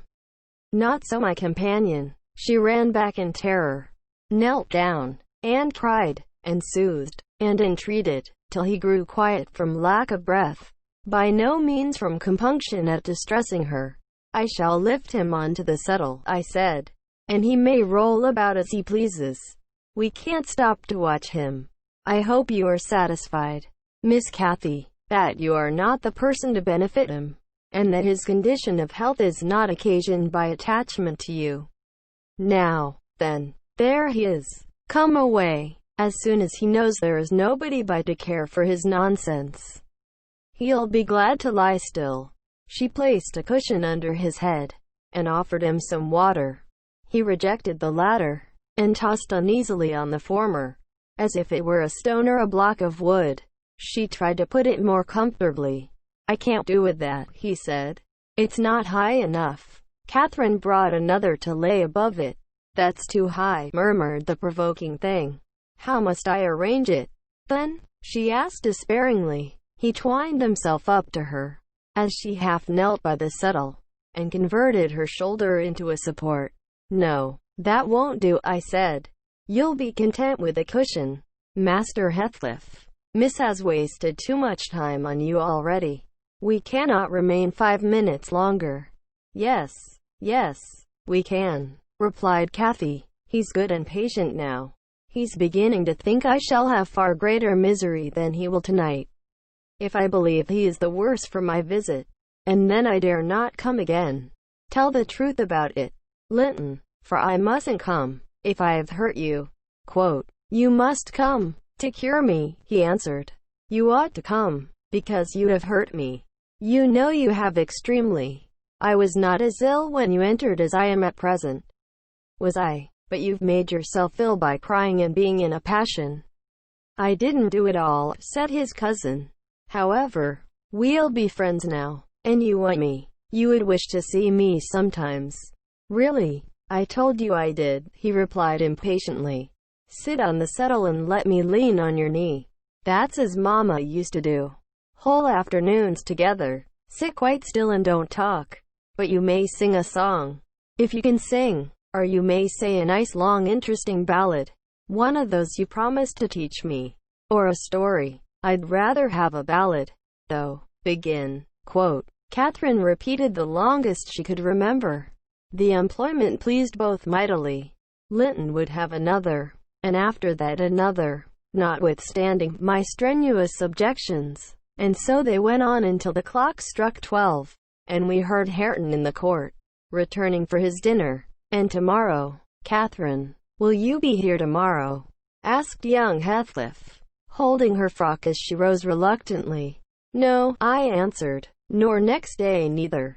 She, however, gave a different response evidently, for his forehead cleared as she stooped and whispered in his ear. You won't go tomorrow. Recollect, miss, I commenced, when we were out of the house. You are not dreaming of it, are you? She smiled. Oh, I'll take good care, I continued. I'll have that lock mended, and you can escape by no way else. I can get over the wall, she said, laughing. The Grange is not a prison, Ellen, and you are not my jailer. And besides, I'm almost 17. I'm a woman, and I'm certain Linton would recover quickly if he had me to look after him. I'm older than he is, you know, and wiser, less childish, am I not? And he'll soon do as I direct him, with some slight coaxing. He's a pretty little darling when he's good. I'd make such a pet of him. If he were mine, we should never quarrel, should we, after we were used to each other? Don't you like him, Ellen? Like him? I exclaimed, the worst-tempered bit of a sickly slip that ever struggled into its teens. Happily, as Mr. Heathcliff conjectured, he'll not win 20. I doubt whether he'll see spring, indeed, and small loss to his family whenever he drops off. And lucky it is for us that his father took him. The kinder he was treated, the more tedious and selfish he'd be. I'm glad you have no chance of having him for a husband. Miss Catherine, my companion waxed serious at hearing this speech. To speak of his death so regardlessly wounded her feelings. "He's younger than I," she answered, after a protracted pause of meditation. "And he ought to live the longest. He will. He must live as long as I do. He's as strong now as when he first came into the North. I'm positive of that. It's only a cold that ails him. The same as Papa has." "You say Papa will get better. And why shouldn't he?" Well, I cried. "After all, we needn't trouble ourselves. For listen, miss, and mind, I'll keep my word. If you attempt going to Wuthering Heights again, with or without me, I shall inform Mr. Linton. And, unless he allow it, the intimacy with your cousin must not be revived." "It has been revived," muttered Kathy, sulkily. "Must not be continued, then," I said. "We'll see," was her reply, and she set off at a gallop, leaving me to toil in the rear. We both reached home before our dinner time. My master supposed we had been wandering through the park, and therefore he demanded no explanation of our absence. As soon as I entered, I hastened to change my soaked shoes and stockings. But sitting such a while at the Heights had done the mischief. On the succeeding morning I was laid up, and during 3 weeks I remained incapacitated for attending to my duties. A calamity never experienced prior to that period, and never, I am thankful to say, since. My little mistress behaved like an angel in coming to wait on me and share my solitude. The confinement brought me exceedingly low. It is wearisome to a stirring active body, but few have slighter reasons for complaint than I had. The moment Catherine left Mr. Linton's room, she appeared at my bedside. Her day was divided between us. No amusement usurped a minute. She neglected her meals, her studies, and her play, and she was the fondest nurse that ever watched. She must have had a warm heart, when she loved her father so, to give so much to me. I said her days were divided between us, but the master retired early, and I generally needed nothing after 6 o'clock. Thus the evening was her own. Poor thing, I never considered what she did with herself after tea, and though frequently, when she looked in to bid me good night, I remarked a fresh color in her cheeks and a pinkness over her slender fingers, instead of fancying the hue borrowed from a cold ride across the moors, I laid it to the charge of a hot fire in the library. Chapter 24. At the close of 3 weeks I was able to quit my chamber and move about the house. And on the first occasion of my sitting up in the evening I asked Catherine to read to me, because my eyes were weak. We were in the library, the master having gone to bed. She consented, rather unwillingly, I fancied, and imagining my sort of books did not suit her, I bid her please herself in the choice of what she perused. She selected one of her own favorites, and got forward steadily about an hour. Then came frequent questions. "Ellen, are not you tired? Hadn't you better lie down now? You'll be sick, keeping up so long." "Ellen, no, dear, I'm not tired," I returned, continually. Perceiving me immovable, she essayed another method of showing her disrelish for her occupation. It changed to yawning and stretching, and, "Ellen, I'm tired." "Give over then and talk," I answered. That was worse. She fretted and sighed, and looked at her watch till 8, and finally went to her room, completely overdone with sleep, judging by her peevish, heavy look, and the constant rubbing she inflicted on her eyes. The following night she seemed more impatient still, and on the 3rd, from recovering my company, she complained of a headache, and left me. I thought her conduct odd, and having remained alone a long while, I resolved on going and inquiring whether she were better, and asking her to come and lie on the sofa, instead of upstairs in the dark. No Catherine could I discover upstairs, and none below. The servants affirmed they had not seen her. I listened at Mr. Edgar's door. All was silence. I returned to her apartment, extinguished my candle, and seated myself in the window. The moon shone bright. A sprinkling of snow covered the ground, and I reflected that she might, possibly, have taken it into her head to walk about the garden, For refreshment, I did detect a figure creeping along the inner fence of the park. But it was not my young mistress. On its emerging into the light, I recognized one of the grooms. He stood a considerable period, viewing the carriage road through the grounds, then started off at a brisk pace, as if he had detected something, and reappeared presently, leading Mrs. Pony. And there she was, just dismounted, and walking by its side. The man took his charge stealthily across the grass towards the stable. Kathy entered by the casement window of the drawing-room, and glided noiselessly up to where I awaited her. She put the door gently to, slipped off her snowy shoes, untied her hat, and was proceeding, unconscious of my espionage, to lay aside her mantle, when I suddenly rose and revealed myself. The surprise petrified her an instant. She uttered an inarticulate exclamation, and stood fixed. "My dear Miss Catherine," I began, too vividly impressed by her recent kindness to break into a scold. "Where have you been riding out at this hour? And why should you try to deceive me by telling a tale? Where have you been? Speak." "To the bottom of the park," she stammered. "I didn't tell a tale." "And nowhere else?" I demanded. "No," was the muttered reply. "Oh, Catherine," I cried, sorrowfully, "you know you've been doing wrong, or you wouldn't be driven to uttering an untruth to me. That does grieve me. I'd rather be 3 months ill than hear you frame a deliberate lie." She sprang forward, and bursting into tears, threw her arms round my neck. "Well, Ellen, I'm so afraid of you being angry," she said. "Promise not to be angry, and you shall know the very truth. I hate to hide it." We sat down in the window seat. I assured her I would not scold, whatever her secret might be, and I guessed it, of course. So she commenced. "I've been to Wuthering Heights, Ellen, and I've never missed going a day since you fell ill, except thrice before, and twice after you left your room. I gave Michael books and pictures to prepare Minnie every evening, and to put her back in the stable. You mustn't scold him either.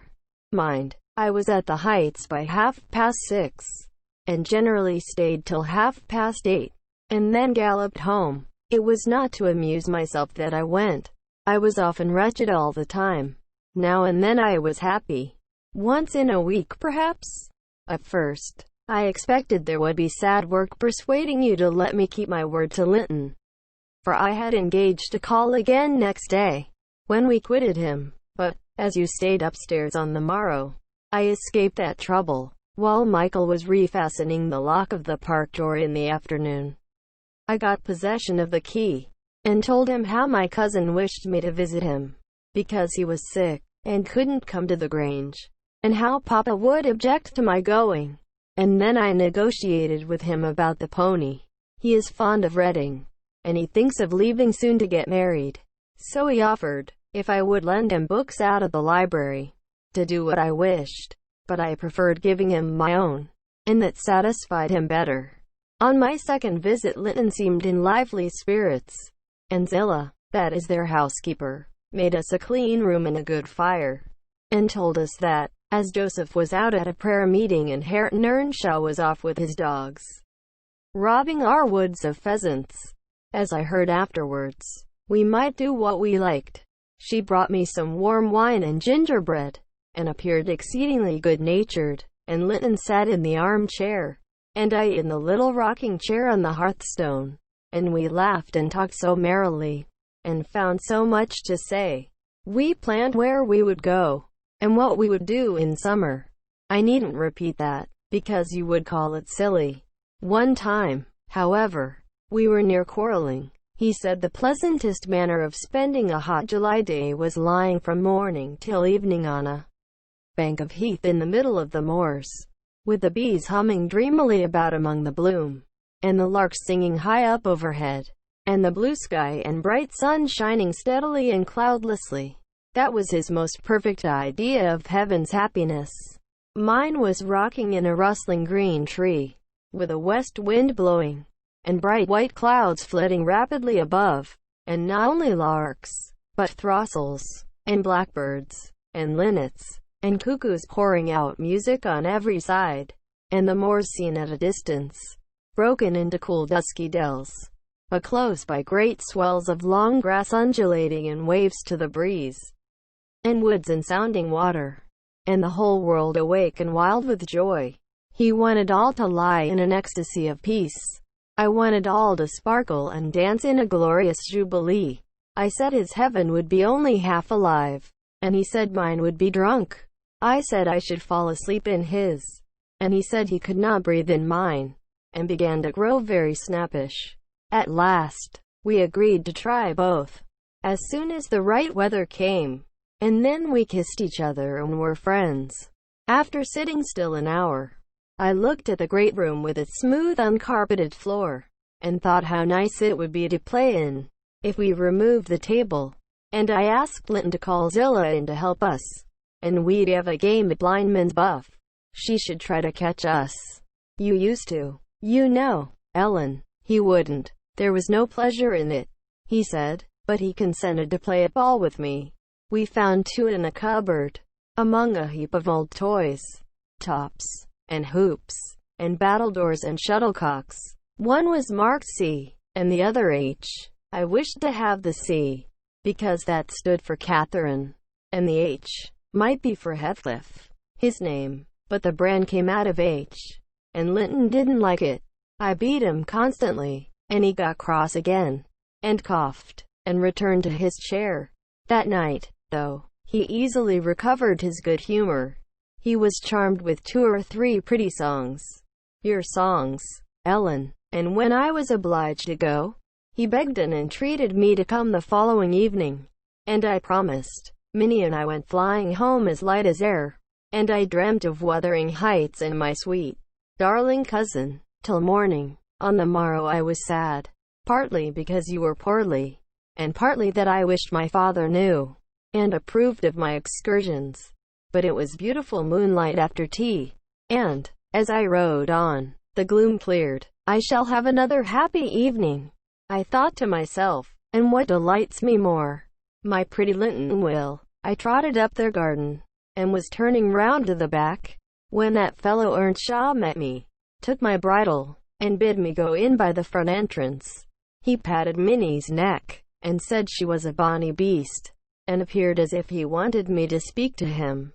I only told him to leave my horse alone, or else it would kick him.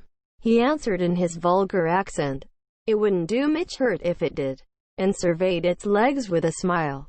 I was half inclined to make it try. However, he moved off to open the door, and, as he raised the latch, he looked up to the inscription above, and said, with a stupid mixture of awkwardness and elation, Miss Catherine, I can read yon. Now, wonderful, I exclaimed. Pray let us hear you. You are grown clever. Single quote. He spelt, and drawled over by syllables, the name, Hareton Earnshaw, and the figures. I cried, encouragingly, perceiving that he came to a dead halt. I cannot tell them yet, he answered. Oh, you dunce, I said, laughing heartily at his failure. The fool stared, with a grin hovering about his lips, and a scowl gathering over his eyes, as if uncertain whether he might not join in my mirth, whether it were not pleasant familiarity, or what it really was, contempt. I settled his doubts, by suddenly retrieving my gravity and desiring him to walk away, for I came to see Linton, not him. He reddened, I saw that by the moonlight, dropped his hand from the latch, and skulked off, a picture of mortified vanity. He imagined himself to be as accomplished as Linton, I suppose, because he could spell his own name, and was marvelously discomfited that I didn't think the same. Stop, Miss Catherine, dear, quote, I interrupted. I shall not scold, but I don't like your conduct there. If you had remembered that Hareton was your cousin as much as Master Heathcliff, you would have felt how improper it was to behave in that way. At least, it was praiseworthy ambition for him to desire to be as accomplished as Linton. And probably he did not learn merely to show off. You had made him ashamed of his ignorance before, I have no doubt, and he wished to remedy it and please you. To sneer at his imperfect attempt was very bad breeding. Had you been brought up in his circumstances, would you be less rude? He was as quick and as intelligent a child as ever you were. And I'm hurt that he should be despised now, because that base Heathcliff has treated him so unjustly. Well, Ellen, you won't cry about it, will you? She exclaimed, surprised at my earnestness. But wait, and you shall hear if the cunt is ABC to please me, and if it were worthwhile being civil to the brute. I entered. Linton was lying on the settle, and half got up to welcome me. I'm ill tonight, Catherine, love, he said, and you must have all the talk, and let me listen. Come, and sit by me. I was sure you wouldn't break your word, and I'll make you promise again, before you go. Single quote. I knew now that I mustn't tease him, as he was ill, and I spoke softly and put no questions, and avoided irritating him in any way.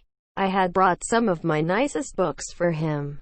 He asked me to read a little of one, and I was about to comply, when Earnshaw burst the door open.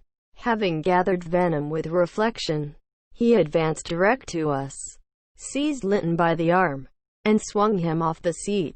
Get to thy own room, he said, in a voice almost inarticulate with passion, and his face looked swelled and furious. Take her there if she comes to see thee. Thou shalln't keep me out of this. Begone, wise ye both. Single quote. He swore at us, and left Linton no time to answer, nearly throwing him into the kitchen, and he clenched his fist as I followed, seemingly longing to knock me down. I was afraid for a moment, and I let one volume fall. He kicked it after me, and shut us out. I heard a malignant, crackly laugh by the fire, and turning, beheld that odious Joseph standing rubbing his bony hands, and quivering. "IWER sure he'd sarve ye out.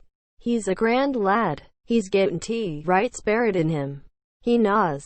Aye, he knaws, as weel as I do. Who sud be tea maister yonder? ECH, ECH, ECH. He made ye skiff properly. ECH, ECH, ECH. Single quote. Where must we go? I asked of my cousin, disregarding the old wretch's mockery. Linton was white and trembling. He was not pretty then, Ellen. Oh, no. He looked frightful, for his thin face and large eyes were wrought into an expression of frantic, powerless fury. He grasped the handle of the door, and shook it. It was fastened inside. If you don't let me in, I'll kill you. If you don't let me in, I'll kill you. He rather shrieked than said. Devil, devil, I'll kill you. I'll kill you. Single quote. Joseph uttered his croaking laugh again. Dear, that's tea, father, he cried. That's father. We've all a summit o' either side in us. Niver heed. Hareton, lad, done it be feared. He cannot get at thee. Single quote. I took hold of Linton's hands, and tried to pull him away, but he shrieked so shockingly that I dared not proceed. At last his cries were choked by a dreadful fit of coughing. Blood gushed from his mouth, and he fell on the ground. I ran into the yard, sick with terror, and called for Zillah, as loud as I could. She soon heard me. She was milking the cows in a shed behind the barn, and hurrying from her work, she inquired what there was to do. I hadn't breath to explain. Dragging her in, I looked about for Linton. Earnshaw had come out to examine the mischief he had caused, and he was then conveying the poor thing upstairs. Zillah and I ascended after him, but he stopped me at the top of the steps, and said I shouldn't go in. I must go home. I exclaimed that he had killed Linton, and I would enter. Joseph locked the door, and declared I should do no such stuff, and asked me whether I were on to be as mad as him. I stood crying till the housekeeper reappeared. She affirmed he would be better in a bit, but he couldn't do with that shrieking and din, and she took me, and nearly carried me into the house. Ellen, I was ready to tear my hair off my head. I sobbed and wept so that my eyes were almost blind, and the ruffian you have such sympathy with stood opposite, presuming every now and then to bid me wish, and denying that it was his fault.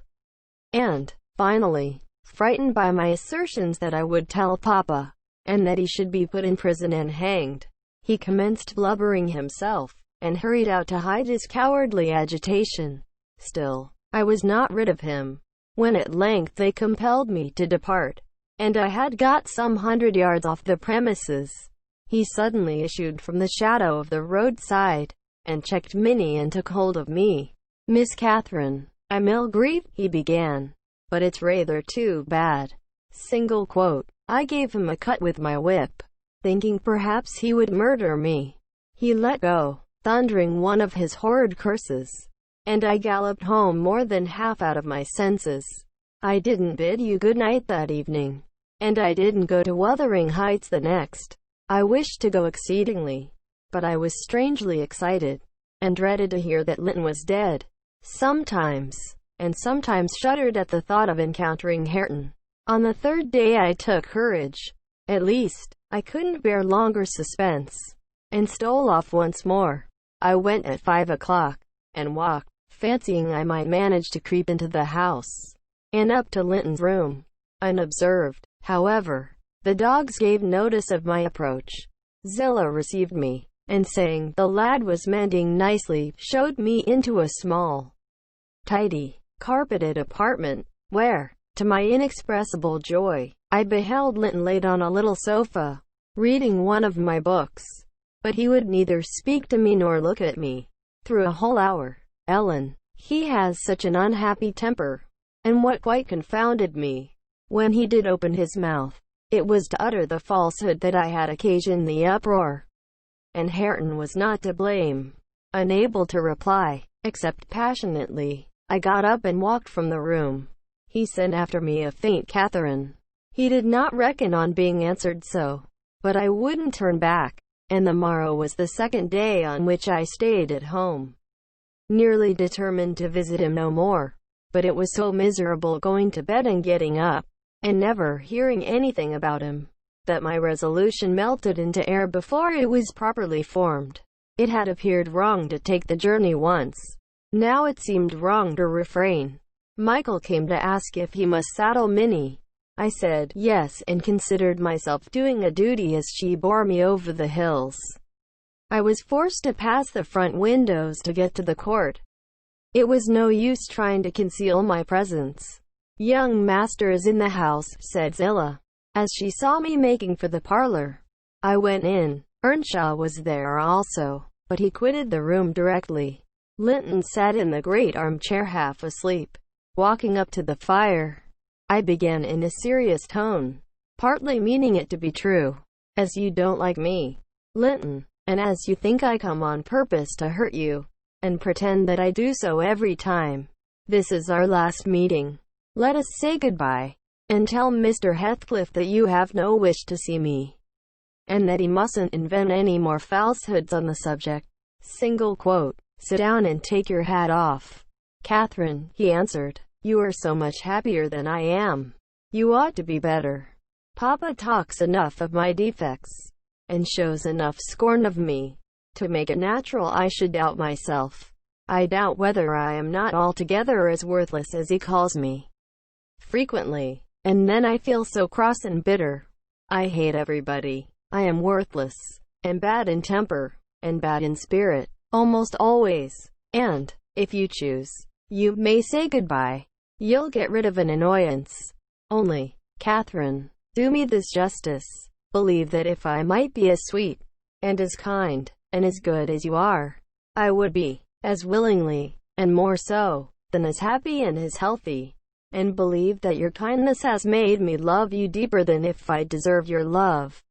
And though I couldn't, and cannot help showing my nature to you, I regret it and repent it, and shall regret and repent it till I die."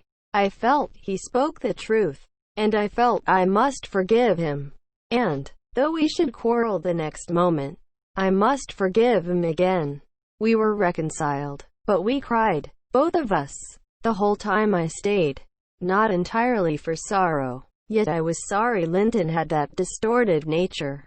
He'll never let his friends be at ease, and he'll never be at ease himself. I have always gone to his little parlor since that night, because his father returned the day after, about 3 times. I think. We have been merry and hopeful, as we were the first evening. The rest of my visits were dreary and troubled, now with his selfishness and spite, and now with his sufferings. But I've learned to endure the former with nearly as little resentment as the latter. Mr. Heathcliff purposely avoids me. I have hardly seen him at all. Last Sunday, indeed, coming earlier than usual, I heard him abusing poor Linton cruelly for his conduct of the night before. I can't tell how he knew of it, unless he listened. Linton had certainly behaved provokingly. However, it was the business of nobody but me, and I interrupted Mr. Heathcliff's lecture by entering and telling him so. He burst into a laugh, and went away, saying he was glad I took that view of the matter. Since then, I've told Linton he must whisper his bitter things.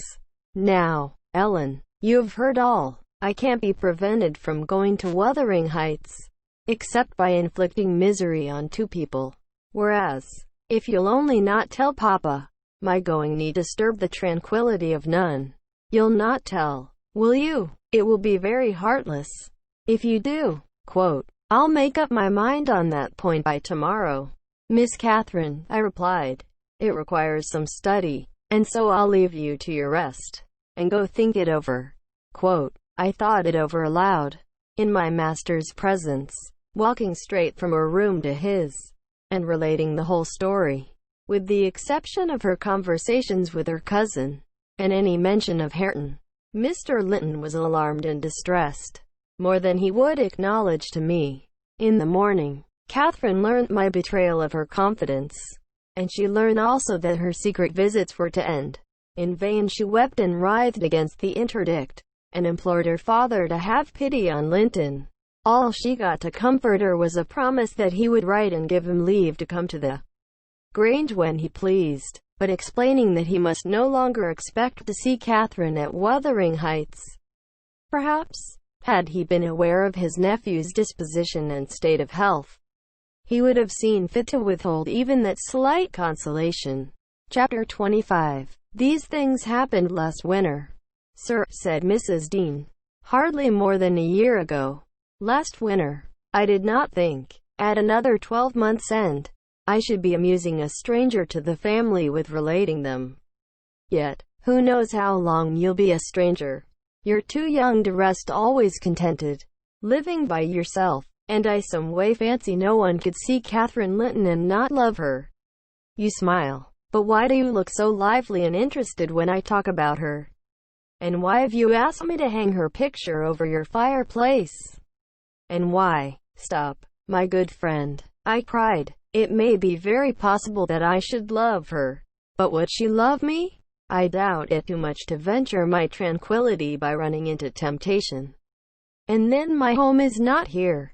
I'm of the busy world, and to its arms I must return. Go on. Was Catherine obedient to her father's commands? She was, continued the housekeeper.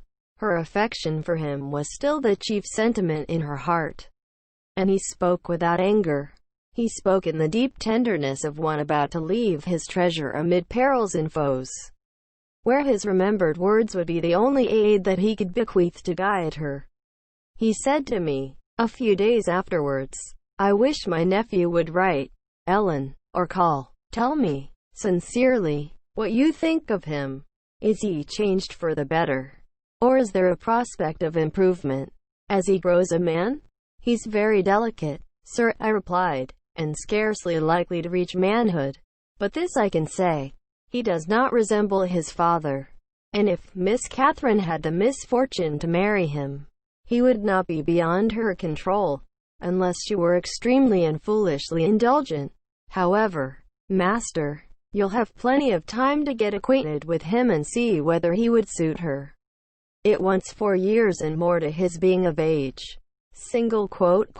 Edgar sighed, and, walking to the window, looked out towards Gimmerton Kirk. It was a misty afternoon, but the February sun shone dimly, and we could just distinguish the 2 fir trees in the yard, and the sparely scattered gravestones. I've prayed often, he half soliloquized, for the approach of what is coming, and now I begin to shrink, and fear it. I thought the memory of the hour I came down that glen a bridegroom would be less sweet than the anticipation that I was soon, in a few months, or possibly weeks, to be carried up and laid in its lonely hollow. Ellen, I've been very happy with my little Kathy. Through winter nights and summer days she was a living hope at my side. But I've been as happy musing by myself among those stones, under that old church, lying, through the long June evenings, on the green mound of her mother's grave, and wishing, yearning for the time when I might lie beneath it. What can I do for Kathy? How must I quit her? I'd not care one moment for Linton being Heathcliff's son, nor for his taking her from me, if he could console her for my loss. I'd not care that Heathcliff gained his ends, and triumphed in robbing me of my last blessing. But should Linton be unworthy, only a feeble tool to his father, I cannot abandon her to him, and, hard though it be to crush her buoyant spirit, I must persevere in making her sad while I live, and leaving her solitary when I die. Darling, I'd rather resign her to God, and lay her in the earth before me. Resign her to God as it is, sir, I answered, and if we should lose you, which may He forbid, under His providence, I'll stand her friend and counselor to the last. Miss Catherine is a good girl. I don't fear that she will go willfully wrong, and people who do their duty are always finally rewarded. Spring advanced, yet my master gathered no real strength, though he resumed his walks in the grounds with his daughter. To her inexperienced notions, this itself was a sign of convalescence. And then his cheek was often flushed, and his eyes were bright. She felt sure of his recovering. On her 17th birthday, he did not visit the churchyard. It was raining, and I observed, "You'll surely not go out tonight, sir?" He answered, "No, I'll defer it this year a little longer." He wrote again to Linton, expressing his great desire to see him, and, had the invalid been presentable, I've no doubt his father would have permitted him to come. As it was, being instructed, he returned an answer, intimating that Mr. Heathcliff objected to his calling at the Grange, but his uncle's kind remembrance delighted him, and he hoped to meet him sometimes in his rambles, and personally to petition that his cousin and he might not remain long so utterly divided. That part of his letter was simple, and probably his own. Heathcliff knew he could plead eloquently for Catherine's company. "Then, I do not ask," he said, "that she may visit here, but am I never to see her, because my father forbids me to go to her home, and you forbid her to come to mine? Do, now and then, ride with her towards the heights, and let us exchange a few words. In your presence, we have done nothing to deserve this separation, and you are not angry with me. You have no reason to dislike me. You allow yourself, dear uncle, send me a kind note tomorrow, and leave to join you anywhere you please, except at Thrushcross Grange. I believe an interview would convince you that my father's character is not mine. He affirms I am more your nephew than his son, and though I have faults which render me unworthy of Catherine, she has excused them, and for her sake, you should also. You inquire after my health. It is better. But while I remain cut off from all hope, and doomed to solitude, or the society of those who never did and never will like me, how can I be cheerful and well?" Edgar, though he felt for the boy, could not consent to grant his request, because he could not accompany Catherine. He said, in summer, perhaps, they might meet. Meantime, he wished him to continue writing at intervals, and engaged to give him what advice and comfort he was able by letter. Being well aware of his hard position in his family, Linton complied, and had he been unrestrained, would probably have spoiled all by filling his epistles with complaints and lamentations. But his father kept a sharp watch over him, and, of course, insisted on every line that my master sent being shown. So, instead of penning his peculiar personal sufferings and distresses, the themes constantly uppermost in his thoughts, he harped on the cruel obligation of being held asunder from his friend and love. and gently intimated that Mr. Linton must allow an interview soon, or he should fear he was purposely deceiving him with empty promises.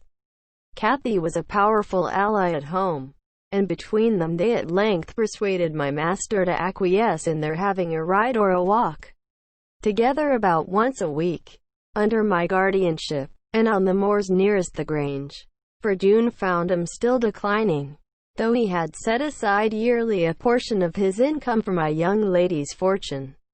He had a natural desire that she might retain, or at least return in a short time to, the house of her ancestors, and he considered her only prospect of doing that was by a union with his heir. He had no idea that the latter was failing almost as fast as himself. Nor had anyone, I believe. No doctor visited the Heights, and no one saw Master Heathcliff to make report of his condition among us. I, for my part, began to fancy my forebodings were false, and that he must be actually rallying, when he mentioned riding and walking on the moors, and seemed so earnest in pursuing his object.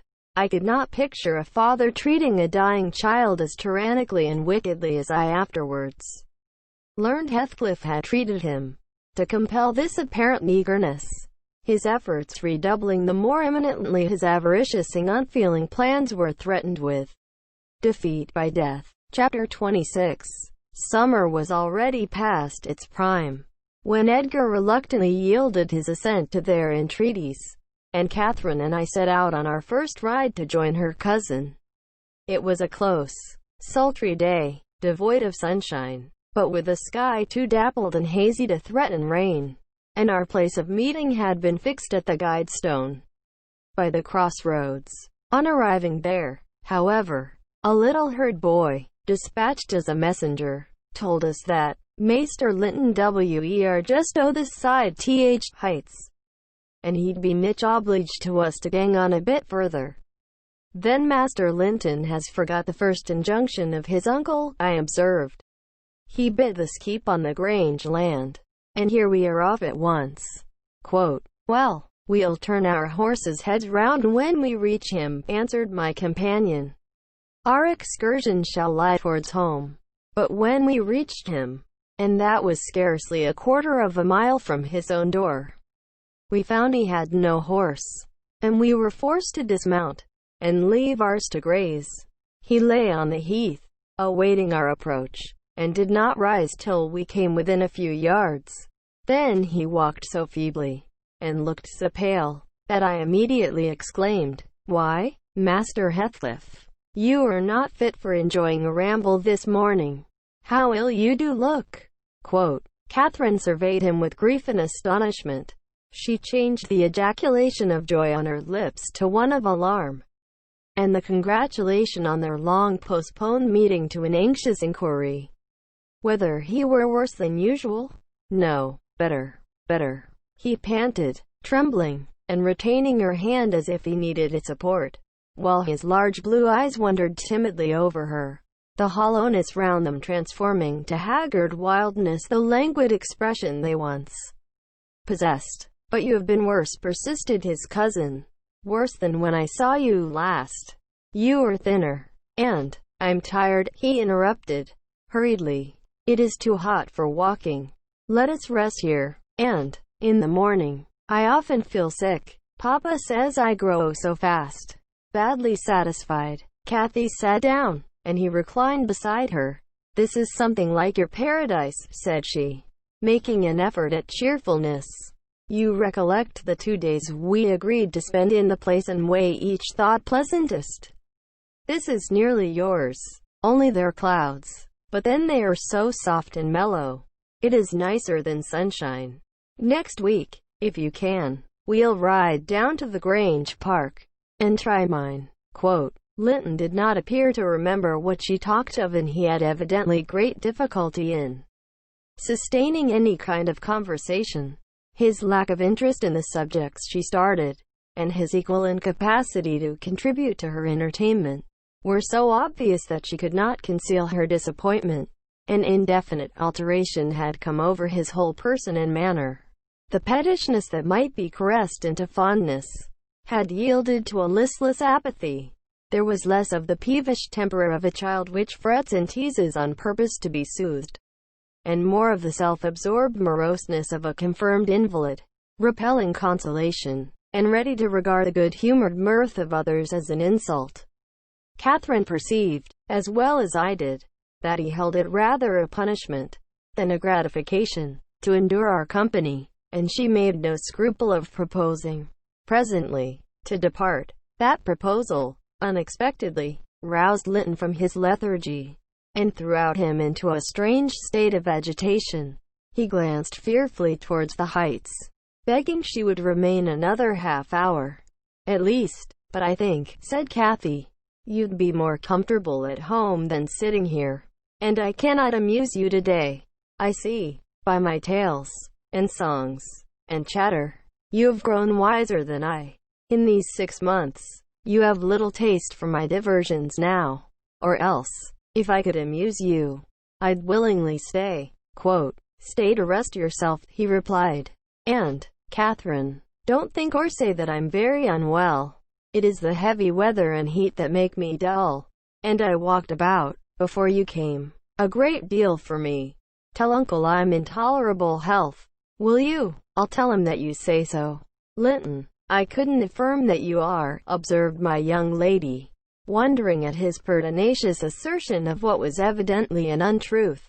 "And be here again next Thursday," continued he, shunning her puzzled gaze, "and give him my thanks for permitting you to come." "My best thanks, Catherine. And, if you did meet my father, and he asked you about me, don't lead him to suppose that I've been extremely silent and stupid. Don't look sad and downcast, as you are doing. He'll be angry." "I care nothing for his anger," exclaimed Cathy, imagining she would be its object. "But I do," said her cousin, shuddering. "Don't provoke him against me, Catherine, for he is very hard." "Is he severe to you, Master Heathcliff?" I inquired. "Has he grown weary of indulgence, and passed from passive to active hatred?" Linton looked at me, but did not answer, and, after keeping her seat by his side another 10 minutes, during which his head fell drowsily on his breast, and he uttered nothing except suppressed moans of exhaustion or pain, Cathy began to seek solace in looking for bilberries, and sharing the produce of her researches with me. She did not offer them to him, for she saw further notice would only weary and annoy. "Is it half an hour now, Ellen?" she whispered in my ear. "At last. I can't tell why we should stay. He's asleep, and Papa will be wanting us back." "Well, we must not leave him asleep," I answered. "Wait till he wakes, and be patient." You were mighty eager to set off, but your longing to see poor Linton has soon evaporated. "Why did he wish to see me?" returned Catherine, in his crossest humors. "Formerly, I liked him better than I do in his present curious mood. It's just as if it were a task he was compelled to perform, this interview, for fear his father should scold him. But I'm hardly going to come to give Mr. Heathcliff pleasure, whatever reason he may have for ordering Linton to undergo this penance. And, though I'm glad he's better in health, I'm sorry he's so much less pleasant, and so much less affectionate to me." "You think he is better in health, then?" I said. "Yes," she answered, "because he always made such a great deal of his sufferings. You know, he is not tolerably well, as he told me to tell Papa, but he's better, very likely." "There, you differ with me, Miss Cathy," I remarked. "I should conjecture him to be far worse." Linton here started from his slumber in bewildered terror, and asked if anyone had called his name. "No," said Catherine, "unless in dreams. I cannot conceive how you manage to doze out of doors. In the morning, I thought I heard my father," he gasped, glancing up to the frowning nab above us. "You are sure nobody spoke?" "Quite sure," replied his cousin. "Only Ellen and I were disputing concerning your health. Are you truly stronger, Linton, than when we separated in winter? If you be, I'm certain one thing is not stronger, your regard for me. Speak, are you?" The tears gushed from Linton's eyes as he answered, "Yes, Yes, I am. And, still under the spell of the imaginary voice, his gaze wandered up and down to detect its owner. Kathy rose. For today we must part, she said. And I won't conceal that I have been sadly disappointed with our meeting. Though I'll mention it to nobody but you. Not that I stand in awe of Mr. Heathcliff. Quote, "Hush," murmured Linton. "For God's sake, hush. He's coming." And he clung to Catherine's arm, striving to detain her. But at that announcement she hastily disengaged herself, and whistled to Minnie, who obeyed her like a dog. "I'll be here next Thursday," she cried, springing to the saddle. "Goodbye, quick, Ellen." Quote, and so we left him, scarcely conscious of our departure. So absorbed was he in anticipating his father's approach. Before we reached home, Catherine's displeasure softened into a perplexed sensation of pity and regret, largely blended with vague, uneasy doubts about Linton's actual circumstances, physical and social, in which I partook, though I counseled her not to say much, for a second journey would make us better judges. My master requested an account of our ongoings. His nephew's offering of thanks was duly delivered, Miss Cathy gently touching on the rest. I also threw little light on his inquiries, for I hardly knew what to hide and what to reveal. Chapter 27. 7 days glided away, everyone marking its course by the henceforth rapid alteration of Edgar Linton's state. The havoc that months had previously wrought was now emulated by the inroads of hours. Catherine we would fain have deluded yet, but her own quick spirit refused to delude her. It divined in secret, and brooded on the dreadful probability, gradually ripening into certainty. She had not the heart to mention our ride. When Thursday came round, I mentioned it for her, and obtained permission to order her out of doors, for the library, where her father stopped a short time daily, the brief period he could bear to sit up, and his chamber had become her whole world. She grudged each moment that did not find her bending over his pillow, or seated by his side. Her countenance grew one with watching and sorrow, and my master gladly dismissed her to what he flattered himself would be a happy change of scene and society, drawing comfort from the hope that she would not now be left entirely alone after his death. He had a fixed idea, I guessed by several observations he let fall, that, as his nephew resembled him in person, he would resemble him in mind, for Linton's letters bore few or no indications of his defective character, and I, through pardonable weakness, refrained from correcting the error, asking myself what good there would be in disturbing his last moments with information that he had neither power nor opportunity to turn to account. We deferred our excursion till the afternoon, a golden afternoon of August, every breath from the hills so full of life, that it seemed whoever respired it, though dying, might revive. Catherine's face was just like the landscape, shadows and sunshine flitting over it in rapid succession. But the shadows rested longer, and the sunshine was more transient, and her poor little heart reproached itself for even that passing forgetfulness of its cares. We discerned Linton watching at the same spot he had selected before. My young mistress alighted, and told me that, as she was resolved to stay a very little while, I had better hold the pony and remain on horseback. But I dissented. I wouldn't risk losing sight of the charge committed to me a minute. So we climbed the slope of heath together. Master Heathcliff received us with greater animation on this occasion. Not the animation of high spirits though, nor yet of joy. It looked more like fear. "It is late," he said, speaking short and with difficulty. "Is not your father very ill? I thought you wouldn't come." "Why won't you be candid?" cried Catherine, swallowing her greeting. "Why cannot you say at once you don't want me? It is strange, Linton, that for the second time you have brought me here on purpose, apparently to distress us both, and for no reason besides." Linton shivered, and glanced at her, half supplicating, half ashamed, but his cousin's patience was not sufficient to endure this enigmatical behavior. "My father is very ill," she said. "And why am I called from his bedside?" Why didn't you send to absolve me from my promise, when you wished I wouldn't keep it? Come, I desire an explanation. Playing and trifling are completely banished out of my mind, and I can't dance attendance on your affectations now. My affectations, he murmured. What are they? For heaven's sake, Catherine, don't look so angry. Despise me as much as you please. I am a worthless, cowardly wretch. I can't be scorned enough, but I'm too mean for your anger. Hate my father, and spare me for contempt. Nonsense, cried Catherine in a passion. Foolish, silly boy. And there, he trembles, as if I were really going to touch him.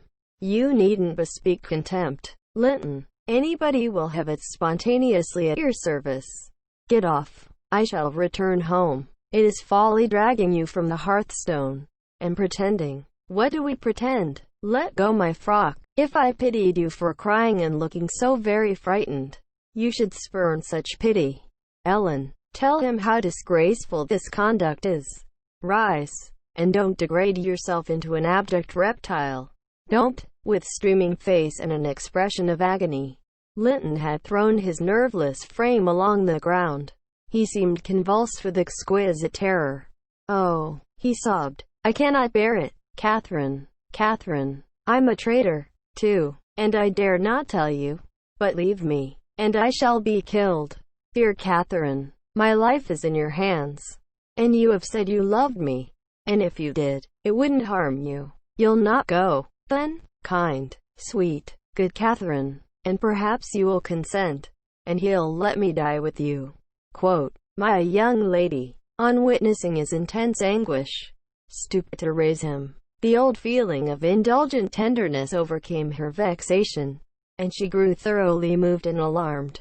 Consent to what? She asked. To stay. Tell me the meaning of this strange talk, and I will. You contradict your own words, and distract me. Be calm and frank, and confess at once all that weighs on your heart. You wouldn't injure me, Linton, would you? You wouldn't let any enemy hurt me, if you could prevent it? I'll believe you are a coward, for yourself, but not a cowardly betrayer of your best friend. But my father threatened me, gasped the boy, clasping his attenuated fingers, and I dread him. I dread him. I dare not tell. Oh, well, said Catherine, with scornful compassion. Keep your secret. I'm no coward. Save yourself. I'm not afraid. Her magnanimity provoked his tears.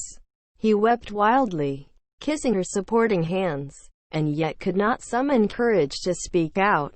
I was cogitating what the mystery might be, and determined Catherine should never suffer to benefit him or anyone else by my goodwill, when, hearing a rustle among the laying, I looked up and saw Mr. Heathcliff almost close upon us, descending the heights. He didn't cast a glance towards my companions, though they were sufficiently near for Linton's sobs to be audible, but hailing me in the almost hearty tone he assumed to none besides, and the sincerity of which I couldn't avoid doubting, he said, it is something to see you so near to my house.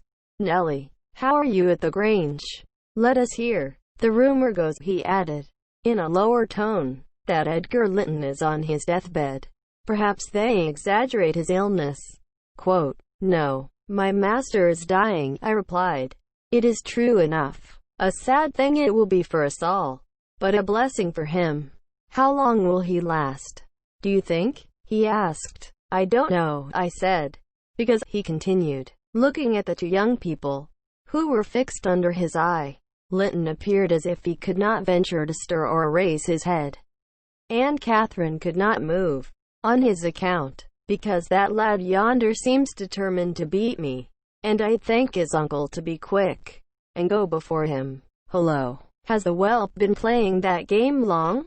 I did give him some lessons about snivelling. Is he pretty lively with Miss Linton generally? Lively? No, he has shown the greatest distress, I answered. To see him, I should say, that instead of rambling with his sweetheart on the hills, he ought to be in bed, under the hands of a doctor. He shall be, in a day or two, muttered Heathcliff. But first, get up, Linton, get up, he shouted. Don't grovel on the ground there. up. This moment, quote, Linton had sunk prostrate again in another paroxysm of helpless fear, caused by his father's glance towards him. I suppose there was nothing else to produce such humiliation. He made several efforts to obey, but his little strength was annihilated for the time, and he fell back again with a moan. Mr. Heathcliff advanced, and lifted him to lean against a ridge of turf. Now, said he, with curbed ferocity, I'm getting angry, and if you don't command that paltry spirit of yours, damn you, get up directly. I will. Father, he panted, only, let me alone, or I shall faint. I've done as you wished. I'm sure Catherine will tell you that I have been cheerful. Ah, keep by me, Catherine. Give me your hand. Take mine, said his father. Stand on your feet. There now. She'll lend your arm. That's right. Look at her. You would imagine I was the devil himself. Miss Linton, to excite such horror, be so kind as to walk home with him. Will you? He shudders if I touch him. Linton dear, whispered Catherine, I can't go to Wuthering Heights. Papa has forbidden me. He'll not harm you. Why are you so afraid? I can never re-enter that house, he answered. I'm not to re-enter it without you. Quote, stop, cried his father. We'll respect Catherine's filial scruples. Nellie, take him in, and I'll follow your advice concerning the doctor. Without delay. Quote, you'll do well, replied I, but I must remain with my mistress. To mind your son is not my business. You are very stiff, said Heathcliff. I know that, but you'll force me to pinch the baby and make it scream before it moves your charity. Come, then, my hero, are you willing to return? Escorted by me, he approached once more, and made as if he would seize the fragile being. But, shrinking back, Linton clung to his cousin, and implored her to accompany him, with a frantic importunity that admitted no denial. However, I disapproved. I couldn't hinder her. Indeed, how could she have refused him herself? What was filling him with dread we had no means of discerning.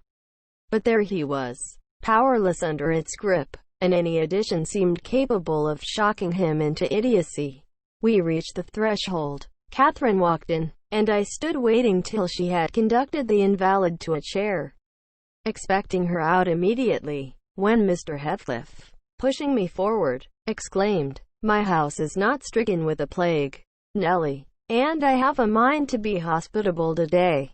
Sit down, and allow me to shut the door. He shut and locked it also. I started. You shall have tea before you go home, he added. I am by myself. Hareton is gone with some cattle to the Leas, and Zillah and Joseph are off on a journey of pleasure. And, though I'm used to being alone, I'd rather have some interesting company, if I can get it. Miss Linton, take your seat by him. I give you what I have. The present is hardly worth accepting, but I have nothing else to offer. It is Linton, I mean. How she does stare. It's odd what a savage feeling I have to anything that seems afraid of me. Had I been born where our laws are less strict and tastes less dainty, I should treat myself to a slow vivisection of those two. As an evening's amusement, he drew in his breath, struck the table, and swore to himself, by hell, I hate them. Quote, I am not afraid of you, exclaimed Catherine, who could not hear the latter part of his speech. She stepped close up, her black eyes flashing with passion and resolution. Give me that key. I will have it, she said. I wouldn't eat or drink here, if I were starving. Heathcliff had the key in his hand that remained on the table. He looked up, seized with a sort of surprise at her boldness, or, possibly, reminded, by her voice and glance, of the person from whom she inherited it. She snatched at the instrument, and half succeeded in getting it out of his loosened fingers. But her action recalled him to the present. He recovered it speedily. Now, Catherine Linton, he said, stand off, or I shall knock you down. And, that will make Mrs. Dean mad. Regardless of this warning, she captured his closed hand and its contents again. We will go, she repeated, exerting her utmost efforts to cause the iron muscles to relax. and finding that her nails made no impression, she applied her teeth pretty sharply. Heathcliff glanced at me, a glance that kept me from interfering a moment. Catherine was too intent on his fingers to notice his face. He opened them suddenly, and resigned the object of dispute. But, ere she had well secured it, he seized her with a liberated hand, and, pulling her on his knee, administered with the other a shower of terrific slaps on both sides of the head, each sufficient to have fulfilled his threat, had she been able to fall. At this diabolical violence I rushed on him furiously. "You villain!" I began to cry. "You villain!" A touch on the chest silenced me. I am stout, and soon put out of breath, and, what with that and the rage, I staggered dizzily back and felt ready to suffocate, or to burst a blood vessel. The scene was over in 2 minutes. Catherine, released, put her 2 hands to her temples, and looked just as if she were not sure whether her ears were off or on. She trembled like a reed, poor thing, and leant against the table perfectly bewildered. "I know how to chastise children, you see," said the scoundrel, grimly, as he stooped to repossess himself of the key, which had dropped to the floor. "Go to Linton now, as I told you, and cry at your ease. I shall be your father tomorrow, all the father you'll have in a few days, and you shall have plenty of that. You can bear plenty, you're no weakling. You shall have a daily taste, if I catch such a devil of a temper in your eyes again."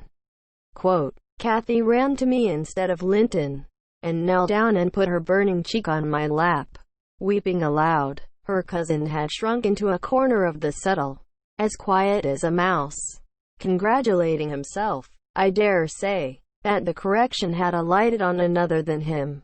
Mr. Heathcliff, perceiving us all confounded, rose, and expeditiously made the tea himself. The cups and saucers were laid ready. He poured it out, and handed me a cup.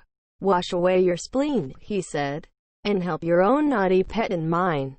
It is not poisoned, though I prepared it. I'm going out to seek your horses." Our first thought, on his departure, was to force an exit somewhere. We tried the kitchen door, but that was fastened outside. We looked at the windows. They were too narrow for even Kathy's little figure. "Master Linton," I cried, seeing we were regularly imprisoned, "you know what your diabolical father is after, and you shall tell us, or I'll box your ears, as he has done your cousins." "Yes, Linton, you must tell," said Catherine. "It was for your sake I came, and it will be wickedly ungrateful if you refuse. Give me some tea, I'm thirsty, and then I'll tell you," he answered. "Mrs. Dean, go away. I don't like you standing over me. Now, Catherine, you are letting your tears fall into my cup. I won't drink that. Give me another." Catherine pushed another to him, and wiped her face. I felt disgusted at the little wretch's composure, since he was no longer in terror for himself. The anguish he had exhibited on the moor subsided as soon as ever he entered Wuthering Heights. So I guessed he had been menaced with an awful visitation of wrath if he failed in decoying us there. And, that accomplished, he had no further immediate fears. "Papa wants us to be married," he continued, after sipping some of the liquid, "and he knows your papa wouldn't let us marry now, and he's afraid of my dying if we wait. So we are to be married in the morning, and you are to stay here all night, and, if you do as he wishes, you shall return home next day, and take me with you." "Take you with her, pitiful changeling!" I exclaimed. "You marry? Why, the man is mad, or he thinks us fools, everyone. And do you imagine that beautiful young lady, that healthy, hearty girl, will tie herself to a little perishing monkey like you? Are you cherishing the notion that anybody, let alone Miss Catherine Linton, would have you for a husband? You want whipping for bringing us in here at all, with your dastardly puling tricks. And, don't look so silly. Now, I've a very good mind to shake you severely, for your contemptible treachery, and your imbecile conceit." I did give him a slight shaking, but it brought on the cough, and he took to his ordinary resource of moaning and weeping, and Catherine rebuked me, Stay all night? No, she said, looking slowly round. Ellen, I'll burn that door down, but I'll get out. And she would have commenced the execution of her threat directly. But Linton was up in alarm for his dear self again. He clasped her in his two feeble arms, sobbing. Won't you have me, and save me? Not let me come to the Grange? Oh, darling Catherine, you mustn't go and leave. After all, you must obey my father. You must. I must obey my own, she replied, and relieve him from this cruel suspense. The whole night. What would he think? He'll be distressed already. I'll either break or burn away out of the house. Be quiet. You're in no danger. But if you hinder me, Linton, I love Papa better than you. The mortal terror he felt of Mr. Heathcliff's anger restored to the boy his coward's eloquence. Catherine was near distraught. Still, she persisted that she must go home, and tried entreaty in her turn, persuading him to subdue his selfish agony. While they were thus occupied, our jailer re-entered. Your beasts have trotted off, he said. And, now Linton, snivelling again? What has she been doing to you? Come, come, have done, and get to bed. In a month or two, my lad, you'll be able to pay her back her present tyrannies with a vigorous hand. You're pining for pure love, are you not? Nothing else in the world. And she shall have you. There, to bed. Zillah won't be here tonight. You must undress yourself. Hush. Hold your noise. Once in your own room, I'll not come near you. You needn't fear. By chance, you've managed tolerably. I'll look to the rest. He spoke these words, holding the door open for his son to pass, and the latter achieved his exit exactly as a spaniel might which suspected the person who attended on it of designing a spiteful squeeze. The lock was re-secured. Heathcliff approached the fire, where my mistress and I stood silent. Catherine looked up, and instinctively raised her hand to her cheek. His neighborhood revived a painful sensation. Anybody else would have been incapable of regarding the childish act with sternness. But he scowled on her and muttered, "Oh, you are not afraid of me? Your courage is well disguised. You seem damnably afraid." "I am afraid now," she replied, "because, if I stay, Papa will be miserable, and how can I endure making him miserable? When Mr. Heathcliff, let me go home. I promised to marry Linton. Papa would like me to, and I love him. Why should you wish to force me to do what I'll willingly do of myself?" "Let him dare to force you," I cried. "There's law in the land." "Thank God, there is, though we be in an out-of-the-way place. I'd inform if he were my own son, and it's felony without benefit of clergy." "Silence," said the ruffian. "To the devil with your clamor. I don't want you to speak, Miss Linton. I shall enjoy myself remarkably in thinking your father will be miserable. I shall not sleep for satisfaction. You could have hit on no surer way of fixing your residence under my roof for the next 24 hours than informing me that such an event would follow. As to your promise to marry Linton, I'll take care you shall keep it, for you shall not quit this place till it is fulfilled." "Send Ellen, then, to let Papa know I'm safe," exclaimed Catherine, weeping bitterly, "or marry me now. Poor Papa, Ellen, he'll think we're lost. What shall we do?" "Naughty. He'll think you are tired of waiting on him, and run off for a little amusement," answered Heathcliff. "You cannot deny that you entered my house of your own accord, in contempt of his injunctions to the contrary, and it is quite natural that you should desire amusement at your age, and that you would weary of nursing a sick man, and that man only your father. Catherine, his happiest days were over when your days began. He cursed you, I dare say, for coming into the world. I did, at least, and it would just do if he cursed you as he went out of it.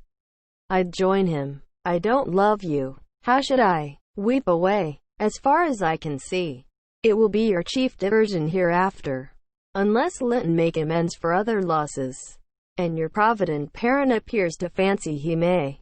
His letters of advice and consolation entertained me vastly. In his last he recommended my jewel to be careful of his and kind to her when he got her. Careful and kind. That's paternal. But Linton requires his whole stock of care and kindness for himself. Linton can play the little tyrant well. He'll undertake to torture any number of cats.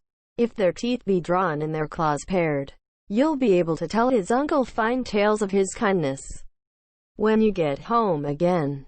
I assure you. Quote, "You're right there," I said. "Explain your son's character. Show his resemblance to yourself. And then, I hope, Miss Cathy will think twice before she takes the cockatrice." "I don't much mind speaking of his amiable qualities now," he answered, "because she must either accept him or remain a prisoner, and you along with her, till your master dies. I can detain you both, quite concealed, here. If you doubt, encourage her to retract her word, and you'll have an opportunity of judging." "I'll not retract my word," said Catherine.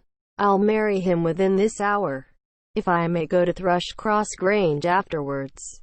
"Mr. Heathcliff, you're a cruel man, but you're not a fiend, and you won't, from mere malice, destroy irrevocably all my happiness.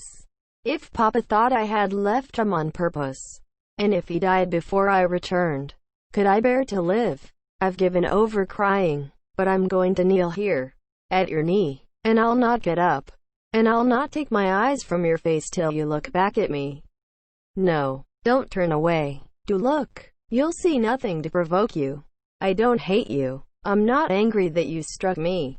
Have you never loved anybody in all your life, Uncle?" "Never." "Ah, you must look once. I'm so wretched. You can't help being sorry and pitying me." Quote, "Keep your fingers off, and move, or I'll kick you," cried Heathcliff, brutally repulsing her. "I'd rather be hugged by a snake. How the devil can you dream of fawning on me? I detest you." He shrugged his shoulders, shook himself, indeed, as if his flesh crept with aversion, and thrust back his chair, while I got up, and opened my mouth, to commence a downright torrent of abuse. But I was rendered dumb in the middle of the first sentence, by a threat that I should be shown into a room by myself the very next syllable I uttered. It was growing dark. We heard a sound of voices at the garden gate. Our host hurried out instantly. He had his wits about him. We had not. There was a talk of 2 or 3 minutes, and he returned alone. "I thought it had been your cousin Hareton," I observed to Catherine. "I wish he would arrive. Who knows but he might take our part." "It was 3 servants sent to seek you from the Grange," said Heathcliff, overhearing me. "You should have opened a lattice and called out. But I could swear that chit is glad you didn't. She's glad to be obliged to stay, I'm certain." At learning the chance we had missed, we both gave vent to our grief without control, and he allowed us to wail until 9 o'clock. Then he bid us go upstairs, through the kitchen, to Zilla's chamber, and I whispered my companion to obey. Perhaps we might contrive to get through the window there, or into a garret, and out by its skylight. The window, however, was narrow, like those below, and the garret trap was safe from our attempts, for we were fastened in as before. We neither of us lay down. Catherine took her station by the lattice, and watched anxiously for morning, a deep sigh being the only answer I could obtain to my frequent entreaties that she would try to rest. I seated myself in a chair, and rocked to and fro, passing harsh judgment on my many derelictions of duty, from which, it struck me then, all the misfortunes of my employers sprang. It was not the case. In reality, I am aware, but it was, in my imagination, that dismal night, and I thought Heathcliff himself less guilty than I. At 7 o'clock he came, and inquired if Miss Linton had risen. She ran to the door immediately, and answered, "Yes, here." "Then," he said, opening it, and pulling her out. I rose to follow, but he turned the lock again. I demanded my release. "Be patient," he replied. "I'll send up your breakfast in a while." I thumped on the panels, and rattled the latch angrily, and Catherine asked why I was still shut up. He answered, "I must try to endure it another hour." And they went away. I endured it 2 or 3 hours. At length, I heard a footstep, not Heathcliff's, "I've brought you something to eat," said a voice. Opened the door. Complying eagerly, I beheld Hareton, laden with food enough to last me all day. "Tuck it," he added, thrusting the tray into my hand. "Stay 1 minute," I began.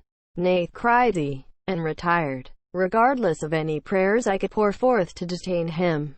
And there I remained enclosed the whole day, and the whole of the next night, and another, and another. 5 nights and 4 days I remained, altogether, seeing nobody but Hareton once every morning, and he was a model of a jailer, surly, and dumb, and deaf to every attempt at moving a sense of justice or compassion.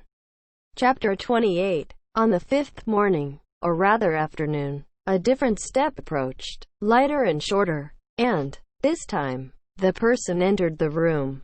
It was Zillah, donned in her scarlet shawl, with a black silk bonnet on her head, and a willow basket swung to her arm.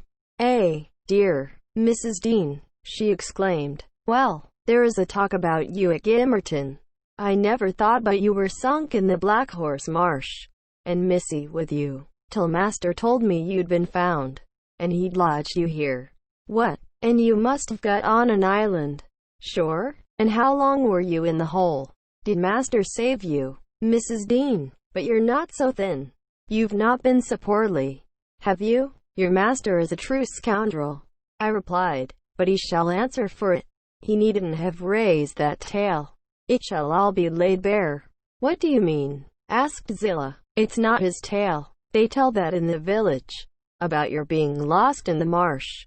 And I calls to Earnshaw, when I come in. They's queer things, Mr. Hareton, happened since I went off. It's a sad pity of that likely young lass. And can't Nellie Dean." He stared. I thought he had not heard aught, so I told him the rumor. The master listened, and he just smiled to himself, and said, "If they have been in the marsh, they are out now. Zillah, Nellie Dean is lodged, at this minute, in your room. You can tell her to flit when you go up. Here's the key." The bog water got into her head, and she would have run home quite flighty, but I fixed her till she came round to her senses. "You can bid her go to the Grange at once, if she be able, and carry a message from me, that her young lady will follow in time to attend the squire's funeral." "Mr. Edgar is not dead?" I gasped. "Oh, Zillah, no, no. Sit you down, my good mistress," she replied. "You're right sickly yet. He's not dead. Dr. Kenneth thinks he may last another day." I met him on the road and asked. Instead of sitting down, I snatched my outdoor things, and hastened below, for the way was free. On entering the house, I looked about for someone to give information of Catherine. The place was filled with sunshine, and the door stood wide open, but nobody seemed at hand. As I hesitated whether to go off at once, or return and seek my mistress, a slight cough drew my attention to the hearth. Linton lay on the settle, sole tenant, sucking a stick of sugar candy, and pursuing my movements with apathetic eyes. "Where is Miss Catherine?" I demanded sternly, supposing I could frighten him into giving intelligence by catching him thus, alone. He sucked on like an innocent. "Is she gone?" I said. "No," he replied. "She's upstairs. She's not to go. We won't let her." "You won't let her? Little idiot!" I exclaimed. "Direct me to her room immediately, or I'll make you sing out sharply." "Papa would make you sing out, if you attempted to get there," he answered. "He says I'm not to be soft with Catherine. She's my wife, and it's shameful that she should wish to leave me. He says she hates me and wants me to die, that she may have my money. But she shan't have it, and she shan't go home. She never shall. She may cry, and be sick as much as she pleases." He resumed his former occupation, closing his lids, as if he meant to drop asleep. "Master Heathcliff," I resumed, "have you forgotten all Catherine's kindness to you last winter, when you affirmed you loved her, and when she brought you books and sung you songs, and came many a time through wind and snow to see you? She wept to miss one evening, because you would be disappointed, and you felt then that she was 100 times too good to you. and now you believe the lies your father tells, though you know he detests you both, and you join him against her. That's fine gratitude, is it not? Quote, the corner of Linton's mouth fell, and he took the sugar candy from his lips. Did she come to Wuthering Heights because she hated you? I continued. Think for yourself. As to your money, she does not even know that you will have any. And you say she's sick, and yet you leave her alone, up there in a strange house.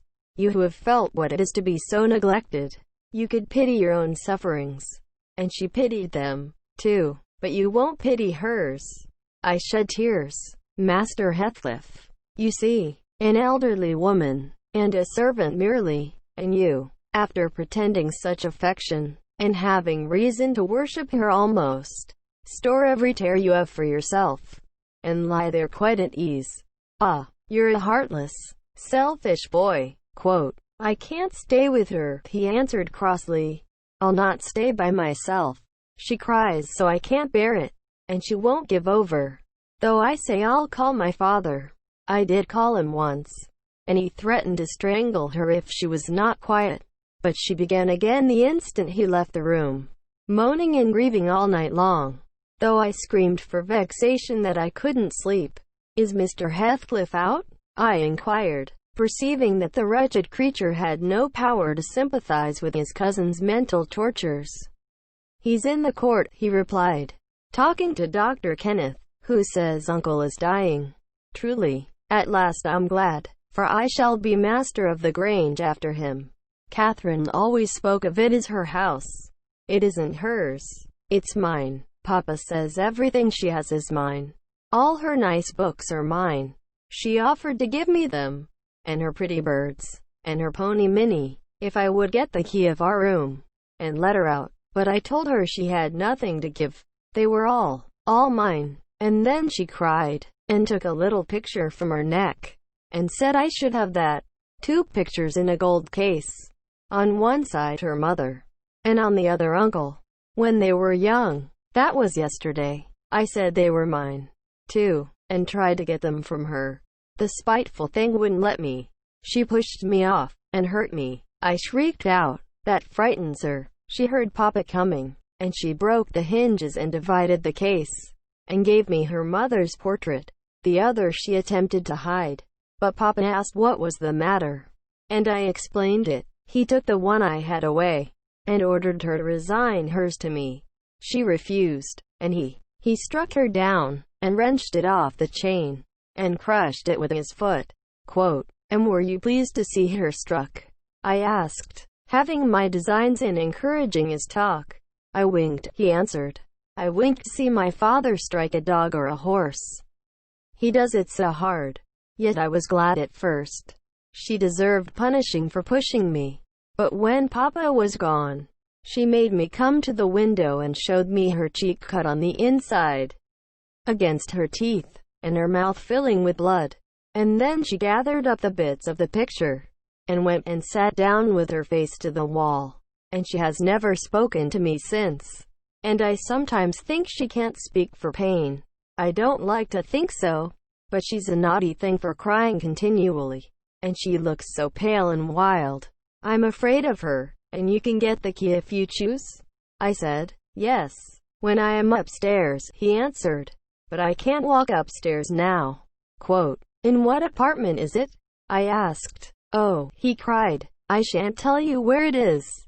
It is our secret. Nobody, neither Hareton nor Zillah, is to know. There, you've tired me. Go away, go away. And he turned his face onto his arm, and shut his eyes again.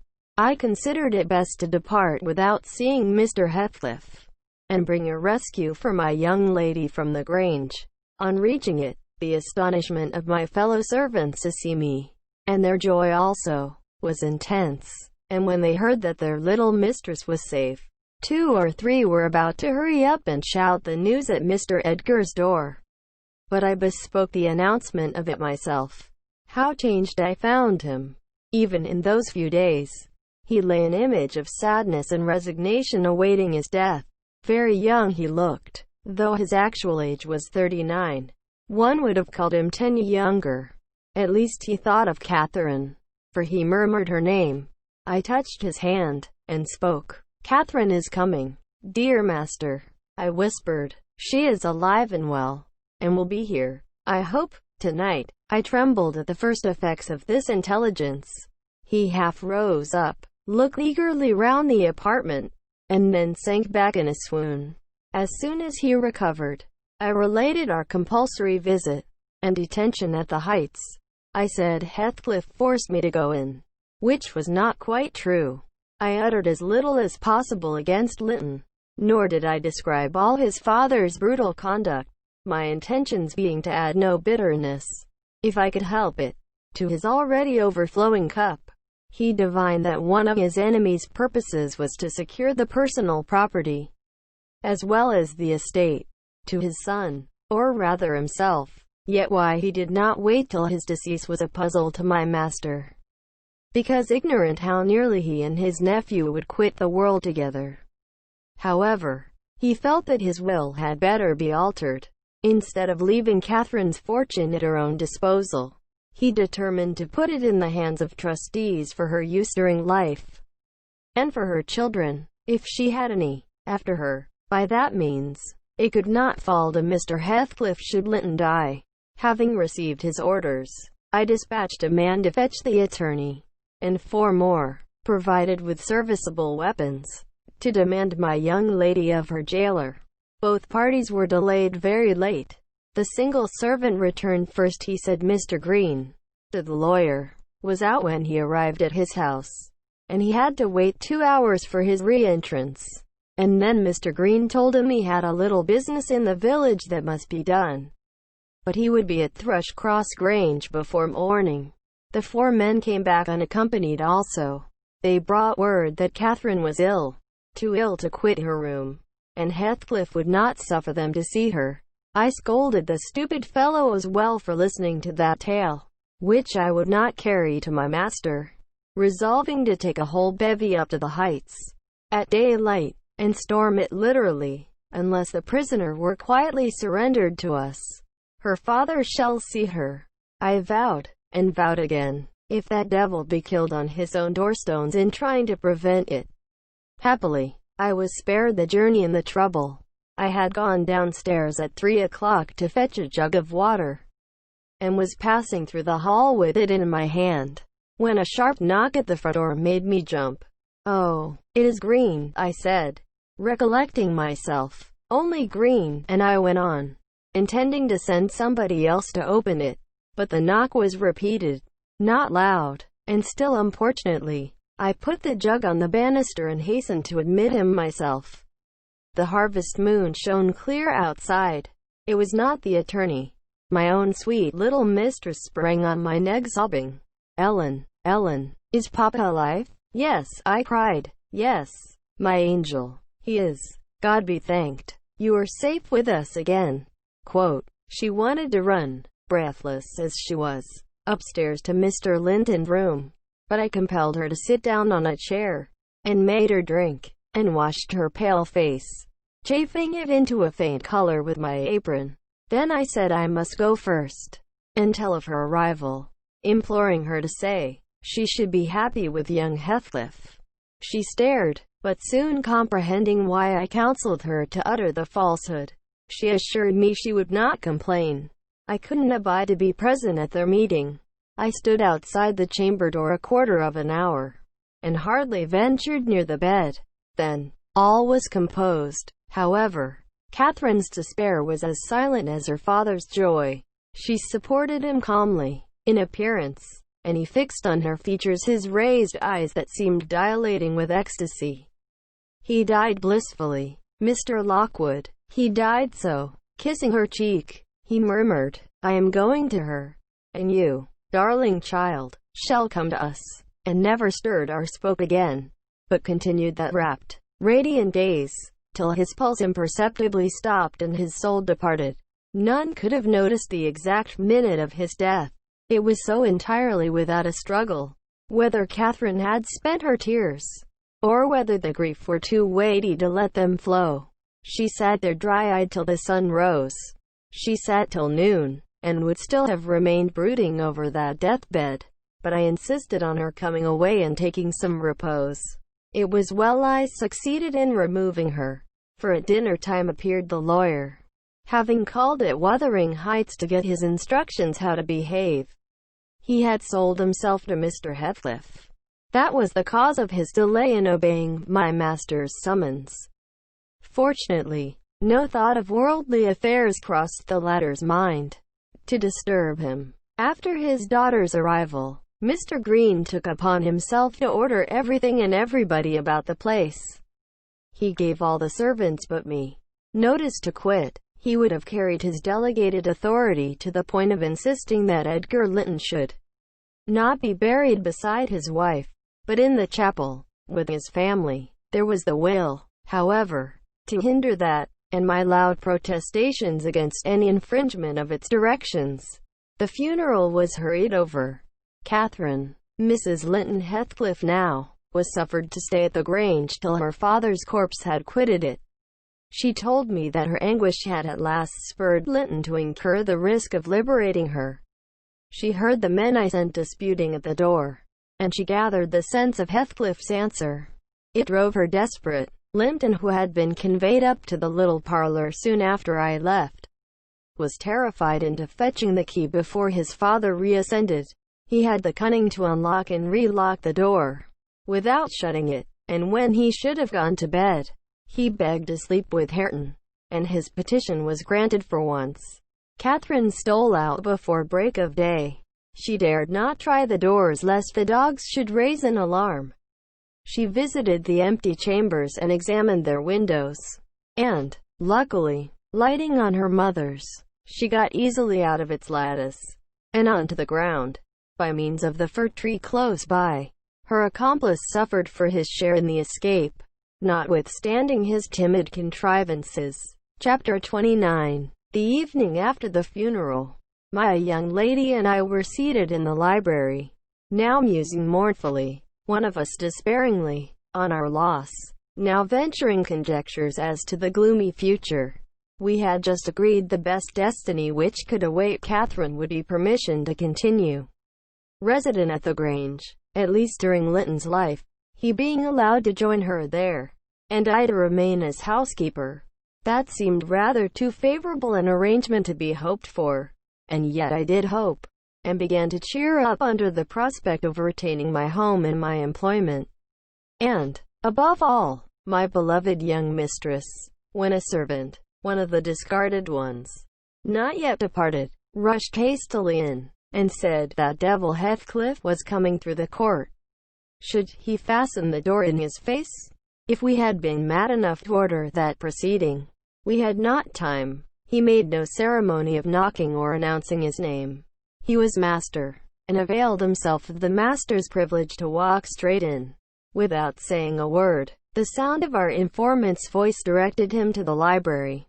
He entered and motioning him out, shut the door. It was the same room into which he had been ushered as a guest 18 years before. The same moon shone through the window, and the same autumn landscape lay outside.